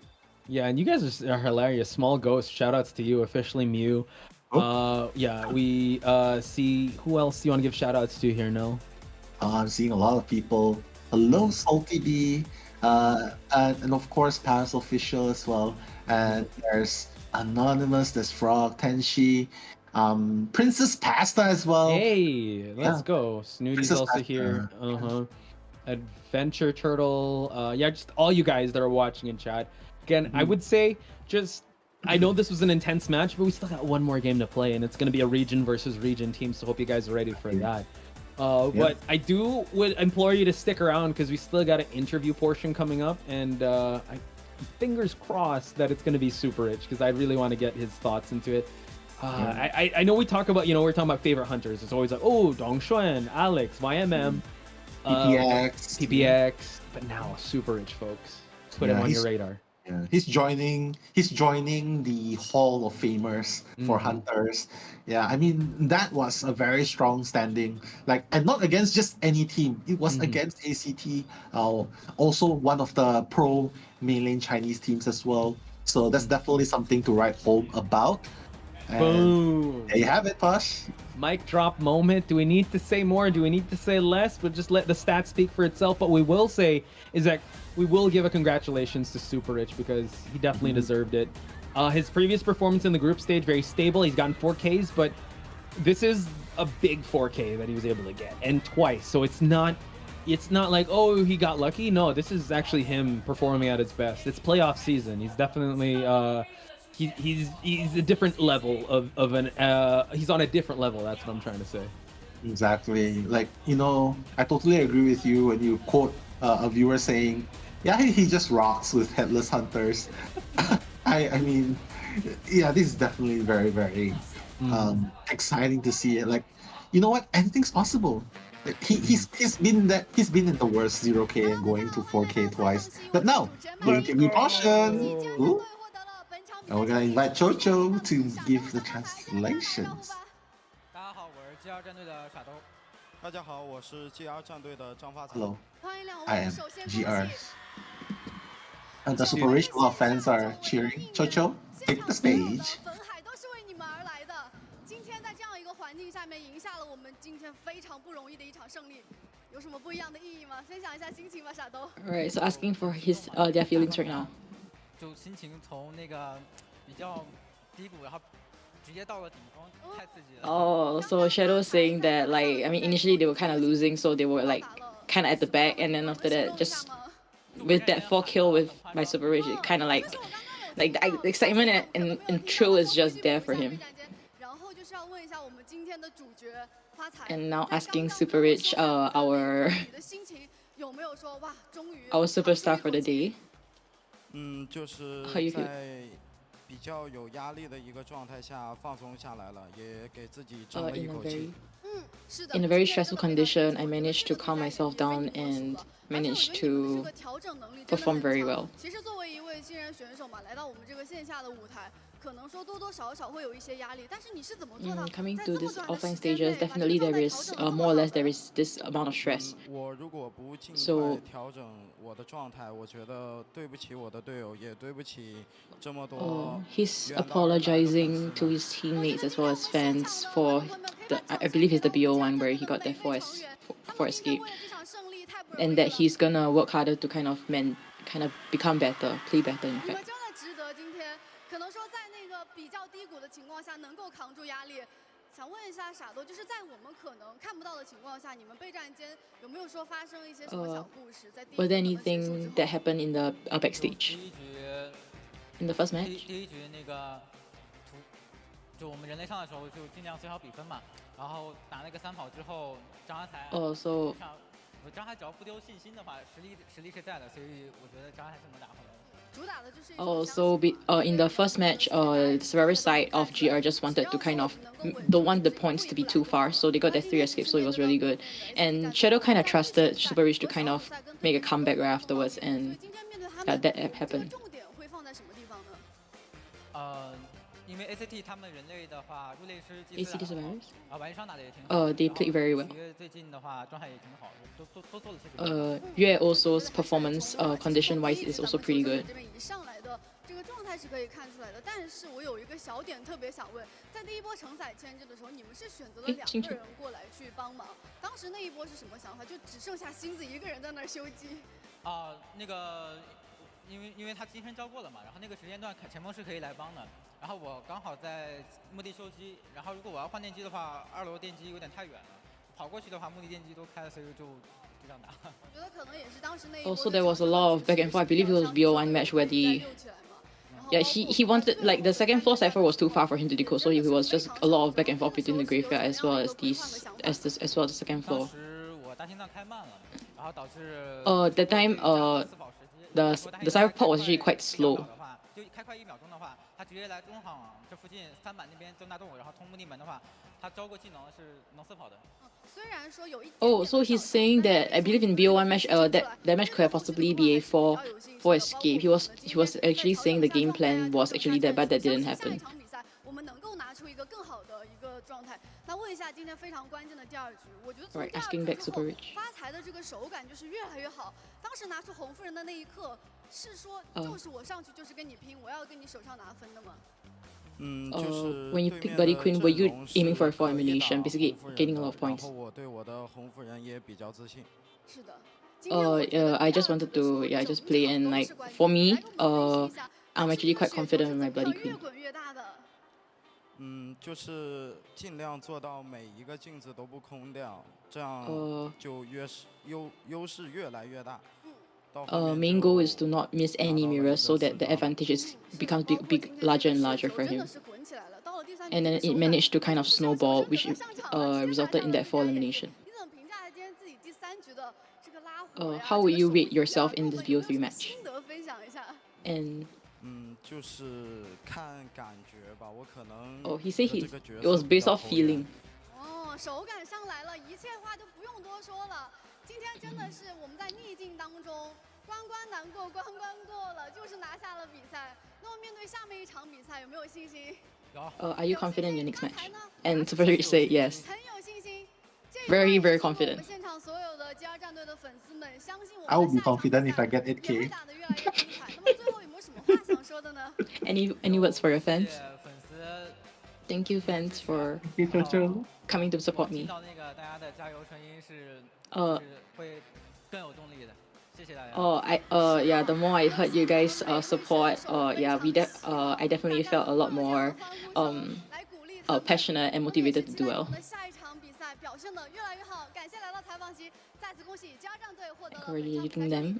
And now. 的是我们的下面一场比赛，让我们稍事休息，马上回来。Alright, so back to casters. Thank you so much, best translator Chocho. We're going to take a short break. When we return, it's going to be our main event. We got ZETA versus GW. Don't go anywhere, more Cole when we come back.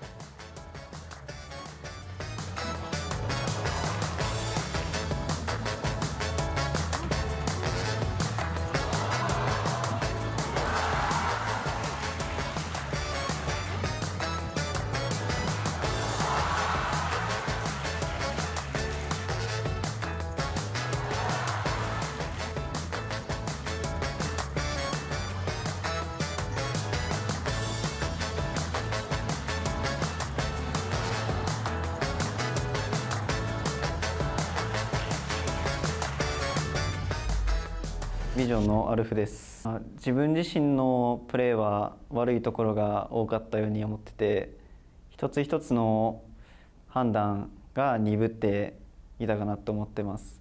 メンバーは、最初はバンピックとかいろいろミスあったんですけど、後半はうまく修正してやれていたかなって思います。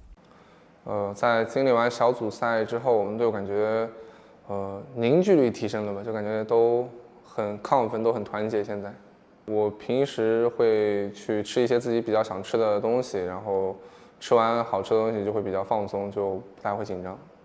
私が応援しているチームはゼータデビジョンです。ゼータデビジョンの皆さん、ゼータデビジョンらしく最後まで楽しんで頑張ってください。カズネコくんの神粘着見れることを期待しています。ペンネルとゼータディビジョンを応援しています。UP さん、ドリスさん、其实连着で見せてください。応援しています。GW 深渊6加油！安逸咕咕鸡起飞，看好你们哦！冲冲冲！一斉の距離もある。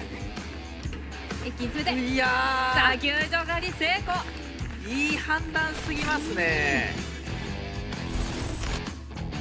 ここはスーパーリッチ選手の打ち抜き精度が高かった。後ろでなんとかなる。はい、あ、なるぞ。上がった。さあ4人通電ゼータディビジョン。さらには全入我々もしびれています。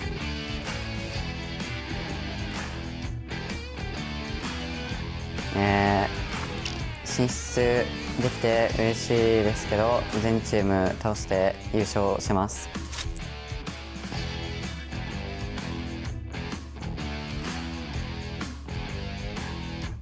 来了来了，想要勇敢救人，哎，飞了！准备再来个出动，哎呦，赵云了，这一波太秀了！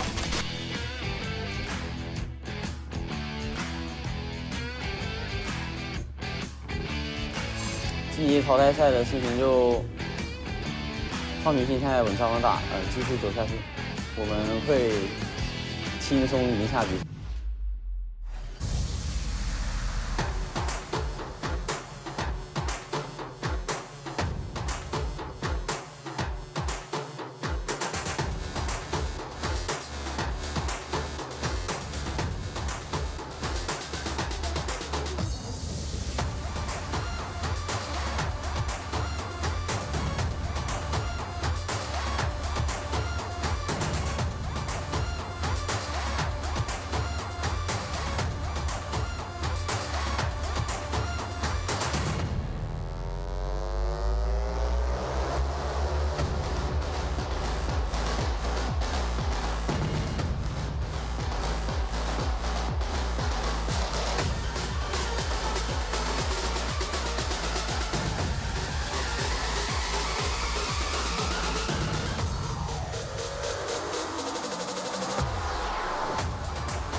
Gentlemen, we are back for the main event between GW and ZETA, a clash of regions. We've seen it before, we're going to see it once again in the main event. Poch Spice and Nello Mello giving you the commentary action. And Nell, I have to admit, you know what, that short break, I'm still kind of calming down from Super Rich and his amazing performance. But how do you feel about this match coming forward with ZETA versus GW?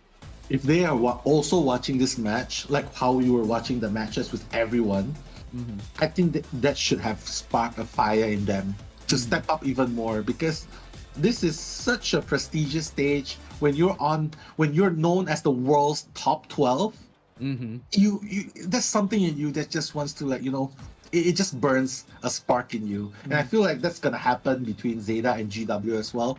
So I'm definitely very open to seeing what happens between these two teams. They're from separate regions. Yeah, China and Japan, ZETA being, in their interview, they actually won a Grand Slam title because they won both autumn and fall. I believe the two IJLs, they were the uncontested champions in both. And GW, I'd have to say they're the underdogs coming in this one. Yes, they are an IVL team, but they're not necessarily. This is one of the pinnacle of their group performances here. Ginel and Dis are definitely the veteran players of this team. So let's see how they're gonna fare, because styles will clash coming into this one. Because Japan, ZETA, I would have to say, was on a mission ever since last year. This is kind of the same Sun Sister team they were so close. They were at the precipice of actually gaining a victory for the Japan region. But now This is their first step. They got to go through GW, and I hope they don't look past GW and go straight to their minds are at the play, like the grand finals, because GW can be a problem for anyone coming into this one. Honestly, I feel like GW is gonna have a harder time to deal with ZETA. After all, ZETA has been in the so-called hardest group, the toughest group during the group stages, and they still managed to place second. Wasn't it? Yeah, above so, GR. Yeah, so it's actually really, really good. As compared to GW, they had a really, really hard fight in order to qualify as well, with their last match as well against RC, and even that game took them a full 3 rounds, 3 games before they actually broke the stalemate. So I have to say, it's gonna be a tough ride. And considering, at the championship group D, GR came from that, and they definitely leveled up. GW, they have to be very careful coming into this, because ZETA, one of the best teams, also coming in from that championship group where Wolves is at, the defending champs. It's not going to be an easy night for GW. Again, it's easy to say that they're the underdogs coming into this one, but hopefully the fans in the China studio or the China event, I think the arena, will give them that boost. We did see how Super Rich and how Shadow was able to come out from their slump and able to perform really well. Maybe they'll have that same factor, but you have to admit, Nell, the Japan crowd gets pretty rowdy as well, so they're going to definitely buff up ZETA.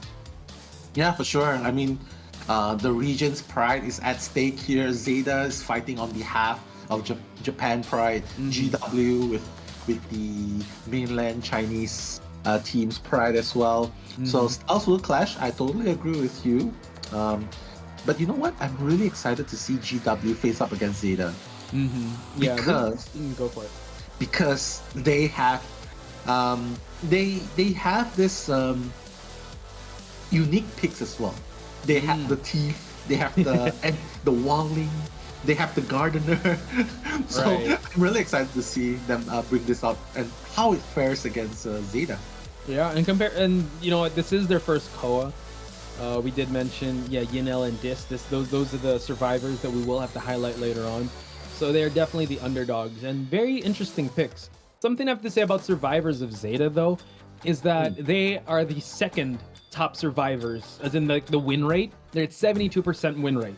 So GW, being the survivor team to start things off, are going to have to be very careful, especially considering that ZETA have 2 hunters. We got Vampy and Alf. We didn't see Vampy on stage though, so that begs the question if he's going to participate, he's going to be the point hunter, or if it's going to be Alf all the way. I mean, we did see Alf coming out first against MS, right? Like instead of Vampy. So who knows? We might see that as well. You know, start strong. Yo, Gandalf really wants to start strong again. He's like, Vampy, I got this, bro.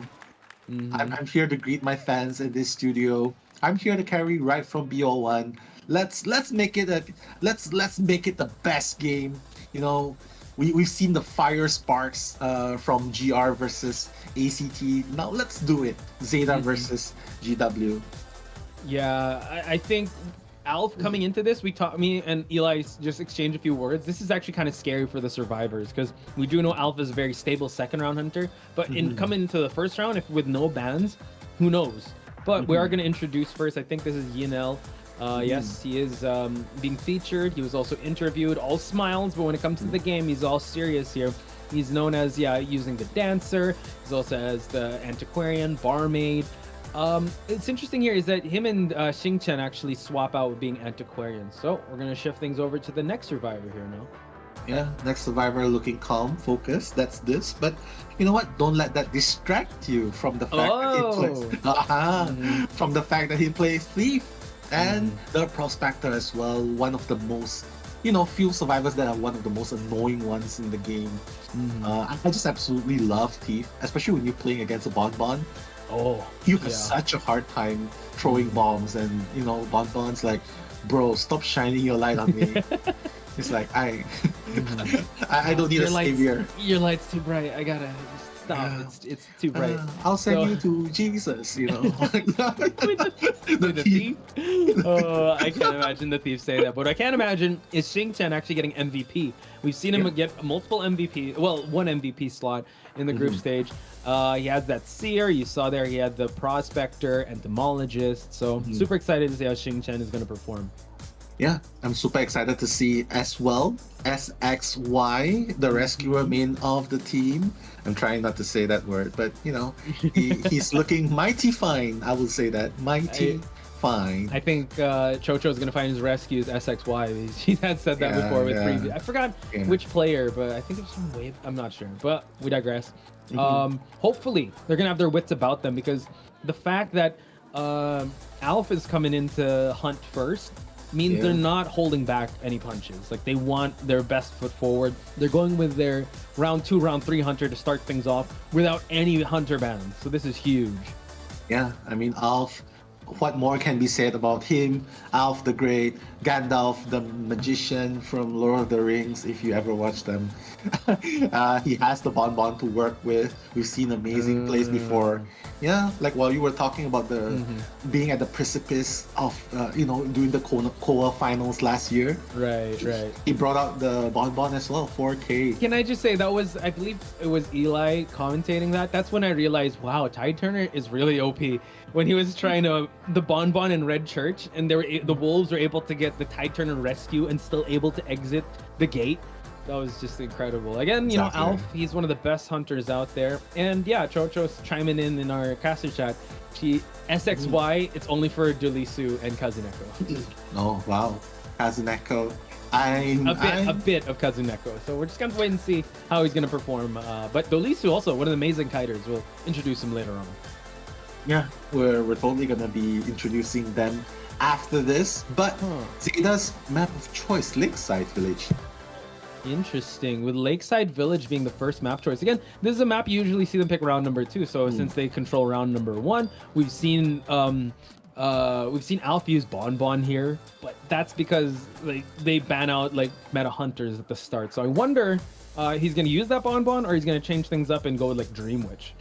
He can go anything he wants. That's the problem when you're playing against Alf. You can't ban anything, you can't expect anything. He has the Dream Witch, he has the Bloody Queen, he has the Geisha as well. Right. Oh my god, Geisha Alf. Oof. Yeah, Geisha Alf as well. Yeah. But he wants to set a pace, so ultimately it's gonna depend on what he sees the survivors composition are gonna be, which I feel like it's gonna be pretty standard, probably like a Prospector, Antiquarian, mercenary if needed, barmaid kind of composition. I mean, that would work well, or barmaid or psychologist. After seeing the composition, he might make up his mind like, oh, no toy merchant, great. No patient, great. You know, like, okay, I'll ban out the priestess, I'll ban out the antiquarian, I'll ban out the seer, and then all of a sudden you're like, do we really need to prepare with a toy merchant? Yeah, it's funny that you mentioned that, because in the group stage, GW hasn't used that toy merchant, so I wonder if that's going to come into play, because in a map like this, we saw how game-changing the toy merchant can be, and we saw in previous rounds as well, like it got priority ban, and you have to bring it back to the Super Rich match in Ever Sleeping Town, that the toy merchant also played a role in just giving items just to prolong the kite. So I think Alf coming in round number 1, yes, he's going to be subjected to the meta, which is very hunter-sided, but this is Alf we're talking about, right? Yeah. He's very stable.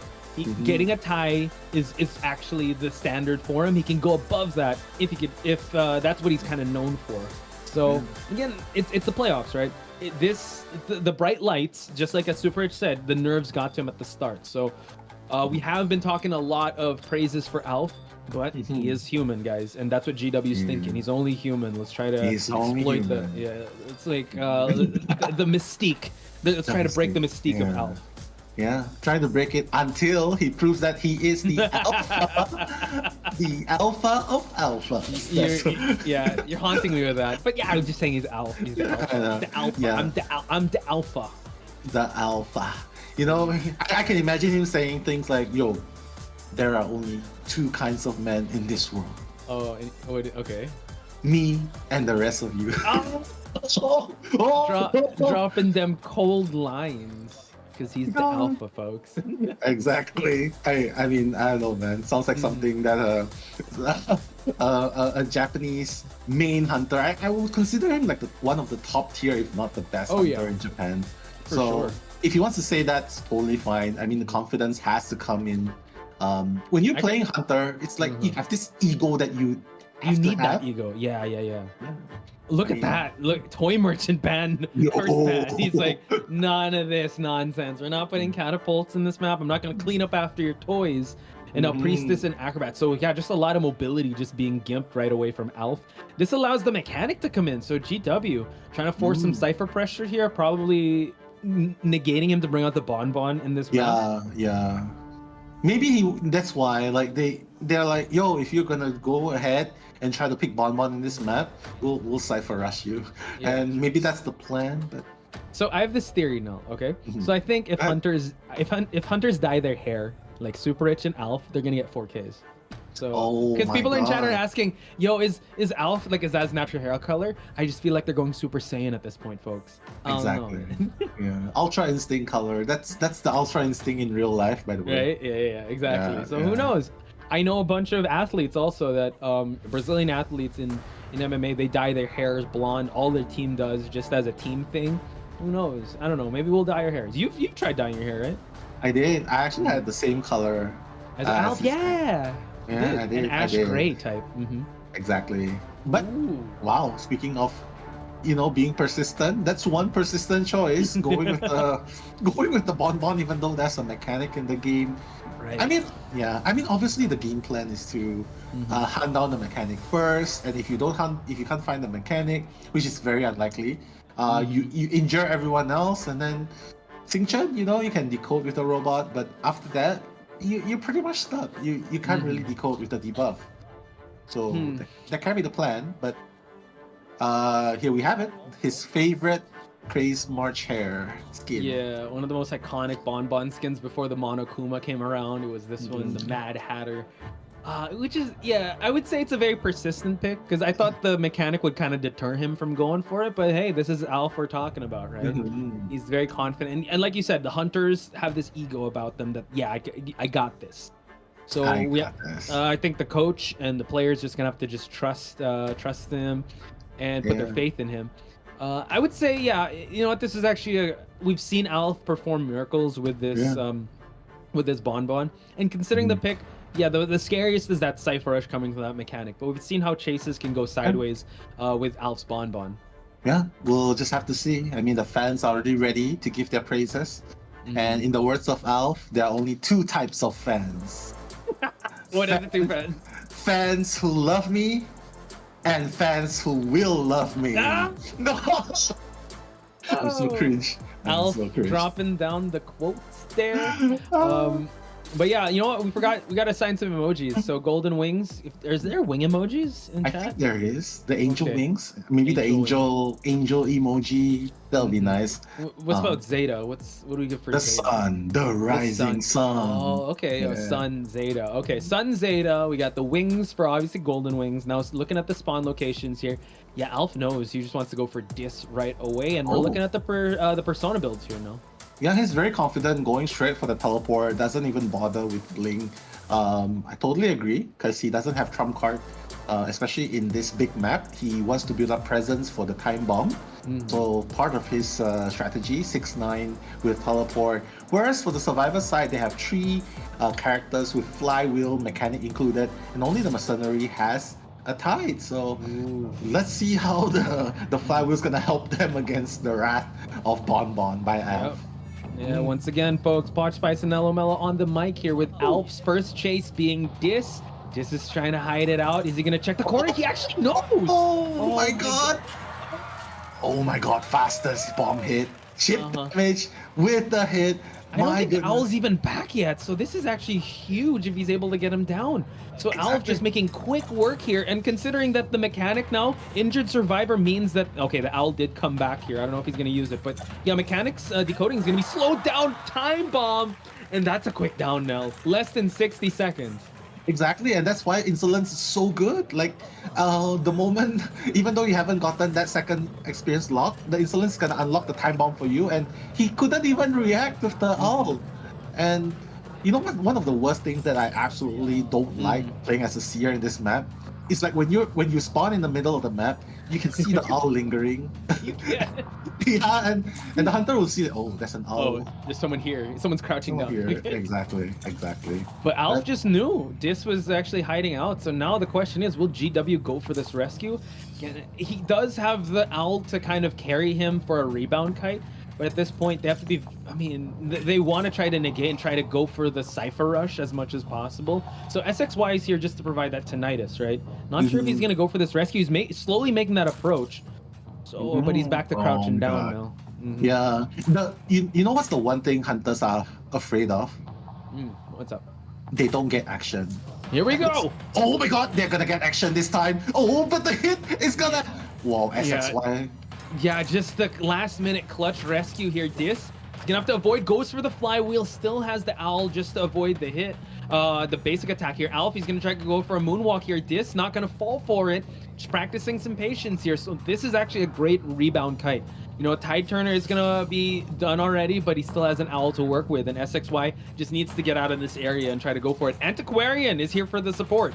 Oh, misses. The sweep is gonna happen, but no stuns. But oh, finally one's gonna land, but it's fine. He's gonna be disarmed for less than 2 seconds. This has to make this kite work. He's already asking for help. Help me in the game. This is where I usually spam. You're on your own. But this is a competition. They're playing with the owl. Oh, able to get the owl, but now it seems like, yeah, he's still able to get a chip damage here. One more, he's gonna fall down. He's gonna try to go for more bomb hits. Second owl as well.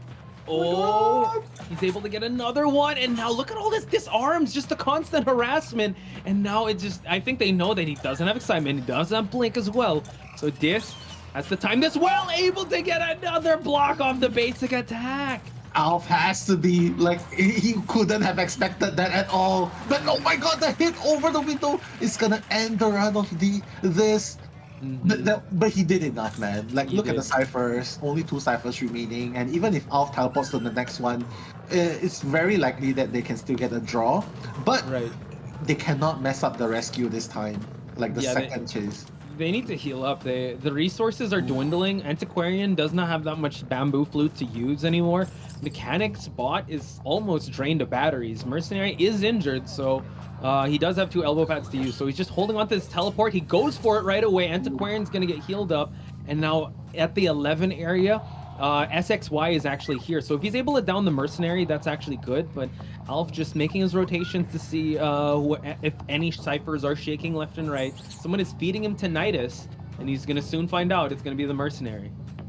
Honestly, even though Sia wasn't banned, if they had a psychologist, they wouldn't have to waste the time trying to heal each other up, right? Yeah. They could have easily placed the psychologist on a safer spot. SXY, you can see as well, like once he gets hit by 1 bomb, he's already, like, look, he got chipped. Yeah. But he only has 1 pad left, and that's the thing.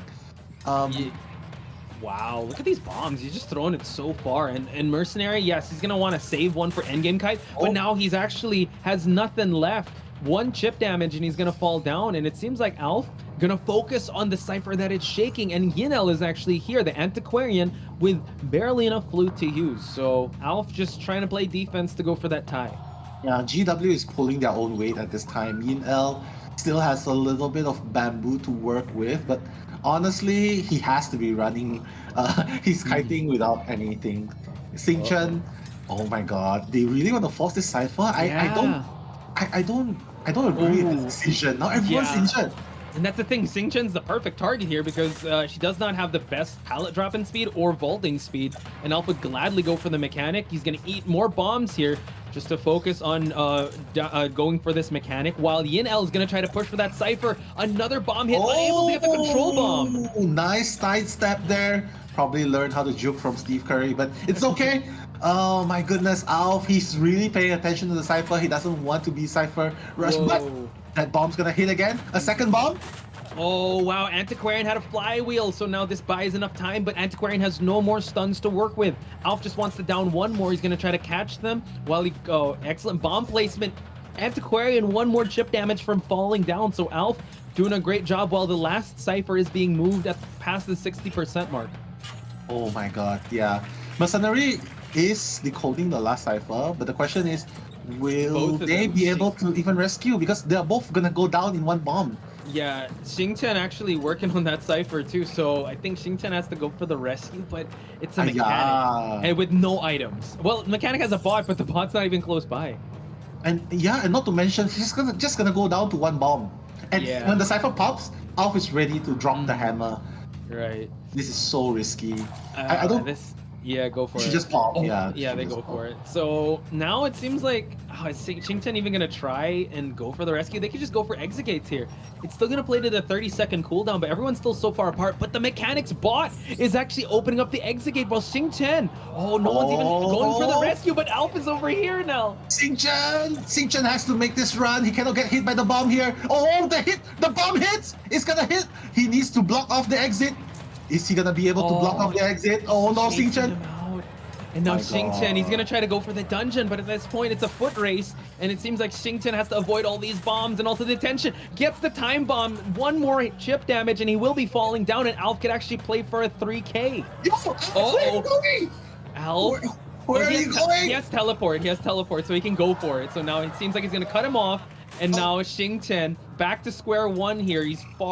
He's caught between a rock and a hard place, and now he could just go for the basic attack. He's not going to want to go for it. The flywheel? No, he falls down to the bomb, and now it's a 3K by Alf. My god, Alpha. Gandalf proving that, you know what? I'm not going to let you go with a draw. I know you guys want to draw. I'm just going to go ahead and foil your plan. I'm going to get that 3K. Honestly, there's nothing much that the mechanic could do. Like, he has to dodge the bomb and flywheel the normal attack by Alf, and that's really, really hard to do. Easier said than done. But I feel like GAW still played that pretty well. It's just very unfortunate that the Seer got down really, really fast in the early games. We have to give our kudos to the rebound kite, because it was good. The Seer Dis was able to get another owl, considering that he was on his last legs. He was able to use the flywheel accordingly. He was able to use the 2 owls great because it baited out 2 attack recoveries, so that's great. But I mean, just Alpha on a different level there. How did he turn that tie into a 3K? That was insane. Exactly. I mean, he was just constantly pressuring Cyphers. He knows that mechanic being injured, as long as he injures everybody, no one will be able to rescue perfectly. So what are the 2 choices? One, you force a rescue and pop, but that's not going to happen because everyone's going to die in one bomb. So he knows that the Cypher pop is going to happen. And basically, you know what? Antiquarian is gonna die on the chair.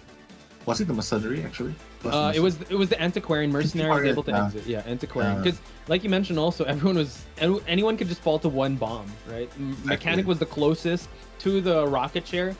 Mercenary was just making his way to the exit, and it was just like you said. I don't think the mechanic had much to do anymore because she was injured. She didn't have any items to work with, and the front gate exit is it's so open. There's not much kite ability to transition away from, and he also had the teleport to use, because I was also getting kind of scared when he was rotating away from the big rock. I'm like, oh no, but he's got teleport. This is Alf we're talking about. He's playing 4D chess, folks. 4D chess, big brains coming out from Gandalf. I mean, what do you expect from an Alpha Hunter, right? But honestly, Posh, if it was me, I feel like they should grab the chance with the mechanic, flywheel through the bomb, and force an attack on Alf. Flywheel the bomb, force an attack. I mean, that's easier said than done, but that seemed like the most optimal solution. I think that was possibly the plan, but I mean, again, it comes to the point where it's like when you see the bright lights and you're performing at a high level, in hindsight, you'll be able to I should have done this, I should have done that. But we gotta still, give it up to GW. At least they didn't get a 4K. Like it was at least mitigated. It's a 3-1. There's still some coming back to this, and now it seems like they're gonna have to put their faith in their hunter, in Anyi. Yeah, I mean, what does Anyi have? He has Bonbon as well, but is he really gonna bring out Bonbon in this next game? That's a tough call now. I mean, this is the teammates of the Bonbon players. So if you think about it, it's a pick your poison type thing, and this is what we're talking about, folks. the ZETA survivors here meant a few words, more about the action here, a lot of stuns, a lot of supports, and I have to say, each of them had MVPs, because remember the Mochi arc where he wanted to get MVP? Yeah, let's give him a patient. Let's get him an MVP. Yeah, and he did it with spectacular fashion as well, kiting all the way until endgame. Very well deserving. It just proves that everyone in the team carries their own weight. And that's exactly what you really need. I'm just looking at this guy and I realize he looks so familiar. Ani just looks so familiar. Who is that? You have a friend? I think so. He looks almost like Ani. But regardless, Ani has a very, very huge I think he has the same hairstyle as Red. No. Red? No. I'm just looking at the facial. Okay. Expression, yeah. But I don't know, man. I feel like Ani is gonna have a really tough time getting a 4K against ZETA. But who knows? Anything can happen. As long as you dye your hair gray, you might get the Ultra Instinct. I'm telling you, it's a thing, guys.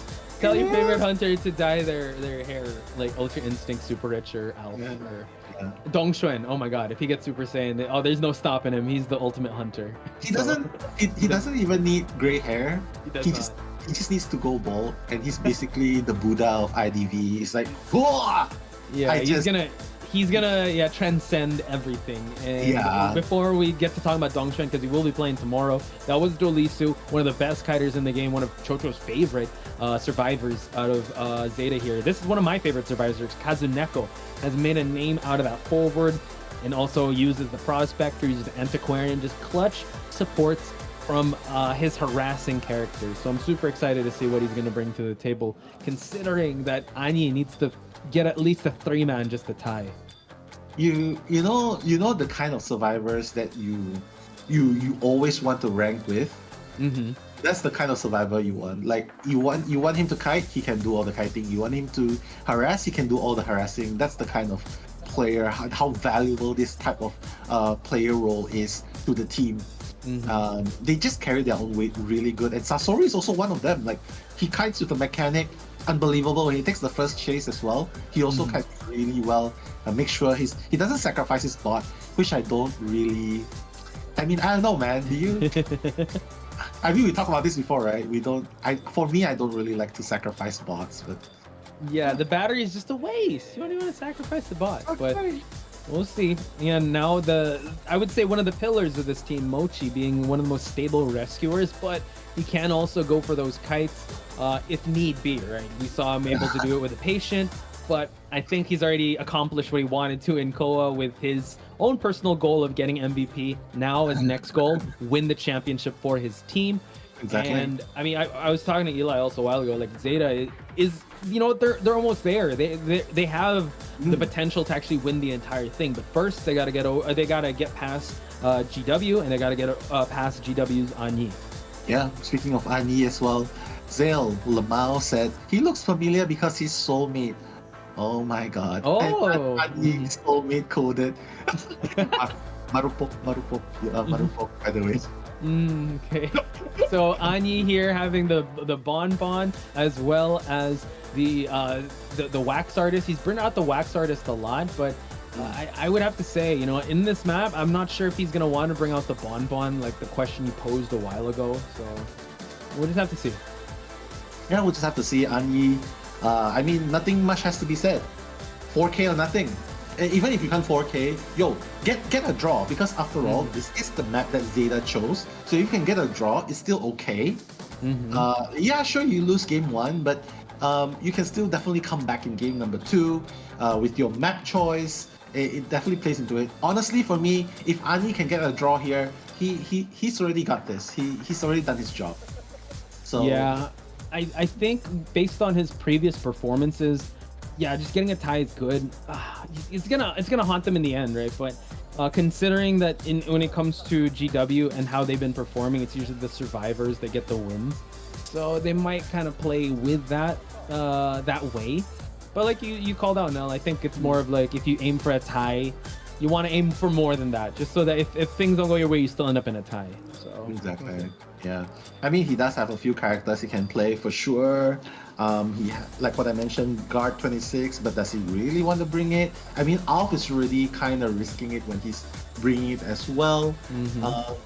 Not to mention, I mean, not to mention, it's just there's just so many choices he can go for. Like he can even go for the wax artist as well in this map. True, very true. We've seen Zeta also face their fair share of wax artists, especially in their championship group pool. So he's gonna have to bring something new to the table, right? Because Zeta has definitely faced harsh competition. So Ani's gonna have to level up here and now. And after seeing the performances of Super Rich, I think it's more than possible that can happen. However, though, I don't think Zeta is looking past anyone. So it's definitely gonna be an intense match. Oh my god. Yeah, so sorry, I just learned a few Tagalog as well. Sorry if I'm unfamiliar with the word, but I'm glad Zel Lamau is having a good time. I am glad that you love Ani a lot. And I'm sure all the fans that are watching Koa right now is definitely rooting for both GW and Zeta. And yeah, I'm just very excited. Like, Tosh, what do you think we should... what was the symbol again? I know Zeta's the sun, rising sun. Yeah, we got sun and we got wings to go for with these two teams. So again, it's a clash of the regions at this point. So again, we tournament lives are on the line here, and for Zeta to make it to top 8 is going to be huge. And GW is standing in their way. They are the underdogs, and we're gonna head to the picks and bans, banning out the Seer to start things out, as well as the Mechanic and Priestess. So this kind of allows them to bring out the Toy Merchant, so it seems like it's Patient that's gonna bring out. So it's going pretty fast, Yeah, I mean, they already have an idea what they want to play. Like, Mochi's gonna be going for rescue for sure, right? Because Kazuneko's definitely loves his Prospector. He always brings it out in his best of one, regardless of the situation. So, last survivor, Toy Merchant, maybe? I mean... Yeah, we did lock in the... I mean, Kazuneko does have the Prospector. And how can we forget? Yes. That's weird. That's the last pick, exactly. Yeah, not even bad. What? That's interesting that Kazuneko... I mean, they locked in the Prospector first, and maybe Anya's like, oh, right, Antiquarian, I forgot. Being allowed here. At least he does have the mobility. Now Anya kind of has to... I mean, you can't pick Dream Witch because you have Antiquarian. It's going to be tough. I understand why you bound out the Seer, the Priestess, Mechanic, but this still... I'd have to say, this is definitely playing into the strengths of Zeta, because you're kind of giving them their go-to characters. Yeah. I mean, Zeta's definitely very comfortable in this composition, right? We've seen so many times how they support each other so well. Not to mention with the insertion of Antiquarian into the composition, it just makes their lineup so much stronger. And honestly, I don't know what Ani can play here. If he plays Bonbon, that could work, because he's banning the Mechanic and the Priestess. Okay. Now a Hermit coming in here is definitely going to change things up. And now I want to get your thoughts here, because this team doesn't scream Cypher Rush, even though containability is there. But Ani could definitely lock down Cyphers here. Wow. That's actually really good, because right now, how could we forget about the Hermit, right? Because right now, they don't even have the heal. Yeah, they don't even have Barmaid. Yeah, oh my god, Zeta. They might not have accounted for this, but you know what? The first chase has to be really good. And if that is good enough to survive the whole 5 ciphers, like what happened in the group stages, MS versus GH kind of situation, Zeta might be able to win. But if Ani manages to injure everyone, the rescue is gonna be super hard. Oh my God. I think, I really do agree with you. Maybe Zeta kind of miscalculated the Hermit at this point, because they only banned out the healer at the last part, right? And this is a little tough. Considering, though, this is one of the best kiting team out there. Again, their survivor win rate is 72%, which is great. Top 3 in the group stage. However, like you said, once he gets the injuries on board, they're going to have to close the distance, heal up. And even if it's chip damage, they can't heal up all the way. So, yeah, I think the first chase really needs to be great for them to be able to solidify a victory. Then again, they could just get a tied game. Easier said than done going against a Hermit, though. Yeah. Easier said than done is the name of the game for Hunters. I mean, after all, this is we have to agree, right? This is a survivor-sided game. The reason why we say this is because, like, you make a few slip-ups, it's still fine. Your teammates can cover you. You can still get to the late game, even if you go down pretty fast. But for Hunters, you slip up once, what's gonna happen? Psychology is gonna be affected. You're gonna be pressured to make things happen. When that happens, you swing wildly. You make wrong decisions. You just lose your calm, and that's where things start to snowball. So let's just hope Ani holds his ground against ZETA, and remember, shoot for the moon, and even if you land on the stars, you get a draw, it's still fine. Yeah, it's definitely a saying that Anya has to work with here, and yeah, going for the Hermit, I definitely agree with this.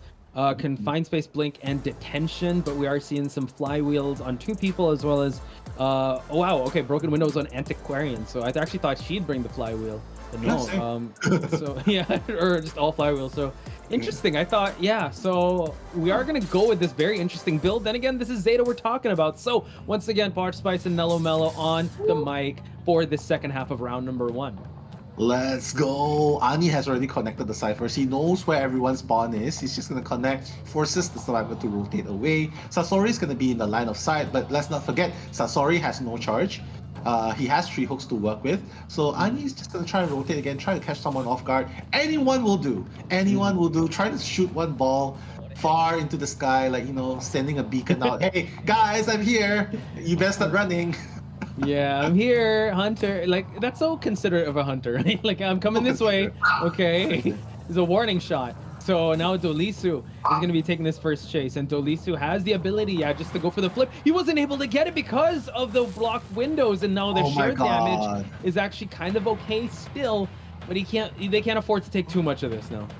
They can't. They definitely can't. Like, everyone has been injured. This is not exactly what you want, especially when you're dealing with it, but Prospector has already changed the polarity, so he'll be able to share. Whoa! These 2 though, the 2 seconds will buy enough time. Oh my god, the hit! Baiting it out, all hitting through the windows, still shared damage, and now this gives the Eye of Sauron. Keep trying to get the dunk here. Overshot it just a little bit, so now you could really feel the blocked windows of this character, because now Dolisu has to transition away from these windows once he goes through it. So again, an excellent persona build here, and this Dolisu needs to kite a little more longer than expected because of the cipher control.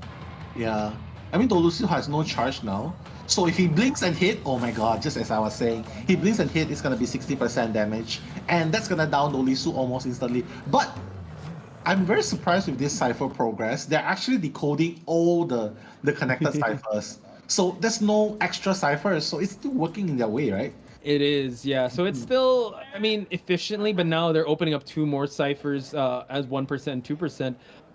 Yeah, this is actually going to test how ZETA's craftiness is going to come in. We do have a rescue coming in from Mochi, but he's going to get stunned here just to buy some time. Gets the injury. Antiquarian now has to stick to this area because it's close to these windows. He's going to vault through. Oh, that was actually a close hit, Nell, but thank God Dolis was able to kite away across. So now this is where the broken windows comes in. Yeah, exactly. But he's going to hit that charge, and once he used the Eye of Sauron, he's going to hit as well. Dolisu! He's going to go. No, this charge. Cousin Nico, look at him. He's like... He's like I mean, I have the feeling a gust of wind would actually fall him. And now we see that he still has the charges left. He's still disarmed. And now the Antiquarian falls down. 3 ciphers still remain. It's still a back and forth, but Nell, I'm not liking how the survivors are looking. The help is not doing so well here. Yeah, no one can actually get healed. Like, Patient cannot heal. Mercenary is gonna die. Right now, their only focus is to finish these 3 remaining ciphers. I feel like they're just definitely gonna try and go for a draw. They're not gonna try and do anything funny. Sasori still has a few hooks to work with. Still has 3 hooks actually, very healthy. So they're just gonna sacrifice Antiquarian on the spot and work towards a draw, which I feel is still very difficult. The ciphers are not even moving much. Ciphers are moving, resources are dwindling. Prospector, honestly, I feel like just a patroller bite would knock him down with his health at this point or something. So it's looking really tough for the survivors, but you got to give it up to Anyi, man. What the picks and bans really went in his favor, and not really known for bringing out the Hermit, but he brought it out the best possible time, considering that ZETA have in the Japan server there's a lot of Hermits, right? I feel like they really got caught off guard with this Hermit pick because there's no counterplay. They can't they can try stunning, but at this point it's just like a Cypher lockdown and resources going down. Oh my god, how does Anyi know? Oh my god, he has the Nidus proc. He's not gonna be able to heal Kazuneko at all. Kazuneko. Hang on. Wait, Anyi. He's gonna turn left. Oh, he turns right, and now he's actually here. He's gonna spot out Sasori, but no, actually spots out Kazuneko. I mean, that's good. He can definitely go ahead and chase Kazuneko first. My god. The magnet, he does have 3 magnets to work with, but he's probably just gonna wait. He's waiting Blink for the is also charge. ready, by the way. So now, goes for the blink hit, and Anyi has Kazuneko down. And this hurts because as a prospector, you kind of don't want to go down in your first chair with 2 magnets in. And this is just, I think Anyi just doing his homework, man. This is him.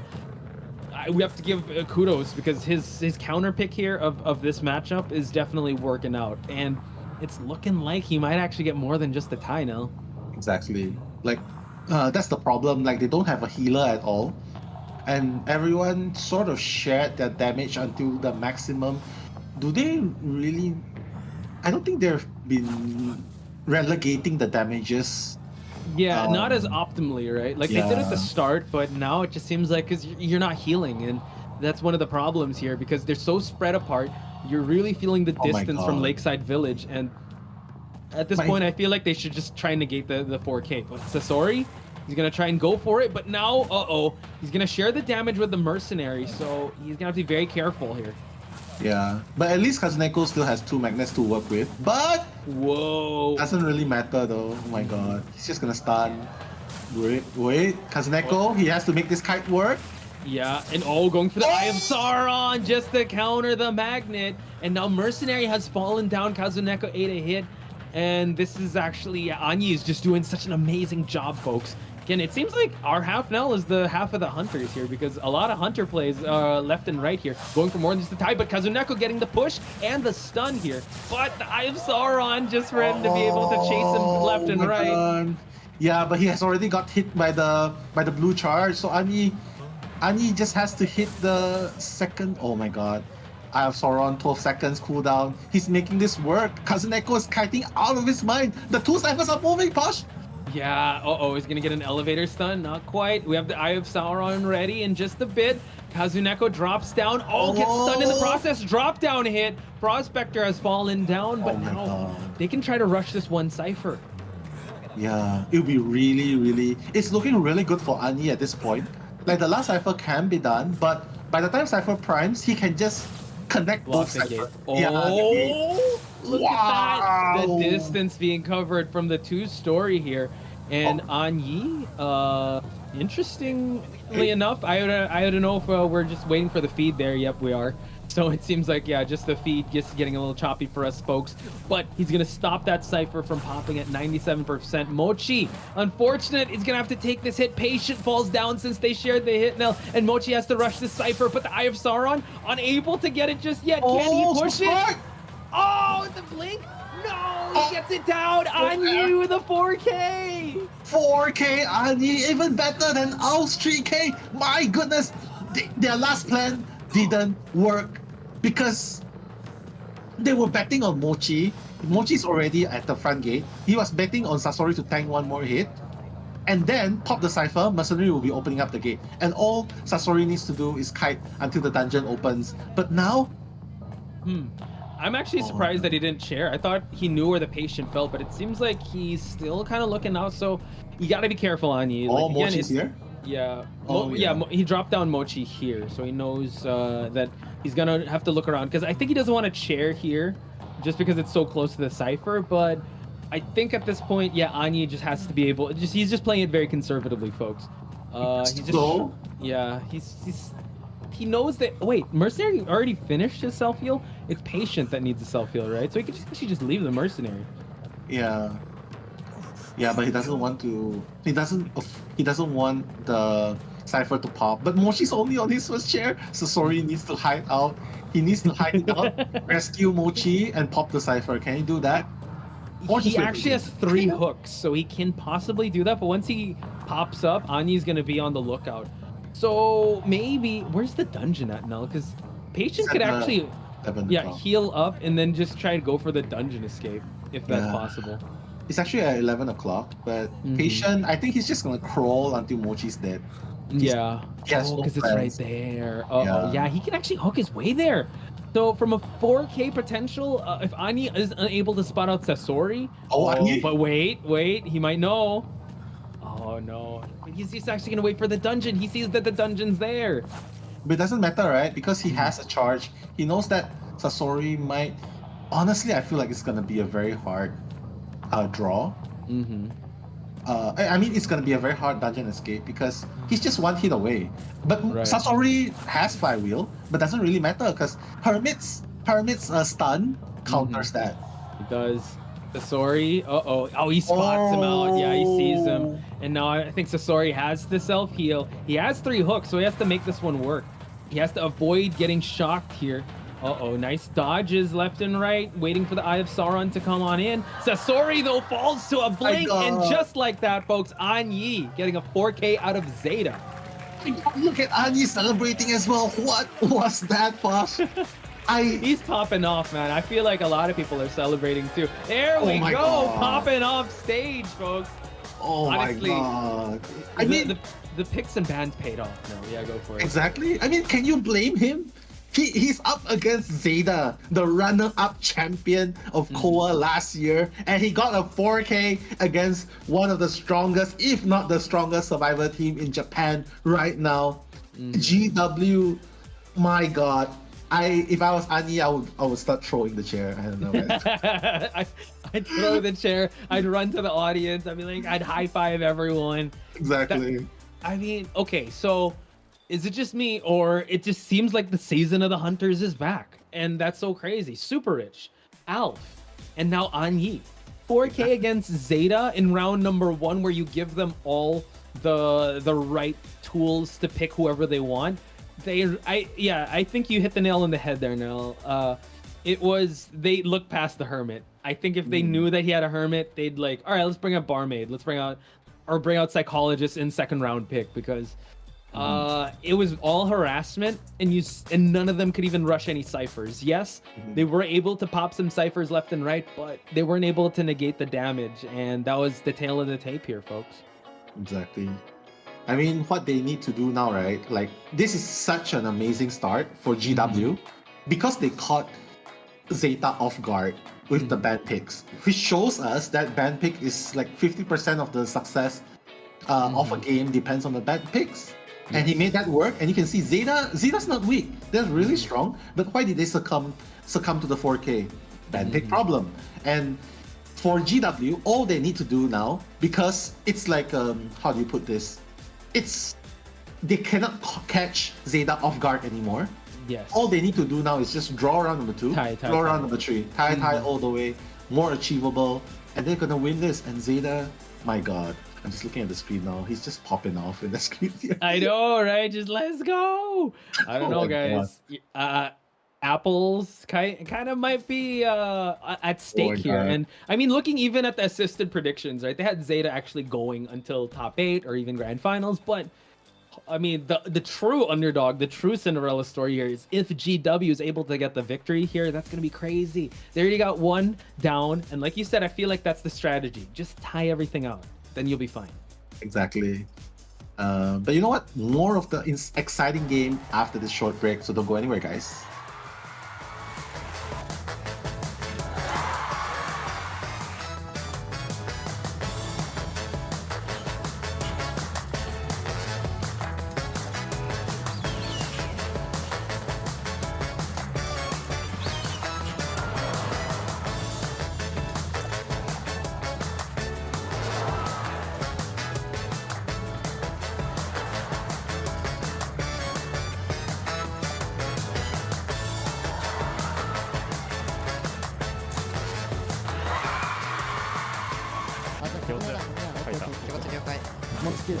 これは使ってない。船近、船近。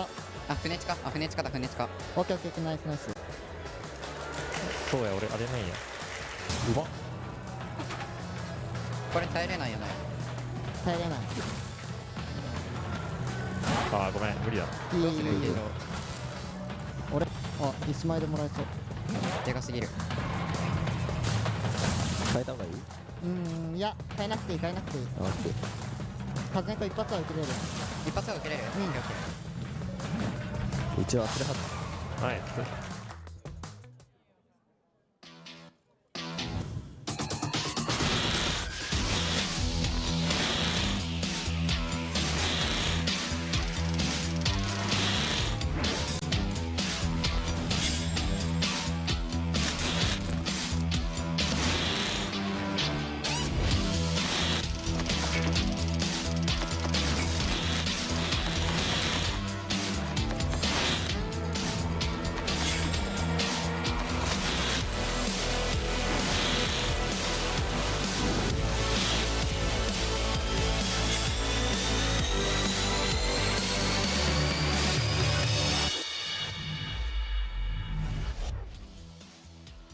Hashtag COA 6 global support. Zeta, let's go for the playoffs. Let's leave no regrets in COA 6.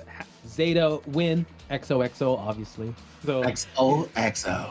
And if you guys want your pictures, your selfies, your cosplays, your arts featured here at the big stage of Call of the Abyss, you know what to do. Use the hashtag COA 6 global support and also at Game Identity 5 just for your works of art, your pictures, your supports, your fan chants to be seen here on the big stage. Exactly. Or if you want to have your message as well, you can always message our Instagram. Yeah. As well. But here we go, another selfie. GW, go, go, go. Anyi fighting, take off to the top. Well, good for you, my dear fan, because Anyi just got 4K. He did. Oh my God. They're like the kick off to the top. That's like, no, if you watch Haikyuu, that's Karasuno, dude. That's the crows, man. They're to the top. Fly high GW. Let's go. I'm getting goosebumps thinking about it. Yeah. Because Zeta's like the iron wall. They're defensive, right? But they're able to go through, penetrate the defenses with Anyi's Hermit. Who knows now? Sky is definitely the limit for GW. I believe in miracles, Nell. We've seen when it's super rich with how he was able to come back from that. Like you said, we might be seeing a 100-sided game. I'm not sure at this point. Yeah, we were saying that it was supposed to be a survivor-sided game, but again, GW won in Zeta's map pick. Yeah, I mean, looking at the screen now it's GW's pick. So who knows? They could just keep tying this out, and maybe even 2-0. Who knows? That's not out of this reality. That could definitely happen. So Zeta, I'm pretty sure, is awake now. They want to, like, what's happening here, guys? We want to reach that stage. We said that we want to be Grand Slam champions of 2 IJLs and 1 COA, and GW is standing in their way. So they got to wake up, and they got to wake up quick, because GW running with a full head of steam coming into round number 2. Exactly. If you don't pluck their wings, you know, they're golden wings after all. They're gonna take one over you, like Karasuno. You're gonna fly to the top, and before you realize it, they're just gonna spike one ball over your head, and that's it. Game over. So I was saying, right, GW won in the map selected by Zeta, and now they have to in Chinatown. So I don't want to hype this up, but we might see a potential Soul Weaver if it's not bad. You're right. Yeah, he's brought out the Soul Weaver here in this map. He's done amazingly with it as well. So if Zeta has done their homework, they have to account for that to happen, right? Maybe ban out the metas, and then try to counter the Soul Weaver. And we don't see much Soul Weaver come in now, but what survivors would actually negate a Soul Weaver from having the best game? Honestly, Antiquarian's good as well. Prospector's good as well. Anything that can stun the Hunter when he's on his speed boost is gonna be good against Soul Weaver. With that said, unfortunately, forward would be the least optimal thing to choose. He's still good, but the thing is, you cannot stun rescue because he has the weave, he has the web to put the survivors cocoon. Yeah, exactly. So dang, that's a tough call here, and considering his great performance with the Soul Weaver on this map, how crazy is it that Zeta now are the underdogs coming into this round number 2? Exactly. We were saying like they're so good. It just seems like I'm looking at the chat. Everyone's like saying "fly high, Karasuno," GW. And for sure. Yeah. It just takes one. It just takes one either from the survivor side or the hunter side to bring up the entire team, and the momentum is definitely on GW side. Anyi, I'm pretty sure, wants to feel that ecstatic feeling again. So we are gonna try and see how this next round is gonna play out. The thing here, Nell, I'm scared of is that Super Rich didn't celebrate right away. Yeah, Super Rich didn't celebrate right away. He waited until the very end. But honestly, I think the signs were there all along, because Adi managed to 4K RC as well, and RC was a very tough opponent. So maybe we didn't see that. The signs were there. He was doing really good. GW was doing really good against Japanese teams, but maybe it's time that Zeta paid more attention and wake up and, like realize, yo, SOS. Yeah, I think like you mentioned, the writings were on the wall. I think they figure out the Japanese meta, folks. So this is gonna be a tough one for our friends over at Zeta. However, even though round number 1 is good and Anyi is all smiles here, he's not out of the woods yet. You have to admit, Zeta have gone through tough times as well, and hard times. So they're just gonna have to be able to bite back here and answer back. Yes, all their matches have been kind of one-sided in the group stages, and they've been really performing well. If I remember correctly, if you look at the standings, they only fell to Wolves, which, again, in the killer pool in Pool D, was a close match, and that could have been potential grand finals, but we had it in day number 2, I believe.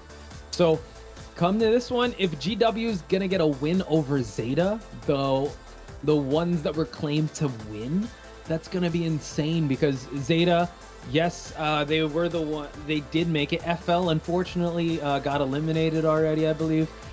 It's gonna be only AXZ that's gonna represent the Japan region if GW is gonna make it. But once again, we kind of digress, because the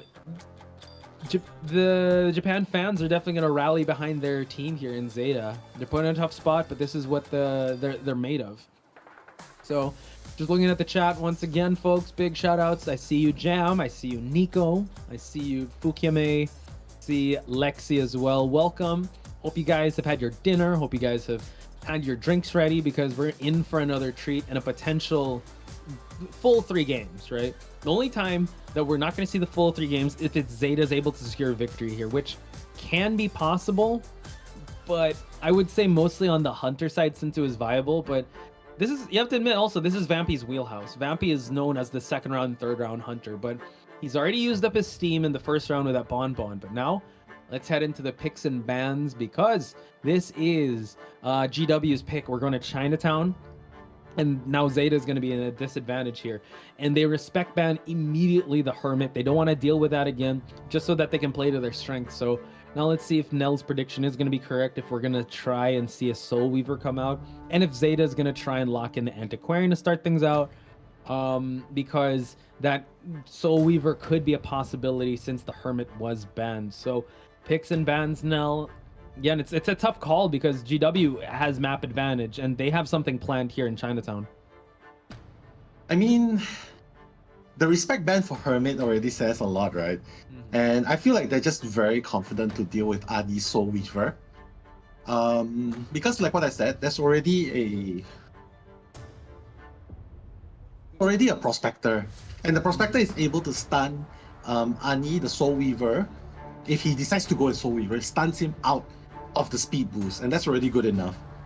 Not to, yeah. So while you catch your breath there, I would have to say, yeah, I know, because I was talking to the chat and how incredible like this performance is, and the only time they can actually go for the win if Ani is able to get it. So this could be like a survivor, a hunter-sided game if he plays accordingly, because like you mentioned, he was able to get 4K against RC. Arguably one of the top teams also in Japan that unfortunately couldn't make it here in this, because of the group stage was so brutal. So now, not going for the Antiquarian, but we're going to go with a Dancer to lock things out here. So Ani, yeah, Dancer in this map, we've seen how well in the exit gate area she could just connect the music boxes near the pallets.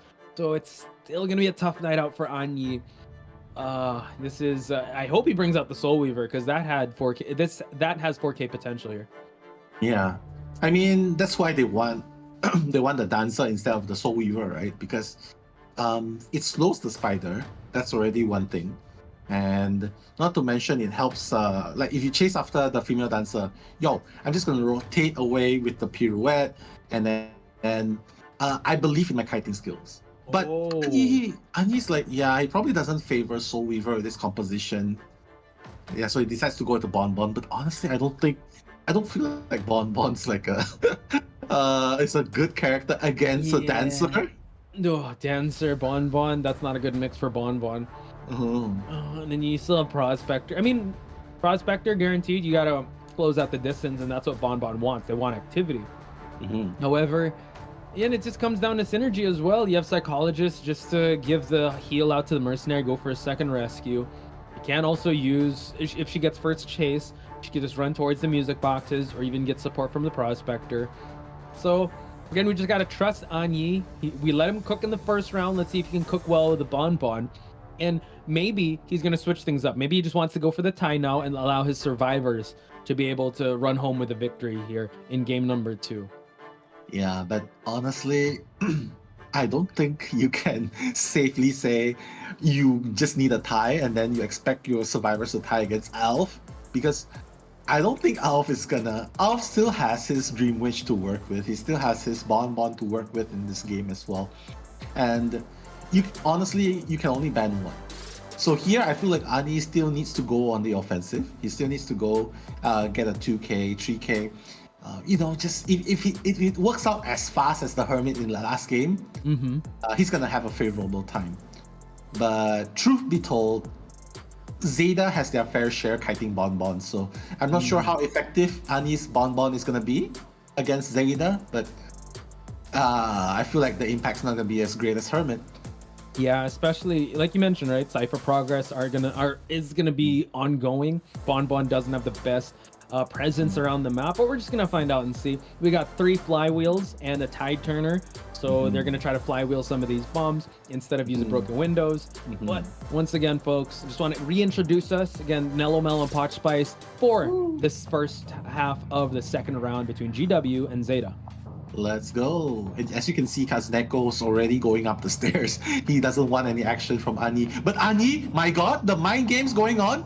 Beautifully done. Oh, gonna force Kazuneko down. My goodness, that was actually a pretty good mind game. I know, he's just so confident. He moonwalked his way, he dropped down, and he's able to get a hit. And Kazuneko, very uncharacteristic here, eating a bomb hit. And now, gonna try to run the routes here, but he can just drop those bombs for him to be able to be afraid of going up the stairs here. Now, excellent placement though. He's gonna have to use the God palette here, and he's gonna try and go for another one, but this allows him to drop down a magnet here now. My goodness, what a beautiful bomb as well. But Kazuneko, again, he probably got caught off by surprise. Anyi kind of needs to start building up his bombs again before he goes for that one hit. Kazuneko used up his last magnet, but he still has a flywheel to work with and a slow bomb. Oh, Kazuneko! Are you serious? Look at that! He's gonna go back. No, it's getting blocked. But he had such a great start. He really wanted. He kind of got greedy there with that pallet drop. Yes, I understand the flywheel was amazing. He went through the pallet, but yeah, he went back and forth there. And now he has only the music box to work with. He's still on cooldown with a magnet. And now he's gonna try to get a bomb hit off him. No control bomb just yet on Anyi. Yeah. He's still doing very good, but he doesn't want any more nonsense. He's just like, yo, no blink nonsense. Gonna get Kazuneko down straight away. But it also allows ZETA to know, yo, Anyi doesn't have teleport, which is what usually Bonbons bring, especially if you go 6-12, right, in the big map. So they're probably gonna just be like, yo, we can definitely still do the decodings. 3 ciphers are about to be done anyway, but I feel that this is gonna be the pivotal moment, Tosh. Yeah, if they can rescue successfully or not. Yeah, that's the thing. Mercenary is gonna make his way. Sasori's here just for the support, and now Mochi to the rescue here. Gets the hit off Mercenary, and now gets the hit off the Prospector. Oh, Prospector! Last effort has already been popped, and just like that, he's able to farm a hit. If he's able to get Mochi, oh, he did. He didn't. He did. No, chip damage.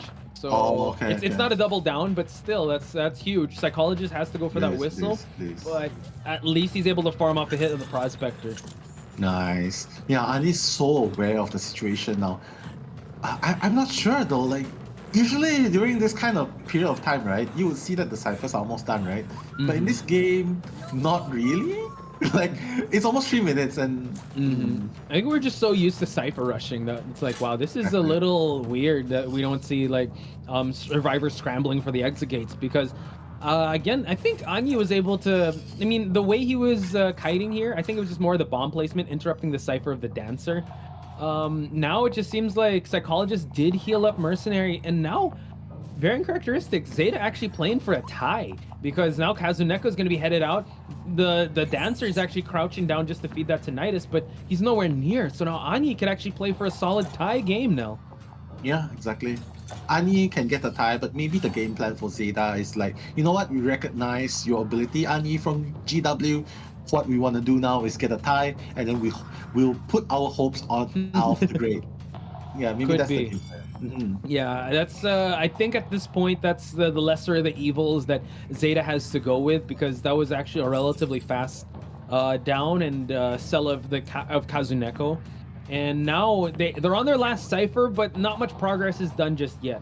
So Anyi still has to be able to work on this tie to happen. Yeah, I mean, Anyi's already having a really hard time with Chase. You can see why, right? Like, Anyi doesn't have teleport to work with, so he can only stick to one survivor. And very unfortunately for ZETA, Dolisu is going to be the target. He doesn't have any late game potential. He's very weak on late games, and honestly, it's the best target to chase so far. Yeah, so he's just gonna have to rely on bombs here, and now a basic attack would actually just drop him. He's just gonna add 2 more bombs here, playing around this pallet. Dolisu knows he's gonna have to just buy enough time, and now not even forcing attack recovery, he's just gonna pick him up and force him to go for this rescue just to prolong the end game from happening. Yeah, I feel like this is almost definitely gonna be a draw, simply because Dolisu doesn't have kite potential late game, except for the one flywheel. Yeah. But yeah, Cyphers has been primed, ladies and gentlemen. Late game is going to happen anytime soon. Mochi still has 2 pads to work with. Let's see if he's going to zip in with the fast rescue. He's already made his presence known here. Gets the rescue. He wants to down him without forcing attack recovery here. So now gets the time bomb. 1 more bomb hit on... Oh, they just pop it right away. Yeah, that's the right call here. But look at this, Anyi hot in pursuit of Dolisu. Exit gate is opening, and now Dolisu, nice dodges left and right. 1 more would actually drop her. Yeah, but again, he doesn't have trump card, right? Yeah. Yeah, so unfortunately, that's gonna be a draw for Anyi. ZETA has definitely, you know, after sacrificing Kazuneko, he's gonna get... Wait, what? Oh, wait. Yeah, just allowing Sasori, actually. That was actually kind of close. Dolisu now just trying to crawl on away. Yeah, they saved before half. I don't think they're going to risk it. They're just going to go for a tie, which again, Nil, is actually a big victory in Anyi's book, because this is ZETA we're talking about, one of the best survivors, if not the best survivor team in the Japan region. And for them to tie in this round number 2, that's still a moral victory on Anyi's side. Exactly. Like, just being able to, as what I said just now, earlier on, the game plan, get a draw, and then let Alf come in and finish the job. That's the game plan for ZETA. But let's hope that they don't underestimate the survivor spirit of GW as well, because they were pretty close to getting a draw against Alf's Bon in the first game. Yeah, they were.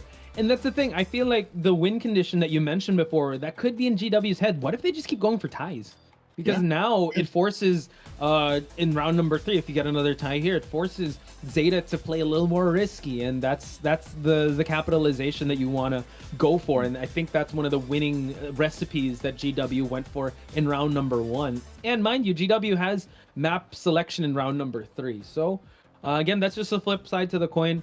I think, like you mentioned, ZETA in the middle of the match was like, all right, let's just go for that tie. It's way too risky to go for the rescue. Let's put a little bit of the pressure onto Alf, and hopefully we can redeem ourselves in round number 3.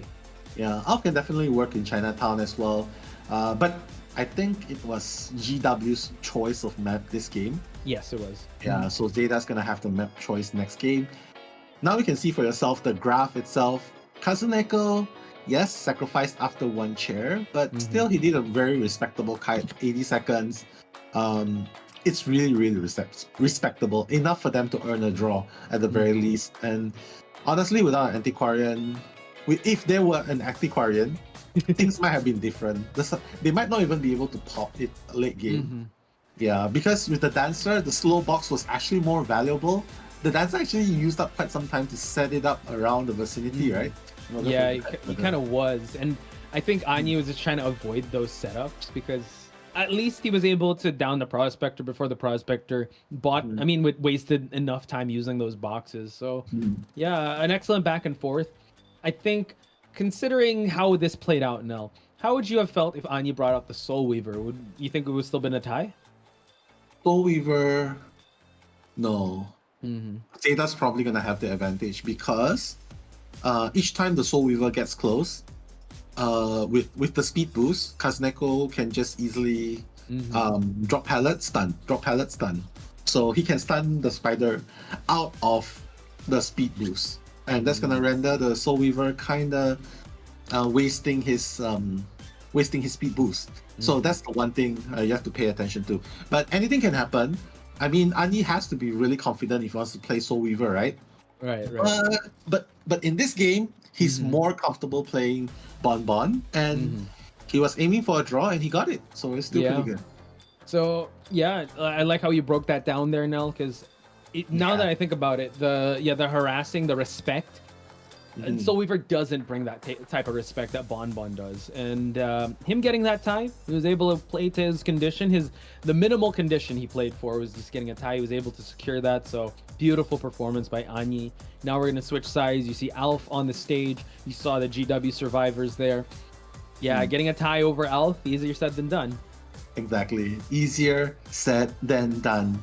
You would have better luck trying to learn how to cook a fish on your own than to play. I don't know, man. Fish is just so hard to cook. But depends on the type of fish. I think for me. Yeah. I don't know, man. I just think that it's really hard to cook. But I don't know. There might be some chefs in the viewers, because they've been cooking. The hunters be cooking, man. They're iron chefs at this point. So Alf, let's see what he's gonna. So here's the thing: if Alf is able to get a 4K here, oh my goodness, he's gonna turn things around for his team, and that could bring the morale up coming into game number 3. So yeah, we cannot look past the winnability of Alf, because this is his bread and butter. This is his wheelhouse. This is where he shines, folks. He comes in round number 2 and turns a losing situation into a win or a draw. So he's gotta at least have some, I would say, a warm-up already. So he's definitely good to go at this point. Yeah, it's do or die, basically, right? Like Alf, as much as we hype him up, he's still a normal human being. Just kidding. Who are we talking about? It's Alf we're talking about. It's Alf we're talking about. He's definitely just like thinking, yo, what's the strategy now? I can definitely go for the draw first. But if he goes for the draw first, he needs to get an even bigger, ZETA needs to get an even bigger win in points in game number 3. Because right now, GW, they're up 6-3. If Alf doesn't get a draw, if he doesn't get a win here, if he just gets a draw, it's fine, they're still going to game 3. But GW is going to be in a huge advantage, because right now, they just have to tie. But for ZETA, they not only need to win, they need to win in a bigger score, like a draw and a 4K. or a draw and a 4 escape. That kind of moment. True. Yeah, I think it was, like the way Super Rich was able to do it, right? He got 4-man escape, then he just came back, he got 4K and another 4K. So that's I think that Alf needs a Super Rich type moment. And now if you look at our casters chat, Chocho made a huge claim. I'm not going to read that out, but it's going to be huge if ever talking about this match. So it's no, this is actually shout out to the firm. I'm not gonna say it. We're just having a little playful predictions here in the casters chat, folks. I wish you could see it, but what we are gonna see is a ban of the Geisha and Priestess, Seer, Toy Merchant, and Mechanic ban. So at least the Cypher Rush isn't gonna be on their side, but they are gonna pick up the Mercenary, Antiquarian, and Psychologist for GW side. Maybe a Bonbon again. Could be. Like, yeah, it looks like a very strong Bonbon pick. Like Mechanic, you know, the Cypher Rush, Prospector, Toy Merchant, of course, you know, you can't deal with the mobility, right, as a Bonbon. The Seer is probably a diversion, but it's always good to have an Owl, especially when you dodge, you get hit by the bomb and you dodge, you tank the normal hit with an Owl, so that's always good. Priestess, yeah, I feel like Alf might be gearing up towards a Bonbon again. Or here's the Wax Artist, but no, he wouldn't ban the Priestess, right? I think it's also a twofold thing with that Seer being banned. Also, it's like a kind of an illusion, like, oh yeah, I'm gonna play Dream Witch, but I think he also respects the Seer usage of GW. I think it was Dis that used the Seer. He was just so amazing. He was able to siphon out another Owl, so I think that's him kind of adjusting. Bonbon is still on the table. Let's hope GW did their homework on how to counter it, because it's looking like that unless he brings out Hermit. Okay, I don't know. Oh my god. He's a psychologist, so no, I don't think so. Yeah. I mean, Hermit can still work, but I really doubt that. He's just gonna go for Bonbon. His bread and butter, Bonbon, the March Air. That's definitely one of the hunters that he loves playing the most. And I feel like the bans are sufficient enough for Alf. It's just very unfortunate that GW didn't pick up a Balmer and decide to go with Acrobat instead. Honestly, I feel like an Embalmer would have been a very strong tie, has this very strong tie potential. Yeah, and considering the Bonbon, right? You have to walk back. And what was the quote he said? Yeah, an Embalmer resurrecting it kites longer than him running in a straight line. Yeah, I mean, an Embalmer in a coffin contains more time than the actual kiting. You can kite 20 seconds, but the coffin's gonna buy you much more time than that. That's true. Oh, do you remember the time when Embalmer you couldn't move the coffin? Right, once it's planted, it's there. Oh no. Exactly. Oh, but if you can't move the coffin, all you have to do is get away from it. So that's true. That's very true. But if you're playing with solos and you make you make someone a coffin and then they run towards it, you're like, oh no, why did you do that? Yeah, I'll if they do that, I won't rebirth them. But the second rescue, after the second rescue, I'm probably gonna put the coffin in the basement. I don't know, man. I mean, it's a strategy. It's a strategy. Like, you know, waste the hunter's time. Exactly. The basement. Yeah. Basement coffin, man. That's a new thing. I feel like new meta. New meta. Yeah, for faster matches, folks. So exactly. Yeah, but. I mean, I don't know, man. Before this, I feel like there's a shift in meta all throughout the different COAs that we have. But right now, it seems like Flywheel is slowly gaining it's back to its prime days.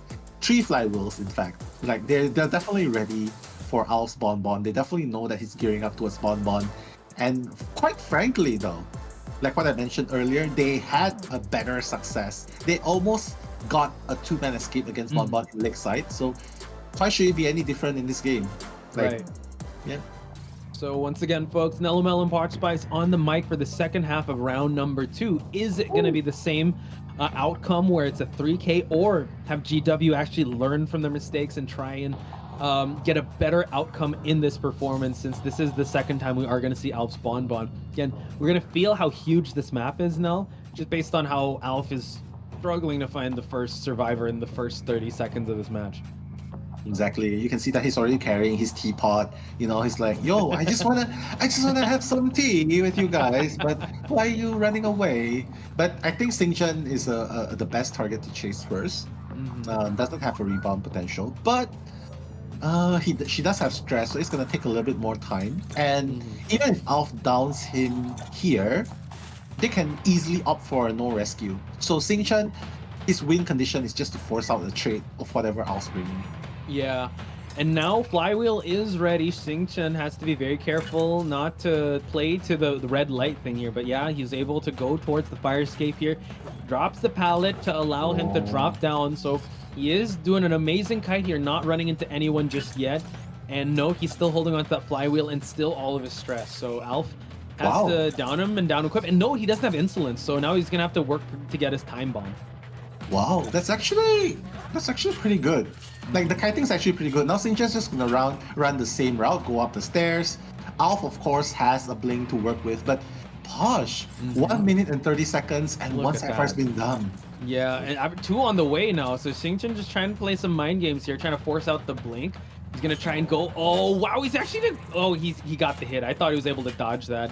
So now this is where you feel the psychologist and the frustrations. He's gonna blink through. He does, and now he needs to go for the hit here. Oh my god! Flywheel! Oh, he has flywheel. My god. He has. We were holding our breath there. And now Yinel is actually on the outside basement Bon here.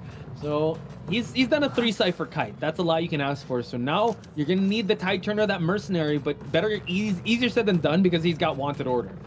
This is so scary though, Posh. Like, 3 Cyphers have been done. It almost looks like a 3-man escape. Like a 2-man escape close to a 3-man escape. Oh my god, beautiful dad! Look at that elbow pad, and now he's able to get the rescue here. He's got to be very careful. You know, he is trying to get this rescue out, but now just the bombs falling left and right. It's going to be a double down situation, but it's before half. Psychologist making her way outside that basement. So now this allows Yin-El, the Antiquarian, for some support, while SXY blocking out the pallet. Beautiful placement here. He's going to try and harass as much as possible as a mercenary. Look at SXY! He's doing so amazing, and not to mention the Cyphers almost popped. My god, Zeta might be in risk of elimination. I know Alf just needs a draw, but... Oh, yeah, now Psychologist gets the down, but Yinel on the last Cypher here. This is going to be huge. He knows the last Cypher is actually here, so now the rotation needs to be done. You're going to need the Acrobat here just to pop that Cypher. Yinel is actually being chased out of it, so he's going to try to force it. Oh my god, gets the hit. He's going to go for the pop. Oh my god! And the rescue's gonna happen as well! And Antiquarian came back just to stun for a little bit. Xingchen's running for his life. My god, 4 men running. Zeta has nothing. Alf has no trees available. Is this gonna be the end of the road for Zeta? It could be. Now this is huge, but the thing is they're not on the exit gates just yet. Dis has finally gotten to the exit gate. Xingchen needs to last a little longer. He has no flywheel, and now no trade swap. It's still at 30 seconds. This is gonna be huge. They need a 3-man escape to be able to win and eliminate Zeta. SXY still has an elbow pad to use, and now it's still anyone's game here. Alf needs 1 more down. What are they doing running around this area? They can practically get the 3-man here, but oh my god, they should have just ran over. I think they're just afraid. Yeah, that's the thing also. They didn't have opened up the other exit gauge, which is at 66%, so it seems like the Acrobat might be healing up the Mercenary or trying to meet up with the Mercenary. Again, we're trying to see how this is panning out, but... Or... Yeah, oh my god, SXY? Oh, just... Yeah... I think they're trying to wait out detention, but this is a Bon. He could just down you with a couple of hits, and Yinel using a lot of that stick just to gain the distance here, and now gets the flip over. Beautiful stuff. Yinel, though, eating that hit. I think it might actually be a tie. This was actually so close for them to get more than just a tie. Yeah, hang on. Oh, Mercenary should have just dropped the pallet there. Just dropped the pallet there. Mercenary. Oh my god. Oh my god. He's gonna make it actually. And he make it. 98%. Oh my goodness, the Mercenary. Oh my god. But it gets chased out. So it's a tie game. But Nell, Zeta almost experienced their last game of the match here. That's huge. That was so close. Alf almost got 3-man escape that game. That was such a nail-biter situation. Imagine this, Posh. Like, Cypher has been popped. 4 characters are still running around. I really think the final scramble there, I'd like to go back to that situation. If they were able to rotate a little bit more, this could have been the end. And now Zeta, I would say, nail biter situation for them. They're hanging by a thread at this point, Nell. They're tying things up, and now you feel the point differential. Not only do they need to win round number 3, but the points are haunting them at this point. Exactly. And right now, Alf has to be feeling the chills. Like, getting a draw, but it's one thing, but almost getting 3-man escape, that's kind of unheard of. And GW, honestly, I feel like that was their chance. But Zeta, they definitely need to come back in the next game, because whoever it is in the first half needs to get more than just a draw. Yeah, this is crazy, folks. GW, the underdogs. I mean, I feel like it's the day of the underdogs at this point. I mean, Super Rich alone, but now here it's just the survivors and hunters of GW. Exactly. And we were speaking high praises of Zeta, and yes, they are one of the best teams out there. It's just that Zeta came prepared. It seems like Alf's Bonbon, they know what to do. They were so good at kiting. And yes, the Antiquarian was kiting a while. And if only the Mercenary was opened the exit gate sooner, could have been a different scenario, Nell. But here, you saw how Alf left the stage. He knew that was almost it for their journey here in Koa. Exactly. But honestly, I just feel like Mercenary could have manned up and tried to open up the gate. Yeah, because he has. Are you telling him to be a man? You know what I mean. Russell Peters. Yeah, there you go. Shout out to Russell Peters. Yeah, but exactly. Yeah, that was go for it. I'm not gonna lie, but GW almost ended one of our IDV careers. I'm not gonna say who it is, but yeah, it's so close, man. It's so close. But game three is the deciding game, guys. It is. And can we just call out SXY? I know that he was supposed to open up the X gate, but what an amazing rescue on the basement, right? He just went ahead, just boom, right away, dropped down the basement, not even allowing Alf to even position himself for a drop down hit. I just think that GW is just a step ahead here. So this is just crazy. Wow, two careers almost done. 2 careers almost done. They played out of their minds, man. Honestly, it's like that move was so risky. One bomb, one mistiming, and the bomb could have stopped the dash. Yeah, and he would have been stuck there, but it paid off. Why are you shaking? Yeah, but why are you shaking? Crystal for GW. That's why he's like, let's go. Oh my gosh, she's shaking because GW almost ended Zeta, and she's a Zeta supporter. So we're gonna take a quick break, folks. We'll be back after this. 絶対希望探せる。もちあれもらってほしいの。オッケー。危ねえマジで。多分。了解了解。多分それだったんだ。リモート。いける。でかい。ナイス。もう次。これいいよ、上げていいよ。ナイス。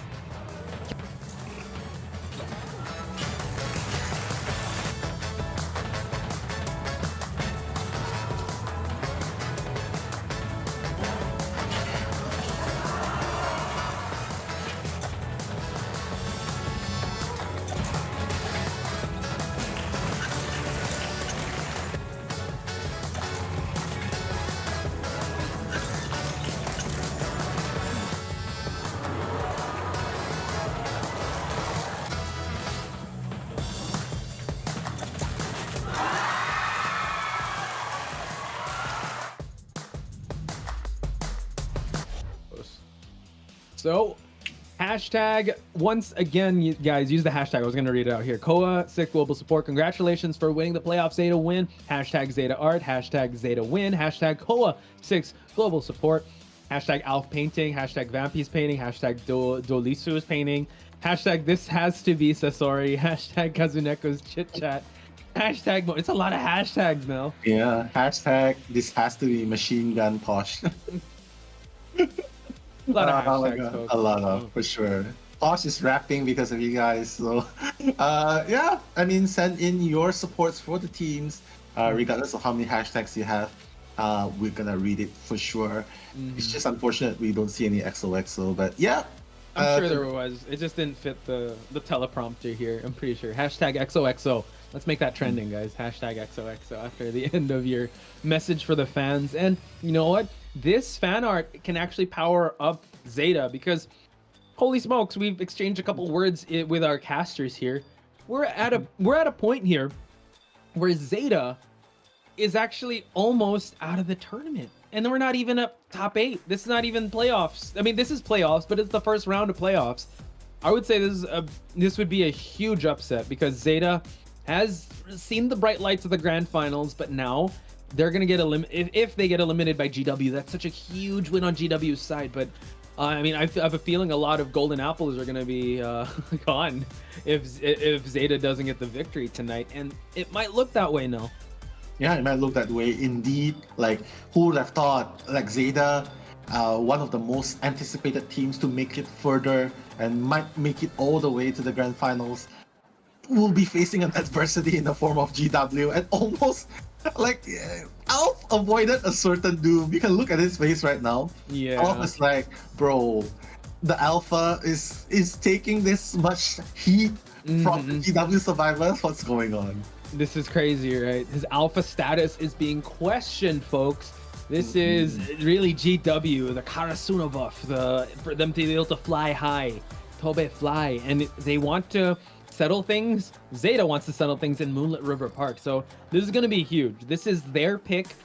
They want to be able to settle things in a huge map once again. So let's see. I don't know. Alf bring out the Bonbon, and it seems like every time he brings it out, GW just gets better at facing him. So, not sure how he's going to take this one. They banned out his Geisha at the start. I'm sure they're going to ban it out again. Maybe the Bonbon as well, but that allows the Wax Artist to come in. That allows the Clerk to come in. There's still a lot of choices for Alf.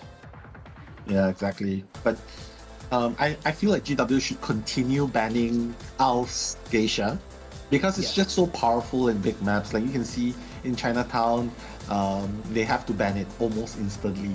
Has to ban the Geisha. And now in Moonlit River Park, needless to say, this is ZETA's map choice. They're definitely looking for Alf to make something happen. The game plan might be to slow down the survivors' activity, while the hunter uses something like a long-range distance kind of hunter, like a Bloody Queen, a Geisha, to catch up. Goodness, Bloody Queen on this map. Oh, yeah. My god. We're gonna have another prediction of how many mirror strikes we're gonna see. But mind you also, ladies and gentlemen, I think if I remember the brackets correctly, the winner of this one is gonna face Do-Woo. So that's another thing that you gotta think about if is it gonna be a ZETA that's gonna face it? Is it gonna be Gold and GW is gonna face them? Just gonna find out and see. But if we think about the points, right? Like you said, we're at that reality where ZETA has to win, not just win the round, but win emphatically, right? They have to be able to at least get a 4-point game. Yeah, 4-point game indeed. Like, and they need to come back hard. Maybe, I don't know, man. Like, GW is feeling really confident now, Posh. Like, ZETA chose the map, and GW's like, yo, let's have Alfred. Right now, he's not looking like Alf. He's not looking like the Alpha Hunter. He's not looking like Gandalf. He's just looking like Alfred now, and we want to face Alfred. Yeah, I think that's his human side. That's his him not going God mode with his amazing hits and his amazing Bonbon plays. And I think this is a testament to GW really doing their homework. They took the 1 week off to really study this matchup, and it really shows, right? It's hard for a Survivor team to say, yeah, I was able to tie Alf's Bonbon in round number 2 also with a lot more bans, but GW is one of them. And thank you, Chocho. Sending the tournament bracket, it is going to be Do-Woo that they will be facing off. And AXZ for tomorrow, they already have their matchup against GR. I believe tomorrow, Nell, you'll be covering the first half, so it's going to be Wolves versus GG. My goodness, finals of IVL Autumn. Exactly. And FPXCQ versus Weibo Gaming. Oof, another one that's really intense. Yeah, it's always really, really hard to see one team go right after an intense matchup. But win and lose is what the tournament's about. So here's my thing. I know we're all about the winners, but we also have to appreciate the journey, right? This is a tournament arc. If you watch anime, this is an anime tournament arc. Everyone having their own arcs left and right. You got to look at the highlights. Yes, there is going to be one winner, but you got to appreciate the journey that was made. It was the friends you made along the way. Exactly. I love that. I love that indeed. Speaking of arcs as well, would love to see Kimetsu no Yaiba arc crossover with IDV. Come on, man. Who knows? I want Tanjiro as the batter. I don't know, man. That's gonna be good. Yeah, Tanjiro as a batter. That's dope. Sure. Like everyone has a stick, so I mean I don't know, man. Look, even the guy in the memes like, yo, yeah, I want Kimetsu no Yaiba crossover when. So fingers crossed. Fingers crossed. We're gonna get that. As we head to the picks and bans, it seems like the Geisha and the Dream Witch. So Alf still has his Bonbon to work with, but in a huge map like this, I don't know if they're gonna even consider it. Seers gets banned, Mercenary gets banned, Priestess, Forward, and First Officer, allowing Antiquarian, Patient, Psychologist, the Lover tandem to come out. Is Alf gonna ban out McCann? Oh no, Toy Merchant. That was the final ban. Toy Merchant. But honestly, they should really pick up Embalmer here. They should. Or Wild Hearts, Moro coming out. So it seems like we're going to see the birthday boy come out once again. He was able to escape the last one, but yeah, I kind of agree with you, Nell, that Embalmer would have made a tougher night out for Alf here. Exactly. Like in Chinatown as well, if you have a coffin ready at the dungeon, that would have been a game changer as well.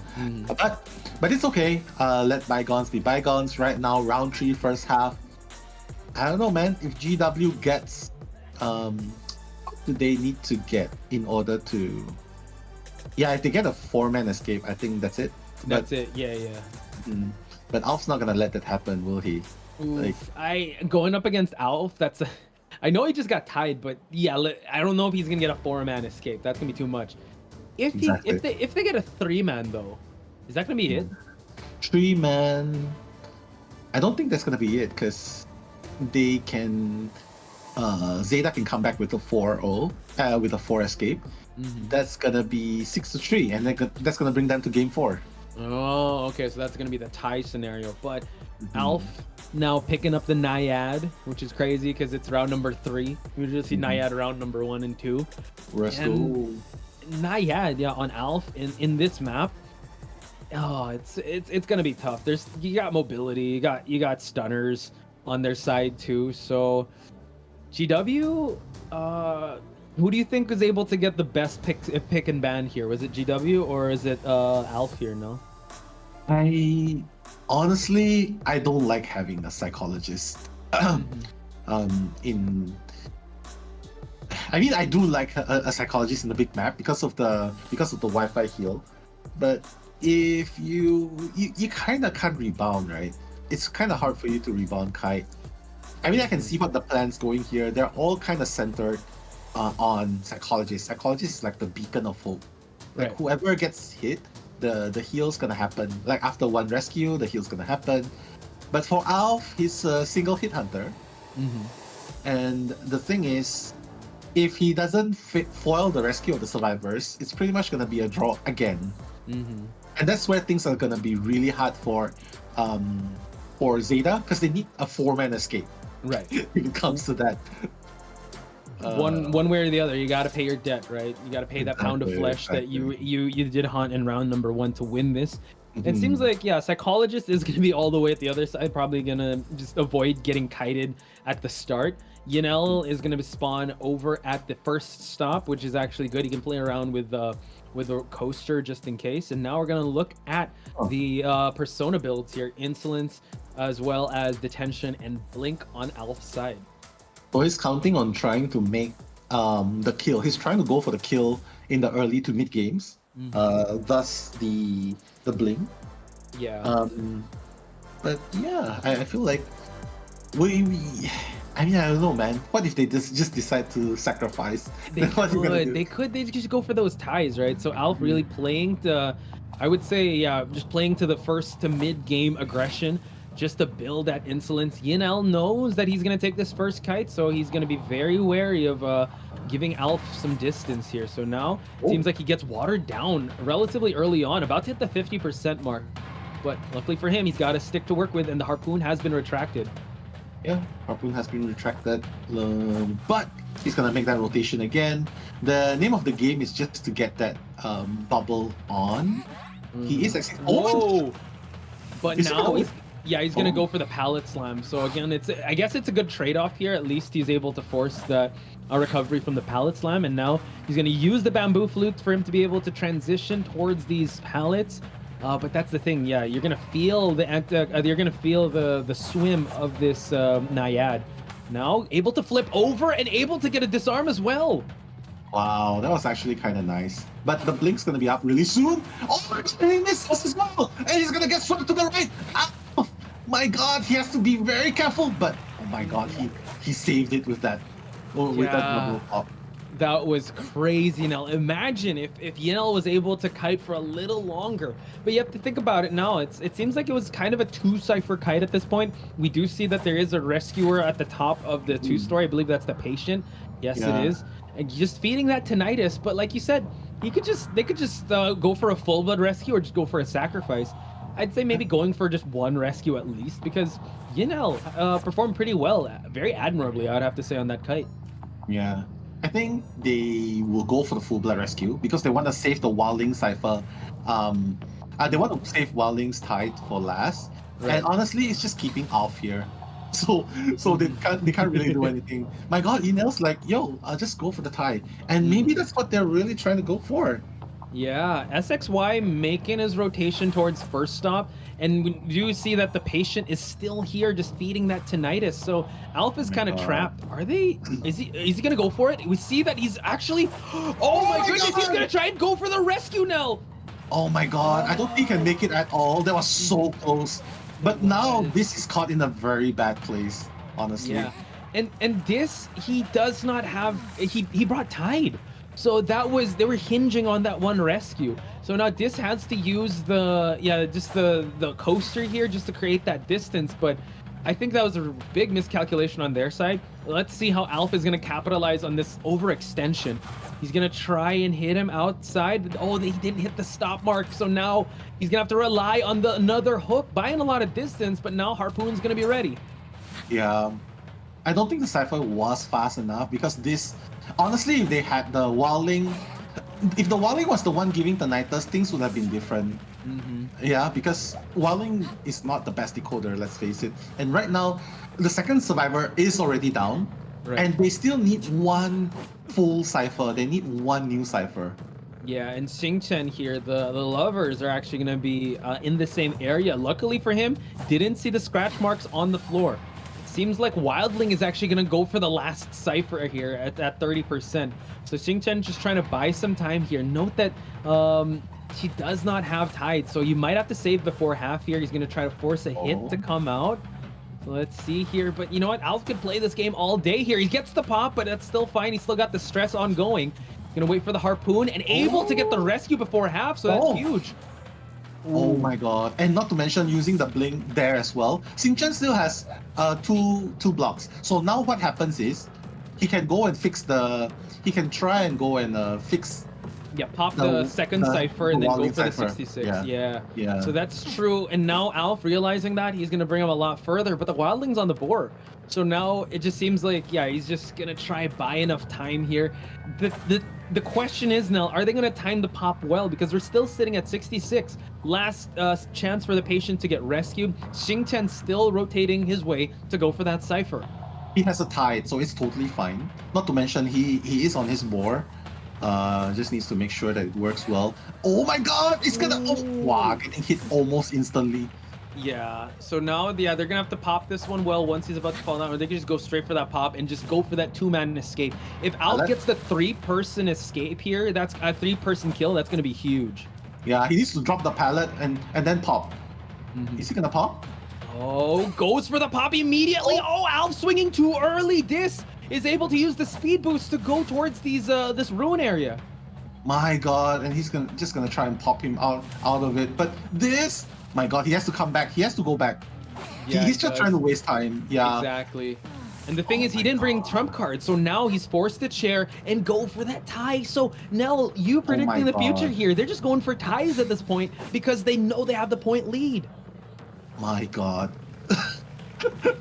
This is so bad for Zeta now because Alf, yes, he got the tie, but as you can see yourself, like he knows. He knows Mochi and the rest, they need 4 escape. The survivors. Oh my God. If you think about it, like before today, they'd be like, yeah, that should be an easy night out, but Anya just on a different level tonight. It just seems like a little far from reach at this point. So now they need a 4-man escape just for them to be able to win here. And I'm looking at your face, Nell, and I feel like that's just that seems very hard to do at this point. Exactly. It's really, really hard. Okay, let's see what if they get a 3-man. What if they get a 3-person escape? Okay, so we can take away round number 2 because that's a tie, right? We don't need to look at that. So it's the difference is still 6-3, right? 6-3 and 5-3. Oh my God, they really need to go. Do or die. Yeah, the draws kind of solidifies things. Like it's either 4-man escape or lose. That's it. Wow. Not even a draw. My God, IDV career. Oh my God. Hey, that's them. I mean, like, we're fine. So whoever we're referring to, y'all are shaking in your boots at this point. So exactly, yeah.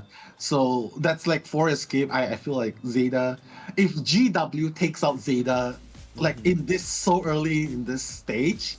Yeah, that's huge. I know we were saying how GW was the underdogs, but my goodness, them coming back like this, denying the dream of Zeta to make it even to the grand finals is huge. It's huge. It is. It's super huge, and I don't know, man. I just feel like Alf hasn't been doing too bad. It's just that one Hermit 4K sort of just. I think that kind of tilted them. I feel like that really shook them a little bit, and now it's like they're trying to find their bearings in this match. And like you said, they just needed to capitalize. They got the Achilles heel, and now they're just waiting out time. They just go for ties here, ties there, and now they're forced to go for a 4-man escape in round number 3, where there's so much survivors that are gonna get banned. So that's tough. It is. It's super tough. I don't know, man. Like you can see the conditions yourself. Everything gears towards GW winning. Oh my goodness. But Nell, if Zeta's able to win, you can say that they're able to bring this out of the fire and just able to make it. So again, in chat, I want to see some suns. I want to see some wings in the chat to support these two teams, because if Golden Wings is able to get this out of Zeta, that's huge. Zeta, if they're able to win this, man, they could face through adversity and you can accomplish whatever you want in life. But now, just the underdogs. I don't know. I'm getting inspired with just seeing these two teams just go at it. Yeah, I mean, I don't know, man. It feels like they're... I mean, the grim looks on their faces as well. It kind of shows, like, the usual... I mean, anyone would succumb to pressure, right, under this kind of situation.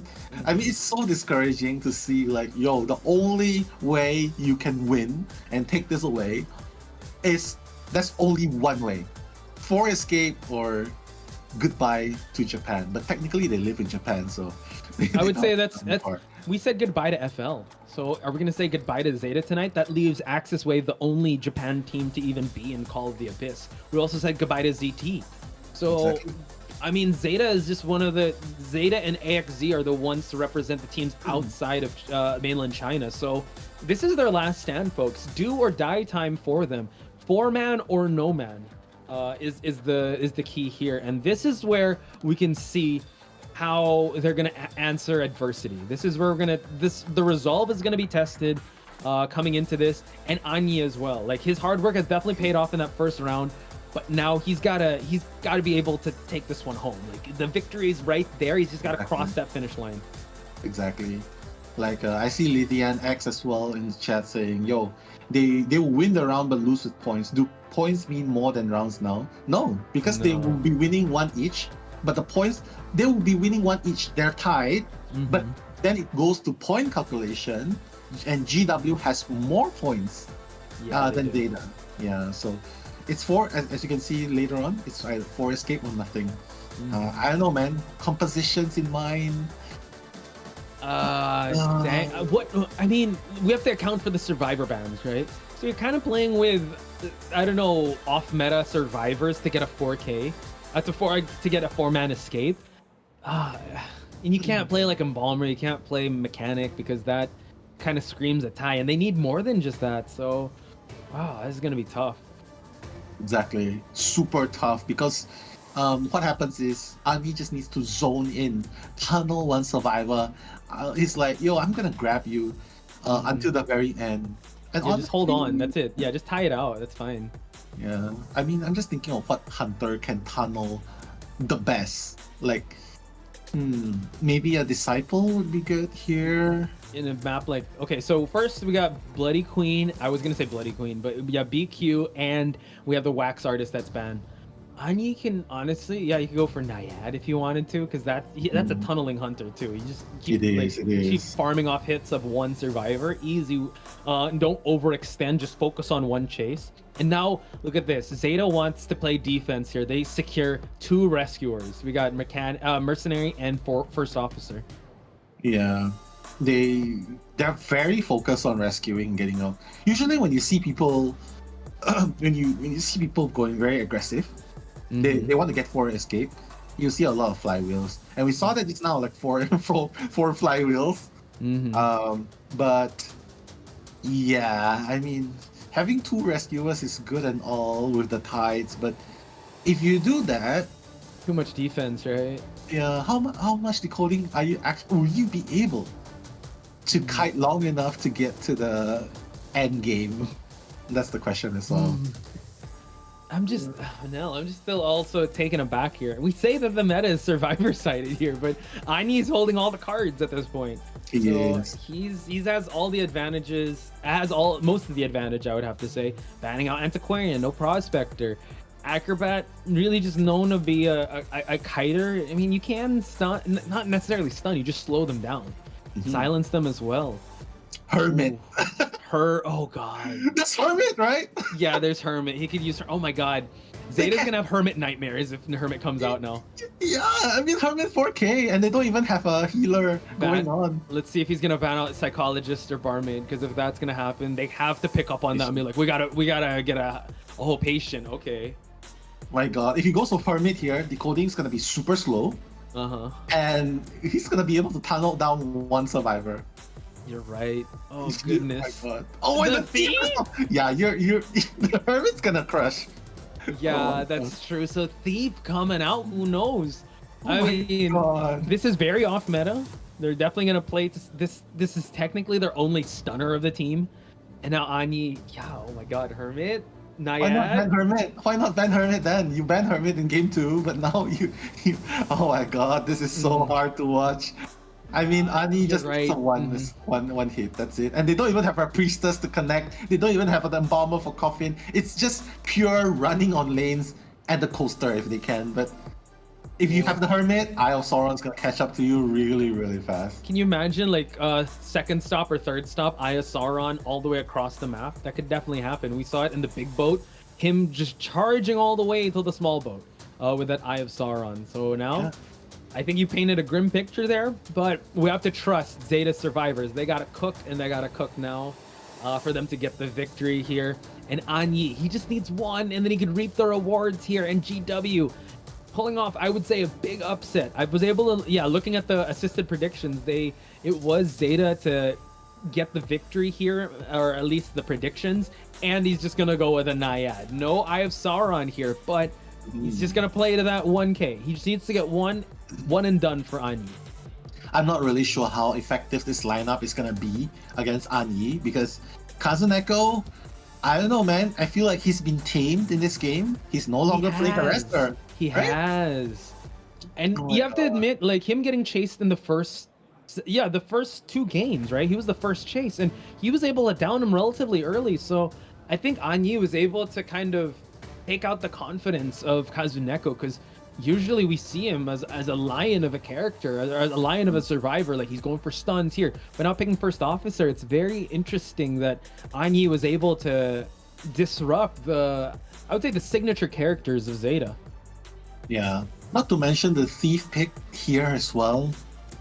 I'm not really sure about this. A toy merchant would have been nicer, and not just because of the catapult, but because it kind of helps set up the survivor to jump away, and once the mercenary has used up the items, toy merchant can also replenish the supplies, give new items, right? So even the first officer as well. So the thief against a Naiad. Ooh, this is huge. So once again, folks, this is GW. I'm still kind of lost for words with how this is happening. And now we're gonna see the spawn locations here, no? Yeah, spawn location. Everyone's just trying to cover Anyi. I don't know, man. Is this the psychology of a team trying to win? Or is this a psychology of a team who's trying to intimidate? Survive, or intimidate, or try to... That's the thing. I think Anyi is past intimidations at this point, because he knows that he just needs to secure just one, and it's all good. So it's gonna be... man, this is gonna be a tough one, because we talked about even team synergy, right? This variety with a big map like this, it's like it's kind of just solo kites. Look at that. We got 3 flywheels. A flywheel on yeah. No borrow time though. No. Oh my god, it's do or nothing. Yeah. Maybe it's gonna work. Mochi kiting. Oh my god, Anyi's gonna be. if Mochi's able to get this is gonna be huge. Again, they're going a little very off meta here, I would have to say. Anyi can't, Anyi just has to keep going. Just stay the course, stay true. And as we are watching this, folks, once again, NeloMel Parch Spice on the last game of the night here between GW and Zeta. One or done for Anyi, and now takes the coaster, the thief. Yeah, Mochi's probably gonna wait for the coaster and take the ride along as well. Yeah, he's gonna take the ride. That's exactly the plan that they're going for. The thief riding the first stop to the second stop. Mercenaries already on the second stop to turn the luggage. But what this does is, yes, it's a good rotation away. Everyone's here. Yeah, but everyone's here and no one's decoding. Only 2 people decoding, and Mochi, what's gonna happen here? Oh, Anyi just he's like, no, you don't have borrowed time, sir. Like, I'm just gonna go straight for the thief. So Sasori has to be very careful here. Now the harpoon gets retracted, and the drop down hit, no attack recovery. This is gonna be huge. This is so bad. He's just gonna wait. Yeah, I know he's gonna swim. Yeah, true. And now, he's already got his first skill, and he's also got, I believe, that's the blink, and now he's just gonna try to water down this thief. Blink is already online, so he's just gonna have to wait for that. If the water doesn't get him, the blink hit. Oh my god! Oh my god, Posh. That's huge. Again, right before he was able to go through, he's able to get the pop happening, and Anyi has his first survivor to just tunnel down now. My god. This is so... I don't know what to say about this, but even with 2 Titaners, as long as he tunnels Sasori, 2 Titaners are not gonna help Sasori. But Kazuneko's already around the vicinity. Anyi being very cautious, just doesn't want to hit the chair. Yeah, we've seen first officers get stuffed. Oh my goodness, he gets popped, and now first officer is gonna fall down after Tide Turner, and he could actually just go straight for Sasori now, which he is gonna go for at the moving carousel. He's gonna try to retract the flashlight, but at this point, Flywheel gets baited out, charged up hit, last effort, double down situation for Anyi. My god, this is just too much pressure for Zeta at this point. Sasori's already down. Nolisu's gonna be... His Cypher's gonna be camped out. What can they do? They have no harassers as well. Kazuneko's on the floor. I mean, I totally 100% don't agree with First Officer, but... Like, he's just to his roots, man. Yeah, that's the thing, right? You want to be able to go out on your roots, but here, having the first officer getting down right away, you're allowing Anyi to exact his game plan, forcing Mochi now to go for this rescue. Another Tide Turner first officer, spending up the self-heal. We're still sitting at 4 ciphers here, while Anyi just needs this thief to get expire on the rocket chair for him to get the victory. And now Mochi has to be very careful. Gets popped as well. Oh, the acrobat is here. Everyone is here now. Gets the rescue, but he's just going to try to farm off a hit off the thief. And that's going to be it. Anyi able to get down the the thief, and no one's here to harass. So now, I mean, it's good to GW definitely playing to their win condition here. Exactly. Anyi just needs a 1k. That's it. No one can OB here. No one can do anything. Sasori's gonna be sent back. Oh wait, Mochi. He might try to pallet. Yeah. No, he's just pulling him away from the pallet. But oh my God, Mochi getting the hit. He's gonna fall down again. The Mercenary has that delayed hit, but we can say GG to GW for them to be eliminating ZETA. But we're gonna continue playing this game, folks, because Anyi wants to make a statement here. Exactly. He's gonna get more than 1k. He's gonna make a significant statement here. Like, bro, and even oh my God. Look at the confidence in Anyi, man. I don't know. Super Rich and Anyi, they're leveling up in front of our eyes here. Definitely playing for the win. And I don't know, it's just playoffs in the air, but they're able, he's gonna be cheering Mochi, Dolisu now in the area here. All he can do is try to harass as much as possible. He's gonna try to just bait out the flywheel. The Mercenary is actually gonna be able to struggle free in a bit. Is he able to? Yeah. He is. Yeah, he got it. But doesn't really matter. Win condition has been fulfilled. Very unfortunate that ZETA today we are gonna lose to Japanese teams. Very unfortunate day for the Japan region. I mean, I don't know, man. Dolisu gonna get that hit there, but I mean, honestly, their last resort, their last chance was already with Alf. Like Alf has to get a 3k. Yeah, and which is interesting because they made Alf go out first, right? Because you'd expect maybe the survivors just to make him easier, but no, Mercenary unfortunately unable to get the flywheel, and Mochi's gonna fall down. Once again, he's gonna try and camp it out here at the. Oh, it just gets the hit as well. Anyi, he's gonna go for that hit. But can I just say, like, you know what? It's you gotta admit that the survivors still fighting till the very end is very admirable here. I know in IDV when it's kind of a done deal, we want to just go for the win and that's all. But you still have to admire the fighting spirit of ZETA. And Anyi also, you know what, they're going to play this till the very end, and Anyi really deserves that kudos for him to be able to perform at this level and really able to get the pop out of that acrobat too. Yeah. Honestly, Posh, I mean, my opinion might be unpopular, but GW already proven themselves they're no pushover in game number 2. They were so close to getting a 3 survivors escape. Honestly, that could have spelled an even earlier exit for ZETA, but right now in game 3, they're just showing it's not by luck. It's just the skill and confidence to match.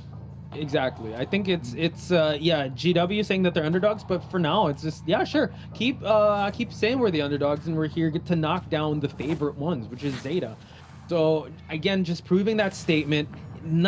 For them, it's not luck, it's really skill and preparation for them to be able to get it. Mercenary able to get the heal, and now he's able to get the rescue, but First Officer is gonna get popped and also fallen down. So First Officer has already spent that self-heal.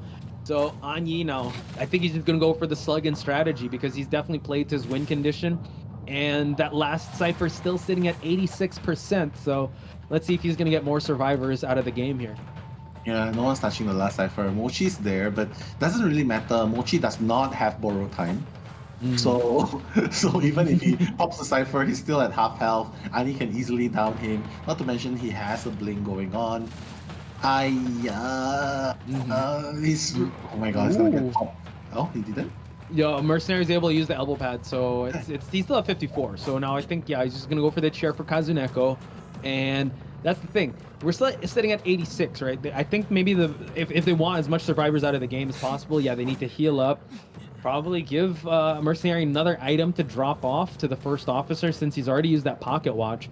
But I mean, Anyi's just on top of everything at this point, so he could have picked a better hunter with a Naiad just to water down and also tunnel down a survivor just for the victory here. And we see that Dolisu is going to get the backdoor rescue, which is huge. Both of them are injured though, and now Dolisu is going to be the primary focus, but we are going to get a silence out of that flame bomb while Mochi is trying his best to push the last Cypher. Is he going to get the pop going? He's going to be able to get it. No, 99% no.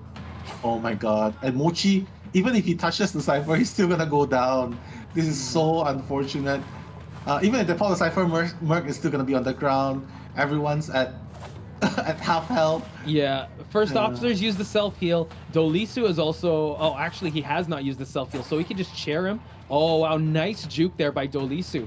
Getting the bomb, the slow bomb, but now a drop-down hit. Gotta be careful. The drop-down blink hit. Beautiful stuff. Acrobat is down, Mercenary is down. And now it's just the first officer. Yeah. Healing though. Yeah. Hate to be the bad apple here, but Toy Merchant would have been so much better. Like the drop down hit, that's so uncharacteristic, right, Posh? Like, how do you fall for a drop down hit in the early games? Like, I was like, bop. Yeah, again, it was just an amazing performance by Anyi. He did everything right at this point. So now we see that Mercenary is here just trying to buy enough time. He just needs to hit the first officer and Mochi at this point. Mercenary and first officer have already spent their self heals, and yeah, that's gonna be a good done deal for Anyi for him to solidify. You know, put him in that 4K club as well with Super Rich, that double 4K club that is. Yeah, but I just have to say that 4K Hermit set the pace for GW, and ZETA was so. I think they were shook. Yeah, I think they got shocked. I think they were rattled, right? With like, how could we not do this? Because we were studying the Japan meta, right? And Japan, they're really fond of Hermit, and for GW, for them to be able to do that, and it was just preparation. And I think also ZETA kind of overlooked that Anyi can have a Hermit, since in our data he didn't really bring it out during the group stage. Just I think just excellent strategy here. Art of War, right? It's the one that knows more about the enemy that gets the victory. And GW definitely knowing that, and now we see that the pop does happen. The tension is in the air, so let's see if they're going to try to force any exit gates from opening. Mercenary is actually all the way on the other side, so Kazuneko might be the sacrificial lamb in this match. So at least ZETA can get one survivor out. Yeah. I mean, right now, Anyi's just trying to cut Kazuneko off from the roller coaster. Oh, he's gonna get hit. Is he gonna be able to ride the tram? He is! Hey, and this goes all the way. So this is huge now. But the thing is, he's waiting for his, just for him to use the harpoon. Oh, look at that. So for them, this is huge. And they're able to open up the exit gate. So now Anyi's forced to go for the swim here. Can they get it though? This is going to be huge. This is going to be a great moral victory on the side of ZETA if they're able to get a two-person escape. Yeah, I think they can definitely get it as well. First officer. Blink. Oh, is he going to make it? Oh my god, he's going to call his way out. Oh my goodness, can he though? No! He's not able to get it! Anyi is saying no prisoners! He's taking no prisoners! And once they get the 3K, we're gonna see Anyi pop off once again, folks, and now we can officially congratulate GW for getting the victory over the Giants of ZETA. So big ups to Anyi and the rest of GW for getting the victory here. And also, we gotta give our props to ZETA. They performed admirably. I think GW just had the better game plan. There he is. Yeah, strut around the stage. Let's go. Yes. Go heading towards the sky. That's the name of the game for GW. Congratulations, GW, for making it through. Not against any team, but one of the strongest, if not the best, Japanese team, ZETA. If you love underdog stories, folks, like tonight was just an amazing outing for you. Tobe Fly, guys. GW, the Karasuno Crow. I mean, they were able to fly high, right? Like, the sky is the limit for them. And at this point, them knocking out ZETA, cutting their journey short here in Koa is huge. Like, yes, our predictions at the first half, for the first 3 matches, all good. But this one, I think this took the whole Identified community by storm. This is crazy. ZETA from grand finals now to getting cut short here. This is huge. A huge victory for GW. Exactly, huge victory. But of course, even though they are gonna exit the game, they are still the world's top 12. Yes. Yeah, they definitely made a name for themselves last year. This year they kind of fell short, but still they performed really, really admirably. And to quote what Posh has mentioned from moments ago, it's not all about the wins, it's about the journey as well, right? So yeah, and this is the thing, ZETA, they learned so much from the grand finals last year, and I'm sure that they're gonna come back even stronger than ever with this one. I think losing is not the opposite of winning. It's just part of the journey. If you don't learn, then that's opposite of winning. Is that if you don't learn from this? And I'm sure that ZETA, they're gonna have to lick their wounds. They're gonna have to recover from the match that they just went through, and they're gonna come back stronger. Same goes for the other teams that we witnessed the end of their journey here in COA 6 from 0-2, from FL, from ACT. They're definitely going to come back stronger. So the best thing you guys can do watching now is just support them and hope for the best, because yeah, they definitely need that motivation coming back into this. Yeah, I mean, it's technically still 2-0 with one draw, right? Yeah. Yeah, but they definitely performed very admirably. And guys, this is why we banned Hermit in ranks. Isn't that crazy? Eli came in like, dude, bro, Hermit is crazy. Like Hermit was the one that was able to make all the difference here for GW. Exactly. Again, if we pick an MVP, I'm pretty sure it has to be Anyi here with that Hermit, just to set the pace. Then everyone else just went on defense mode.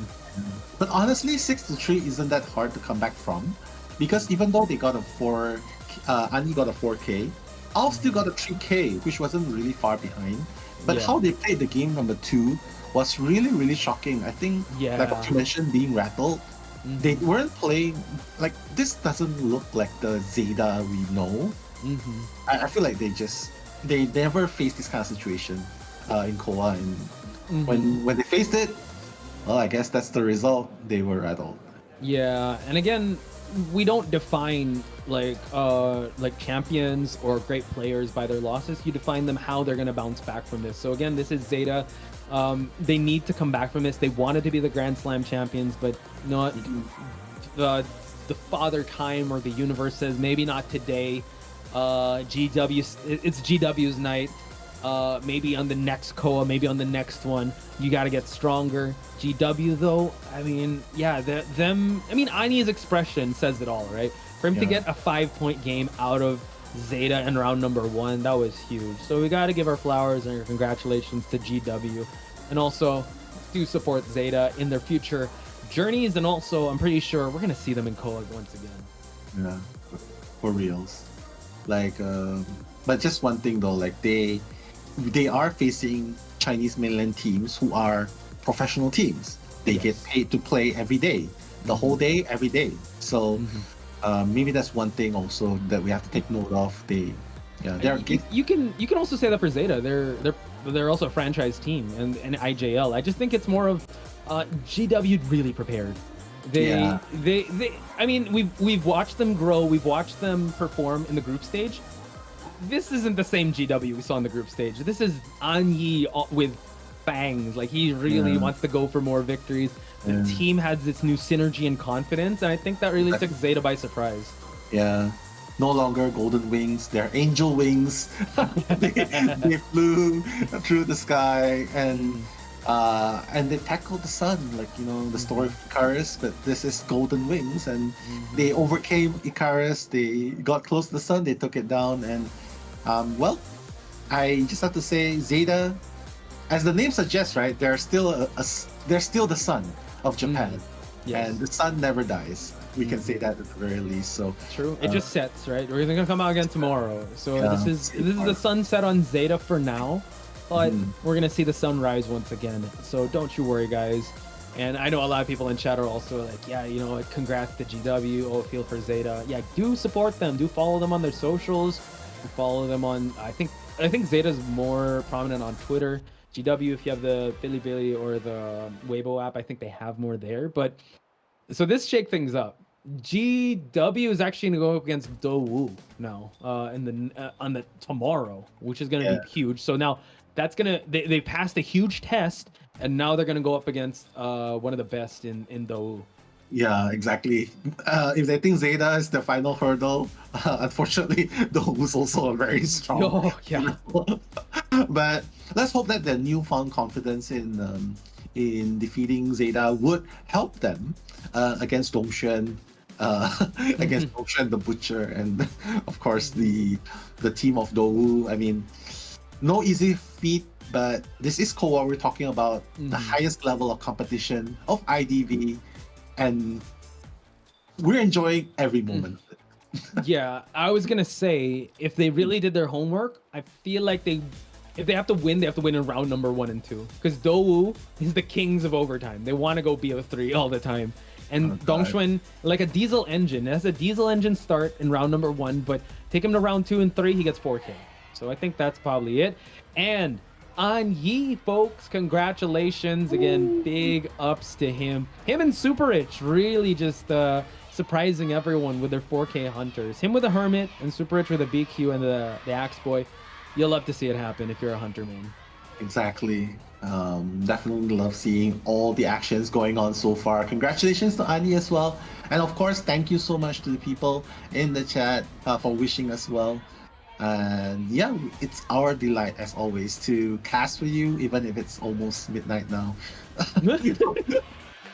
But thank you so much, Princess Pasta, Frog as well, Kanadi, Sel, Lamau. But right now we're gonna head into interview session, and we have Chocho. Chocho, I hope she recovers from her shock. She's a translator now. Let's go. The fan just so loud.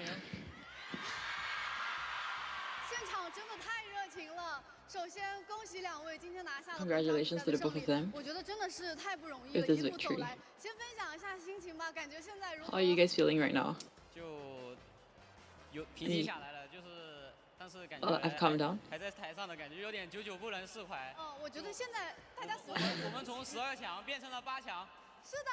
Oh, so he said like, yeah, I still can't really believe it. Right, from 12th place, they've reached to the 8th place. The top 8th place.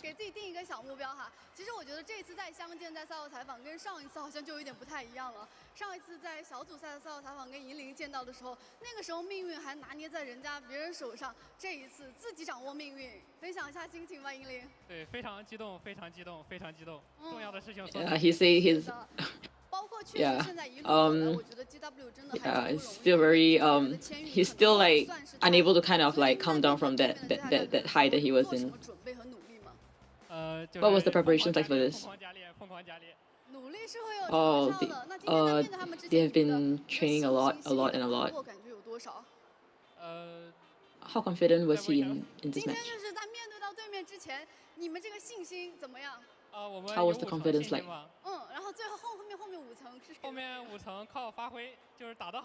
So he has like a 50-50 chance. The last 50 chance is based off the condition of the members itself. Oh, the last 50 he's gonna give it to Ani. Ani bringing out the helmet. Oh, Ani loves to play the hermit.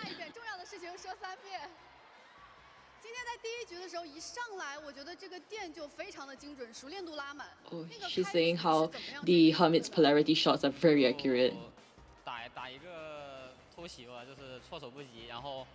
Oh, just give them a surprise, something that you wouldn't expect, and yeah, it worked out.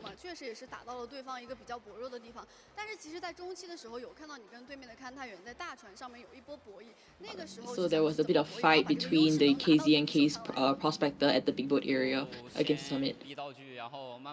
So he wanted to just kind of force the tools from the survivor side and then map control afterwards. So the Cypher was at 97%. Yeah, you could see that it wasn't primed yet. Yeah, so I see that he saw it.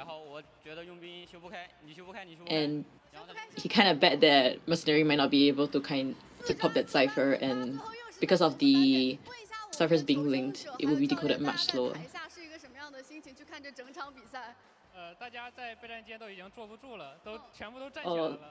So everybody in the backstage for GW Survivor side were all standing up already when they were watching Ani's matches.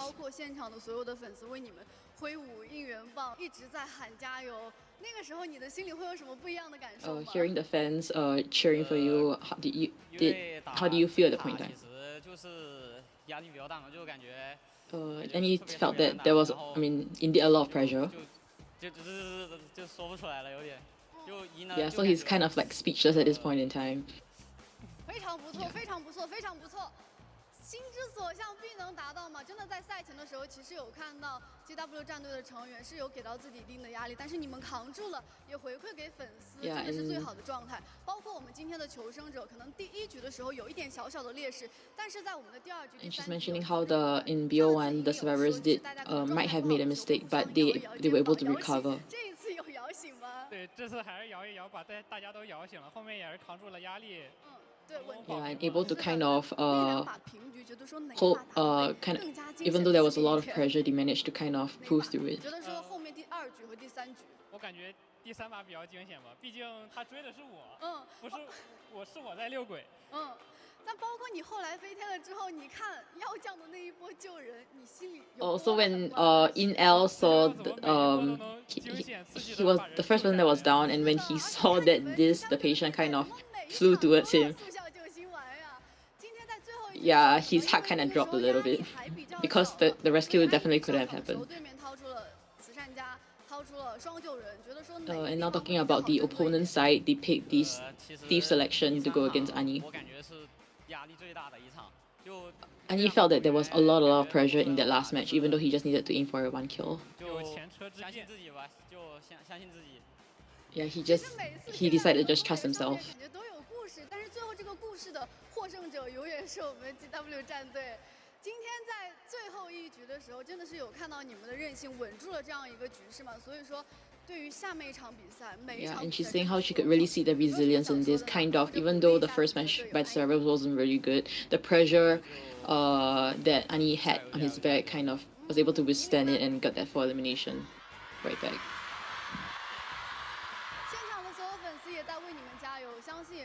She's saying how the fans on site is giving them a lot of cheers. What's from Annie? What's from Inel? As usual, they'll do their best and move forward from here onwards. Alright, thanking them for coming for this interview. Alright, so back to casters. Thank you, best translator Chocho and Nell. What a day, and what a way to cap off the day with an inspiring interview by GW and also just an amazing performance in the second half. But it seems like if I'm just thinking it's anyone's game at this point, since we were so close to actually saying, hey, ZETA's gonna make it all the way to finals. At this point, it's anyone's game. Anyone in the top 8 can gun for that victory to call the Abyss 6 champions. Exactly. It just proves that as long as you have the determination, you never say never. I feel like that the slogan that they have, never say never, kind of helped them throughout the way, especially in their game against ZETA. And for all the other teams as well who carries this never say never attitude, it's definitely gonna pay big time. So lesson of the day, don't give up, just keep moving. Don't give up. Have that pinged onto your auto chat, guys. Don't give up. It's fine. Terrashot for 5 seconds. No, it's fine. Don't give up. Don't give up. Yeah. Just get up after you fall. Exactly. In the next round, even just see him again. It's fine. And that's the beauty of this game, right? It really, I don't know. It's very visceral in, surviving and also hunting and chasing after things, chasing after your dreams, chasing after whatever. Just don't give up. And I feel like tonight and the performances we saw with Super Rich and also with Annie just shows, that you can face adversity in life, but it's not you're not going to be defined by that. You're going to be defined how you bounce back from it, and that's what we saw. And what we are seeing are today's results. Congratulations to GG, Weibo, ACT, and GW for getting solid wins out in the day. Just an amazing performance here. GR. Sorry, I think I said ACT. Sorry, it's GR. My bad. I was looking at the yellows. Yeah, all the yellows have win today. I feel like Chinese mainland teams have to be very proud that, half the teams, 4 teams are already making it through to the top 8. But for the rest of the teams, definitely we can still see that next time. Now for the tournament brackets itself, wow, more matches to come, Posh, tomorrow. Yep, we got Wolves versus GG, an incredible showcase of IVL Autumn, FBXEQ versus Weibo Gaming, and AXZ, the sole Japan team that's still alive here in the tournament, to go up against GR. Then we got Dou versus Golden Wings, the never say die team. So again, a lot of these teams have their own storylines coming into it, so it's super important for you guys to tune in tomorrow to watch the quarterfinals. How crazy is this? ZT, who actually 2-0 AXZ, has been eliminated, and AXZ is the one actually making it to the top 8 itself. But you know what? Anything can happen. I love the endless possibility. And of course, with you guys here as well, we're gonna enjoy this game even more. So yeah, mark your calendars tomorrow at 1300, starting at 1300 UTC +9. We're gonna be having ourselves a heck of a day. Make sure to rest up well, guys, because my God, a lot of fierce games. At this point, I don't know. It just seems like it's anyone's game. It's anyone's trophy. I could see anyone winning it ever since we saw Golden Wings take the victory there. That was so beautiful to see. Again, big shout outs to GW and shout outs to everyone for staying with us. And I think we're like at 1,000 strong watching. So beautiful stuff. Nell, any final words or shout outs you want to give out? Just shout out to everyone who's been sticking with us since the very beginning until now to the very end. Yeah, a lot of golden apples have been gained and lost. But at the end of the day, we're just happy to have everyone here. And beautiful thing going on in the chat. Not a single toxicity in sight. So love the positive energy. Let's keep it up to the very end. And hopefully, again, guys, support your favorite teams. You know, it's a celebration, yes, but you have to give it to the teams that have been putting it out all on the line for you guys and for your entertainment. And yeah, support them with your fan shout-outs, the emojis. It goes a long way, especially in the English broadcast as well. We're trying our best to be able to bring the experience of offline to online. So with that being said, folks, that was day number 1 of the playoffs. That's Nello Mello. I'm Park Spice. We'll see you guys tomorrow for day number 2 of the playoffs of Call of the Abyss 6. Good night.4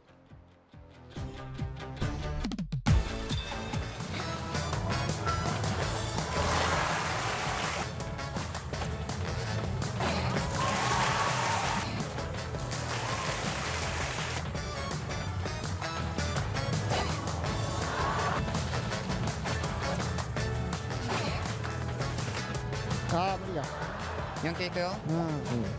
チン回さんとか。いくよ。オッケー。よしよし。あーごめん、リリーしちゃった。頑張れ。無理。いや無理か。しゃあ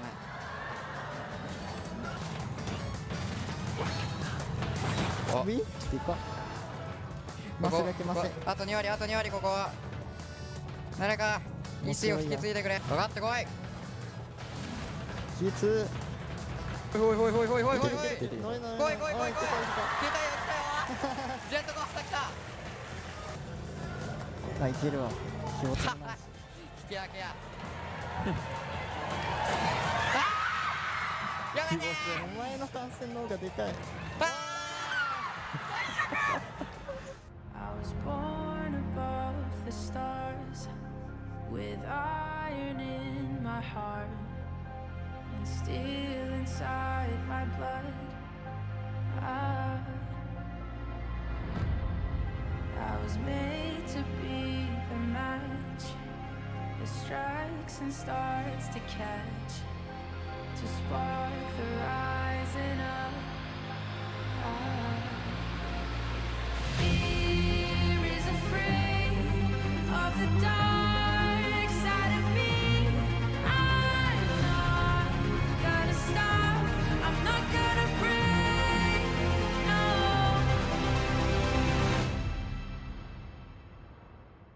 I'm a fire.